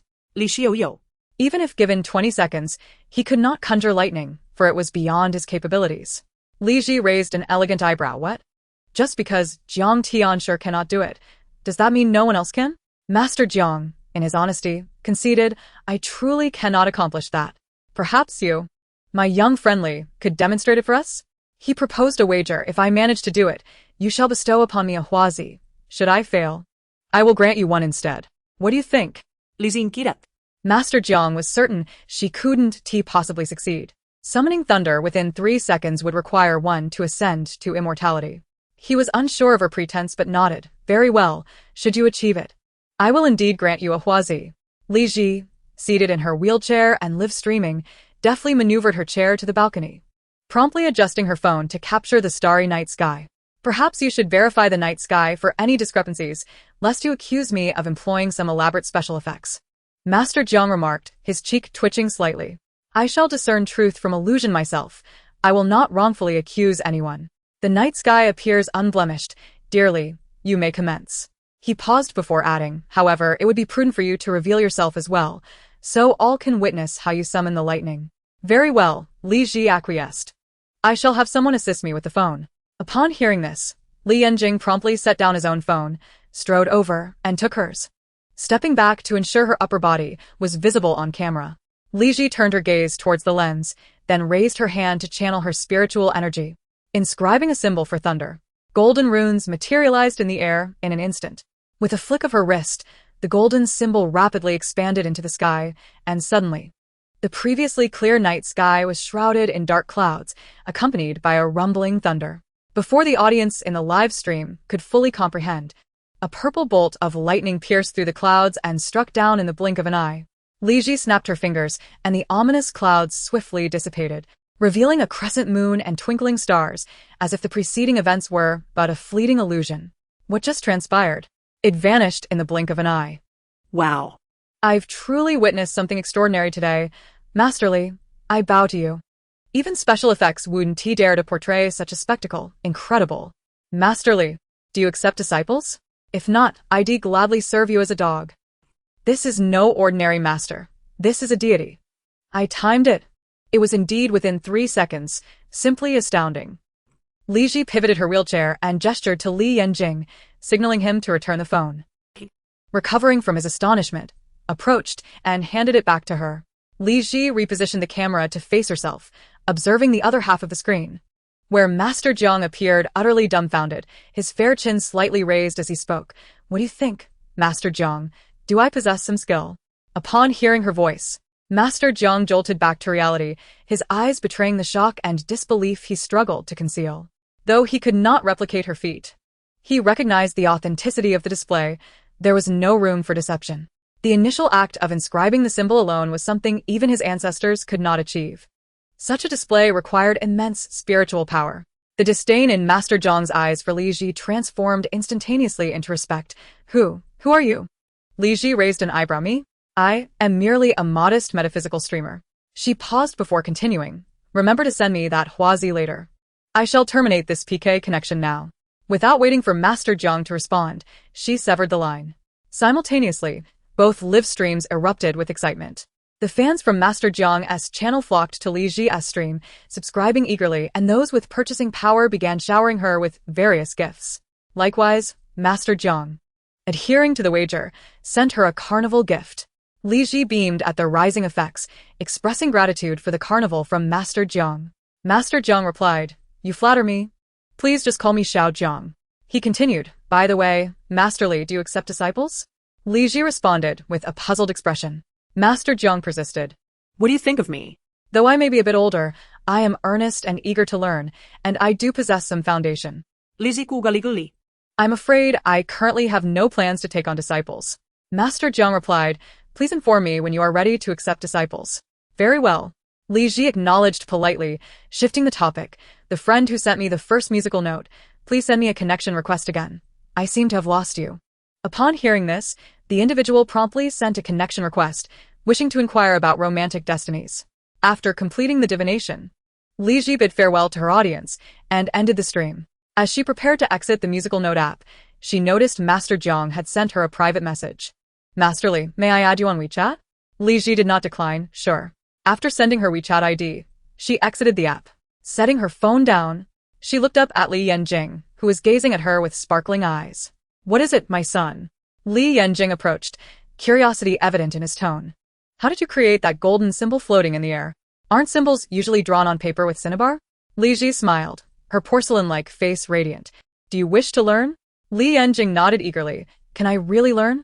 Li Ji guided her wheelchair back to her room, speaking gently. You cannot learn this just yet, you haven't even mastered drawing symbols on paper. Li Yanjing clenched his small fist, excitement bubbling within him. Then, once I can draw the paper symbols clearly, you must teach me this. Li Ji yawned, her demeanor slightly fatigued. Your attitude does not reflect a genuine desire to learn. Li Yanjing looked at her with determination. I truly wish to learn. Li Ji's lips curled into a smile, her eyes sparkling. Reflect on how you approached me last time to become my disciple. Li Yanjing momentarily froze, then, realizing, he lowered his gaze to his toes, fiddling with his hands, speaking softly, Mom. Li Ji, observing his bashful demeanor, felt a gentle smile bloom in her eyes. Mom can't hear you. Speak louder. After a few moments of silence, Li Yanjing lifted his gaze back to her, his voice resolute. Mom, I want to learn. Li Ji nodded in satisfaction, reaching out to ruffle his soft hair. Very well. Retracting her hand, she suddenly recalled that Master Jiang had requested her contact information. She picked up her phone, opened WeChat, and indeed, she had received a friend request. After approving it, barely a second passed before Master Jiang sent her a message. Master Li, greetings. Ayu, Xiao Jian, Lizi Raplia. Master Jiang, flustered, responded, Oh dear, please don't call me that again. I cannot bear it. Just call me Xiao Jiang. Seeing his insistence, she obliged. All right, Xiao Jiang. Master Jiang continued, Do you have any free time in the next few days? Li Ji reclined lazily in her chair. What is the matter, Xiao Jiang? Do you wish to meet in person? Master Jiang replied, Not entirely. But I do have a matter I would like to request your assistance with. Li Ji raised an eyebrow. What is it? Master Jiang explained, The West Market has not seen a drop of rain for 6 months. The land is cracked, rivers are dry, and not a blade of grass grows, resulting in a complete agricultural failure. He continued, Even artificial rain cannot resolve this drought. Jiang Tianshi, I am a Taoist priest with an official position, serving the nation. A few days ago, I received a notification instructing us to investigate whether there were other causes involved, so I accompanied a colleague to take a look, only to discover that the drought demon had emerged. Li Ji, upon reading his message, quickly grasped the favor he sought. Is it true that you Taoist priests, who feast on the nation's provisions, are so inept that you cannot handle a mere drought demon? Jiang Tianshi replied, Indeed, Master Li, your reprimand is well deserved. This drought demon appears to have acquired sentience, its movements erratic and unpredictable. Despite employing various tracking methods, we have failed to locate its precise whereabouts. Jiang Tianshi continued, After 2 fruitless days of searching with my colleague, we returned empty-handed. Subsequently, others were dispatched, yet they met with the same lack of success. He added, Currently, the higher-ups are greatly troubled by this matter, convening Taoists from across the nation for a gathering in Shishir the day after tomorrow, urging us to devise ways to collaboratively resolve this issue. Jiang Tianshi implored, Therefore, Master Li, may I inquire if you could accompany me to Shishir the day after tomorrow? He continued, With your prowess, you will undoubtedly be able to pinpoint the drought demon's location, and we shall handle the rest. Li Ji responded, I could indeed. But is there any monetary compensation involved? Jiang Tianshi assured, Rest assured, Master Li, should we succeed, the rewards could easily amount to hundreds of thousands. Li Ji replied, Very well. Where shall we meet the day after tomorrow? Jiang Tianshi instructed, Master Li, please send me your identification information, and I will arrange a flight for you shortly. Additionally, send me your address, and I shall pick you up to go to the airport together. Lizi afirmat, Alri. I will send it to you now. After sending her identification information and address, Li Ji put down her phone and raised her gaze to Li Yanjing, who was seated on a single sofa, engrossed in his phone. She stated, I shall be going out the day after tomorrow. Li Yanjing looked up at her, inquiring, where to? To Shishir, where a drought demon has appeared, and I need to assist in resolving it, Li Ji replied unhurriedly. Li Yanjing descended from the sofa, approached her, and tilted his head, his dark eyes clear yet filled with a hint of confusion. What is a drought demon? You may understand it as a superior zombie, formed from a flying corpse into a drought demon. Wherever they traverse, drought ensues, leaving the land barren. Li Ji elucidated. Once it is vanquished, the heavens will surely rain. Li Yanjing nodded, his gaze falling upon her leg, still in a cast, concern etched on his face. But your mobility is compromised. What if the drought demon proves formidable? Will you be able to defeat it? Do not worry, it is merely a drought demon. I can handle it, Li Ji reassured. After a moment's contemplation, Li Yanjing declared, I will accompany you. Li Ji playfully poked his fair cheek, rejecting without hesitation. No, you must stay at home.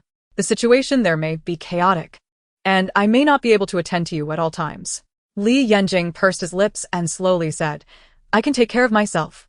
I simply do not trust you to go alone. Li Ji's cold beauty softened slightly, her dark eyes shimmering with gentle mirth. Even if I couldn't move both legs, that drought demon would not approach me. You need not fret. Li Yanjing realized his own limitations and that his presence would only serve as a hindrance to Li Ji. After a few silent seconds, he extended his pinky, his little face serious. Pinky, swear, you will return safely. Li Ji's eyes crinkled in a smile as she hooked her pinky with his. Very well, pinky, swear. After their promise, Li Yanjing suddenly recalled something and asked, How do you plan to explain this to Grandpa and Grandma? Li Ji's eyelashes fluttered. She had not considered that detail. In her previous life, she had been accustomed to independence, going wherever she pleased without needing to report to anyone. She raised her delicate brow. My dear son, you are so clever. Why not help your mother devise a suitable excuse? After pondering for a few seconds, Li Yanjing shook his head. I cannot think of one. You are still in a wheelchair. It is clearly unsuitable for you to go anywhere. Li Ji's slender fingers stroked her chin, her eyes flickering as a thought struck her. How about this? I will leave a puppet here. Li Yanjing inquirat. Puppet. Understanding his intelligence, Li Ji clarified. Yes, a paper figure crafted to resemble me, but it cannot speak or move, so I will need you to manage things with Grandpa and Grandma. She paused before adding, Rest assured, it will not take long. I shall return on the same day. Li Yanjing nodded. All right, I understand. Chapter 65. I want to marry Li Ji. The next day, Jiang Ruyun and Gu Yuntian were just preparing to leave for the Xie family to annul the engagement when they were greeted by the sight of a young man entering, escorted by a maid. Upon recognizing the young man trailing behind the maid, the couple exchanged surprised glances, clearly not anticipating Xie Tingzhou's arrival. Xie Tingzhou approached them and halted. Uncle, aunt. Gu Yuntian nodded in acknowledgement. Jiang Ruyun collected herself and cheerfully said, Oh, Tingzhou. It has been quite a while since we last saw you. This marked Xie Tingzhou's first visit to the Gu family. He rarely attended banquets, making their encounters exceedingly rare. Gu Yuntian noticed the documents in his hand, assuming he had come to discuss business matters, and gestured toward the sofa. Tingzhou, let us sit and chat.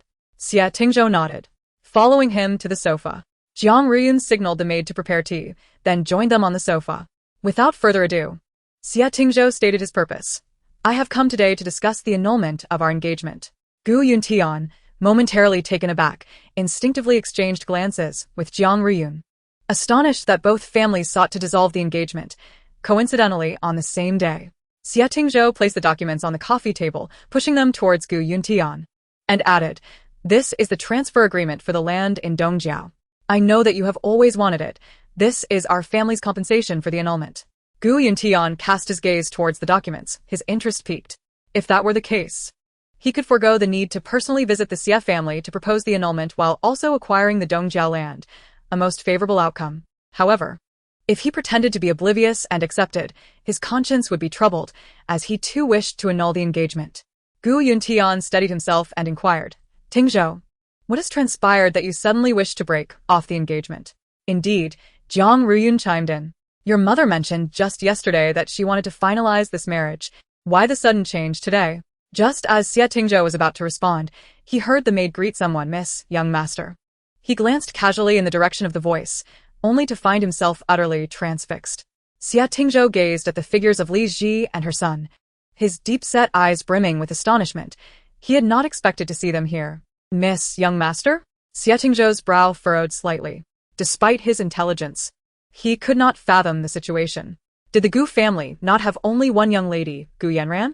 When had there been two? Gu Yuntian and Jiang Ruyun also turned to look, equally surprised to see Li Ji and her son descending the stairs at that moment. Li Ji was making her way downstairs for breakfast and had to pass through the living room, thus she naturally spotted the trio seated on the sofa not far away. Initially, she intended to silently escort Li Yanjing past, but soon found herself confronted by a maid carrying tea, who greeted her amiably. Li Ji collected her thoughts, meeting Xie Tingzhou's astonished gaze, and subtly raised an eyebrow, contemplating feigning ignorance, and proceeding towards the dining area.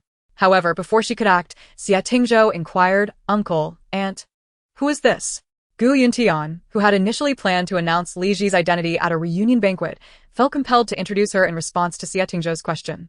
He gestured for Li Ji to come closer, saying, "Ji, come here for a moment. I'd like to introduce you." Under the circumstances, Li Ji could hardly refuse. So she deftly maneuvered her electric wheelchair and approached them with Li Yanjing. Once she reached his side, Gu Yuntian shifted his focus back to Xie Tingzhou, stating, "Tingzhou, this is my daughter, Li Ji, and my grandson, Li Yanjing." He then turned to Li Ji and added, "Ji, this young man is the eldest son of the Xie family, Xie Tingzhou."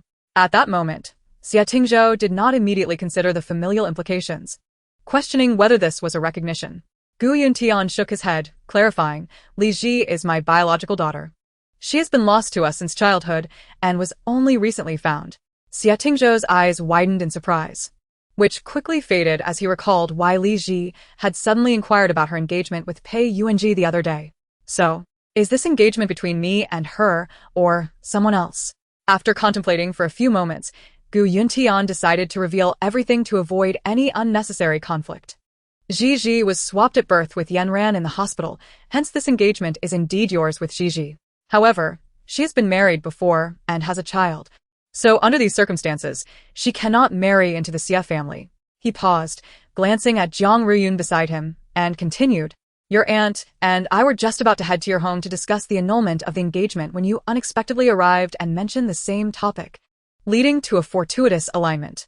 Xie Tingzhou's eyelids flickered, realizing that the engagement he was annulling was indeed with Li Ji, leaving him with a mixture of emotions. However, he felt fortunate to have come personally today, otherwise, he might never have learned of her connection to the Gu family. He cast a sidelong glance at Li Ji, his eyes shifting slightly, knowing full well that this engagement pertained to him, yet she remained silent, perhaps unwilling to marry him. Noticing his reticence, Gu Yuntian, unable to decipher his thoughts, pushed the transfer document back towards him and reiterated, "Tingzhou, you should take this transfer back. After all, we were initially set to annul the engagement, so neither side owes anything to the other, and there is no question of compensation." I am sorry, Uncle Gil. "But I've changed my mind. I will not withdraw from this engagement," Xie Tingzhou insisted, pushing the document back once more. "This plot of land is part of the dowry. I intend to marry Li Ji." Li Ji's lips twitched involuntarily, her eyes questioning his intentions. Xie Tingzhou, however, feigned ignorance of her gaze. Gu Yuntian was utterly bewildered by his statement, momentarily at a loss for words. "Tingzhou, what do you mean by this?" Jiang Ruyun was the first to regain composure. Her adaptability was commendable, and she surmised that Xie Tingzhou had possibly fallen for Li Ji at first sight. Understanding that the bride-to-be was Li Ji only solidified his decision to retract his annulment, which would undoubtedly benefit Li Ji by allowing her to marry into the Xie family, a win-win situation. Jiang Ruyun glanced at her daughter and asked, "Tingzhou, do you mind that Ji has been married before and has a child?" "Not at all," Xie Tingzhou replied with a slight smile, his gaze lingering on Li Yanjing. "Now that I mention it, the child bears a striking resemblance to me. It seems to be a twist of fate." Chapter 66, The Discussion. Since Li Yanjing had appeared alongside Li Ji in the living room, the couple had scarcely paid him any mind. At that moment, upon hearing Xie Tingzhou's remark, Gu Yuntian and Jiang Ruyun instinctively turned their attention to the previously silent Li Yanjing. Seeing him hiding behind Li Ji, Jiang Ruyun beckoned, "Yanjing, why are you hiding behind your mother? Come out." Li Yanjing, reluctantly, shot an angry look at the casually seated Xie Tingzhou, fully aware of his ulterior motives, and hesitantly stepped out from behind Li Ji. Jiang Ruyun, recalling Xie Tingzhou's earlier comment, observed Li Yanjing's youthful face, then glanced back at Xie Tingzhou. The comparison was startling. She was taken aback to see how remarkably similar they appeared. If one were unaware, they might easily mistake them for father and son. She wondered why she had not noticed this before, but it was likely due to Xie Tingzhou's infrequent visits, the last of which had been nearly 6 months prior. Now, With the juxtaposition of their faces, the resemblance was undeniable. Gu Yuntian, unable to divert his attention elsewhere, fixated on the faces of Xie Tingzhou and Li Yanjing. Disbelief etched across his features as he exclaimed, "Indeed, Yanjing resembles Tingzhou remarkably." Had he not known that Li Yanjing was born of Li Ji and her former husband, he might have questioned whether he was actually the son of Li Ji and Xie Tingzhou, considering the striking similarity. The answer lay glaringly before them. Yet Jiang Ruyun did not entertain such thoughts. Instead, she turned to Li Ji and inquired, "Ji, does Yanjing's father resemble Tingzhou?" Xie Tingzhou, with a profound gaze fixed on Li Ji, remarked enigmatically, "Could it be that I have a long-lost twin brother?" Li Ji subtly raised an eyebrow, opting for candor. "Mom. Dad, I previously deceived you. Yanjing is actually the child I had with Xie Tingzhou." Jiang Ruyun was momentarily taken aback, her eyes widening in disbelief. Unable to mask her shock as she stammered, "What did you just say?" Even Gu Yuntian, who had weathered many storms, struggled to maintain his composure. Unable to conceal his astonishment as he demanded, "Ji, you this? How did this happen?" The explanation of events from that time was complex. So Li Ji simply offered a succinct reason. "We had a discussion." Upon hearing this, Xie Tingzhou's eyelashes fluttered, realizing she was defending him. After all, he had, in a strict sense, coerced her back then. Jiang Ruyun gradually regained her composure, asking, "So you discovered you were pregnant only after the breakup?" Lizinutta. Speaking with calm clarity, "Indeed, I was alone at the time, with no adoptive parents to rely on, so I chose to carry the child to have a companion." Jiang Ruyun, moved by her words, refrained from probing into why she had initially deceived them, her eyes glistening with unshed tears, filled only with compassion for her daughter. Raising a child alone is no easy feat, she thought, yet Li Ji had kept her struggles to herself. With a heavy sigh, Jiang Ruyun expressed remorse. "It's all our fault. Had we not made that mistake years ago, you wouldn't have had to endure so much hardship alone." Gu Yuntian shared her sentiments, nodding in agreement. "Yes, Ji, it is indeed our fault." Li Ji met the sincere gazes of her parents, a warm sensation blossoming within her heart, akin to a gentle stream flowing through her. "Mom, Dad, it's all right. It's all in the past. We are together now, and that's what matters." "You are right. What matters is that we are reunited," Jiang Ruyun smiled, wiping away her tears. After regaining her composure, she shifted the topic. "By the way, what led to your breakup?" Li Ji cast a sidelong glance at Xie Tingzhou and, with an air of nonchalance, remarked, "He claims to have been deceiving me all along. In truth, he has been betrothed to another. His conscience weighs heavily upon him, and he feels he cannot wrong the fiancée chosen for him by his family. Hence, he has opted to part ways with me." Xie Tingzhou's eyelids twitched slightly, leaving him momentarily at a loss for words. Gu Yuntian and his wife exchanged knowing glances, finally comprehending why Xie Tingzhou had abruptly changed his mind about the annulment upon discovering that Li Ji was the one to whom he was engaged. Fate certainly plays tricks on people. Had they discovered the mix-up sooner and retrieved Li Ji earlier, perhaps these two young souls would have already wed, and they would not have lost so many years. However, it is fortunate that, after all the twists and turns, they have crossed paths once more. Neither too early nor too late. After all, there is still a thread of destiny binding them. Gu Yuntian naturally hoped that the two would marry, thus allowing the child to have the presence of his biological father. Nevertheless, he felt it imperative to first seek Li Ji's perspective and respect her choice. "So, Ji, what are your thoughts at present?" Though she had only interacted with Xie Tingzhou a few times, Li Ji was aware of the cunning nature of this fox spirit. After a moment of contemplation, she decided that the engagement need not be annulled just yet. As for the timing of the wedding, that could wait. She was in no rush. Gu Yuntian then turned his gaze towards Xie Tingzhou and inquired, "And what about you, Tingzhou?" "I will heed Ji's wishes," came Xie Tingzhou's amiable response. "Whenever she wishes to marry, that shall be the time." "Very well," Gu Yuntian nodded. "You should explain this to your parents when you return." "I understand," Xie Tingzhou replied. Jiang Ruyun's face lit up with a satisfied smile as her gaze fell upon Li Yanjing, observing his expressionless visage. "What troubles you, Yanjing?" Li Yanjing shook his head. "Grandma, I am fine." "Then why the forlorn expression? Are you unhappy about not seeing your father?" Jiang Ruyun pressed further.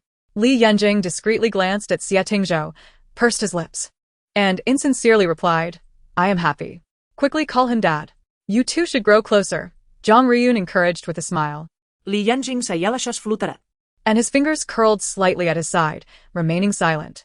Noticing this, Li Ji's gaze shifted slightly, understanding that he was currently unable to voice his feelings. She interjected, Mom. Give Yanjing some time. Today's events have been rather sudden. He is still processing everything. Once he gets to know you better, it will be fine. Jiang Ruyun recognized her own impatience and nodded. Yes, there is plenty of time ahead. Suddenly, Li Ji recalled something. Right, Dad, Mom. It is sufficient for you to know about Yanjing's origins and my past with Xia Tingzhou. Let us keep this information from others for now. Jiang Ruyun, puzzled, asked. But why? It's not some scandalous secret. Li Ji offered no further explanation, simply stating, it is not yet the right time.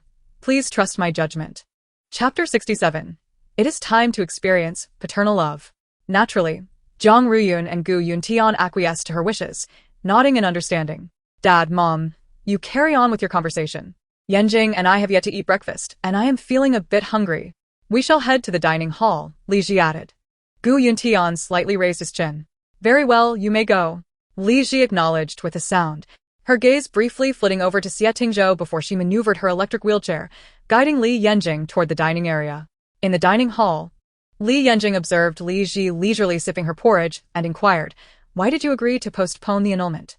Li Ji did not answer his question directly, but countered. You actually do not dislike him, do you?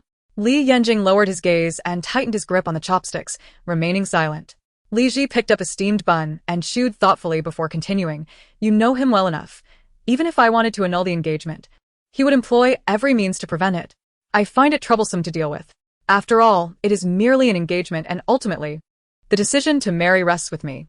Pausing for a moment, she added, In fact, I believe you should attempt to engage with him, rather than harboring resistance. Follow your true feelings. You ought to experience what paternal love is.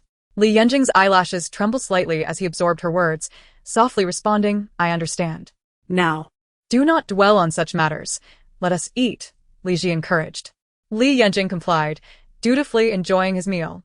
As they were midway through their breakfast, a tall figure appeared at the entrance of the dining hall.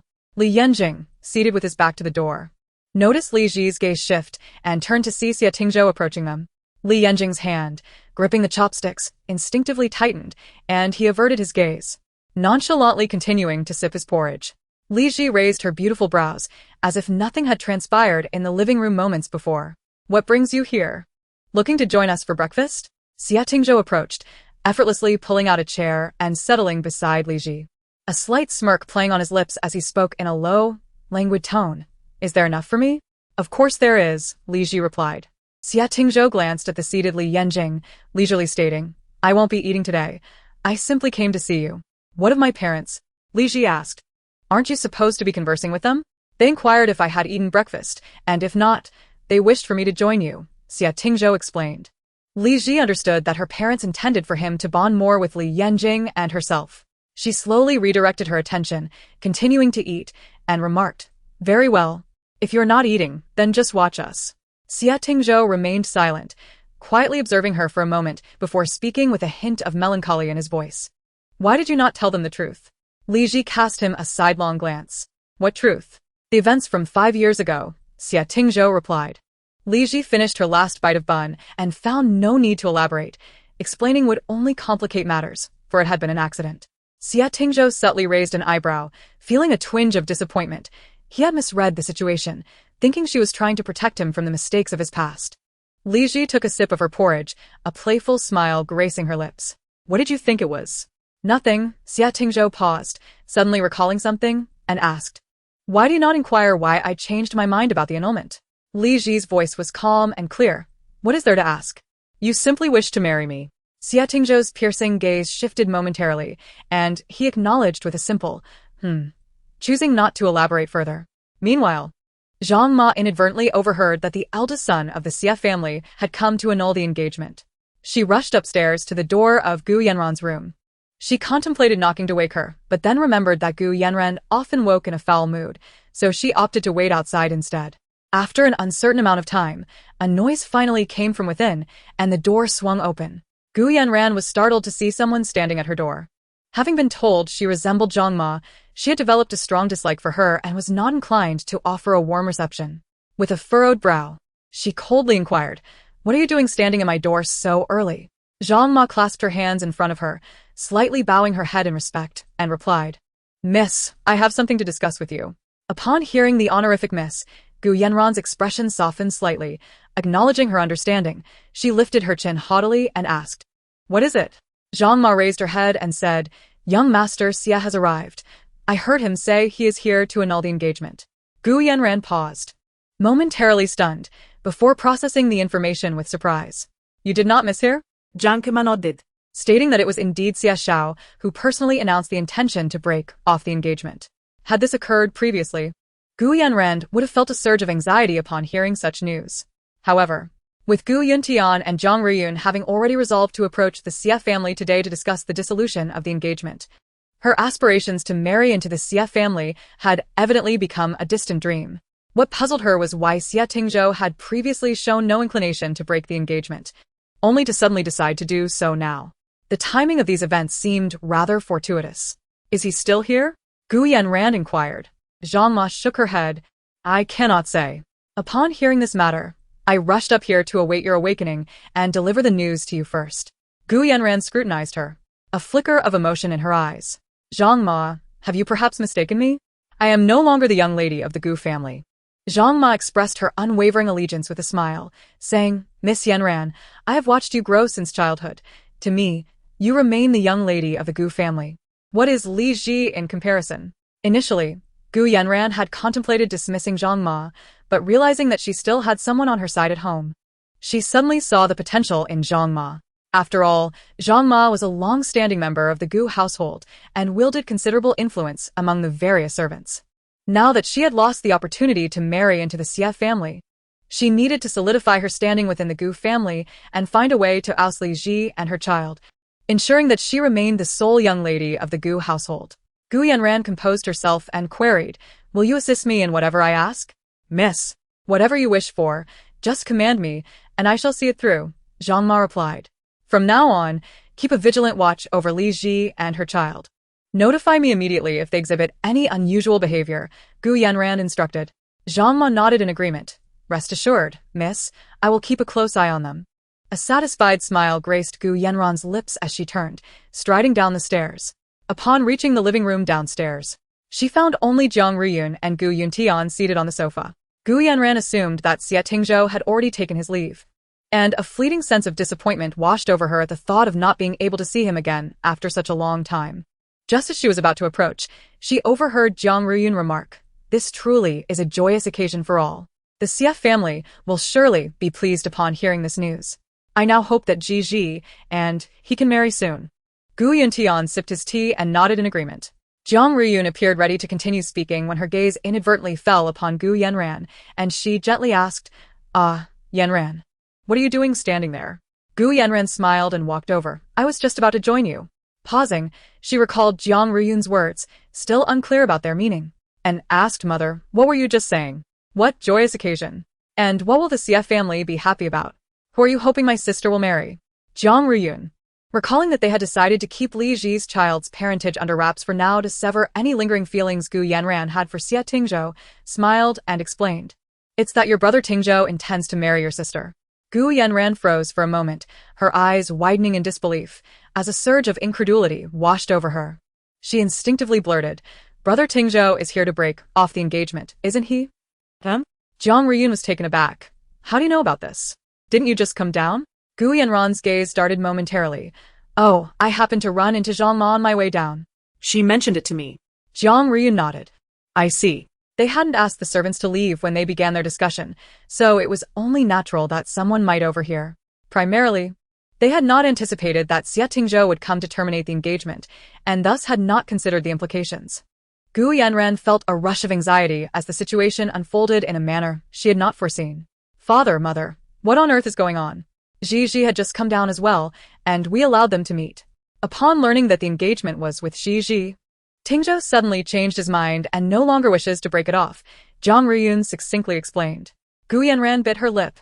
wondering if Xie Tingzhou had been enchanted by Li Ji's alluring charm. She could think of no other explanation. Suddenly, a thought struck her, and she asked, "Does Brother Tingzhou know about my sister's child?" Jiang Ruiyun nodded. "He does, and he said he doesn't mind." Gu Yanran's breath hitched, her nails digging into her palm as she struggled to maintain her composure. Was Xie Tingzhou out of his mind? Beautiful women were abundant. Why would he choose a divorced woman with a child? Yet even if he didn't mind, would the Xie family accept such a situation? Gu Yanran pondered slowly. Tingzhou will persuade them. It should not be a problem, Jiang Ruiyun assured. Gu Yanran felt a flicker of doubt. What do you mean by should not be a problem? I can't believe that a family like the Xies would accept a divorced woman. Xie Tingzhou must simply be toying with Li Ji. Contemplating this, Gu Yanran felt a little better, forcing a smile and feigning delight. Well, that is indeed wonderful. After a brief pause, she glanced around and asked, "By the way, where is my sister? I haven't seen her." "She's gone to the dining room for breakfast," Jiang Ruiyun replied. Gu Yanran rose from the sofa. "Father, mother, I shall go join them for breakfast." Jiang Ruiyun, realizing that Xie Tingzhou would be there, suggested, "Yanran, perhaps you should wait a while before going. Or, we can have breakfast sent here for you." Gu Yanran halted, puzzled. Why? Before Jiang Ruiyun could elaborate, the sound of approaching footsteps caught their attention. As Jiang Ruiyun appeared to look past her, Gu Yanran turned to follow her gaze, and there stood the figure that had captivated her thoughts. Her eyes lit up instinctively, and she could not help but walk towards a man, calling out, "Brother Tingzhou." Xie Tingzhou offered no response, merely casting a dispassionate glance in her direction, maintaining his distance. "Uncle, Auntie, I must take my leave now. Ji and the others will be finishing their meal shortly." Gu Yuntian stood and nodded. "All right, do come by more often." Xie Tingzhou, eager to leave, had someone he wished to see, replying, "Of course."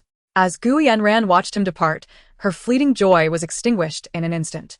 She finally understood why Jiang Ruiyun had advised her against going to the dining room. It was to prevent her from interrupting his time with Li Ji. Indeed, as soon as her own family returned, she felt as though she had become invisible.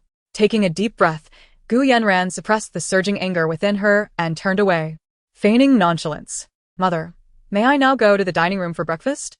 Jiang Ruiyun explained. "Yanran, I only suggested you wait to allow Tingzhou to spend more time with your sister." Gu Yanran interjected with a smile. "Mother, there is no need for explanations. I understand." Seeing that she comprehended, Jiang Ruiyun refrained from saying more, nodding in agreement. "I'm glad you understand. I was worried you might overthink it." How could that be? Gu Yanran replied, offering a parting greeting to both her parents before turning towards the dining room. As she approached the dining room door, she unexpectedly encountered Li Ji, who was emerging from within. Gu Yanran's hand, which hung at her side, tightened. "Congratulations, elder sister," she said. Li Ji raised an eyebrow. "What are you congratulating me for?" "Naturally, I congratulate you for being able to marry Brother Tingzhou," Gu Yanran replied.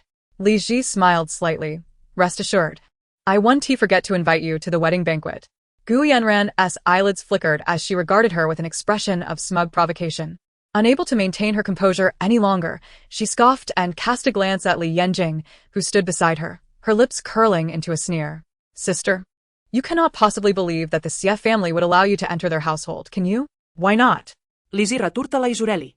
Gu Yanran bent down, leaning closer to her ear, and whispered, "How could the Xie family permit someone like you, a fallen woman, to enter? Are you prepared to lose all dignity?" She paused before continuing. "Brother Tingzhou is merely toying with you. Surely, you don't take it seriously." Li Ji's expression remained unfazed, her tone languid as she replied, "Is that so? Then that makes you quite the failure. He doesn't even wish to play with you. Spending time here exchanging barbs with me would be better spent looking in the mirror to see what you truly are." Chapter 69. Uncontrolled Truths You. Gu Yanran seethed, straightening her posture and instinctively raising her hand as if to strike her. Li Yanjing's eyes narrowed sharply, and with swift reflexes, he stepped forward, forcefully pushing her aside and exclaimed, "Do not lay a hand on my mother." Taken by surprise, Gu Yanran stumbled backward, losing her balance and falling to the ground. Anger surged within her, her chest heaving as she glared at him, seething with resentment. Now even a little bastard dared to bully her. Just as Gu Yanran was about to rise and teach him a lesson, she heard Jiang Ruiyun's puzzled voice. "What are you two doing?" Gu Yanran halted, her mind racing, and decided to remain seated on the ground, turning to look at Jiang Ruiyun as she approached, biting her lip and feigning an injured expression. Jiang Ruiyun knelt beside her, helping her up. What happened, Yanran? Why are you on the ground? Gu Yanran glanced at Li Yanjing, who stood protectively in front of Li Ji, and seized the initiative. I merely noticed a mosquito on my sister's shoulder and reached out to swat it away, but unexpectedly, Yanjing rushed forward and pushed me to the ground. She paused, then added, I truly don't understand what I did to make Yanjing dislike me so much. Not taking her words at face value, Jiang Riyun turned to Li Yanjing and asked, Yanjing, what is going on? Why did you push your aunt Yanran? Grandma, I saw her reaching out to strike Mom. So I pushed her away, Li Yanjing replied. Gu Yanran's eyes flickered. You must have misinterpreted. I had no intention of striking my sister. I only saw a mosquito on her shoulder and reached out, not realizing it would be misconstrued like this. Li Ji, who had been silent, pulled Li Yanjing aside and fixed her gaze on Gu Yanran, speaking slowly, Sister Yanran, did you genuinely intend to swat the mosquito on my shoulder? Or did you wish to strike me? Of course, I meant to strike you. Gu Yanran blurted out. The moment the words left her lips, her pupils constricted in shock. That was not what she intended to say. What was happening? How had she uttered the truth so uncontrollably? Jiang Riyun furrowed her brow. Unable to comprehend her erratic behavior, her tone turning serious, Yanran, what is going on? Did you truly wish to hit Ji? Before Gu Yanran could process what had just transpired, she blurted out again, yes, I simply cannot stand Li Ji's incessant chatter and wanted to teach her a lesson. Immediately, she raised her hand to cover her mouth, her eyes wide with shock. Why had her mouth slipped beyond her control? Jiang Riyun's eyes reflected disbelief. Was this still the kind-hearted and gentle foster daughter she remembered? Gu Yanran met her gaze, her expression filled with panic as she reached for her arm, pleading, Mom. Let me explain. I don't know what happened just now. It felt as if I were possessed, as if someone controlled my mind, forcing me to say those things. All of it was false. Jiang Riyun could not believe she would resort to such a feeble excuse to deceive her. Withdrawing her hand, she stated coldly, there are only a few of us here. Besides, your mind belongs to you alone. Who could possibly control it? Gu Yanran's face paled, momentarily rendered speechless. Mom. Do not blame Yanran. It was I who spoke harshly, provoking her to want to strike me. Li Ji suddenly interjected. Turning to her, Jiang Riyun's expression softened slightly. No matter what, she should not entertain thoughts of resorting to violence. Though Li Yanjing did not understand why Gu Yanran had suddenly gone mad and blurted out the truth, he suspected Li Ji must have done something. Listening to Li Ji's earlier words, he felt compelled to speak, taking hold of Jiang Riyun's hand, Grandma. It was Aunt Yanran who first spoke unkindly to Mom. She said the Xie family would never marry a fallen woman. Gu Yanran's temples throbbed. She felt an overwhelming urge to silence him. You lie. I never said such a thing. Jiang Riyun's face darkened ominously, disappointment clouding her eyes. Gu Yanran. I truly regret raising you. So this is how you privately view Ji? To utter such derogatory words. What of your upbringing? Gu Yanran's breath hitched, and she clenched her fingertips tightly, her lips turning pale as she stubbornly insisted. Mom, he is the one lying. Jiang Riyun's disappointment deepened, her voice cold. Enough. He is merely a 5-year-old child. You may not recognize your own faults, but to accuse a child of lying is inexcusable. Gu Yanran's throat tightened, her lips moved as if to speak again, but her voice failed her inexplicably. Li Ji observed her, the mockery in her eyes fleeting, and then she spoke at the right moment. Mom, calm down. Sister Yanran is still young. Her words were thoughtless. Let us consider this matter settled. Jiang Riyun sighed inwardly. Recognizing her excessive kindness and understanding, not only did she refrain from retaliating against those who insulted her, but she also sought to defend them. Ji, please refrain from defending her. She is over 20 now, still young? I have spoiled her too much in the past. Jiang Riyun's gaze returned to Gu Yanran. Taking a deep breath to suppress her anger, she commanded sternly, apologize to Ji. Gu Yanran, now too intimidated to argue, could only comply and follow her instructions. Lowering her head, she concealed her emotions, her demeanor seemingly sincere as she apologized to Li Ji. Sister, I am sorry. I did not mean it. My brain was unthinking, and I spoke those harsh words without consideration. Li Ji smiled faintly. It's all right, Sister Yanran. As your elder sister, I naturally will not hold it against you. Just be mindful next time. Gu Yanran gripped her palms tightly. Thank you for forgiving me, sister.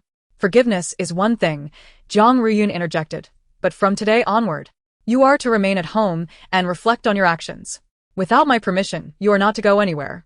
Gu Yanran swayed slightly. aware of her mother's fury, and dared not argue, fearing that she might be cast out of the Gu family for her words. Nodding, she replied, "I understand, Mom. I will reflect carefully." Jiang Ruyun acknowledged her with a hum, withdrawing her gaze as she stepped behind Li Ji, placing her hands on the wheelchair's handles, and called to Li Yanjing, soon pushing the wheelchair away with the two of them. Gu Yanran lifted her head, watching the retreating figures of the three, her eyes flashing with resentment and indignation, never having anticipated such a turn of events. Originally, Jiang Ruyun was Gu Yanjin's most significant support within the Gu family. However, after the recent incident, her standing in Jiang Ruyun's heart had evidently diminished considerably, which was truly unfortunate. It seemed that during this period, she needed to devise a strategy to re-establish her importance in Jiang Ruyun's eyes. Yet, what perplexed Gu Yanjin the most was how she had uncontrollably spoken the truth. Despite standing there for an extended time pondering, she could not fathom an explanation, ultimately attributing it to a moment of being possessed. Chapter 70. The Truth Spell. Upon returning to her room, Li Yanjing closed the door and gazed at Li Ji, who was maneuvering her wheelchair ahead of him, and inquired, "Did you do something to make Gu Yanjin suddenly speak the truth uncontrollably?" Li Ji halted the wheelchair, turned around, and with a playful smile, remarked, "As expected of my clever little one, you've deduced it." Hearing the term little one made Li Yanjing's ears flush with embarrassment. He rubbed his ear and asked, "So, what exactly happened?" Li Ji, with her enchanting black eyes concealing mischief, languidly replied, "I utilized a truth spell on her." She paused for a moment before continuing. As the name suggests, it compels one to utter the truth. As long as you pose a question, the other party will respond with the corresponding truth. A flicker of surprise crossed Li Yanjing's eyes. He had not anticipated the existence of such a spell. "When did you employ it on her?" he queried, raising an eyebrow. Li Ji responded, "It was after your grandmother arrived, just when you were blocking me, and their attention was diverted from me. That was when I cast it on Gu Yanjin." "I see." Li Yanjing suddenly recalled something and asked, "If that's the case, why not seize the opportunity to have her reveal all her true thoughts about us? This could help grandmother see her true character. Excess can be counterproductive." "A few statements suffice, as too many would seem strange and contrived," Li Ji explained. Li Yanjing nodded in understanding. "Moreover, we have not left empty-handed. Following the recent incident, your grandmother is no longer as fond of Gu Yanjin as she once was," Li Ji added. "We simply need to gradually diminish Gu Yanjin's significance in her heart, eroding the bond of over 20 years of mother-daughter affection, and in due course, without her greatest support at home, Gu Yanjin shall have no choice but to depart." Li Yanjing nodded, "I understand." Meanwhile, at the Xie family estate, Huashu grew increasingly anxious as Xie Tingzhou had yet to return after a prolonged absence. She wondered if perhaps the Gu family was unwilling to agree to the annulment, leading to an impasse in discussions. Just as she contemplated calling Xie Tingzhou, she heard footsteps approaching. Turning around, she saw Xie Tingzhou leisurely walking towards her. She set her phone down and eagerly asked, "Tingzhou, how did it go? Was it smooth?" Xie Tingzhou settled onto the opposite sofa and replied, "No need for an annulment." Huashu was momentarily taken aback and quickly connected the dots. "So the Gu family disagreed with the annulment?" "No, it's that I suddenly changed my mind and no longer wish to annul. I will marry the eldest daughter of the Gu family," Xie Tingzhou clarified. Huashu frowned, struggling to comprehend his reasoning. "Why are you so fickle? You were the one who wanted to annul, and now you say you won't? What are you really thinking? What is the current situation with the Gu family?" "I do not intend to marry Gu Yanjin, but rather the true eldest daughter of the Gu family," Xie Tingzhou explained slowly. Huashu became increasingly confused. "What do you mean by the true eldest daughter of the Gu family?" "Gu Yanjin is not the biological daughter of the Gu family. She was mistakenly switched at birth in the hospital. The Gu family has now found their biological daughter," Xie Tingzhou elaborated. Huashu's eyes widened with astonishment. She had not realized Gu Yanjin was an imposter. "Then why would you choose to marry the true daughter they found?" Mom. "Do you remember when you told me about seeing a little boy in the hospital who looked exactly like me as a child?" Xie Tingzhou asked. Huashu was taken aback. How the conversation shifted so dramatically. She nodded. "I remember. Why do you bring this up now?" "I'm sorry. Last time I deceived you." "You were correct. He is my son." Xie Tingzhou paused before continuing. "The child's mother is the true daughter of the Gu family, named Li Ji." Huashu's pupils constricted in shock, her expression revealing her disbelief and astonishment. The flood of information overwhelmed her, leaving her momentarily speechless. Xie Tingzhou patiently allowed her the time to process. As Huishu sorted through the information she had received, she inquired, "We can discuss other matters later. But why did you deny it when I previously asked you about the child? I also learned about this by chance and later met with the mother and child, agreeing that the child would be raised by her, which I refrained from mentioning to avoid unnecessary complications," Xia Tingzhou replied. "Unnecessary complications?" Huishu queried, slightly exasperated. "Are you implying that your father and I would try to take the child? It was primarily to prevent you from disturbing her. After all, I wronged her in the past, causing her harm," Xia Tingzhou stated.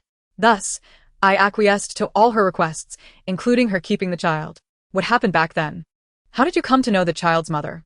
Huishu asked. Xia Tingzhou succinctly recounted the events from 5 years ago. Huishu had not anticipated this. She had assumed it was a typical romantic relationship. Although it was an accident and an unfortunate circumstance, it had undeniably caused harm to the girl, prompting her to feel a twinge of compassion for Li Ji. She thought that if she were to become part of their family, she would treat her as if she were her own daughter. Huishu composed herself and remarked, "So, you saw her today at the Gu family, which is how you discovered her true identity?" Xia Tingzhou nodded affirmatively.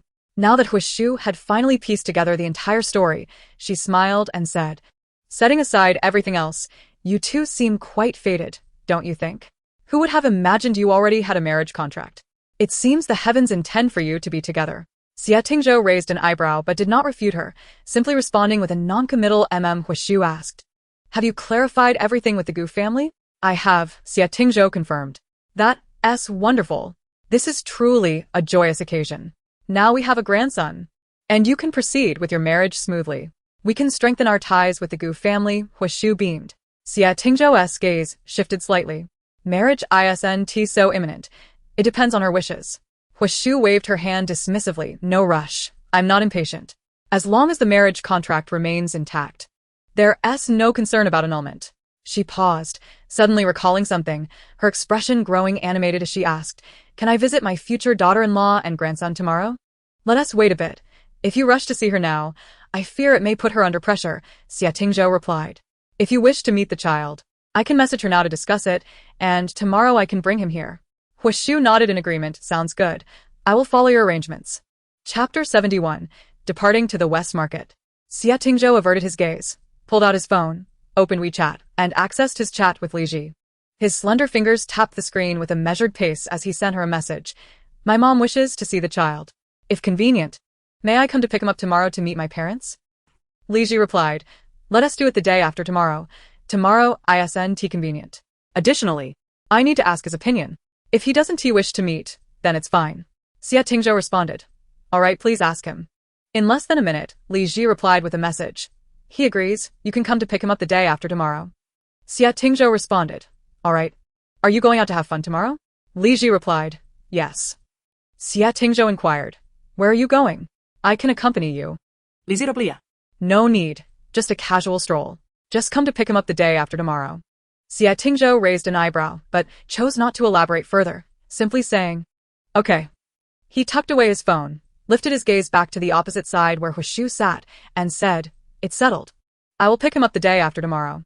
Huishu's eyes instantly sparkled with delight, and she cheerfully responded, "Great." At that moment, Xiaowang woke up and appeared in the living room. Noticing the two seated on the sofa, he walked over and exclaimed, "Hey, brother, you're back. Did the engagement get called off?" Huishu waved him over, gesturing for him to sit beside her. Xiaowang observed the smile on her face and felt an unsettling strangeness. Why was she smiling about the engagement being called off?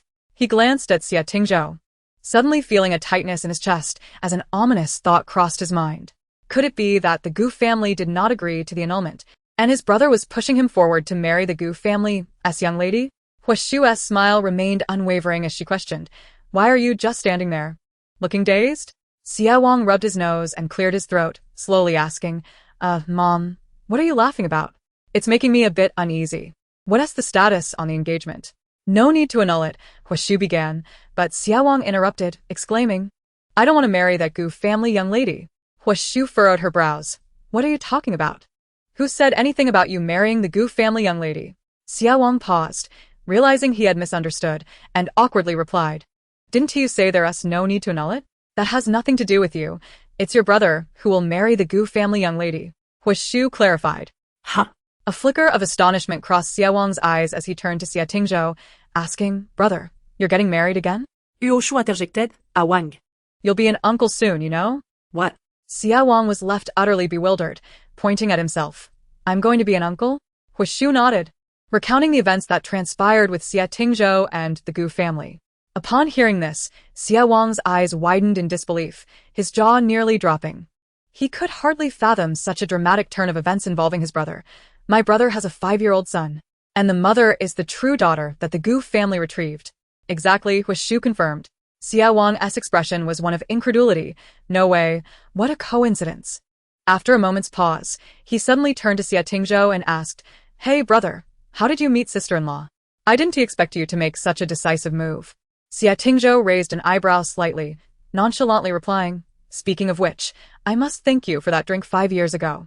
Xia Wang was momentarily taken aback. Then his pupils constricted as he recalled the day he returned home when Pei Yuanji asked him if there was anything else in that drink. A vague realization dawned on him, and he suddenly fell silent. No wonder his brother had been so furious back then, sending him abroad. He had thought it was just a strong drink that had made him dizzy. It turned out there had been something else in that drink. Huishu, coming to her senses, interjected, "Tingzhou, that drink that was laced was given to you by Ah Wang." "Mom, that's unfair. I didn't spike that drink. I merely increased the alcohol content for others to enjoy. I never imagined my brother would mistakenly drink it," Xia Wang defended. He raised 3 fingers, assuring Xia Tingzhou, "Brother, I swear I didn't add anything. I don't know how it happened. Perhaps someone else added something while I wasn't looking." "All right. I never said it was you who spiked it," Xia Tingzhou responded. "Let us just let the past stay in the past. There's no need to bring it up again," Huishu mediated. Xia Wang dared not respond, clearly waiting for Xia Tingzhou's reaction. Xia Tingzhou had no intention of holding a grudge over the matter, merely mentioning it in passing. He nodded slightly. Xia Wang's anxious heart finally settled, and he promptly changed the topic. "Brother, when will you bring sister-in-law and my little nephew back for a visit?" Huishu smiled. "You'll get to see your nephew the day after tomorrow." "And what about my sister-in-law?" Xia Wang inquired. "Well, that depends on your brother's decision. He said it wouldn't be so soon," Huishu replied. Xia Wang nodded. "Oh, I see." The following day, Li Yanqing gazed at the puppet lying on the bed and then at Li Ji, who sat in a wheelchair, his eyes filled with curiosity and astonishment. It truly was an identical replica, a perfect one-to-one reproduction. He reached out to touch the puppet's face and found that the texture was akin to that of human skin, the only difference being the absence of warmth. Li Ji glanced at the message from Master Jiang on her phone, put it away, and looked at Li Yanqing, stating, "All right, I'm leaving. If anything occurs that you cannot handle, send me a message immediately." Li Yanqing set his hand down and turned to her, obediently nodding. "Okay, I understand." Li Ji acknowledged with a sound, maneuvered her wheelchair out of the room, and activated an invisibility talisman, seamlessly departing from the Gu family. After walking a fair distance from the Gu family, she revealed her form again. Upon reaching the outskirts of the villa area, Li Ji spotted a black car parked ahead and approached it. Inside the vehicle, Master Jiang noticed Li Ji coming over in her wheelchair, promptly opening the rear door and stepping out to greet her. He bowed slightly, his demeanor exceedingly respectful. "Master Li." Li Ji nodded slightly. "Good morning, Xiao Jiang." Pausing briefly, her gaze fell upon him, and she added, "Why aren't you in your Taoist robe today? You look rather formal in that suit." Master Jiang chuckled. "I prefer to keep a low profile. I'll change into my robe once we arrive." Li Ji chose not to pursue the topic further. "All right, let us go." Master Jiang responded affirmatively, assisting her from the wheelchair and into the car. He then folded and stored the wheelchair in the trunk before taking his seat. After instructing the driver to head to the airport, his eyes fell on Li Ji's plastered leg and right hand, and he couldn't help but curiously inquire, "By the way, Master Li, how did you get injured? Just how formidable was your opponent to cause such harm?" Li Ji turned to him. "I was hit by a car." Master Jiang, "What? Are you doubting my abilities again?" Li Ji asked languidly. Master Jiang shook his head, taking her just lightly. "No way. Master Li, I absolutely vouch for your prowess." Li Ji raised an eyebrow, then returned her gaze, closing her eyes to rest. Chapter 72. The Search Spirit Talisman. 3 hours later, the airplane gradually descended at West City Airport. Master Jiang went to the restroom to change into his Taoist robe, and soon after, he and Li Ji exited the airport, hailing a taxi outside. The taxi driver, observing the pair getting into the car, noticed Master Zhang's attire. Before he could ask where they were headed, he preemptively inquired, "Hey, Taoist, are you two heading to Longton Mountain?" Master Zhang closed the car door and nodded yes. "How did you know?" The taxi driver explained. "Oh, I just heard my colleagues who also drive cabs say that they picked up people dressed like you from the airport today, all going to the same place, Longton Mountain." He paused briefly before continuing. "I also heard them say that there are people blocking the way, and the vehicles can only stop outside, unable to drive down to the foot of Longton Mountain." "Taoist, is there some kind of demon appearing at Longton Mountain?" Master Zhang's gaze flickered slightly. He naturally could not disclose the matter of the drought demon to avoid inciting panic among the people. He replied, "In these times, what demons could possibly exist? It's merely a Taoist convention taking place at Longton Mountain." "Oh, is that so? We thought something serious had happened," the taxi driver said. "Speaking of which, our western city hasn't had a drop of rain in nearly 6 months. The land is cracked and dry, and we are currently facing a water shortage." Master Zhang glanced at Li Ji, who was seated beside him, and reassured, "Don't worry, it will rain soon." The taxi driver chuckled. "Then I shall take your words as a good omen." Half an hour later, the taxi halted at a distance from the mountain's foot. Just as the driver had mentioned, the only road leading to the foot of the mountain was blocked, with 2 individuals guarding it. After alighting from the taxi, Master Zhang pushed Li Ji's wheelchair to the guards and promptly presented his identification. Although Li Ji did not possess any identification, being accompanied by someone with credentials allowed her entry as well. After verifying their identities, the guards promptly permitted them to pass. 10 minutes later, the 2 finally arrived at the foot of the mountain. Looking around, they were met with a sea of yellow, interspersed with a few splashes of purple. All were Taoists clad in robes, hailing from various regions. Li Ji, dressed in ordinary attire and seated in a wheelchair, was the sole woman present, instantly capturing the attention of everyone around. Someone recognized Master Zhang and approached them, exclaiming, Master Zhang, long time no see." Master Zhang smiled politely. "Indeed, Master Chen. It has been a while." Master Chen's gaze fell upon the woman in the wheelchair beside him. "Master Zhang, I must say, this occasion is not one for jest. Why did you bring someone unrelated? Is this not a hindrance?" Master Zhang furrowed his brow and responded, "This Master Li is someone I invited to assist. Her skills in Taoism are profound and not to be underestimated." A flicker of astonishment crossed Master Chen's eyes. "You mean she is also one of us?" "Absolutely," Master Zhang affirmed. Master Chen clearly doubted that a woman could possess such abilities, scoffing, "Master Zhang, you can bring whoever you wish, but spare us the embellishments. With her broken limbs, what can she possibly do? It would be more of a hindrance than a help." Just then, an elderly Taoist in a purple robe approached, the leader of this gathering, and spoke sternly, "Before we commence, all non-essential personnel should leave promptly to avoid any chaos that may lead to unintended harm. I assure you, she is indeed here to assist. She can pinpoint the exact location of the drought demon," Master Zhang insisted. At his declaration, the previously quiet atmosphere erupted into murmurs of disbelief. "Is this true? This woman looks so young, barely in her 20s, and she can locate the drought demon? They don't seem to be jesting. Perhaps she truly possesses some extraordinary tracking abilities.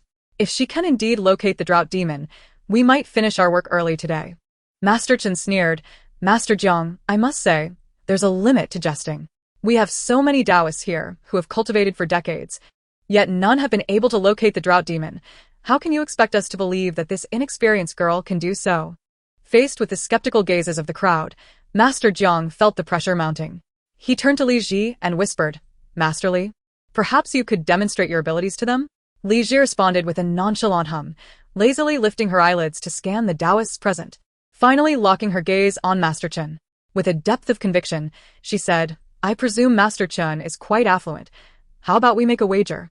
If I can pinpoint the exact location of the drought demon, you owe me 500,000.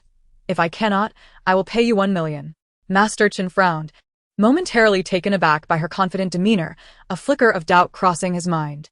Could she truly possess the ability to find it? After all, why would she propose such a bet? Yet, how could this be possible? They had tried every method without success. How could a defenseless woman achieve what they could not? Li Ji raised an elegant eyebrow and inquired, "What is the matter, Master Chen? Afraid to gamble?" Master Chen composed himself. 500,000 was a trivial matter. He decided to see what tricks she might employ. "Very well, I accept your wager." He paused, glancing at the elderly Taoist in charge, who seemed displeased, then added, Daoist Xianqing, we are not pressed for time. Let her have a go. Perhaps she might actually succeed. Daoist Xianqing waved his hand, remaining silent, yet indicating his acquiescence. Master Chen waved his feather duster, directing his attention back to Li Ji. Then let us begin promptly. Masterly. Li Ji raised her gaze toward Longtan Mountain. Her eyes narrowing slightly, and with a flourish of her hand, she conjured a divine search talisman. The assembly of Taoists watched in astonishment as the golden talisman materialized in the air, their eyes widening in shock and disbelief, clearly not expecting her to possess such skill. As they regained their composure, they could distinctly feel the intense spiritual energy emanating from the talisman, regarding Li Ji as if she were a marvel. What magnitude of spiritual energy must be required to support this? I believe I have seen this talisman in a fragment of an ancient text. It is the divine search talisman, said to be able to locate anything from heaven to earth. Who exactly is this young woman? Could it be that she has employed a beauty-enhancing technique? With just this display, the Taoists present no longer dared to underestimate Li Ji. After all, even with decades of cultivation, they could not draw symbols from pure spiritual energy as she had done. Master Chen was, of course, left speechless, his eyes nearly bulging from his head. The only one unfazed was Master Jiang, who had already witnessed Li Ji's prowess. Observing the astonished expressions of the crowd, he felt a sense of inexplicable satisfaction, even though it was not his own pride being inflated. Li Ji paid no heed to the gazes directed at her. With a wave of her hand, the golden talisman swiftly spread outward, soon enveloping the entirety of Longtan Mountain. She closed her eyes, using one hand to form a seal, channeling her spiritual consciousness to search the entire mountain. Before long, Li Ji sensed a fluctuation of energy in one location. She opened her eyes, fixing her gaze on a certain direction on the mountain, and calmly stated, 3 kilometers to the southeast. Taoist Xianqing followed her line of sight. Although he was unaware of her background, he recognized her skill and regarded her words with utmost seriousness. Everyone, gather your things and follow me up the mountain. Understood. The crowd responded in unison. Wait, Taoist Xianqing, Li Ji interjected. What is it, Miss Li? Taoist Xianqing inquired. Is there something amiss? Li Ji turned to Master Jiang beside her and said, Xiao Jiang, hand me a piece of talisman paper. What kind of talisman? Master Jiang asked. Any will do. Li Ji raplia. Master Jiang promptly retrieved a piece of talisman paper from his pocket and handed it to her. Li Ji accepted it, quickly folding the paper into the shape of a paper crane, then infused it with her spiritual energy. In the blink of an eye, a radiant flash of gold illuminated the surroundings as the paper crane flapped its wings and gently rose from the palm, hovering gracefully in midair. Li Ji lifted her gaze to the Taoist Xianqing, elucidating, simply follow this paper crane. It shall guide your path, expediting your journey. Very well, my thanks, Xianqing Taoist nodded, watching the crane ascend the mountain before beckoning the other Taoists to follow suit. Given her physical limitations, Li Ji could not ascend the mountain, and Master Jiang, without hesitation, chose to remain at the foot of the mountain to keep her company. Thus, only the two of them remained at the base.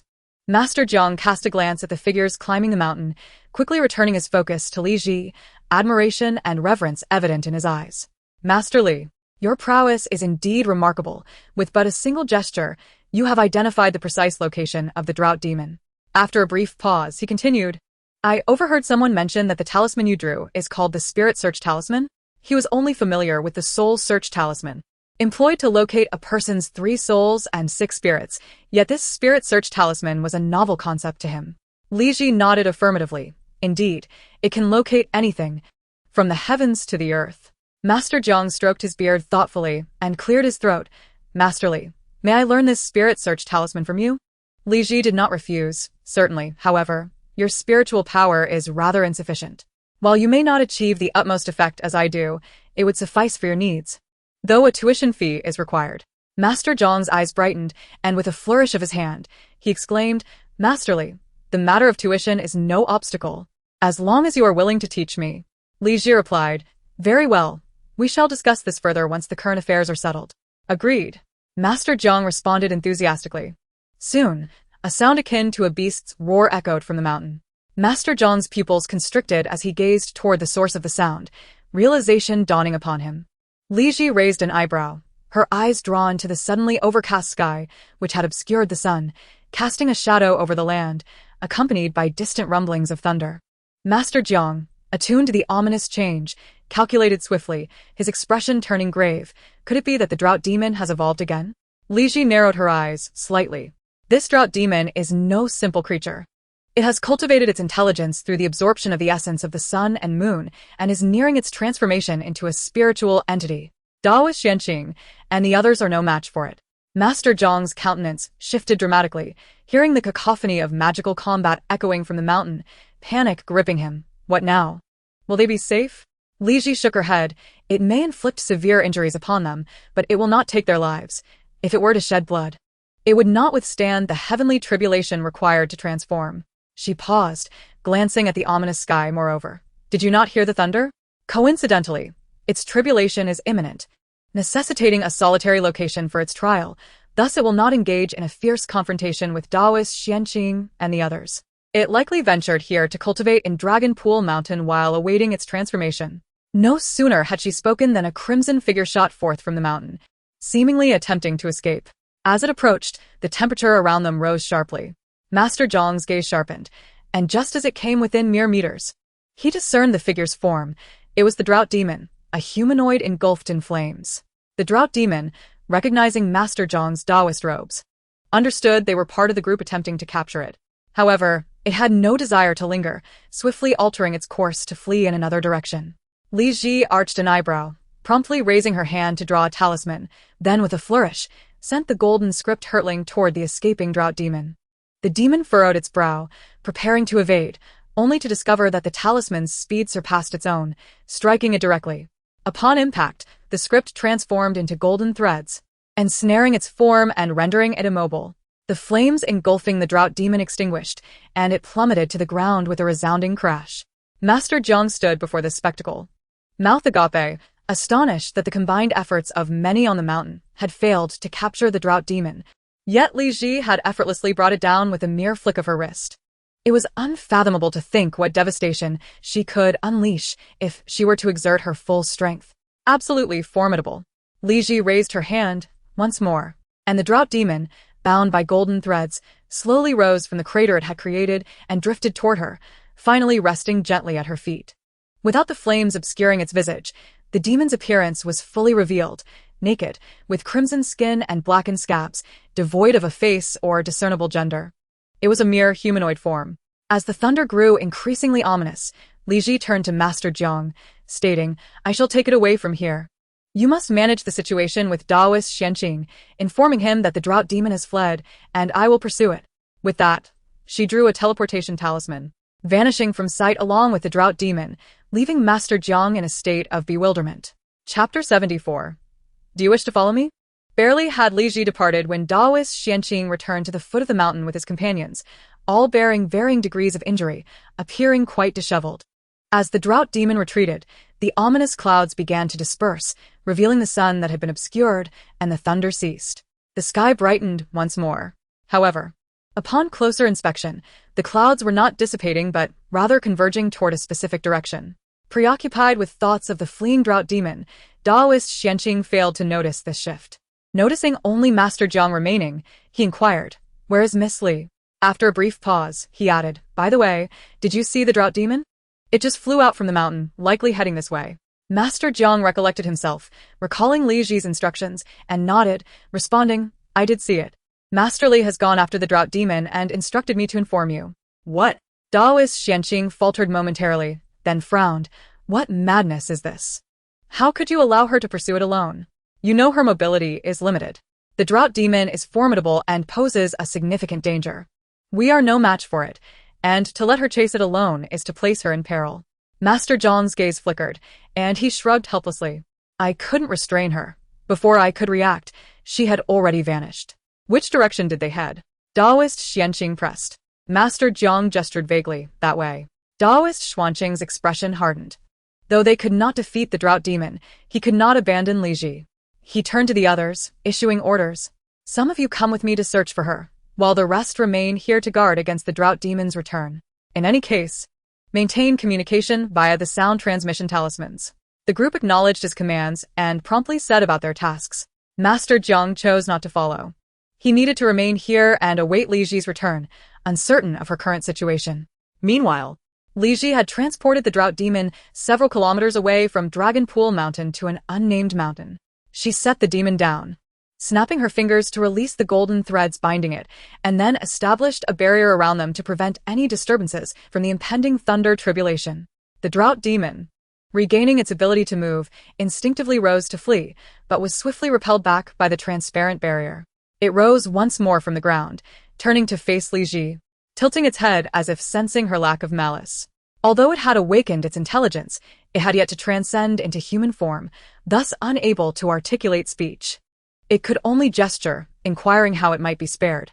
Though Li Ji could not comprehend its signs, she surmised its intent and glanced up at the ominous clouds looming overhead, softly declaring, "I mean you no harm. I am here to assist you in transcending the thunder tribulation." The creature, taken aback by her words, gestured again, questioning her motive for offering help. Li Ji raised her elegant brows slightly, replying, "Consider it an act of kindness." After a brief pause, she continued, "Even if you doubt me, it matters not. You cannot escape, so be patient here. It will arrive soon." Hearing this, the creature relinquished its thoughts of flight and sat down on the ground, awaiting the impending tribulation. Within moments, the area was enveloped in darkness, the thunder growing increasingly intense, accompanied by flashes of lightning. The creature's spine stiffened as it looked skyward, its hands tightening on its legs, sensing that the tribulation was imminent. In the next instant, a resounding boom echoed as a purple lightning bolt pierced through the dense clouds, striking directly at the creature. This bolt disregarded the barrier Li Ji had erected and struck the creature with unerring precision. Before it could catch its breath, another bolt followed, with their frequency increasing rapidly. The creature soon succumbed, collapsing to the ground, its body charred, with only the slightest movement of its fingers indicating that it still lived. With just one last bolt remaining, its power surpassing the combined might of all preceding strikes, it was clear that the creature in its current state could not endure this final assault. Lacking the strength to gaze at Li Ji, it raised a single finger with the last vestiges of its energy, signaling her for help. Noticing its gesture, Li Ji reassured, "Do not worry, I will handle the final strike." No sooner had the words left her lips than the last bolt, as thick as an arm, descended. Li Ji's gaze sharpened as she raised her hand, casting a golden talisman to envelop the creature. In an instant, the final bolt struck. Yet it was miraculously absorbed by the protective layer of the talisman surrounding the creature. The dark clouds did not disperse, but instead expanded across the sky, accompanied by rumbling thunder, and soon, rain began to pour. After 6 months of drought, the city finally welcomed the long-awaited rain. Thanks to the barrier, the rain remained outside, leaving Li Ji untouched. Meanwhile, the creature, charred and blackened, began to transform. The darkness receded as if it were shedding its skin like a serpent, revealing pristine new flesh beneath. Its long hair cascaded down to its waist, dark as ink, while its form became voluptuous and graceful, skin as smooth as fine jade. Its features gradually coalesced into a striking visage, cold yet beautiful, with a petite, high-bridged nose and fox-like eyes shimmering with an aggressive hue. Deep within its pupils, a hint of red glimmered, reminiscent of rubies, utterly captivating. Rising from the ground, the creature surveyed its new body, then lifted its gaze to Li Ji, opening its mouth as if to speak, yet only incoherent sounds escaped. It was akin to an infant learning to articulate, requiring guidance and dialogue to adapt to speech. Li Ji retrieved a blanket draped over her lap, waving her hand to let it fall over the creature's bare form, wrapping it modestly, as if it were a strapless dress. Observing her, Li Ji felt a flicker of interest. Should this being become her ally, it would be an unparalleled force. "Do you wish to accompany me?" The creature nodded vigorously. From the moment Li Ji shielded it from the last bolt, it had recognized her as its master, vowing to follow her loyally. "Very well." Li Ji paused, suddenly struck by inspiration, and continued, "Let me give you a name." The creature, displaying remarkable learning ability, opened its mouth again, tentatively articulating, "Name?" Chapter 75, Xianyu. Li Ji stroked her chin thoughtfully for a few moments before declaring, "Xianyu. Henceforth, you shall be called Xianyu." "Xianyu," she affirmed. "Remember that name." The creature nodded, committing it to memory. It hesitated, then inquired, "Your name?" Li Ji. Xianyu repeated her name, seemingly determined to engrave it in her heart. Li Ji smiled subtly, feeling quite pleased. Not only had she profited from this venture, but she had also acquired a remarkable treasure. Retrieving her phone from her pocket, she opened WeChat. her fair fingers deftly tapping the screen as she sent a message to Master Jiang. Xiao Jiang, how are things on your end? Master Jiang replied, Masterly?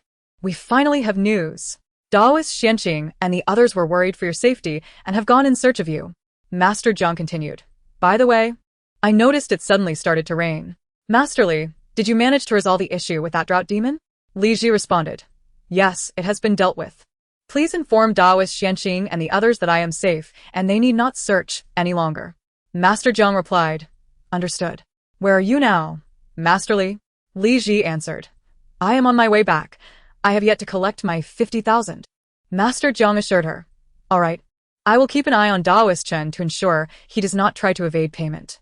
Li Ji turned off her phone and tucked it back into her pocket. She then looked at Xian Yu, who stood obediently before her, and instructed. We shall return to Longtan Mountain. Remain at the foot of the mountain and do not emerge until you hear my whistle. Xian Yu nodded affirmatively. Just as Li Ji contemplated using a teleportation talisman, she suddenly realized that Xian Yu, having undergone such a transformation, was now capable of traversing heaven and earth with unmatched speed, surpassing her own means of teleportation. Xian Yu, will you carry me back to Longtan Mountain? Upon hearing this, Xian Yu swiftly scooped her up, wheelchair and all. The weight was inconsequential to her. She could lift it with a single finger if she wished. With clear eyes, Xian Yu gazed at her, asking, Shall we go? Li Ji snapped her fingers to dismantle the barrier, then cast a protective charm over them to shield them from the rain. Let us proceed. Xian Yu complied, cradling Li Ji in her arms as she soared into the sky, swiftly heading toward Longtan Mountain. In the blink of an eye, they arrived at the foot of the mountain. She instructed Xian Yu to wait there while she maneuvered her electric wheelchair toward Master Jiang and the others. The rain pattered gently. Master Jiang had no time to worry about his drenched clothes. He had already communicated the news of Li Ji's victory over the drought demon to Daoist Xianqing and the others, who were on their way back. Glancing at his phone, he raised his eyes casually, about to look away, when something caught his attention, causing him to halt abruptly. Master Jiang's eyes brightened. He had not anticipated Li Ji's swift return. He immediately strode toward her, exclaiming, Masterly, you have finally returned. Li Ji discerned the concern reflected in his eyes and nodded slightly. I apologize for causing you worry, Xiao Jiang. Master Jiang smiled, relieved. I am just glad you are safe. He paused for a moment, suddenly struck by a thought, and lowered his voice to add.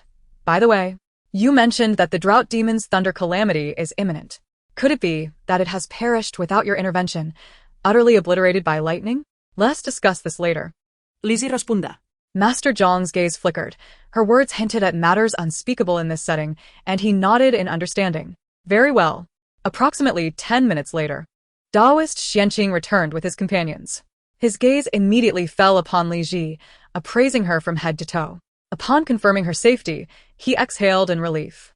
Yet, pondering the fact that she had single-handedly vanquished the drought demon unscathed, especially considering her physical limitations, he marveled at the extent of her prowess. Miss Li, have you indeed incinerated that drought demon? Daoist Xianqing inquired. Li Ji nudda. Indeed, it was reduced to ashes. The torrential rain now serves as the finest evidence of that. Daoist Xianqing was already aware, but his curiosity compelled him to ask. May I inquire, Miss Li, from whom did you receive your training? Li Ji subtly raised an eyebrow. Responding, I have no master. I am merely a solitary practitioner. A glimmer of surprise crossed Daoist Xianqing's eyes. Who exactly was she? If I may be so bold, is your age genuine, Miss Li? He pressed further. With a slight smile, Li Ji replied, Of course it is genuine. Rest assured. I am not an ancient monster who has lived for a millennium. Daoist Xianqing regarded her words with skepticism. Her physical age certainly aligned with her appearance. However, the profundity of her abilities at such a young age was indeed suspect. He suspected that her strength surpassed his own, revealing only what she wished to display. Seeing that further inquiry was futile, he withdrew his gaze and turned to the others, stating, Now that the drought demon has been dealt with, everyone may disperse. After a brief pause, he continued, Moreover, all the credit for this achievement belongs solely to Miss Li. I shall report this truthfully to the higher authorities. Is everyone in agreement? Absolutely, absolutely. Miss Li is truly remarkable. Indeed, without her, we could not have concluded our business so swiftly today. Precisely. It was all thanks to Miss Li. If there is nothing else, let us part ways, Daoist Xianqing declared. The gathered Daoists responded affirmatively. gathering their belongings in preparation to leave. Li Ji's gaze fell upon Daoist Chen. Wait, Daoist Chen, have you perhaps forgotten something? Daoist Chen cleared his throat, not attempting to evade responsibility. He approached her, retrieving his phone from his pocket. A wager is a wager. Please provide me with your bank account number so I can transfer the funds now. Li Ji acknowledged with an affirmative sound and promptly relayed her bank account details. Daoist Chen glanced down at his phone screen, tapping the display to transfer 500,000 to her. He raised his eyes to meet hers before turning away. Li Ji cast her gaze down at the confirmation text she received, satisfied. Daoist Chen nodded at her, then gathered his belongings and departed first. Once the others had trickled out, only Master Jiang and Li Ji remained.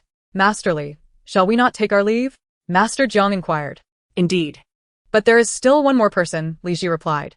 A flicker of surprise crossed Master Jiang's face as he scanned the surroundings. One more person? Li Ji raised her hand and whistled, and in an instant, a tall, slender figure appeared before them. Chapter 76. A sense of unease. Master Jiang was startled by the sudden appearance and, regaining his composure, turned to see a strikingly beautiful woman clad in revealing attire. His face flushed, and he quickly averted his gaze. Master Li, may I ask who this is? The drought demon, Li Ji answered. Master Jiang momentarily froze, processing her words. He turned back sharply, his eyes widening in disbelief. What? She is the drought demon. Li Zinudda. Indeed, I helped her transcend the thunder calamity, and she has successfully transformed into a human. She will assist me in the future. Pausing, she added, she now has a name, Xian Yu. Master Jiang gazed at Li Ji with profound admiration, unable to fathom how she managed to help her traverse the formidable thunder calamity. Regaining his composure, he immediately considered the pressing issue at hand. Master Li, how do you intend to bring her back? She is currently without identification and certainly cannot board a plane. Li Ji appeared unconcerned about the return journey. She had already devised a plan to have Xie Tingzhou assist in obtaining an identification card for Xian Yu once they returned to the capital. She can fly back herself, just trailing behind our plane. Master Jiang suddenly recalled that although Xian Yu had transformed into a human, she was not entirely human. One could even consider her a terrestrial immortal. That works, he nodded. Then, recalling something, he cautioned, however, while flying it would be prudent to exercise caution. If spotted inadvertently, it could lead to complications. I understand. I'll simply prepare an invisibility talisman for her, Li Ji replied. Shall I purchase the plane tickets now so we can return directly? Master Jiang asked. Li Zinudda. Yes, but let us opt for a later flight. I would like to stop by a mall in the city to buy Xian Yu a few outfits first. Very well, let me check, Master Jiang responded, redirecting his attention to his phone as he browsed travel options. Goof family Jiang Riyun was perplexed as to why Li Ji and her son had not yet come downstairs for breakfast at this hour. Just as she was about to ascend the stairs to check, she spotted Li Yanjing descending alone. Yanjing, why are you the only one coming down? Where is your mother? Li Yanjing's eyes flickered as he approached her, obediently replying, Mother stayed up a bit late last night and hasn't fully awakened. She said she wants to sleep a little longer, so I should go down and eat breakfast by myself. Jiang Riyun accepted this explanation without suspicion and nodded. I see. Let your mother rest a while longer.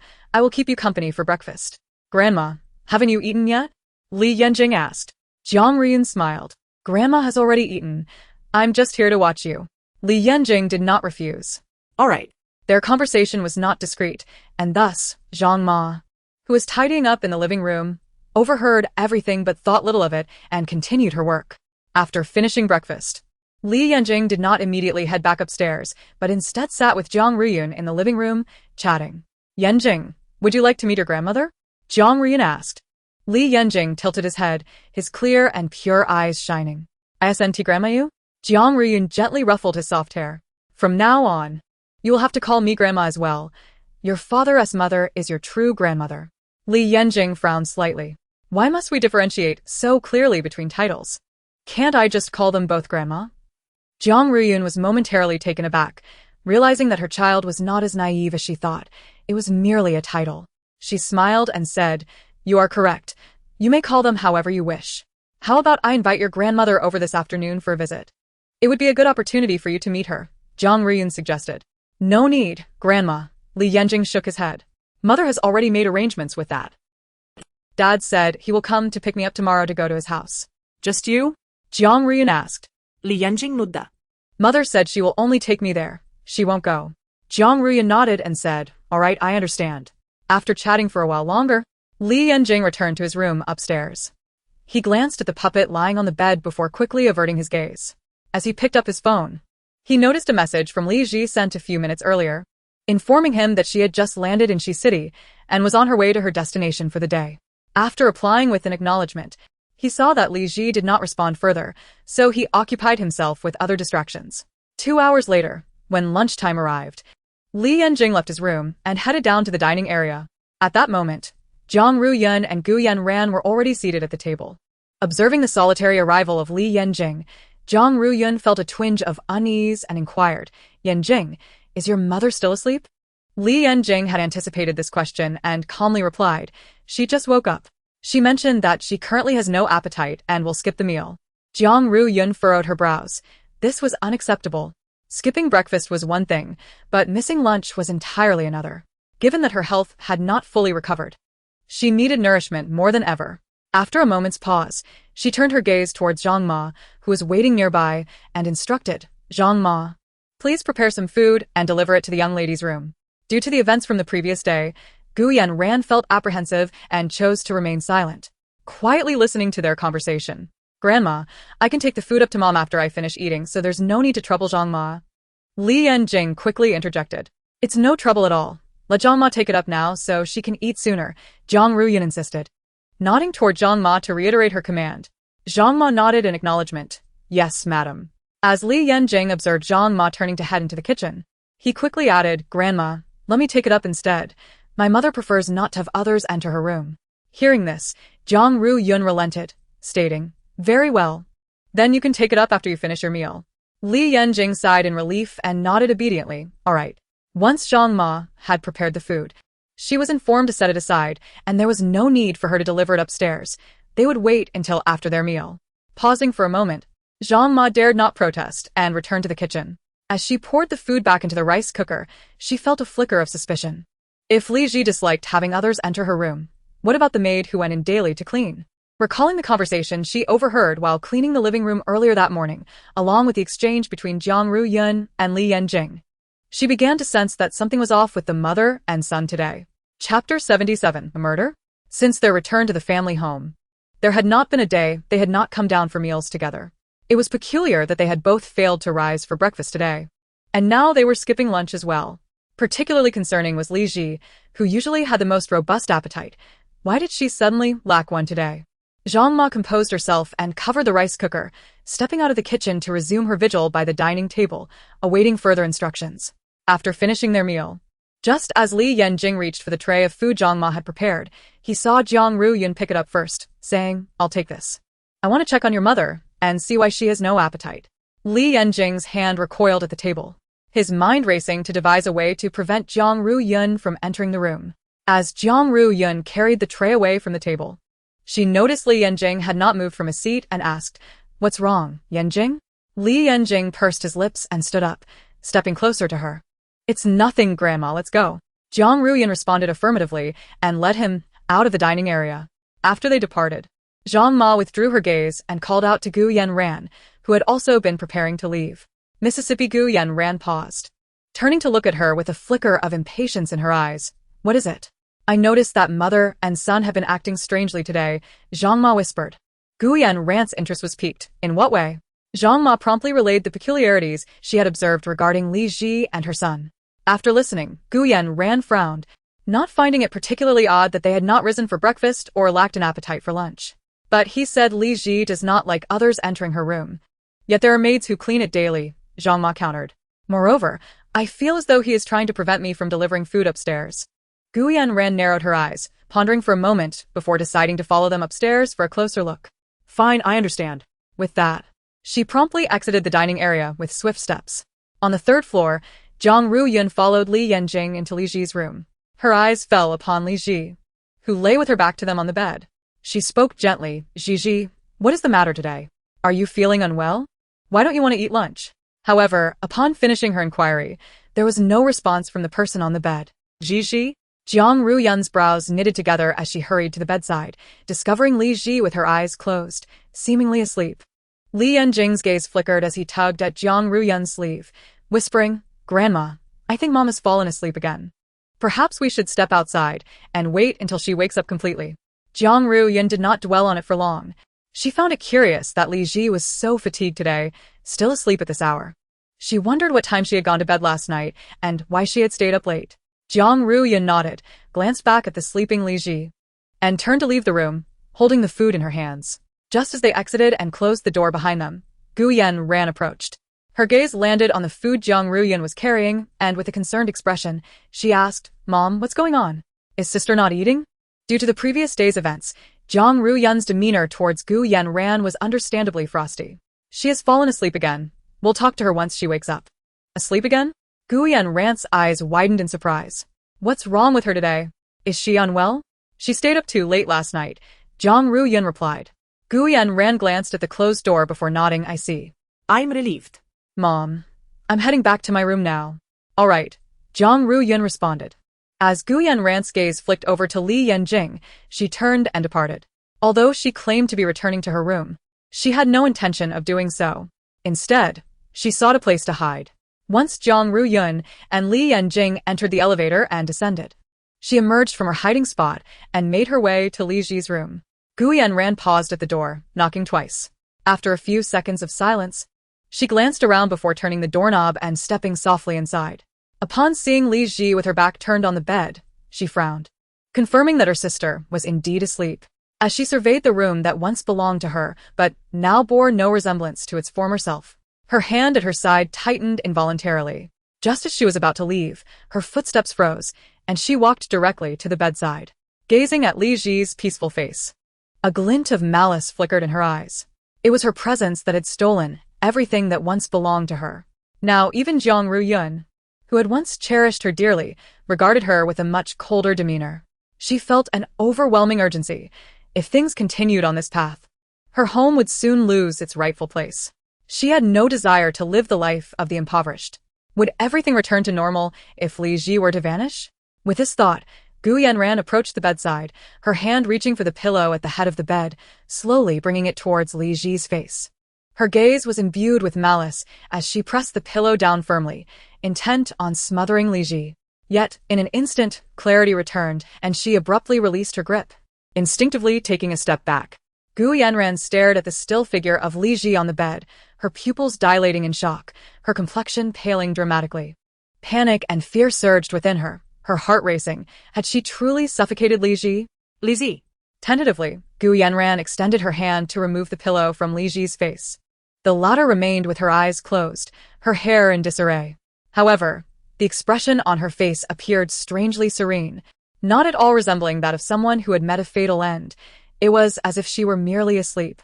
Gu Yanran was in a state of utter panic, too frantic to ponder the peculiarities of the situation. She swallowed hard, her fingers trembling as they reached towards Li Ji's nose, only to find there was no breath. Ah!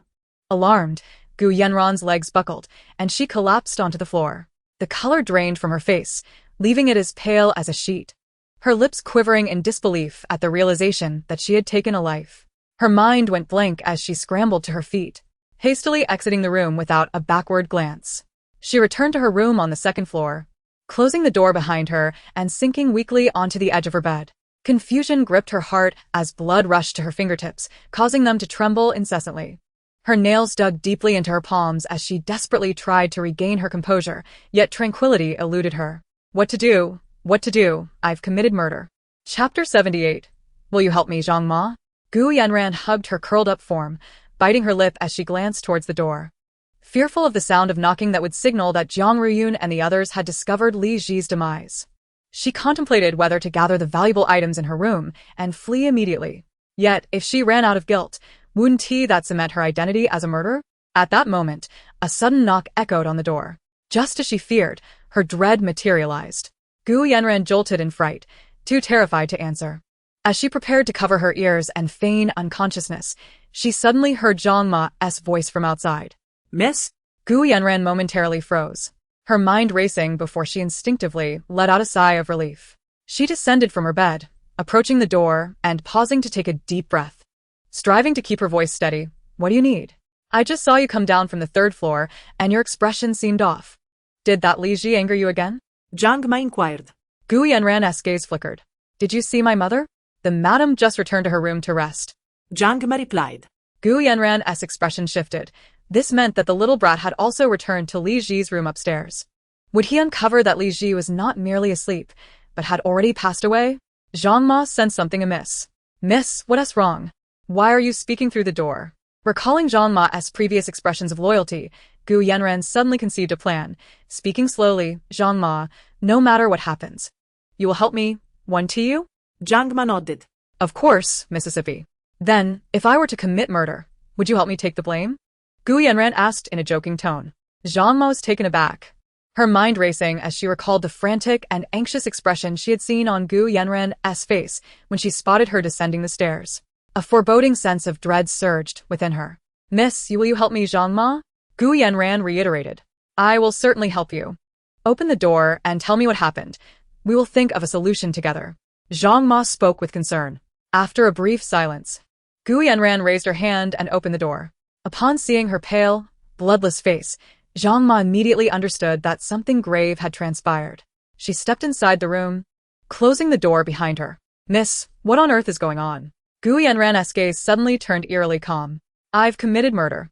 Jiang Ma's pupils quivered. Is it Li Ji?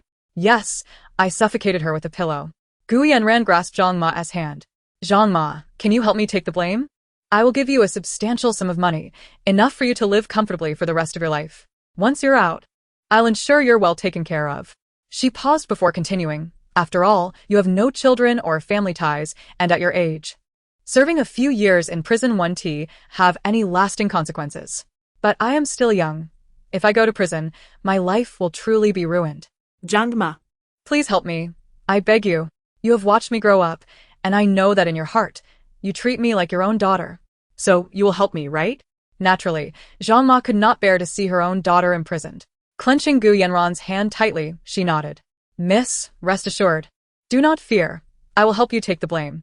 Gu Yanran's anxious heart finally found solace. She was relieved to have persuaded her. Zhang Ma, I cannot thank you enough for your help, and I will forever remember what you have done for me. Zhang Ma patted her hand. You should be happy now. With Li Ji gone, you will be the sole young lady of the Gu family, and no one will obstruct you or cause you distress. Gu Yanran smiled faintly. All right. Meanwhile, Li Yanjing returned to his room, his gaze falling upon the puppet on the bed, furrowing his brow as he immediately sensed something was amiss. The pillow, which had been positioned between the two regular pillows, was now lying on the floor. The puppet's hair was disheveled, entirely unlike how it had been before he left. This was a puppet, merely an inanimate object, incapable of movement on its own, indicating that someone had entered the room while he was away. The first thought that crossed Li Yanjing's mind was Gu Yanran. She must have feigned departure, hiding instead, and once he and Jiang Ruyun had left, she returned to the room. Bending down, Li Yanjing picked up the pillow from the floor and glanced back at the puppet on the bed. What had Gu Yanran done? Would she have discovered that the figure on the bed was a mere imitation? If she had realized, why was there no sign of her alerting Jiang Ruyun? Li Yanjing returned the pillow to its rightful place and picked up his phone from the bedside table, opening WeChat and typing a message to Li Ji. Have you returned? Li Ji replied, I was just about to message you. I'm boarding the plane now and should arrive in the capital in about 3 hours. Li Yanjing. Okay, I'll wait for your return. Li Ji. Has your grandmother noticed anything unusual? Li Yanjing. No. But it seems someone has been in the room. I suspect it was Gu Yanran. Li Ji.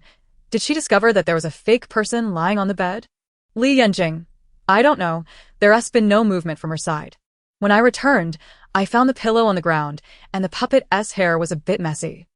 Upon hearing this, Li Ji suddenly recalled something. She asked quite bold. It seems she intended to smother me. Li Yanjing's gaze grew cold as he realized he had been far too naive, failing to consider such a possibility. He had never anticipated that Gu Yanran would dare to commit murder right under his nose. Li Yanjing exclaimed, Has Gu Yanran gone mad? Li Ji replied, Perhaps. Let us observe her next moves when I return. Li Yanjing nodded in agreement. In her room, Gu Yanran was restless, pacing anxiously. After a moment's contemplation, she left her chamber and descended to the first floor. Upon finding Zhang Ma in the dining area, she beckoned her to a secluded corner. Gu Yanran surveyed her surroundings and whispered, Why is there still no sign of activity? That little rascal can't possibly be unaware that Li Ji is dead, can she? Zhang Ma, equally perplexed, confirmed, Miss. Are you certain Li Ji is dead? Gu Yanran frowned, holding her breath. Was that not indicative of death? It seems that little rascal has yet to realize someone has passed, thinking she is merely still asleep, Zhang Ma suggested. Gu Yanran bit her lip. Why don't you go upstairs to check? Zhang Ma nodded. All right, I'll take a look. Gu Yanran replied. Yes, do hurry. I'll wait for your news in my room. Zhang Ma complied, returning to the dining area to slice some fruit before heading up to the third floor. Chapter 79. Startling oneself. She paused at Li Ji's door, knocking twice. Within moments, the door swung open, revealing Li Yanjing. Zhang Ma discreetly cast a glance into the room before quickly retracting her gaze, addressing Li Yanjing, young master. I have freshly cut fruit to bring you, and the young lady. Noticing her subtle eye movements, Li Yanjing's gaze flickered as he extended a hand. Give it to me. All right, Zhang Ma nodded, handing over the plate. As Li Yanjing accepted it and was about to close the door, Zhang Ma interjected, Young master, is the young lady still asleep? Not yet, Li Yanjing replied. The young lady certainly has been sleeping for a long time, Zhang Ma remarked with a smile. Li Yanjing responded with a noncommittal sound. Is there anything else? Zhang Ma waved her hand. No, nothing. With that, Li Yanjing promptly shut the door. Zhang Ma glanced around before leaning her ear against the closed door, straining to catch any sounds from within. After nearly a minute of silence, she reluctantly departed. Gu Yanran eagerly approached Zhang Ma as she descended the stairs, asking what happened. Zhang Ma halted before her, shaking her head. She likely still believes Li Ji is merely asleep, unaware that she has died. Gu Yanran bit her lip, gazing up the stairs, a nagging feeling of unease settling in. Logically, that little rascal was usually astute.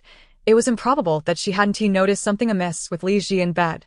In her panic, Gu Yanran had fled without ensuring the scene was properly arranged. Suddenly, a bold thought flashed through Gu Yanran's mind. What if she had been frightening herself all along? Was it possible that in her moment of terror, she had misjudged, and Li Ji was merely incapacitated, not dead? Gu Yanran returned to the sofa, biting her hand as she replayed the events in her mind. She recalled forcefully covering Li Ji's face with a pillow. There had been no signs of struggle whatsoever. That was unusual, surely. Even someone deeply asleep would awaken if they couldn't breathe and would fight back. Furrowing her brow, Gu Yanran considered another possibility. Had Li Ji been toying with her? Perhaps Li Ji had feigned sleep, knowing Gu Yanran had entered, intending to observe her actions. And when Gu Yanran had smothered her with the pillow, she had purposefully refrained from resisting, holding her breath to make Gu Yanran believe she was dead. As this realization dawned upon her, Gu Yanran sprang to her feet, anger surging through her veins at the thought of being played for a fool by Li Ji. She strode purposefully towards the stairs. Zhang Ma, noticing her sudden movement, hurried after her. What's wrong, miss? Gu Yanran continued without breaking stride. Li Ji has been deceiving me. She is perfectly fine. Zhang Ma paused, taken aback before quickly regaining her composure. Are you sure? Gu Yanran instinctively shook off Zhang Ma's hand, irritation evident on her face. Don't touch me. Zhang Ma's expression faltered for a moment before she quickly apologized. I'm sorry, Mississippi. After a brief pause, she added, Are you planning to return to your room? I'm going to confront that wretched Li Ji for daring to toy with me. Gu Yanran declared through gritted teeth. Miss, please don't act impulsively. Until we are absolutely certain, it would be wise not to go. What if something truly has happened? Zhang Ma cautioned. Gu Yanran, hearing this, calmed slightly, biting her lip. You're right. Please, return to your room and rest. I'll keep an eye on things and inform you immediately if there's any news, Zhang Ma suggested. Gu Yanran nodded. Very well. By 4 p.m, Li Ji finally returned. As for Xian Yue, she had temporarily placed her in a hotel, intending to bring her home after a word with Jiang Ruyun. Li Yanjing had been continuously glancing towards the door since receiving the news. Upon hearing the sound of the door opening, he sprang from the sofa and dashed over. Li Ji casually closed the door behind her and smiled at Li Yanjing, whose dark eyes sparkled with joy. Son, did you miss me? In truth, ever since she had reincarnated into this body, she had been by his side without separation. Unbeknownst to her, she had indeed come to regard him as her own child. After all, it had only been a mere 10 hours since their last parting. Yet she found herself missing him. So this was the feeling of motherhood, missing one's child after being away. Li Yanjing remained silent, merely nodding. Li Ji gently tapped her cheek, saying, To prove that you truly missed me, why don't you give me a kiss? Li Yanjing's cheeks flushed crimson. Li Ji, Hurry up, or I'll leave you to play with a fake me on the bed, Li Ji teased. After a moment of hesitation, Li Yanjing leaned over and quickly pecked her right cheek. That's better. Li Ji nodded in satisfaction, observing his flushed face. She then shifted the topic. What's the situation with Gu Yanran? Any movement? Li Yanjing shook his head. None. But Zhang Ma came by earlier. What was her purpose? Li Ji inquirat. To deliver fruit, he replied, pausing before continuing, but I noticed that as soon as I opened the door, her gaze was directed towards the room. Could it be that she was sent by Gu Yanran to investigate? That's certainly a possibility, Li Ji acknowledged. By the way, what about your grandmother? Did she notice anything unusual? No, she just came by to ask if you were awake. I told her you were still sleeping, Li Yanjing responded. Have I really been sleeping for nearly a day? Didn't he find that odd? Li Ji qüestionat. I told her that after you stay up late, you tend to sleep for an entire day, so didn't think much of it, Li Yanjing explained. Li Ji nodded. That's good. Maneuvering her wheelchair to the bedside, her gaze fell upon the lifeless puppet. With a snap of her fingers, the puppet instantly transformed into a palm-sized paper figure. Li Yanjing approached, glancing at the paper figure on the bed. Did Gu Yanran truly intend to kill you? Li Ji turned to him, raising an eyebrow. Otherwise, why would she use a pillow? Surely, it wasn't to fan me, was it? However, we have no evidence to prove that she intended to kill you. Li Yanjing remarca. Li Ji curled the corners of her lips, replying, lacking evidence does not preclude other methods. Li Yanjing tilted his head, curiosity piqued. What methods?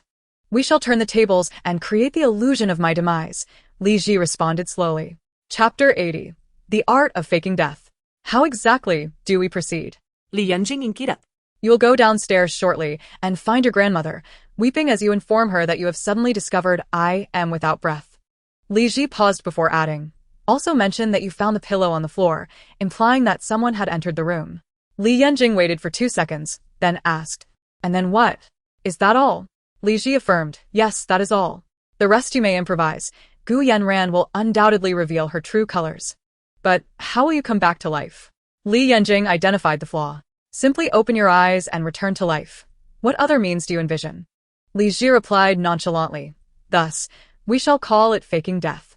Li Ji poked his cheek, saying, now you may begin to cultivate some tears. Li Yanjing tilted his head. His dark eyes pure and clear. How does one cultivate tears? Li Ji, her fair fingers stroking her chin, suggested, perhaps by contemplating sorrowful thoughts. After pondering for a few moments, Li Yanjing shook his head. I cannot think of anything sad. Imagine if one day I were no longer here. Would that not sadden you? Li Ji proposed. Li Yanjing momentarily froze, realization dawning upon him. No longer here? Li Ji nodded. Indeed, I would be gone. And you would have to live alone. Li Yanjing's hands, which hung by his sides, tightened as he seemed to take her words to heart. A stubborn glint in his eyes.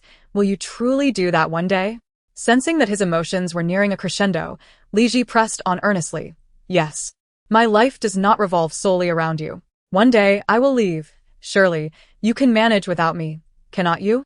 Li Yanjing's eyes began to redden, his expression growing agitated. Li Ji, have you revealed your true feelings?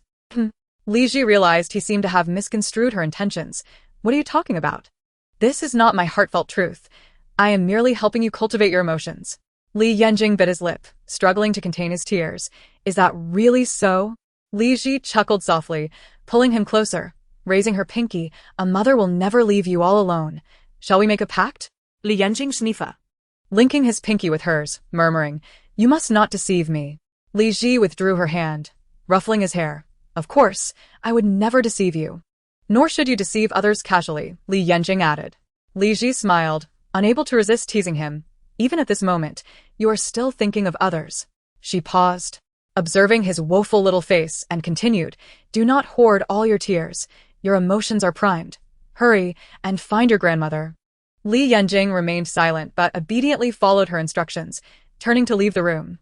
In the living room downstairs, Gu Yanran was attempting to mend her strained relationship with Jiang Ruyun by playfully apologizing for yesterday's incident. Mom, please do not be angry with me. I spoke out of impulse yesterday. I truly understand my mistake. Just do not be upset, and I will do anything you wish. Jiang Ruyun remained silent, merely sipping her tea. Gu Yanran bit her lip, about to say more when the sound of hurried footsteps reached her ears, accompanied by a child's voice tinged with tears. Grandma.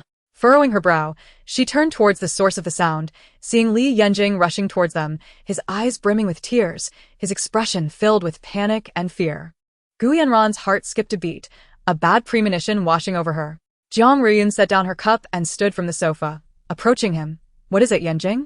Li Yanjing, unable to stem the flow of tears, trembled as he spoke. "Mom, she seems to have no breath." Jiang Ruyun paused, momentarily taken aback, her pupils dilating in shock. "What did you say?" "I must have misunderstood. Mom was just sleeping, but I suddenly realized she was not breathing," Li Yanjing explained. "How could this be?" Jiang Ruyun could scarcely believe it, suspecting the child had made a mistake, and rushed upstairs. Before Li Yanjing followed her, he discreetly glanced at Gu Yanran, and indeed, he caught a fleeting glimpse of panic on her face, mingled with an underlying anxiety.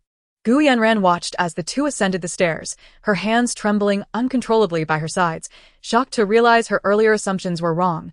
Li Ji was truly dead, not merely toying with her.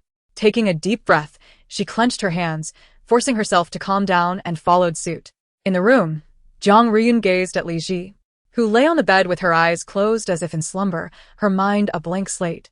Unable to comprehend that her daughter had abruptly passed away without a sound. There was no breath, no heartbeat, no signs of life whatsoever. How could this happen? Jiang Ruyun's fingers trembled as she shook Li Ji's body, nearly breaking down. "Ji, wake up. Do not frighten your mother." Li Yanjing grasped Jiang Ruyun's hand, his voice choked. "Grandma, is Mom dead?"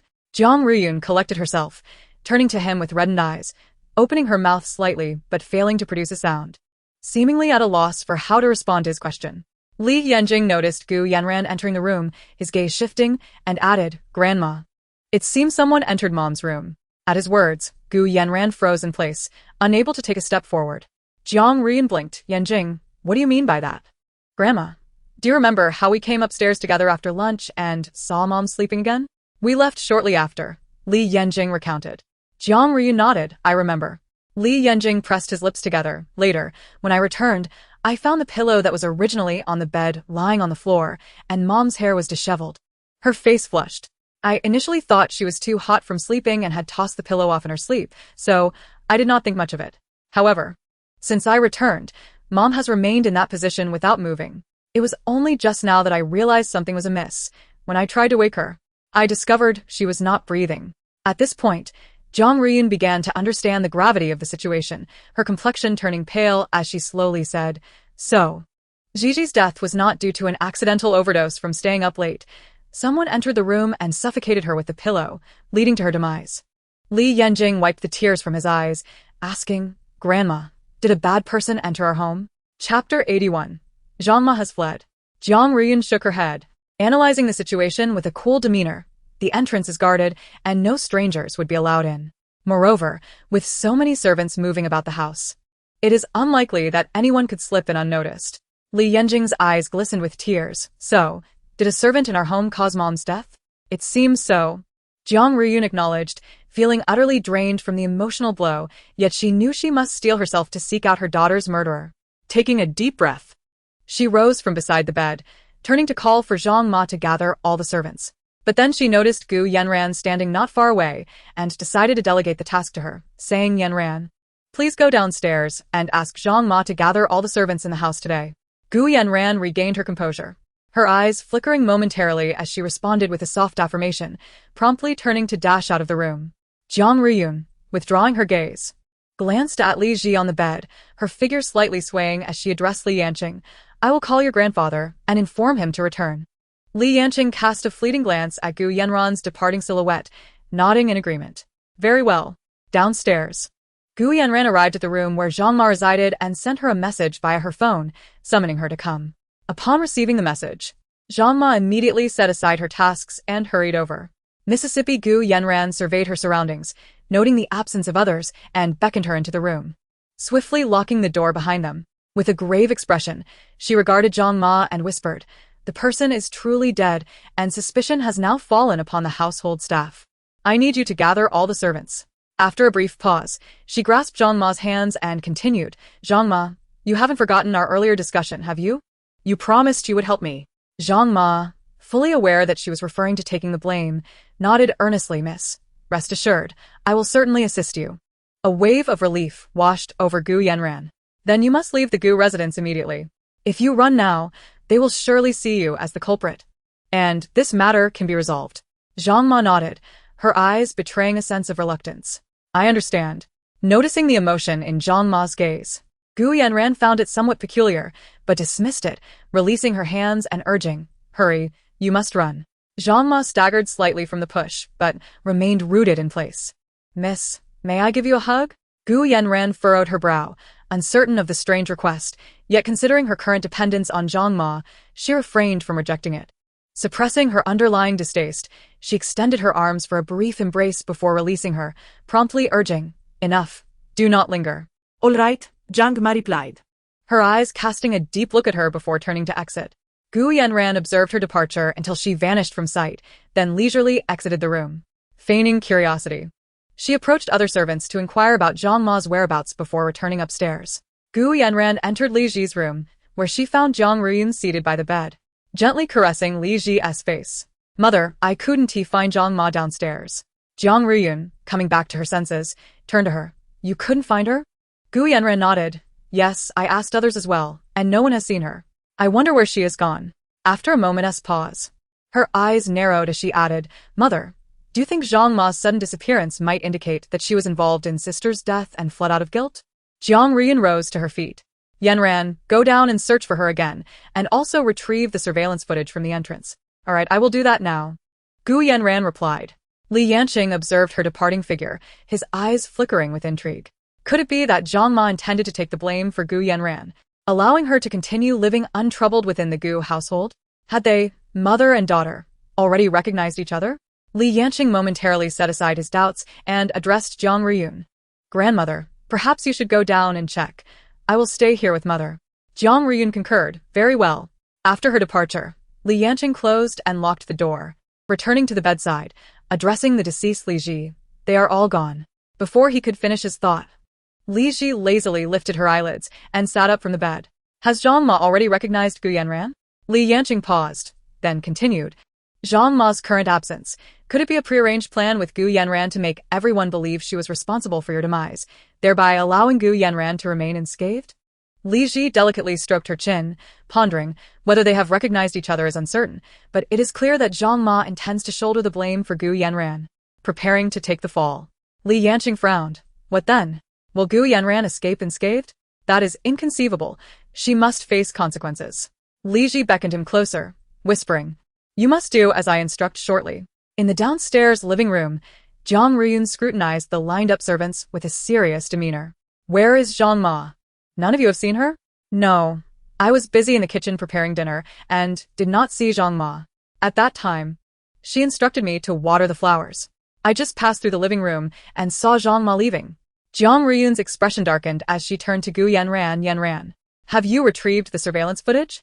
I found it, Gu Yanran replied, scrolling through the footage on her phone, then handing it to her. Mother, I just reviewed the past half-hour of footage. Zhang Ma left the house in a hurry 5 minutes ago. Something feels amiss.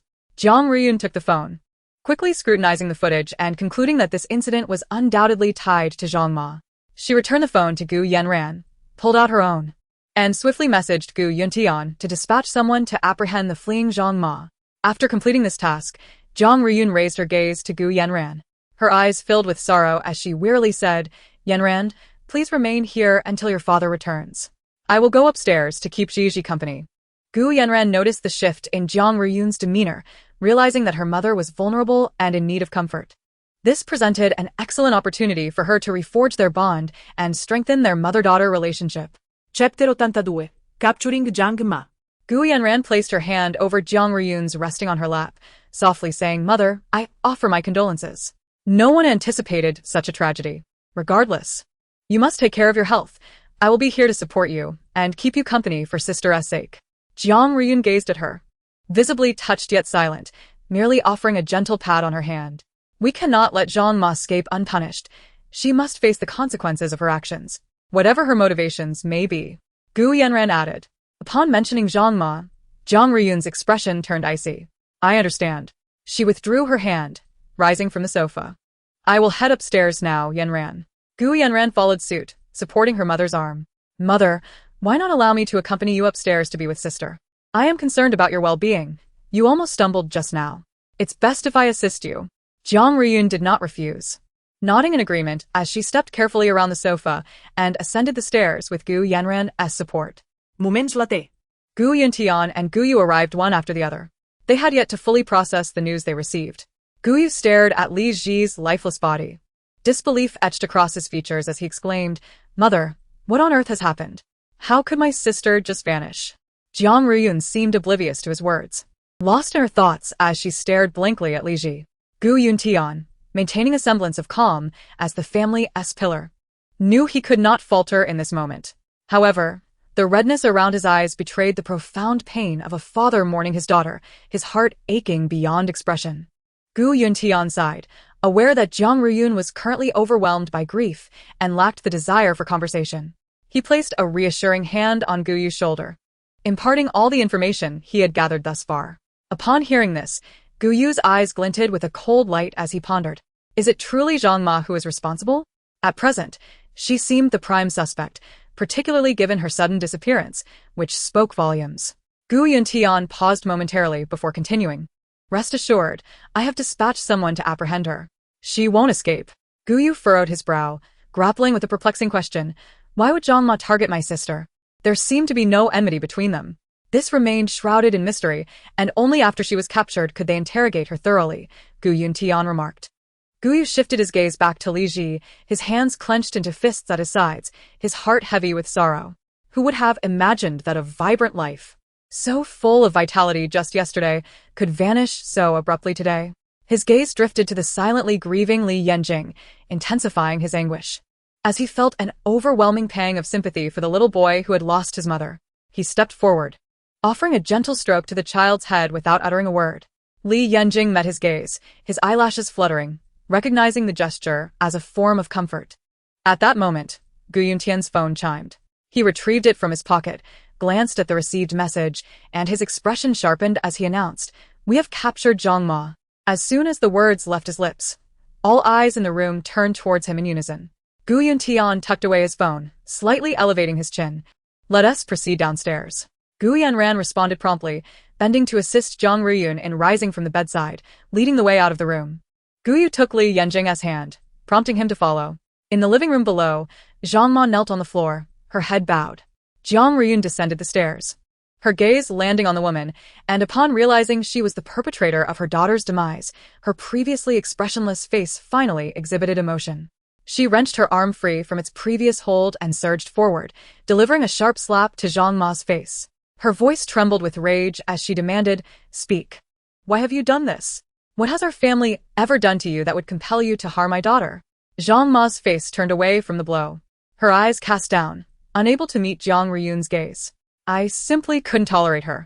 Seeing her asleep, I lost my composure in a moment of fervor." "What wrongs did Gigi do to you that you could not abide?" Jiang Ruyun pressed. Zhang Ma's eyes flickered momentarily before she recited her premeditated excuse.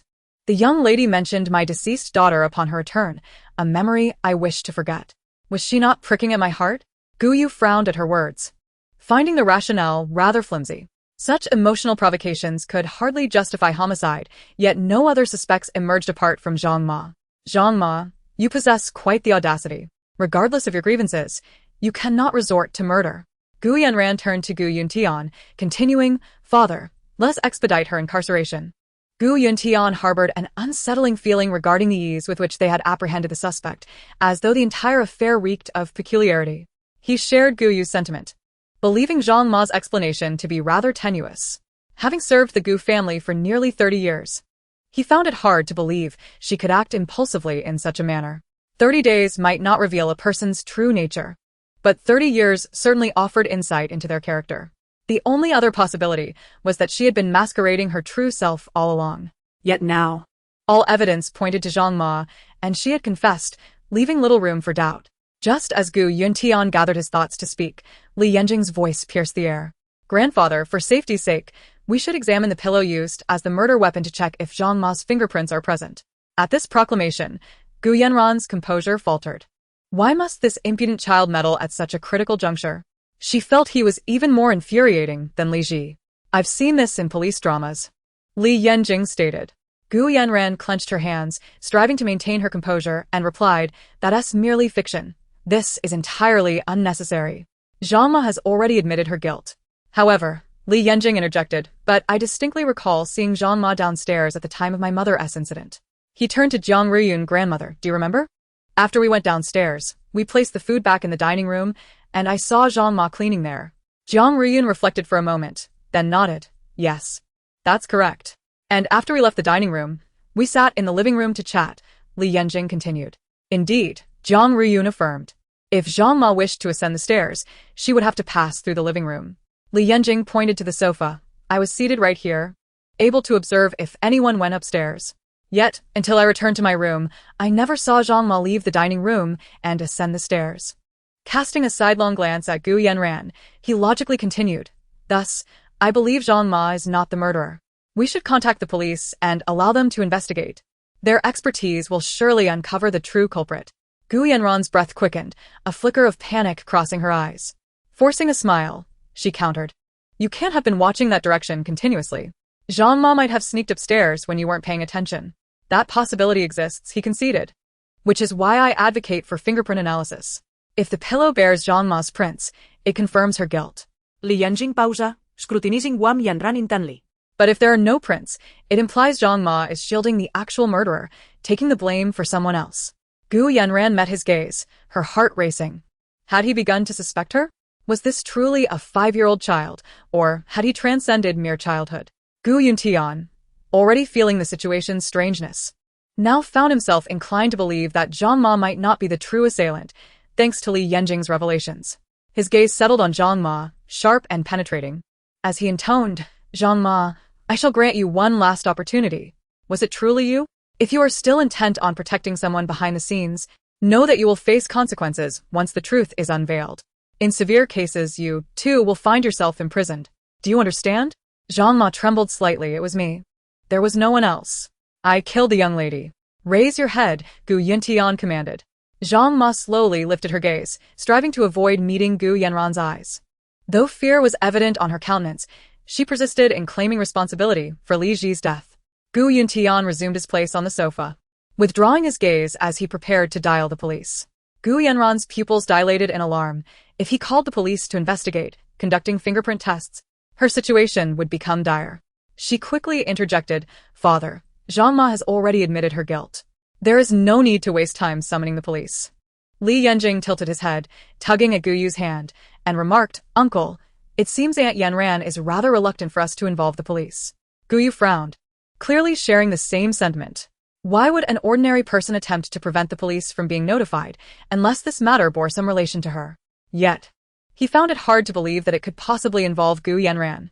Nonetheless, her contradictory behavior was perplexing. "Sister Yanran, do you know something?" Gu Yanran's expression stiffened momentarily, her fingertips hanging by her side, tense slightly. Appearing calm, she replied, "What could I possibly know? I simply feel that the murderer is right before our eyes. Why must we call the police for fingerprint analysis? We should allow my sister to rest in peace and proceed with the funeral." Gu Yuntian, however, did not cast suspicion upon her and believed her words. He waved his hand dismissively, stating that the funeral could wait. What mattered now was to ascertain the true identity of the killer. Although Zhang Ma admitted to the crime, she now had an alibi. So it would be prudent to leave the investigation to professionals. With that, he lowered his gaze and called the police department. Zhang Ma was aware that if the police arrived, the situation would become more complicated. Any fingerprints discovered would spell disaster for Gu Yanran. Thus, at the very moment the call was about to connect, she revealed the secret she had buried deep within her heart for over 20 years. One she believed would remain hidden forever. "Yanran is my biological daughter." As soon as the words fell, all eyes turned towards her, their expressions shockingly uniform, astonishment mingled with disbelief. Gu Yanran was the first to recover, her eyes widening in protest. "Zhang Ma, have you lost your mind? What nonsense are you spouting?" Following closely was Jiang Ruyun, her brows furrowed in incredulity, questioning, "What did you just say, Zhang Ma?" In a desperate bid to protect Gu Yanran, Zhang Ma divulged, "Years ago, I secretly swapped the children. My ex-husband was a gambling addict, and I did not wish for Yanran to suffer from the moment of her birth. So I acted upon that thought, and ultimately followed through." Jiang Ruyun's temples throbbed as she finally comprehended. It was no wonder Zhang Ma bore a resemblance to Gu Yanran. They were mother and daughter. How could they not look alike? A fire ignited in her eyes as she trembled, pointing an accusatory finger at Zhang Ma. How dare you? Gu Yuntian's expression darkened ominously. He could hardly fathom that this person had been living under their roof for nearly 3 decades. However, according to my research, the information on the hospital registration does not match yours. How do you explain that? I used my twin sister's identity, Zhang Ma confessed candidly. My parents divorced when we were young, and my mother remarried and moved to the city with my sister. It wasn't until I came to the city to work that I re-established contact with them. Thus, I planned to borrow my sister's ID to register for the birth at the hospital, and, while the nurse was distracted, I switched the babies in the nursery. Jiang Ruyun clutched her chest, tears streaming down her face as she demanded, "Then why did you swap them if you weren't going to raise Gigi? Why did you abandon her in an orphanage?" "Keeping her close would be a constant threat," Zhang Ma explained. "I feared that one day she might come back to haunt me. Moreover, I could not bear to lose this job as a nanny. Not only was the pay substantial, but I could also stay and care for my own daughter as she grew. Naturally, I lacked the energy to manage another child, so I sent her to the orphanage." Thus, the truth of the swapped children from years ago finally came to light. Gu Yanran stood frozen, unable to grasp the reality that she was the daughter of the Gu family servant, with a biological father who was a gambler. Coming back to her senses, she shook her head in disbelief. "No, it can't be. You are lying. How could I possibly be your daughter?" Zhang Ma remained silent, lowering her gaze, and continued. "After Li Ji was brought back, I watched helplessly as she claimed all the affection that was rightfully Yanran's. I feared that soon Yanran would be cast aside, which is why I entertained thoughts of murder. If Li Ji were to die, Yanran would remain your only daughter, and no one could ever take away her status as the Gu family's young lady." In that moment, after Zhang Ma finished speaking, Gu Yuntian and the others had no choice but to believe that she was indeed the one who had killed Li Ji. Her motive for murder was entirely plausible, unlike her earlier explanations, which had seemed far-fetched. Among those present, Li Yanqing remained the most composed, though everyone's attention was fixated on Zhang Ma, leaving no room for them to notice his expression. He had not anticipated that the very tactic he had employed to manipulate Gu Yanran would yield an unexpected revelation, forcing Zhang Ma to confess the truth about the swapped children. It remained unclear whether this was part of Li Ji's scheme. Gu Yu's feelings were quite complicated. He had once thought the swap was merely an accident, only to discover it was a deliberate act. The mastermind behind it all had lived under their very roof for nearly 30 years, a thought that sent chills down his spine. Had Zhang Ma not orchestrated the switch, his biological sister would not have been lost for over 20 years.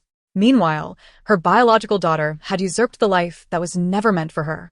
While it was true that Gu Yanran was innocent, after all, she had been but a newborn at the time. The mere thought of Zhang Ma's actions made it impossible for Gu Yu to regard her with anything but disdain. Gu Yanran not only assumed Li Ji's identity and enjoyed her lavish lifestyle, but her biological mother was also the one responsible for Li Ji's murder. Gu Yanran's face turned ashen, feeling as though her very mind was unraveling. She could not bring herself to accept Zhang Ma's words. How could she possibly be the daughter of a lowly servant? In that moment, she found it difficult to discern whether Zhang Ma was an ally or an adversary. Turning to Jiang Ruyun and the others, she noticed their gazes had shifted, as if they were regarding a stranger.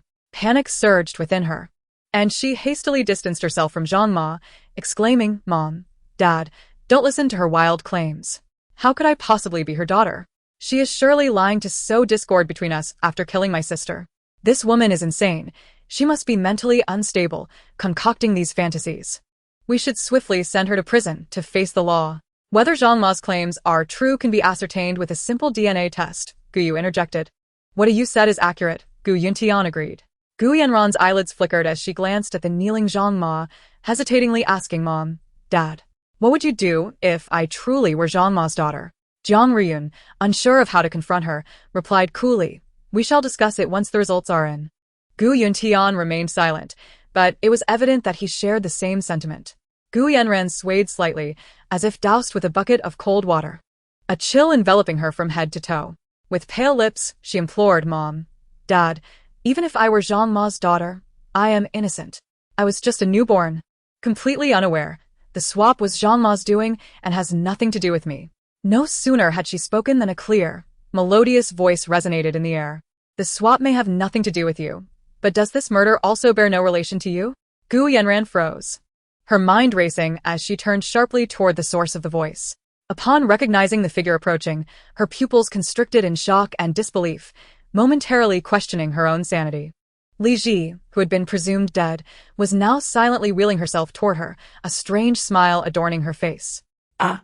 Gu Yanran screamed, her guilt from the murder igniting a primal fear as she instinctively believed it to be the ghost of Li Ji come to claim her life. She was so frightened that she kept retreating, her steps frantic. In a moment of distraction, she tripped over Zhang Ma, who was kneeling on the ground, and fell to the floor. Trembling, she looked up at Li Ji and said, "You don't come any closer." Li Zihi halted her welcher, puzzled. "What's the matter, Yanji? Is my presence stirring up your guilty conscience for some misdeed?" Gu Yanji stammered. At that moment, Jiang Riyun came to her senses, bewildered and questioning whether her sorrow had caused her to hallucinate. She incredulously approached, reaching out to touch Li Ji's face, discovering it was indeed corporeal and warm. "Ji, you're all right." Li Ji grasped Jiang Riyun's hand and nodded reassuringly. "I'm fine, Mom. I'm sorry for making you worry." Jiang Riyun bent down and embraced her tightly, tears of joy streaming down her face. "You scared me to death, child. Thank goodness you're okay." Gu Yuntian and Gu Yu also gathered nearby, their faces alight with the joy of having her back. "Ji, what on earth happened? You had no breath or heartbeat. How could you suddenly be fine?" Gu Yuntian inquired. Li Ji lifted her gaze to meet theirs, concocting a serious tale. "You see, my body is rather peculiar. When faced with life-threatening danger, I experience a temporary state of apparent death, entering a self-preservation mechanism. After some time, I awaken automatically." She paused before continuing. "The exact reason eludes me, but I've experienced this before, much like those small creatures that feign death to escape peril." Gu Yu accepted her explanation without suspicion. Though it sounded extraordinary, he reasoned that as long as she was unharmed, that was all that mattered. "Sister, I'm just relieved you're all right. You nearly made me cry," Gu Yu remarked, still shaken. Gu Yuntian nodded in agreement. "Indeed, it's a relief." Jiang Ruyun released Li Ji and wiped her tears, recalling what Li Ji had just said. Her expression hardened as she asked, "By the way, what did you mean by your words? Is this matter connected to Yanji?" Li Ji's gaze fell upon the fallen Gu Yanji, and she slightly nodded. "Indeed, it was her who, while I was sound asleep, attempted to take my life. She smothered my face with a pillow, and I heard her voice just before slipping into apparent death."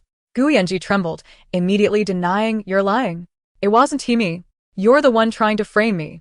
Gu Yu's eyes flickered. He was not naive.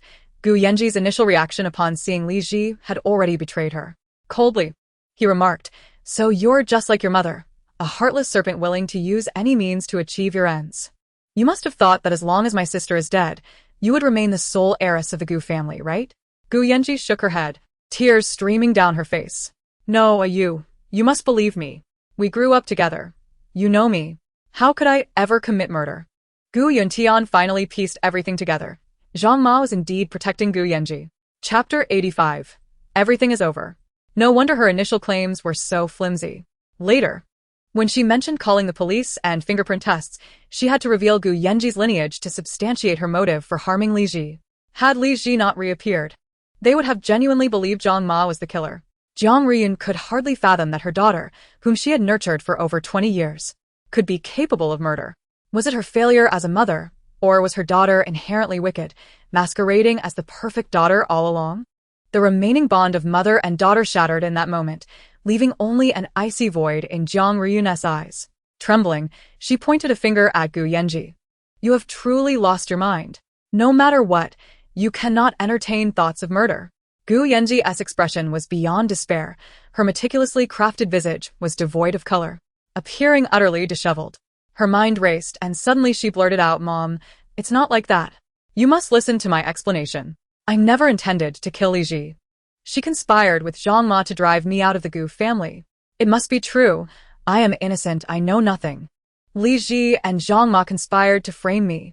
Li Ji raised an eyebrow, a sardonic smile gracing her lips. "Oh, are you suggesting I colluded with your biological mother to set you up?" How amusing."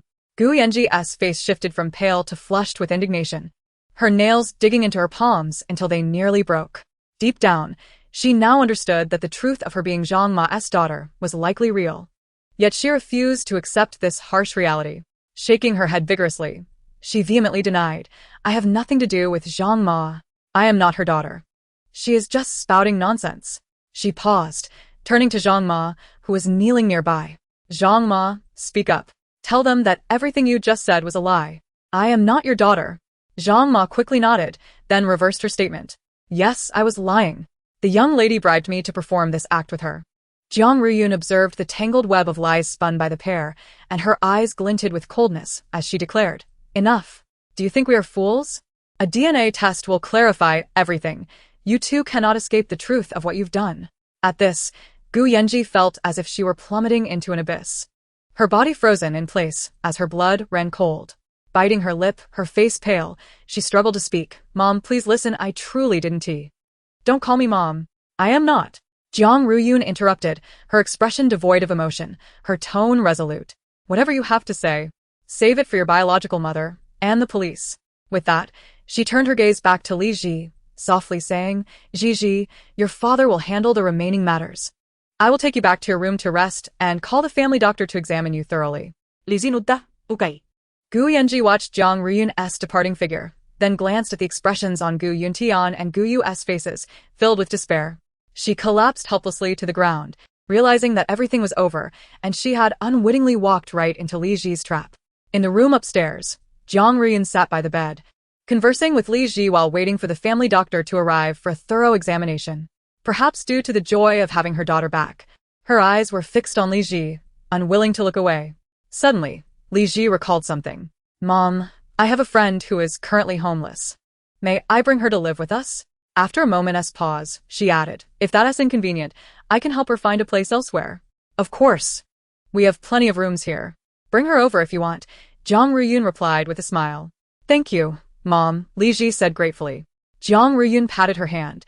There's no need for formalities. This is your home, and you have the right to decide who stays here. She glanced at the single sofa where Li Yanqing was seated and continued, as for me, I have no demands. I just hope you and Yanqing can get along well and be happy. Li Ji felt warmth in her heart, a gentle smile gracing her delicate features. Okay. After exchanging words for a while, Gu Yu entered the room with the family doctor. Dr. Li, thank you for coming, Jiang Ruyun said, standing up from the bedside to make room for him. Dr. Li nodded, placing his medical kit on the bedside table before beginning his examination of Li Ji. Soon, he completed his examination. Dr. Li rose and addressed Jiang Ruyun, saying, Miss, there is no significant issue with your health. You need not worry, madam. Jiang Ruyun's anxious heart finally found solace, and she replied, That's good to hear. Dr. Li gathered his belongings, bid his farewells, and then stepped out of the room. Gu Yu glanced at Dr. Li's departing figure and remarked, Father has already arranged for Zhang Ma and Gu Yanran to be detained at the police station. Once the DNA test results confirm their mother-daughter relationship, we will proceed with further actions. Jiang Ruyun's expression remained unchanged as she nodded. All right, I understand. She then added, By the way, dinner is ready. Shall we go eat now?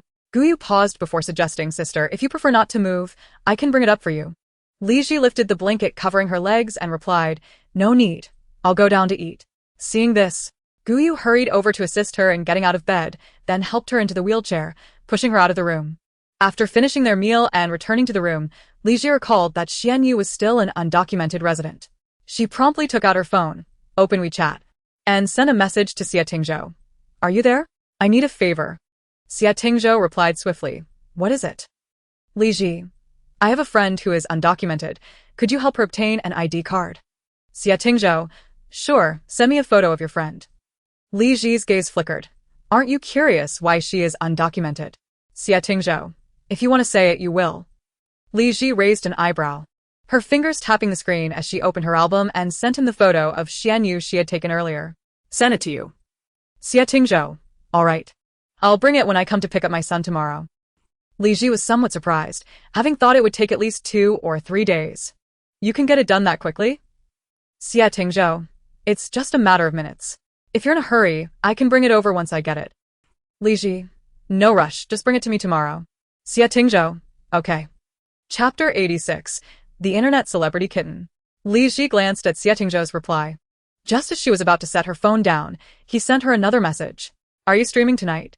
Li Ji, yes, at 9 o'clock. After sending that, she suddenly realized something was amiss. Her delicate fingers quickly tapped the screen again, sending another message. Do you watch my live streams too? Xia Tingzhou did not deny it. Yes. Li Ji. What is your ID? Xia Tingzhou. Guess.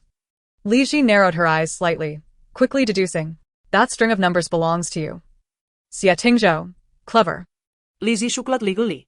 What I find rather odd is why you sent me so many during your first visit, yet only a few after that. Xia Tingzhou. I was afraid you'd earn too much and end the stream early. Li. Are you jealous that I might earn too much? Xia Tingzhou. Not at all. If you ended the stream right after starting, what would I watch? Li Ji. 666. I suddenly don't feel like streaming tonight. Xia Tingzhou. Li Ji. Smiling JPG. Xia Tingzhou. Alright, how many tokens do you want night? I'll send them to you. Li Ji clicked her tongue. This was more like it. I'm not greedy, just 100 will do. Xia Tingzhou. Sure. Li Ji. Thanks, boss JPG. Just as Li Ji exited the chat with him, she received a message from Jiang Tianshi. Master Li, are you there? Li Ji. Yes, what is up, Xiao Jiang? Jiang Tianshi. I just received news from above regarding your recent accomplishment in eliminating the drought demon. You are being awarded 1 million as a first-class merit. Please send me your bank account number for the transfer. Li Ji was somewhat taken aback. 1 million? I thought it would be at most 500,000. Jiang Tianshi. Oh, 1 million is nothing.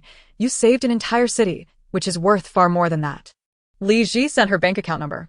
Next time there's an event like this, remember to call me again. Jiang Tianshi. I was just about to discuss that with you. They're looking to recruit you now. Would you like to join us? Li Ji. Let us pass on that. I'm accustomed to my leisurely life and prefer not to be at the beck and call of others. Jiang Tianshi. Understood. At precisely 9 o'clock, Li Ji began her live stream. Within moments, a multitude of viewers flooded into the room. Yuan Ji sent a Carnival X3. De Chengzi sent a Carnival X5. Jiang Tianshi sent a Carnival X2. User 1957004522642 sent a Carnival X 200. Wait a minute, did I just see that right? 200 tokens? 666. The number guy is back in action. Truly impressive. Host, you can clock out early again.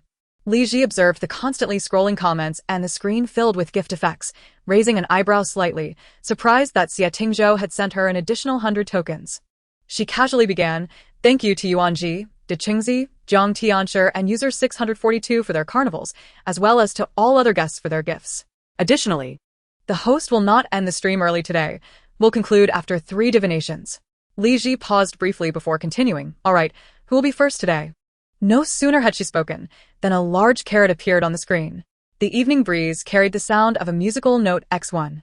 Upon seeing this, Li Ji immediately raised her hand to send a video call request. The next moment, in the lower right corner of the screen, a young man with dark skin, red-rimmed eyes, and a haggard appearance appeared. As the viewers recognized him, the chat erupted. ISNT that the nationwide cycling vlogger Chen Yan with a kitten named Kong Kong? I can't believe I'm seeing Chen Yan here. I cried for days. My electronic kitten was lost just when it reached its final destination in Jing City. It almost made it home with Chen Yan. I initially thought Kong Kong's death was due to an accident, but after watching Chen Yan's video regarding the suspicious circumstances of Kong Kong's death, I learned it was poisoned by malicious individuals. I've seen it. His situation has been trending online these past few days. Everyone is analyzing the clues from the video to speculate who the culprit is, so is he here to ask Master Li to uncover the murderer of the kitten? I just checked his main account video, and the one regarding the suspicious circumstances of the kitten's death has been deleted, along with a new apology statement claiming it died from eating a small rodent, completely dismissing any notions of accident, poisoning, or cruelty. The death of the cat was solely attributed to his failure to supervise it. It's truly amusing. That apology statement clearly indicates he was coerced into silence. And the deleted video was likely a demand from the authorities to suppress the heat. Upstairs has ordered. But I do not believe that your cat could mistakenly consume a rodent and then walk 2 kilometers in a straight line, casually untangling its leash, sharpening its claws, and ultimately choosing to lie down in the middle of the road due to an upset stomach. It seems almost supernatural, doesn't it? If that is the case, the perpetrator behind the cat's demise must have someone backing them, likely someone of considerable power and influence. Master Li, greetings. Li Ji naturally noticed the comments on the screen and nodded. Hello, what would you like to inquire about? Master Li, could you help me discern whether my deceased kitten's spirit has found peace? Chen Yan spoke slowly. Li Ji's gaze settled upon his shoulder. He is still by your side. Chun Yan was momentarily taken aback, and upon realizing this, the lifelessness in his eyes transformed into vibrant hope. His voice trembled with excitement. Master Li, is that truly the case? Li Ji affirmed, yes, his spirit rests upon your left shoulder. He is reluctant to part from you. Chun Yan turned to glance at his left shoulder, knowing that Kong Kong had always loved to perch there in life, and tears shimmered in his eyes. He raised his head to stifle his tears, calming his emotions before looking back at Li Ji to ask, Master Li, is there any way for me to see him? Certainly. Since you are in the capital, send me a private message with your account details. After the broadcast, I will provide you with a location. We can arrange to meet there tomorrow, Li Ji replied. Chun Yan nodded, the veil of sorrow lifting momentarily, his face alight with joy. Thank you, Master Li. Oh my goodness, Kong Kong hasn't he truly departed? He has been accompanying me in spirit all along. I am overwhelmed with emotion. How could such a considerate little cat exist? Cries, Master Li, could you possibly discern the identity of the one who harmed Kong Kong? Those who abuse cats deserve punishment. This wretched world is utterly broken. Chapter 87. Your father is about to take action. So, is this matter just to be brushed aside? Do ordinary individuals truly lack the right to seek the truth? Indeed, Master Li, please assist Chun Yan in uncovering the identity of the one who killed the kitten. In such a vast scenic area, it is astonishing that the roadside surveillance could fail so conveniently. The perpetrator must possess considerable prowess. Li Ji observed the rolling comments, her gaze flickering, but she chose not to sever the video connection with Chun Yan. I understand that everyone wishes to identify the one who harmed the kitten. However, as the concerned party, he has not requested me to unveil the perpetrator's identity, and I respect his choice not to disclose this information without his consent. She paused, her gaze shifting back to Chun Yan in the lower right corner, continuing, in truth, you have already seen the surveillance footage and know who the perpetrator is. You even encountered him on the day of the incident. The joy that had illuminated Chun Yan's face at the prospect of seeing Kong Kong dissipated. His hand, which had rested on the table, gradually tightened, and after biting his lip, he spoke gravely, yes, but I'm sorry, everyone. I cannot reveal it. This is my fault. As his owner, I failed to protect him. So, the perpetrator's background is formidable, and as an ordinary person, Chun Yan cannot confront him, forced to swallow this bitter pill. I am utterly exasperated. Is there truly no justice left? Once again, this world is profoundly flawed. Clearly unwilling to dwell further on the matter, Chun Yan remarked, Master Li, I shall not disturb you any longer. Please continue with your divination. Li Ji acknowledged him with a nod, raising her hand to sever their connection. At this point, the chat room was abuzz with fervent and aggrieved discussions, clearly affected by the unfolding events. I understand everyone's sentiments, but you are all aware that Chun Yan ultimately chose silence on this matter, likely due to coercion regarding the safety of his loved ones, compelling him to delete the video and issue an apology. Let us conclude today's broadcast here. It is prudent for everyone to take a moment to reflect. After addressing the audience, Li Ji promptly ended the stream. She opened her message list, the top entry being a private message from Chun Yan. Li Ji accessed their chat interface and sent him the location for their meeting tomorrow, a cafe near the hotel where Xianyu resides. Afterward, it would be convenient to escort Xianyu home. Li Yanjing approached, having already gathered information on the situation online. He pursed his lips. Is there truly no other recourse? Li Ji understood his inquiry, lifting her gaze to meet his. There is. Li Yanjing's eyes brightened. What? To exert pressure? One must find someone of even greater authority, Li Ji stated. Li Yanjing comprehended, realizing that in the days since his return, he had gradually discerned the Gu family's standing in the capital. Tilting his head, he asked, Isn't grandfather quite influential? Can we request his assistance? Just as Li Ji was about to respond, her phone chimed. She glanced down to see a message from Xie Tingzhou. Do you wish to assist him? Li Ji's gaze flickered, understanding his implication. Her alabaster fingers swiftly tapped the screen to reply. Your son wishes to. Xie Tingzhou. All right. Ask Chun Yan, who silenced him. There's no need for me to investigate further. Li Ji accepted this, recognizing that his princely status was sufficient to intimidate the perpetrator. Since Xie Tingzhou had offered assistance, there was no need for her to approach Gu Yuntian about the matter, which simplified her task considerably. Very well. Please hold on. I will inquire. Li Ji lifted her gaze back to Li Yanjing, who was patiently waiting by the bed. No need to involve your grandfather. Your father is about to take action. Li Yanjing was momentarily taken aback, a glimmer of surprise flashing in his eyes. Did you ask him for help? Not directly. He just messaged me to inquire if I needed assistance, Li Ji replied. Li Yanjing's expression grew somewhat peculiar. He was also in the chat room? Li Ji nodded, indeed. Li Yanjing suddenly recalled something. Is that user 19570045226 to him? Indeed, Li Ji confirmed. Pausing before continuing, I mentioned that you wished to assist Chen Yan, and he said he would handle it. Li Yanjing's eyelashes fluttered. Really? Li Ji raised an elegant brow, extending her phone towards him. See for yourself. Li Yanjing reached for the phone, lowering his eyes to read swiftly before returning it to her, urging. Then quickly asked Chen Yan who the perpetrator that harmed the kitten is. Li Ji complied, retrieving her phone and returning to the chat, sending another message to Chen Yan. Are you there? I can assist you. Chen Yan. Assist me with what? Li Ji. Could you tell me the identity of the one who harmed the kitten and what you know about them? I can help you seek justice. Chen Yan. Masterly, perhaps it's best not to pursue this. I do not wish to burden you. Thank you for your kindness. Li Ji. I understand your concerns. Rest assured, I have the support of powerful allies who are not intimidated by them. Chen Yan. Is that true? Li Ji. Yes, trust me. I know you long to avenge your cat, but circumstances have forced you to relent. Li Ji. Your cat remains by your side, sensing your current anguish and worrying for you, which is why he has not moved on. After a brief hesitation, Chen Yan chose to trust that she could help him seek justice, driven by his own unwillingness to let the matter rest. The perpetrator, who took the life of my kitten, is none other than the mayor's son, Chen Yan remarked. I uploaded the video highlighting the suspicious circumstances surrounding my kitten's death online, prompting netizens to speculate on the identity of the culprit based on the clues I provided, while also aiding in the search for any eyewitnesses from that time. Chen Yan continued. The overwhelming attention on the matter attracted the authorities' attention, leading someone to approach me and demand the removal of the video, as well as the issuance of a recent apology statement. Chen Yan asserted, I resolutely refused their request, prompting the individual to produce a segment of surveillance footage, which was allegedly malfunctioning at the scenic area. Chen Yan noted. The footage revealed that the person who took my kitten was a male high school student, a face I distinctly recognized.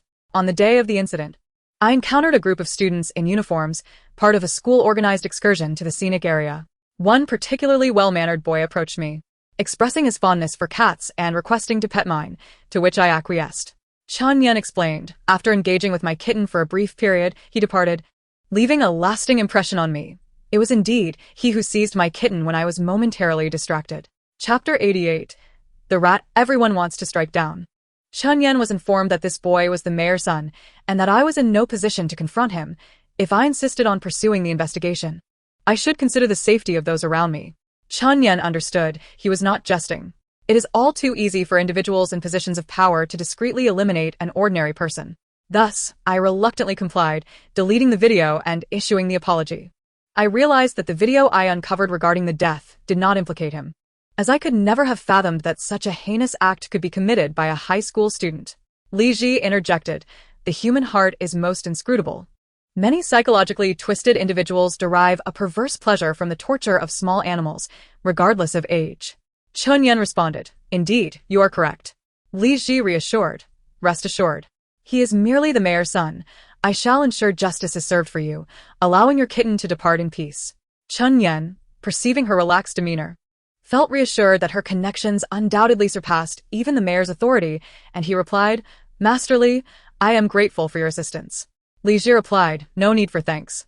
I will attend to this matter. Let us meet tomorrow at 10 in the morning. Chen Yan affirmed, all right, thank you. Masterly, Li Ji exited the conversation, opened WeChat, and entered the chat interface with Xie Tingzhou, her delicate fingers lightly tapping the screen as she sent him a message. I inquired, and it is indeed the mayor's son. Xie Tingzhou responded, understood, leave it to me. Li Ji replia, okay. Kong Kong's demise was attributed to the ingestion of small rodents, ruling out the possibilities of a car accident, poisoning, or torture. The cause of the cat's death was solely my negligence as its owner, for which I am sincerely sorry. Chen Yan's apology statement played on a loop on her phone. After listening to it countless times, Chengzhe finally swiped the video away and proceeded to open his phone's photo gallery, filled with gruesome videos of the torture of various kittens. He randomly selected the most recent video, revealing Kong Kong, who lay on the ground, convulsing violently and foaming at the mouth, taking mere seconds to breathe its last. What a rather comfortable way to die, Chengzhi mused, admiring his handiwork before leisurely placing his phone down, removing his black-rimmed glasses from his nose, reclining against the chair, and rhythmically tapping his fingers on the table while humming a tune. Suddenly, a knock echoed through the room. Chengzhi's hand paused mid-tap, his brows furrowing in irritation at the interruption. Rising from his chair, he approached the door and opened it. Upon recognizing the figure standing outside, he momentarily froze, clearly surprised that this individual had come to his door at such an hour. Wasn't there a dinner party tonight? Why had they returned so soon? Chengzhi regained his composure, lowering his gaze respectfully, and addressed, Dad. Chengxing's expression was ominously dark as he raised his hand and delivered a heavy slap to Chengzhi's face. Look at the fine mess you've created. He had rushed back, receiving news midway through his meal. He had not anticipated that the situation, which was nearly resolved, would now be complicated by the heir of the Xie family inserting himself into the fray. What business did Xie Tingzhou have with such a trivial matter? Could it be that Chen Yan sought his assistance? Yet, Chen Yan was merely an ordinary person, a somewhat well-known internet celebrity. It was hard to fathom how she could connect with Xie Tingzhou. Perhaps that esteemed individual was a fan of Chen Yan, thus extending his help? Cheng Sheng could think of no other explanation.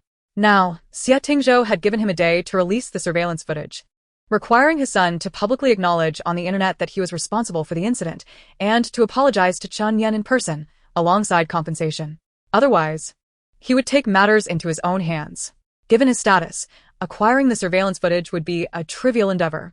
Chengzhi, bewildered, touched the side of his face where he had been struck and looked up at Cheng Sheng, asking, What is the matter, Dad? What's the matter? How can you even ask? Cheng Sheng responded, raising his hand to deliver another slap to the other side of Chengzhi's face. His eyes filled with a rage that seemed ready to kill. Unsatisfied with the slap, he began to kick him. Hearing the commotion, Chengzhi's mother emerged from the room, her face paling at the sight. What are you doing to our son? She rushed over and grasped Cheng Sheng's arm. Why are you suddenly hitting him? Cheng Sheng halted his actions and turned to her, his temples throbbing with anger as he pointed at Chengzhi on the ground. Is this the kind of son you raised? He has utterly ruined me. Chengzhi's mother released him and bent down to help Chengzhi to his feet, brushing off the dust from his clothes. What happened? Why can't you discuss it calmly? Why resort to violence? Chengzhi cleared his throat and asked, Dad, what have I done wrong? It's about that wretched cat. Cheng Sheng exclaimed, unaware of Chengzhi's penchant for torturing small animals. I truly cannot comprehend why you would go out of your way to torment a mere cat. You have brought me nothing but distress. Do you have any idea how many eyes are on me in my position? Chengzhi furrowed his brow, confused. Isn't this matter resolved?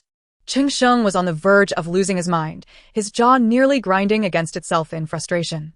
You think this is over? Chen Yan has found someone. The truth cannot be buried. Chengzhi's eyes widened in surprise. Who did she find?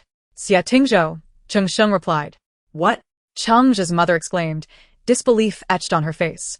How could someone like Chen Yan possibly know Xie Tingzhou? You must be mistaken. Chengzhi's expression mirrored his mother's shock. He was well aware of the heir of the Xie family and remained silent, clearly thinking what his mother had already articulated. With something of this magnitude, how could I possibly be mistaken? Cheng Sheng pressed his temples in exasperation, turning to Chengzhi. Now. Xie Tingzhou has issued a strict ultimatum. Release the surveillance footage within a day, have you appear in a video online confessing to this incident, detailing how you killed the cat, and you must apologize to Chen Yan in person and offer compensation. Chengzhi could no longer maintain his composure. His expression was fraught with panic.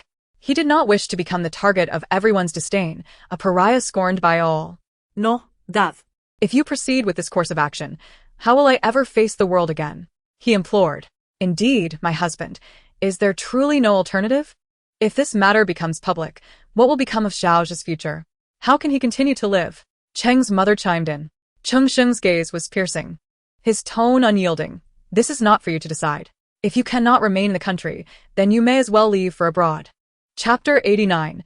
A profound betrayal of family ties. Chengzhi's complexion shifted between shades of green and white, his eyes glimmering with defiance.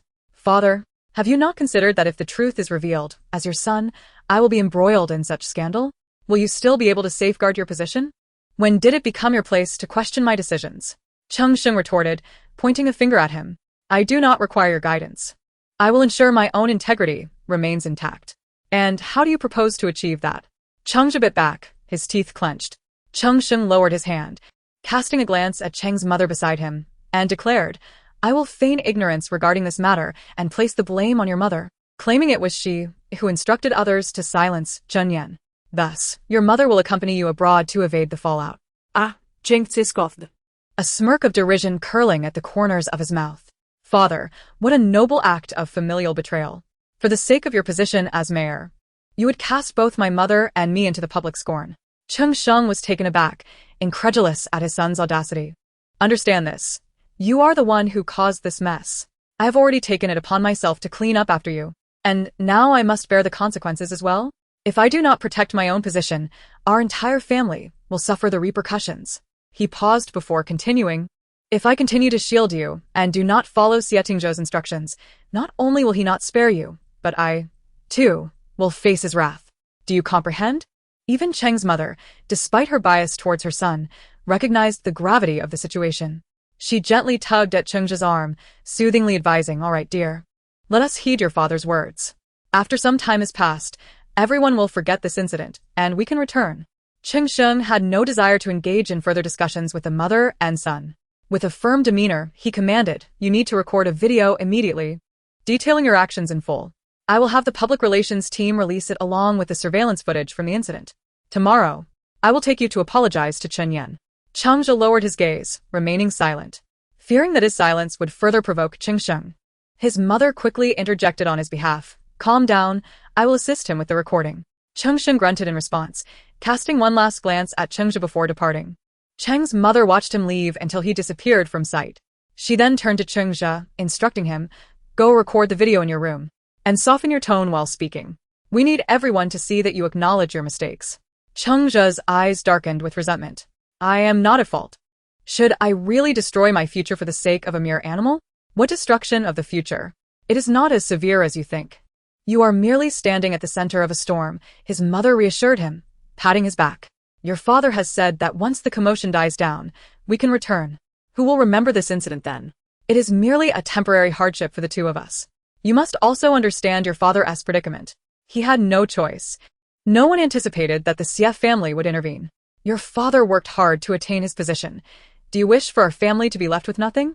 Chengzhi clenched and relaxed his hands at his sides. I understand. That's all that matters. Now go record the video, his mother urged.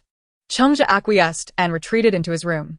That night at 11 o'clock, the surveillance footage from the incident, along with Chengzhi's public confession, was released and swiftly ascended the ranks of Weibo's trending topics, skyrocketing to the top within minutes. I am Chengzhi, the son of Mayor Cheng Sheng. The death of the kitten, Kong Kong, was caused by me. I took the cat while Chen Yan was distracted, removed the harness, injected it with poison using a syringe, and disposed of its body 2 kilometers away from the scenic area. I sincerely apologize. I understand my wrongdoing. Initially, my father was unaware that I was responsible for this incident. I did not dare to confess my blunder to him, so I informed my mother, who then sent someone to silence Chen Yan and delete the video. However, due to my mother inadvertently leaking information, my father eventually learned the truth. It is now at his behest that I publicly acknowledge my actions, providing both Chen Yan and the online community with an explanation. I extend my heartfelt apologies to Chen Yan. At the time, I was overwhelmed and acted recklessly, succumbing to a moment of madness that led to the poisoning of a kitten. Tomorrow, I will personally apologize to Chen Yan and compensate him for all damages incurred. The comment section beneath the video erupted with fervor. Onlookers remarked, what? I never imagined the perpetrator would be a high school student, let alone the mayor's son. And he claims to have acted impulsively, yet he possessed a syringe and poison. Isn't that premeditated? Bitter Pineapple Snow commented, such grandiloquent words. You clearly exhibit psychopathic tendencies, deriving pleasure from the torment of small animals. Top-tier gastroenteritis quipped. Ha, you think you're human?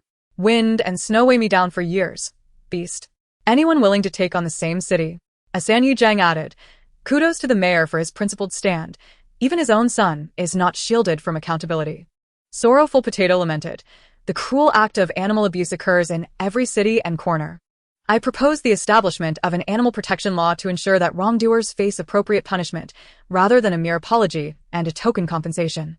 Li Ji, after perusing the comments for a while, logged out of Weibo, only to find a private message from Chen Yan on Infu. Masterly, I saw it. Thank you. Li Ji responded, no problem. Justice has been served. However, without an animal protection law, it does not constitute a crime. There is only so much that can be done. Chen Yan had not anticipated such a swift public confession from the perpetrator. I understand. They have already reached out to me, requesting to meet tomorrow to offer their apologies and compensation. Li Ji replied, if you wish to go, then go. If you do not wish to accept their apologies, then do not go. It is entirely up to you. I will go, but the one who owes an apology is not me, but Kong Kong. Therefore, Master Li, could you accompany me tomorrow? I want Qingzhe to apologize directly to Kong Kong. Li Ji understood his intention.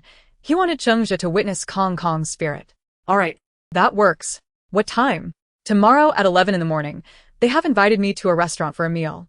I will send you the address. Li Ji glanced at the address he sent her. All right, I got it. See you tomorrow. Chunyan replied. Okay, see you tomorrow. Chapter 90. She remains affectionate towards her fans.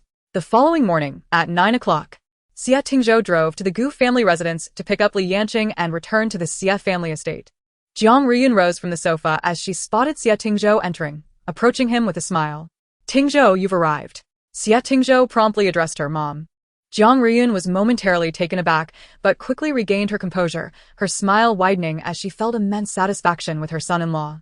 She responded with a sound, raising her hand to gesture towards the sofa. Come, take a seat. Ji and the others haven't come down yet. They must still be waking up. I'll send someone up to call for them. It's fine, no need to call them. I'll wait here until they wake up, Xia Tingzhou said. Jiang Riyun nodded, settling down opposite him. Suddenly recalling something, she asked, by the way, Tingzhou, have you had breakfast? Not yet, Xia Tingzhou replied. Jiang Riyun clapped her hands. Perfect. Why don't you head to the dining room for breakfast first? By the time you finish, they should be awake. There's no rush. I'll wait for Ji and the others, Xia Tingzhou said. Jiang Riyun smiled. All right, as you wish. After a brief conversation, Li Ji and her son Li Yanjing descended from the stairs. Li Ji greeted Jiang Riyun and then turned her gaze to Xia Tingzhou, asking, when did you arrive? Xia Tingzhou stood up from the sofa. Not long ago. Li Ji glanced to her son beside her. Then you should wait a bit. Let him have breakfast before leaving. Ji, Tingzhou hasn't had breakfast either.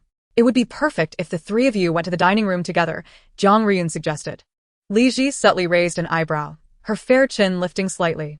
All right, let us go together. Xia Tingzhou stepped behind the wheelchair, resting his hands on the push handles, and turned to guide Li Ji towards the dining room. Li Ji turned to glance at him, but quickly averted her gaze, choosing not to say anything. In truth, she could maneuver the wheelchair herself, but considering how much he had helped her the day before, and having rewarded herself with an extra $100, she decided to let him push her. She was indeed quite indulgent. In the dining room, the family of three silently ate their breakfast, none initiating conversation. Just as they were about to finish in silence, Li Ji broke the stillness.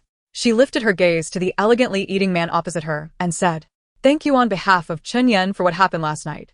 Xia Tingzhou replied with a soft also looking at her. When do you plan to meet him today?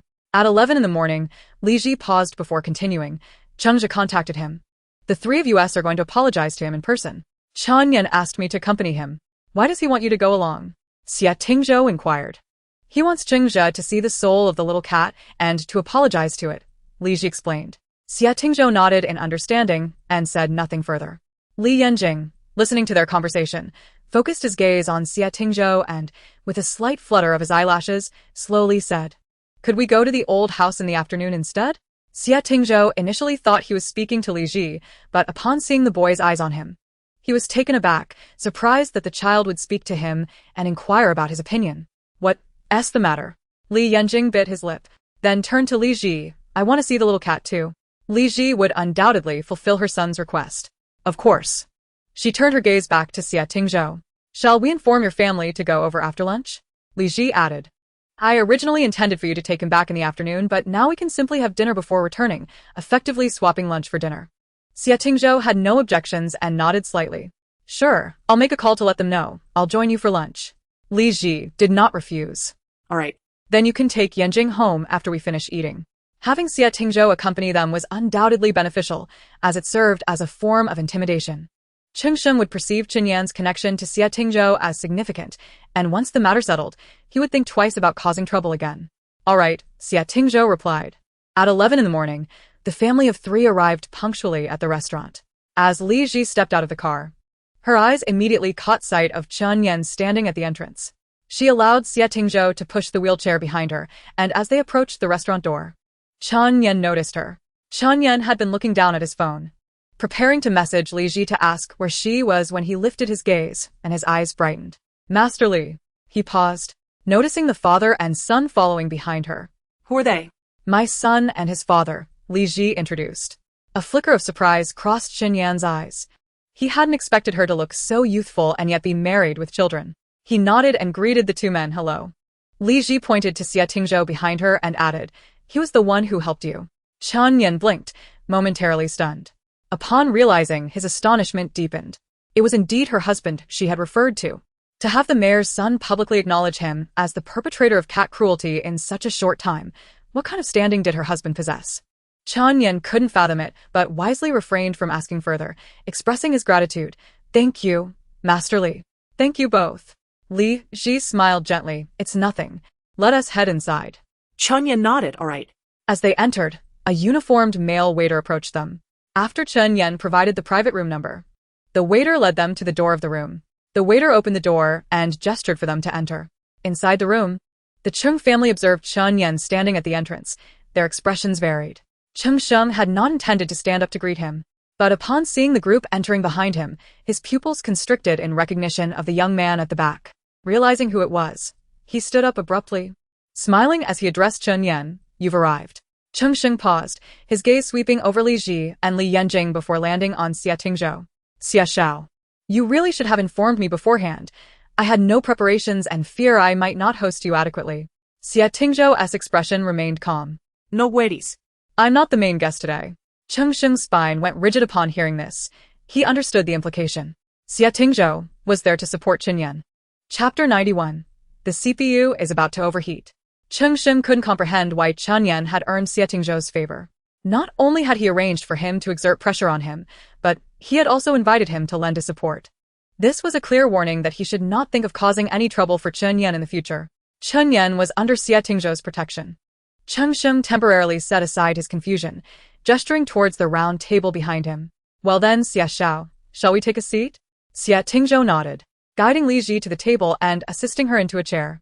Chung Sheng discreetly studied Li Ji and the young boy beside her, and suddenly, realization struck him.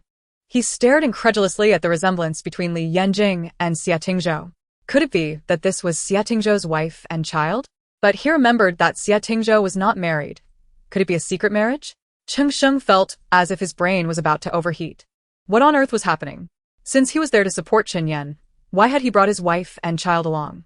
Xie Tingzhou settled into the chair beside Li Ji, raising an eyebrow at the standing Chung Sheng. His voice carried a playful tone. What is the matter, Mayor Chung? Is there an issue with standing? Chung Sheng snapped back to reality, shaking his head. No. Let us take a seat and address the matters at hand today, Xie Tingzhou suggested. Chung Sheng exchanged glances with him, a fine sheen of perspiration unexpectedly forming on his forehead. After a brief nod, he returned to his seat. He surveyed the room and proposed, shall we order some dishes first and converse while we dine? Chen Yan's gaze was fixed intently on the lowered head of Qingzhe, his hand resting on his lap gradually tightening. Mayor Chung, I did not come here today merely for a meal and casual conversation. Chung Sheng's expression stiffened momentarily. Noticing Xie Tingzhou's silence, he understood the sentiment was mutual. He discreetly nudged Qingzhe beside him and promptly stated, I am aware. I will have this miscreant apologize to you at once. Qingzhe raised his head, standing from his chair. Following the instructions given by Chen Sheng prior to their arrival, he bowed at a 90-degree angle towards Chen Yan and earnestly declared, I am sorry. It was I who caused the demise of your kitten. I apologize. You should address your apology to my cat, Chen Yan replied slowly. Qingzhe's brow furrowed slightly. The cat was deceased. Did he really need to apologize to its lifeless body? Chen Yan turned his attention to the other individual seated nearby, Li Ji. Understanding his implication, Li Ji subtly nodded. Under the watchful eyes of the assembly, she raised her hand and cast a talisman that struck Chen Yan's left shoulder. A flash of golden light ensued, and in the next moment, a beautiful white kitten was perched upon Chen Yan's shoulder. Qingzhe's pupils dilated in disbelief, instinctively retreating a step, his expression riddled with incredulity. Momentarily questioning his own vision, Turning to the others, he noticed their varied expressions, yet their gazes were all directed at Chen Yan's shoulder, confirming he was not hallucinating. Is this cat not dead? Cheng Sheng glanced at Li Ji, then at the cat on Chen Yan's shoulder, visibly perplexed. What is this? Li Ji raised an eyebrow. This is the very cat your son killed.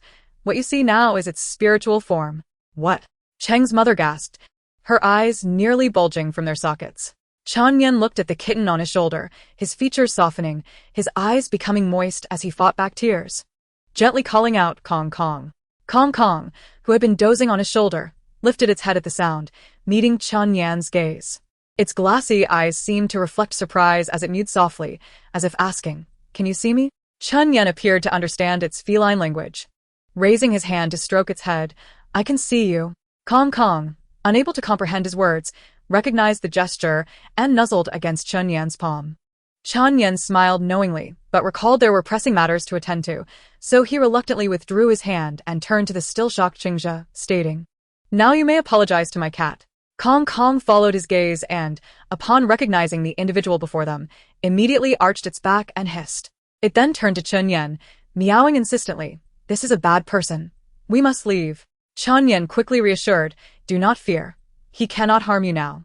Cheng Sheng finally understood why Xie Tingzhou had brought his wife along. She was a master of spiritual matters. He turned to Qingzhe, urging, What are you waiting for? Apologize to the cat. Qingzhe, eyeing the vigilant kitten on Chen Yan's shoulder, bit his lip and uttered, I am sorry, Kong Kong.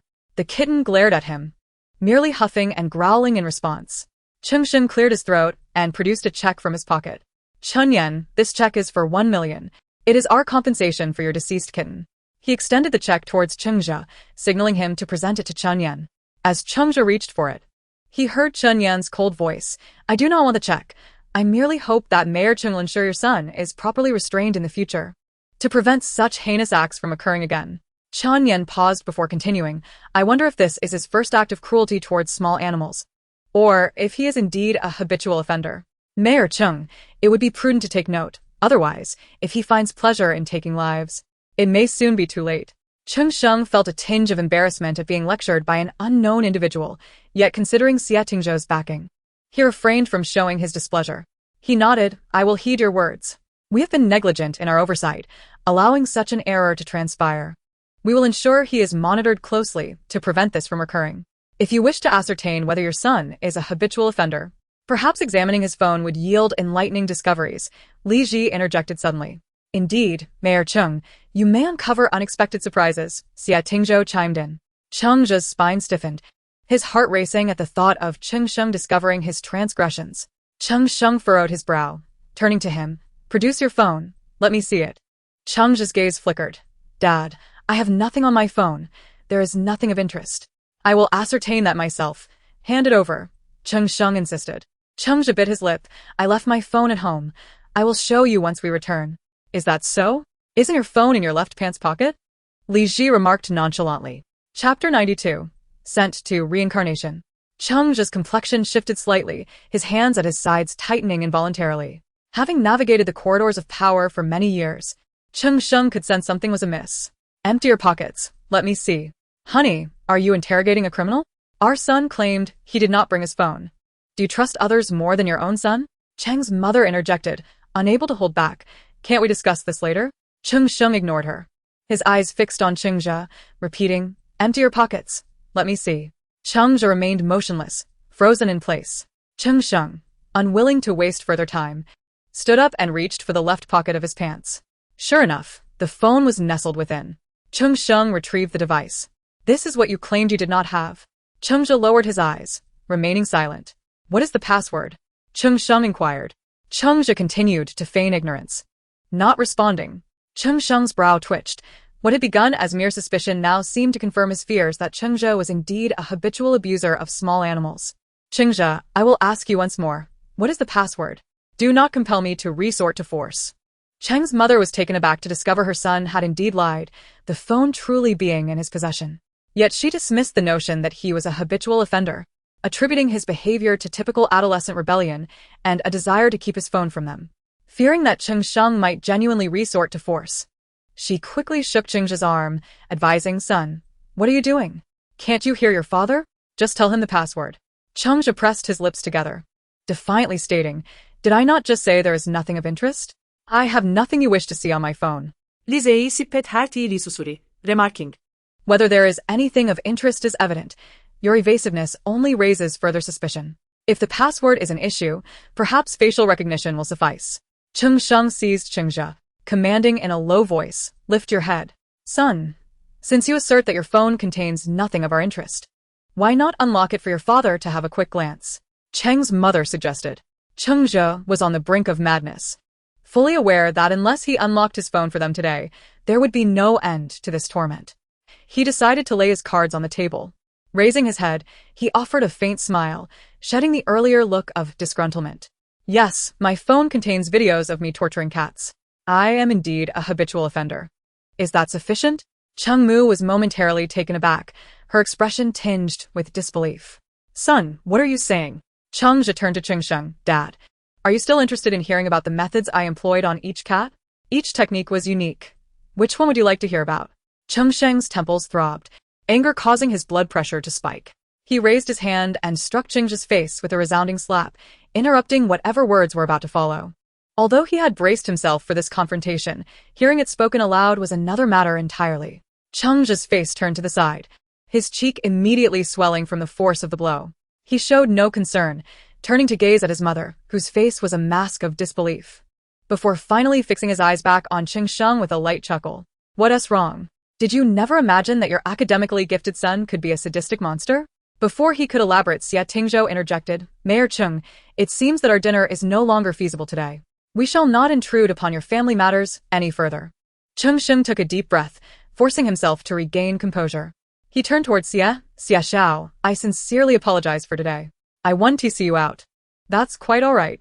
Xie Tingzhou stood, assisting Li Ji into her wheelchair before leading them out of the private room. Once the door closed behind them, Cheng Sheng withdrew his gaze, leaning against the back of the chair, clearly agitated.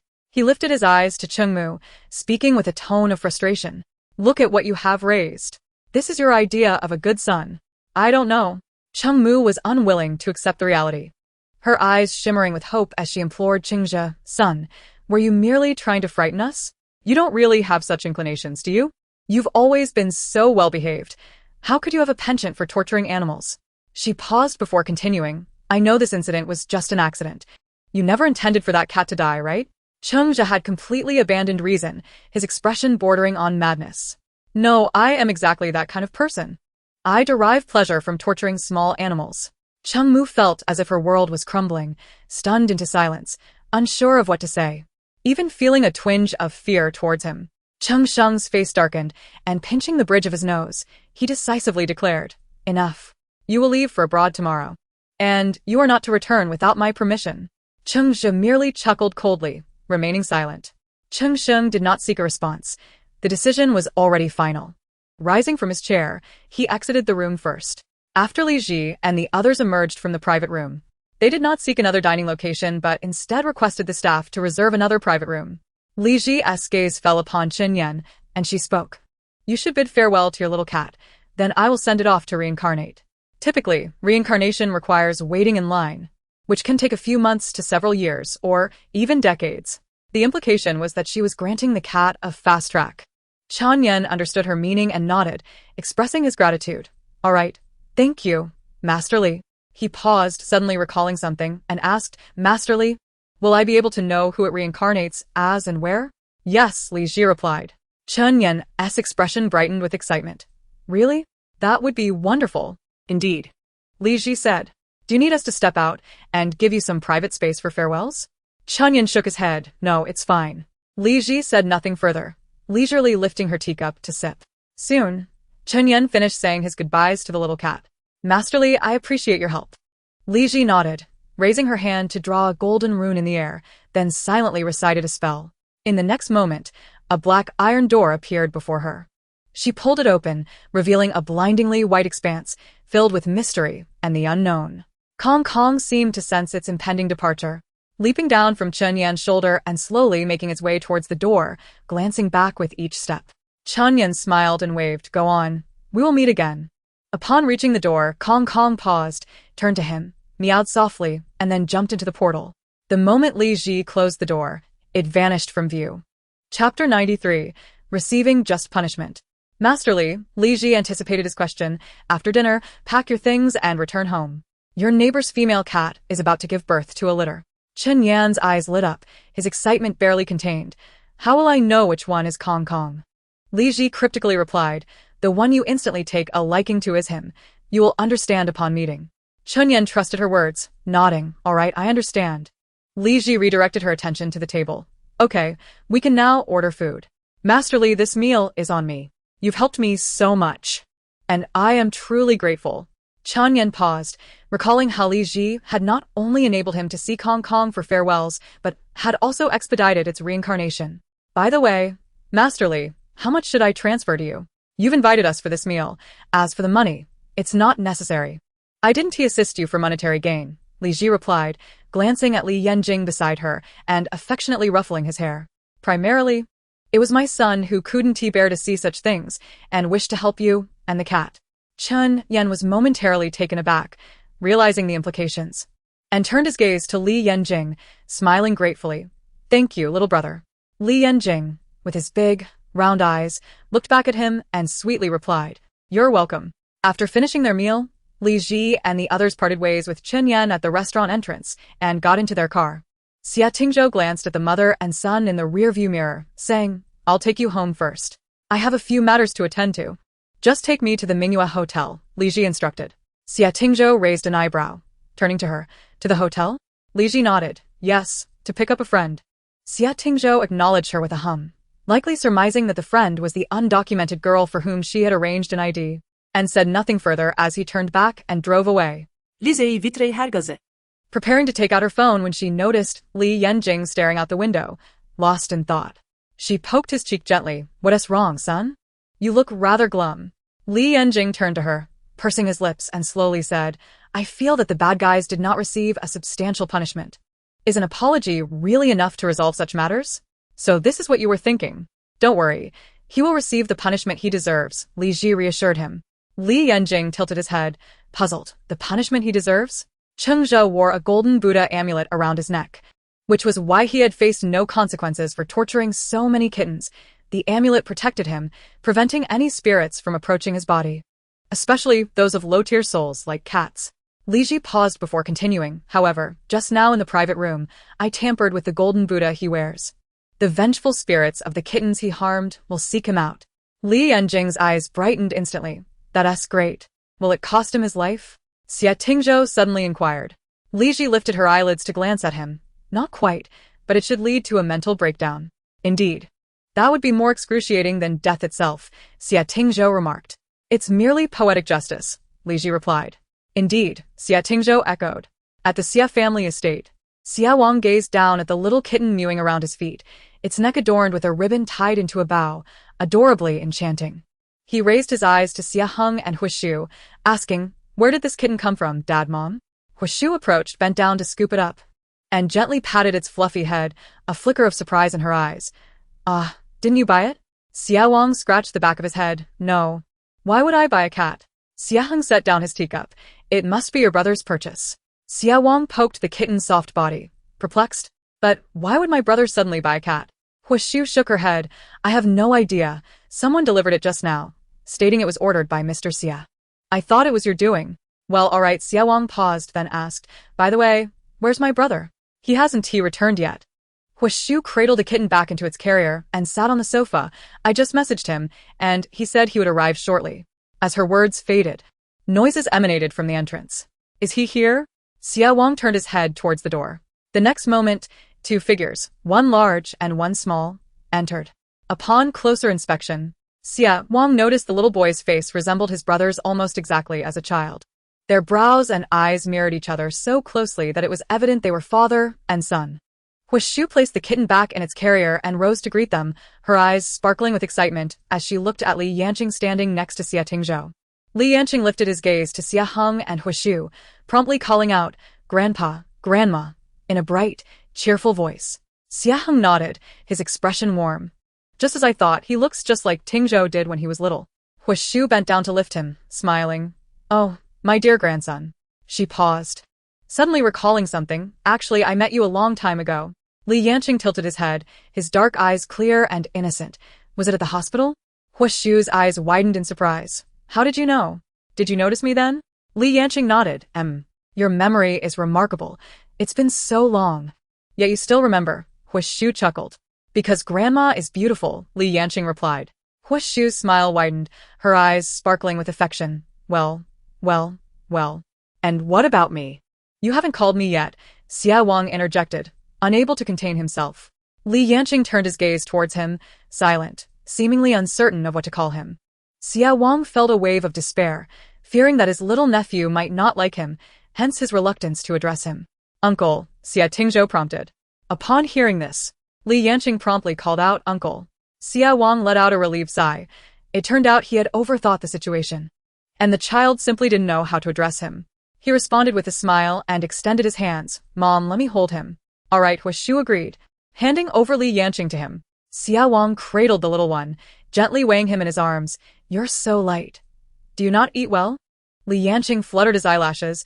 I used to not like eating, but now I do. Chapter 94. Thank you.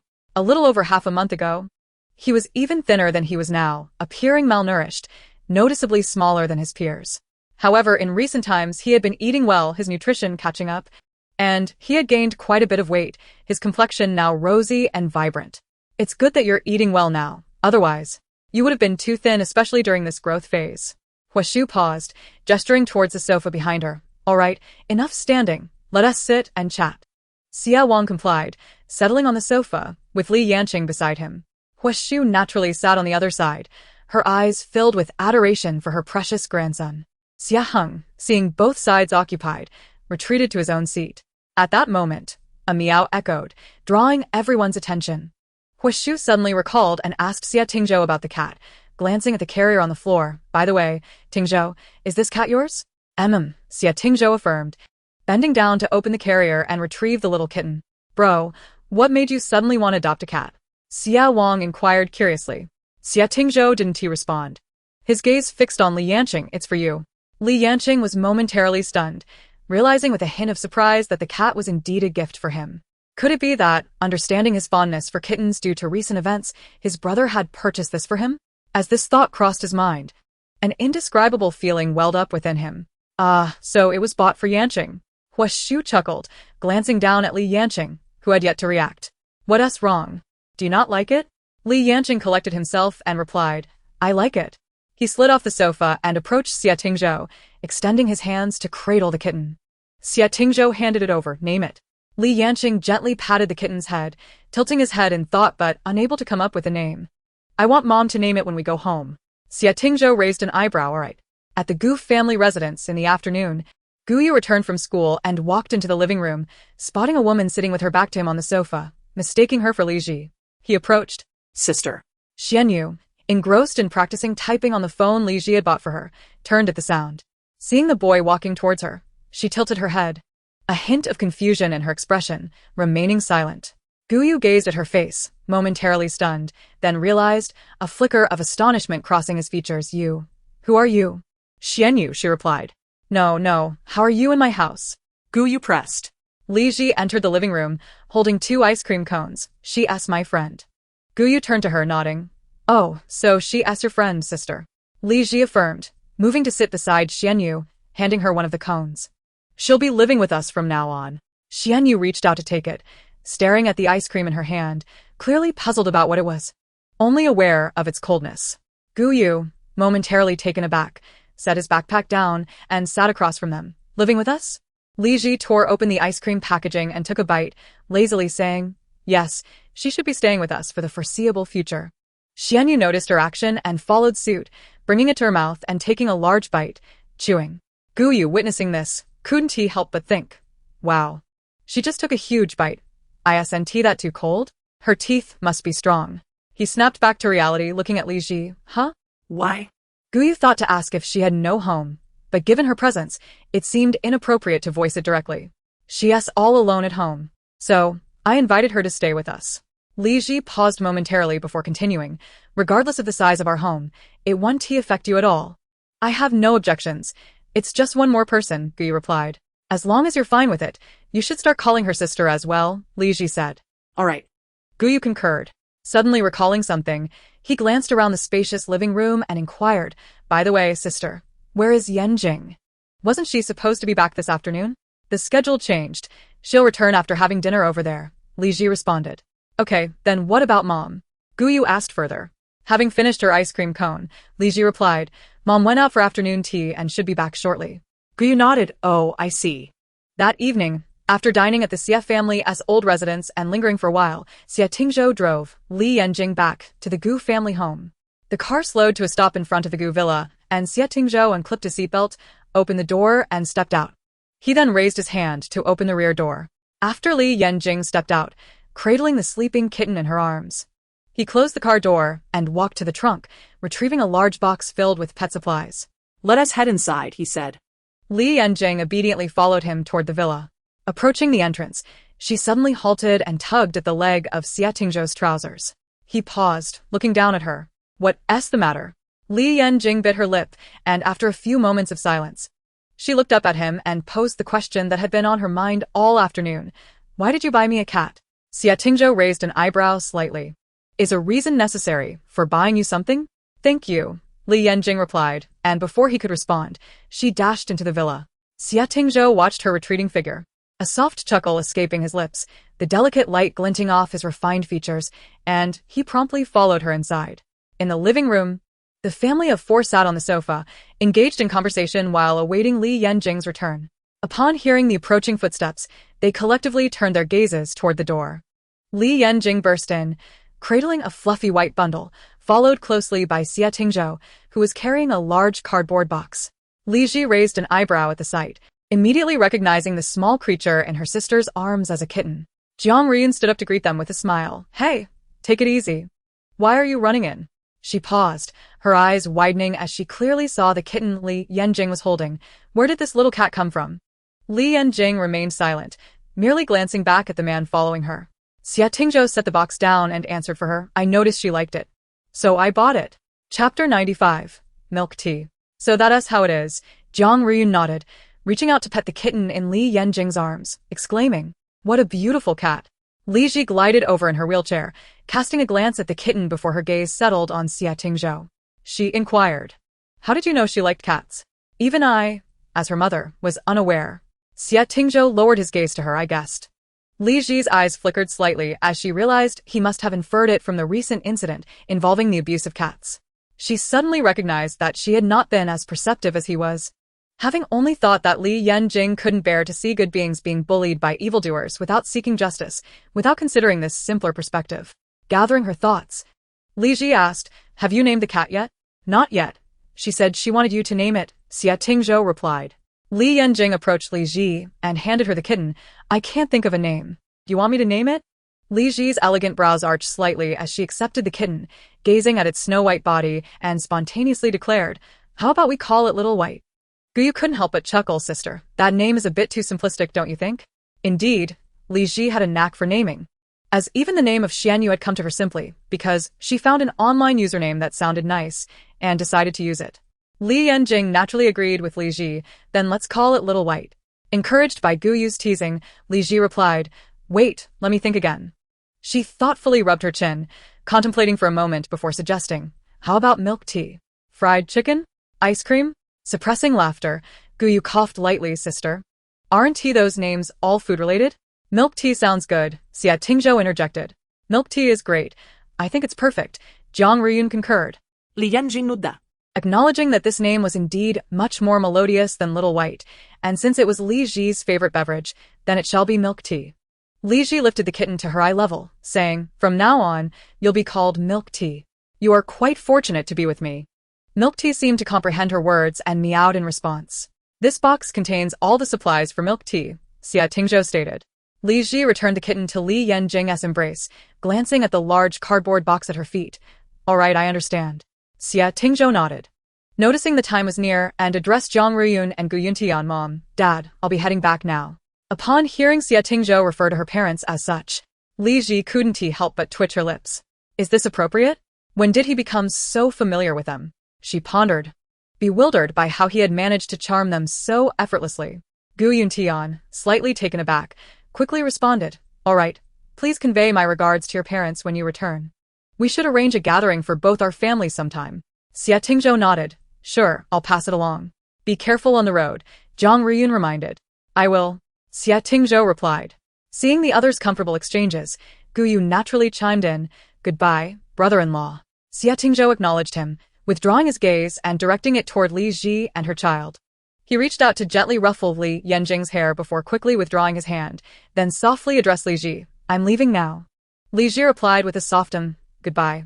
Once Xie Tingzhou departed, she turned to face Zhang Ruyun and Gu Yuntian, inquiring, "What is going on with you two?" "HM?" Zhang Ruyun looked slightly puzzled. "What do you mean? Why is he calling you mom and dad?" Lizzie proszę. "Is there a problem? You two already have a child. The only thing left is to get married. It's not unusual for him to call us that ahead of time," Zhang Ruyun remarked.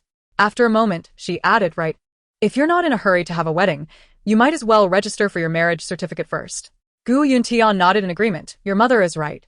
Why not pick a good day and get your certificate with Tingzhou?" Li Ji cleared her throat. "Let us discuss it later. There's no rush." Zhang Ruyun merely offered a suggestion, not pressuring her. "We're just mentioning it. If you don't want to rush, then you can wait a bit." "Okay." Li Ji agreed. After lingering for a while longer, Li Ji took Li Yanjing upstairs. Gu Yu assisted in moving the large cardboard box, which was nearly half his height, into Li Ji's room. He opened the box and extracted its contents: cat food, bowls, canned food, an automatic litter box, and all manner of supplies. "Let us place this litter box on the balcony," Li Ji suggested.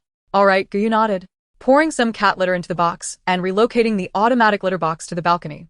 Li Ji withdrew her gaze and turned to Li Yanjing. "Go ahead and let milk tea familiarize itself with the litter box so that it knows where to go when it needs to relieve itself." Li Yanjing responda promuli. Cradling the milk tea and making his way to the balcony, where he placed it gently into the litter box. Upon entering, the little creature first sniffed around, before finding a spot to begin scratching at the litter with its front paws, subsequently turning around to relieve itself. After finishing, it turned back, covering its excretion with litter, and then emerged from the box, meowing at Li Yanjing. "Clever little milk tea," Gu Yu remarked with a smile upon witnessing the scene. Li Yanjing nodded in agreement. Indeed. Returning to the room, he meticulously arranged the remaining items, indulging in a brief moment of affection with milk tea before Gu Yu took his leave. Li Ji let out a yawn, her demeanor somewhat languid as she observed Li Yanjing playing with milk tea using a cat teaser. She inquired, "So, how was the visit to your grandparents' house?" Li Yanjing lifted his gaze towards her, replying, "It was quite pleasant, and there's a little uncle who resembles my uncle." He paused momentarily, suddenly struck by a thought. He set down the cat teaser and retrieved 2 bank cards from his pocket, presenting them to Li Ji. Li Ji raised an eyebrow. "Did your grandparents give you these?" "One is from both grandparents and the other is from my little uncle," Li Yanjing explained. "Neither has a password." Without needing to ponder, Li Ji understood that the sum within must certainly exceed 7 figures. "Not bad at all, son. You're now wealthier than your mother. If you're not inclined to strive any longer, perhaps you could support me in the future." "I'd rather not. I'll give it all to you to support you," Li Yanjing replied, pressing both cards into her hands. A faint smile illuminated Li Ji's dark eyes as she curled her lips. "All right then, I shall accept them." "Good," Li Yanjing responded, turning back to pick up the cat teaser, resuming his playful interaction with milk tea. "By the way, how is your relationship with your father?" Li Ji asked. Li Yanjing hesitated for a moment, holding the cat teaser. "It's going well.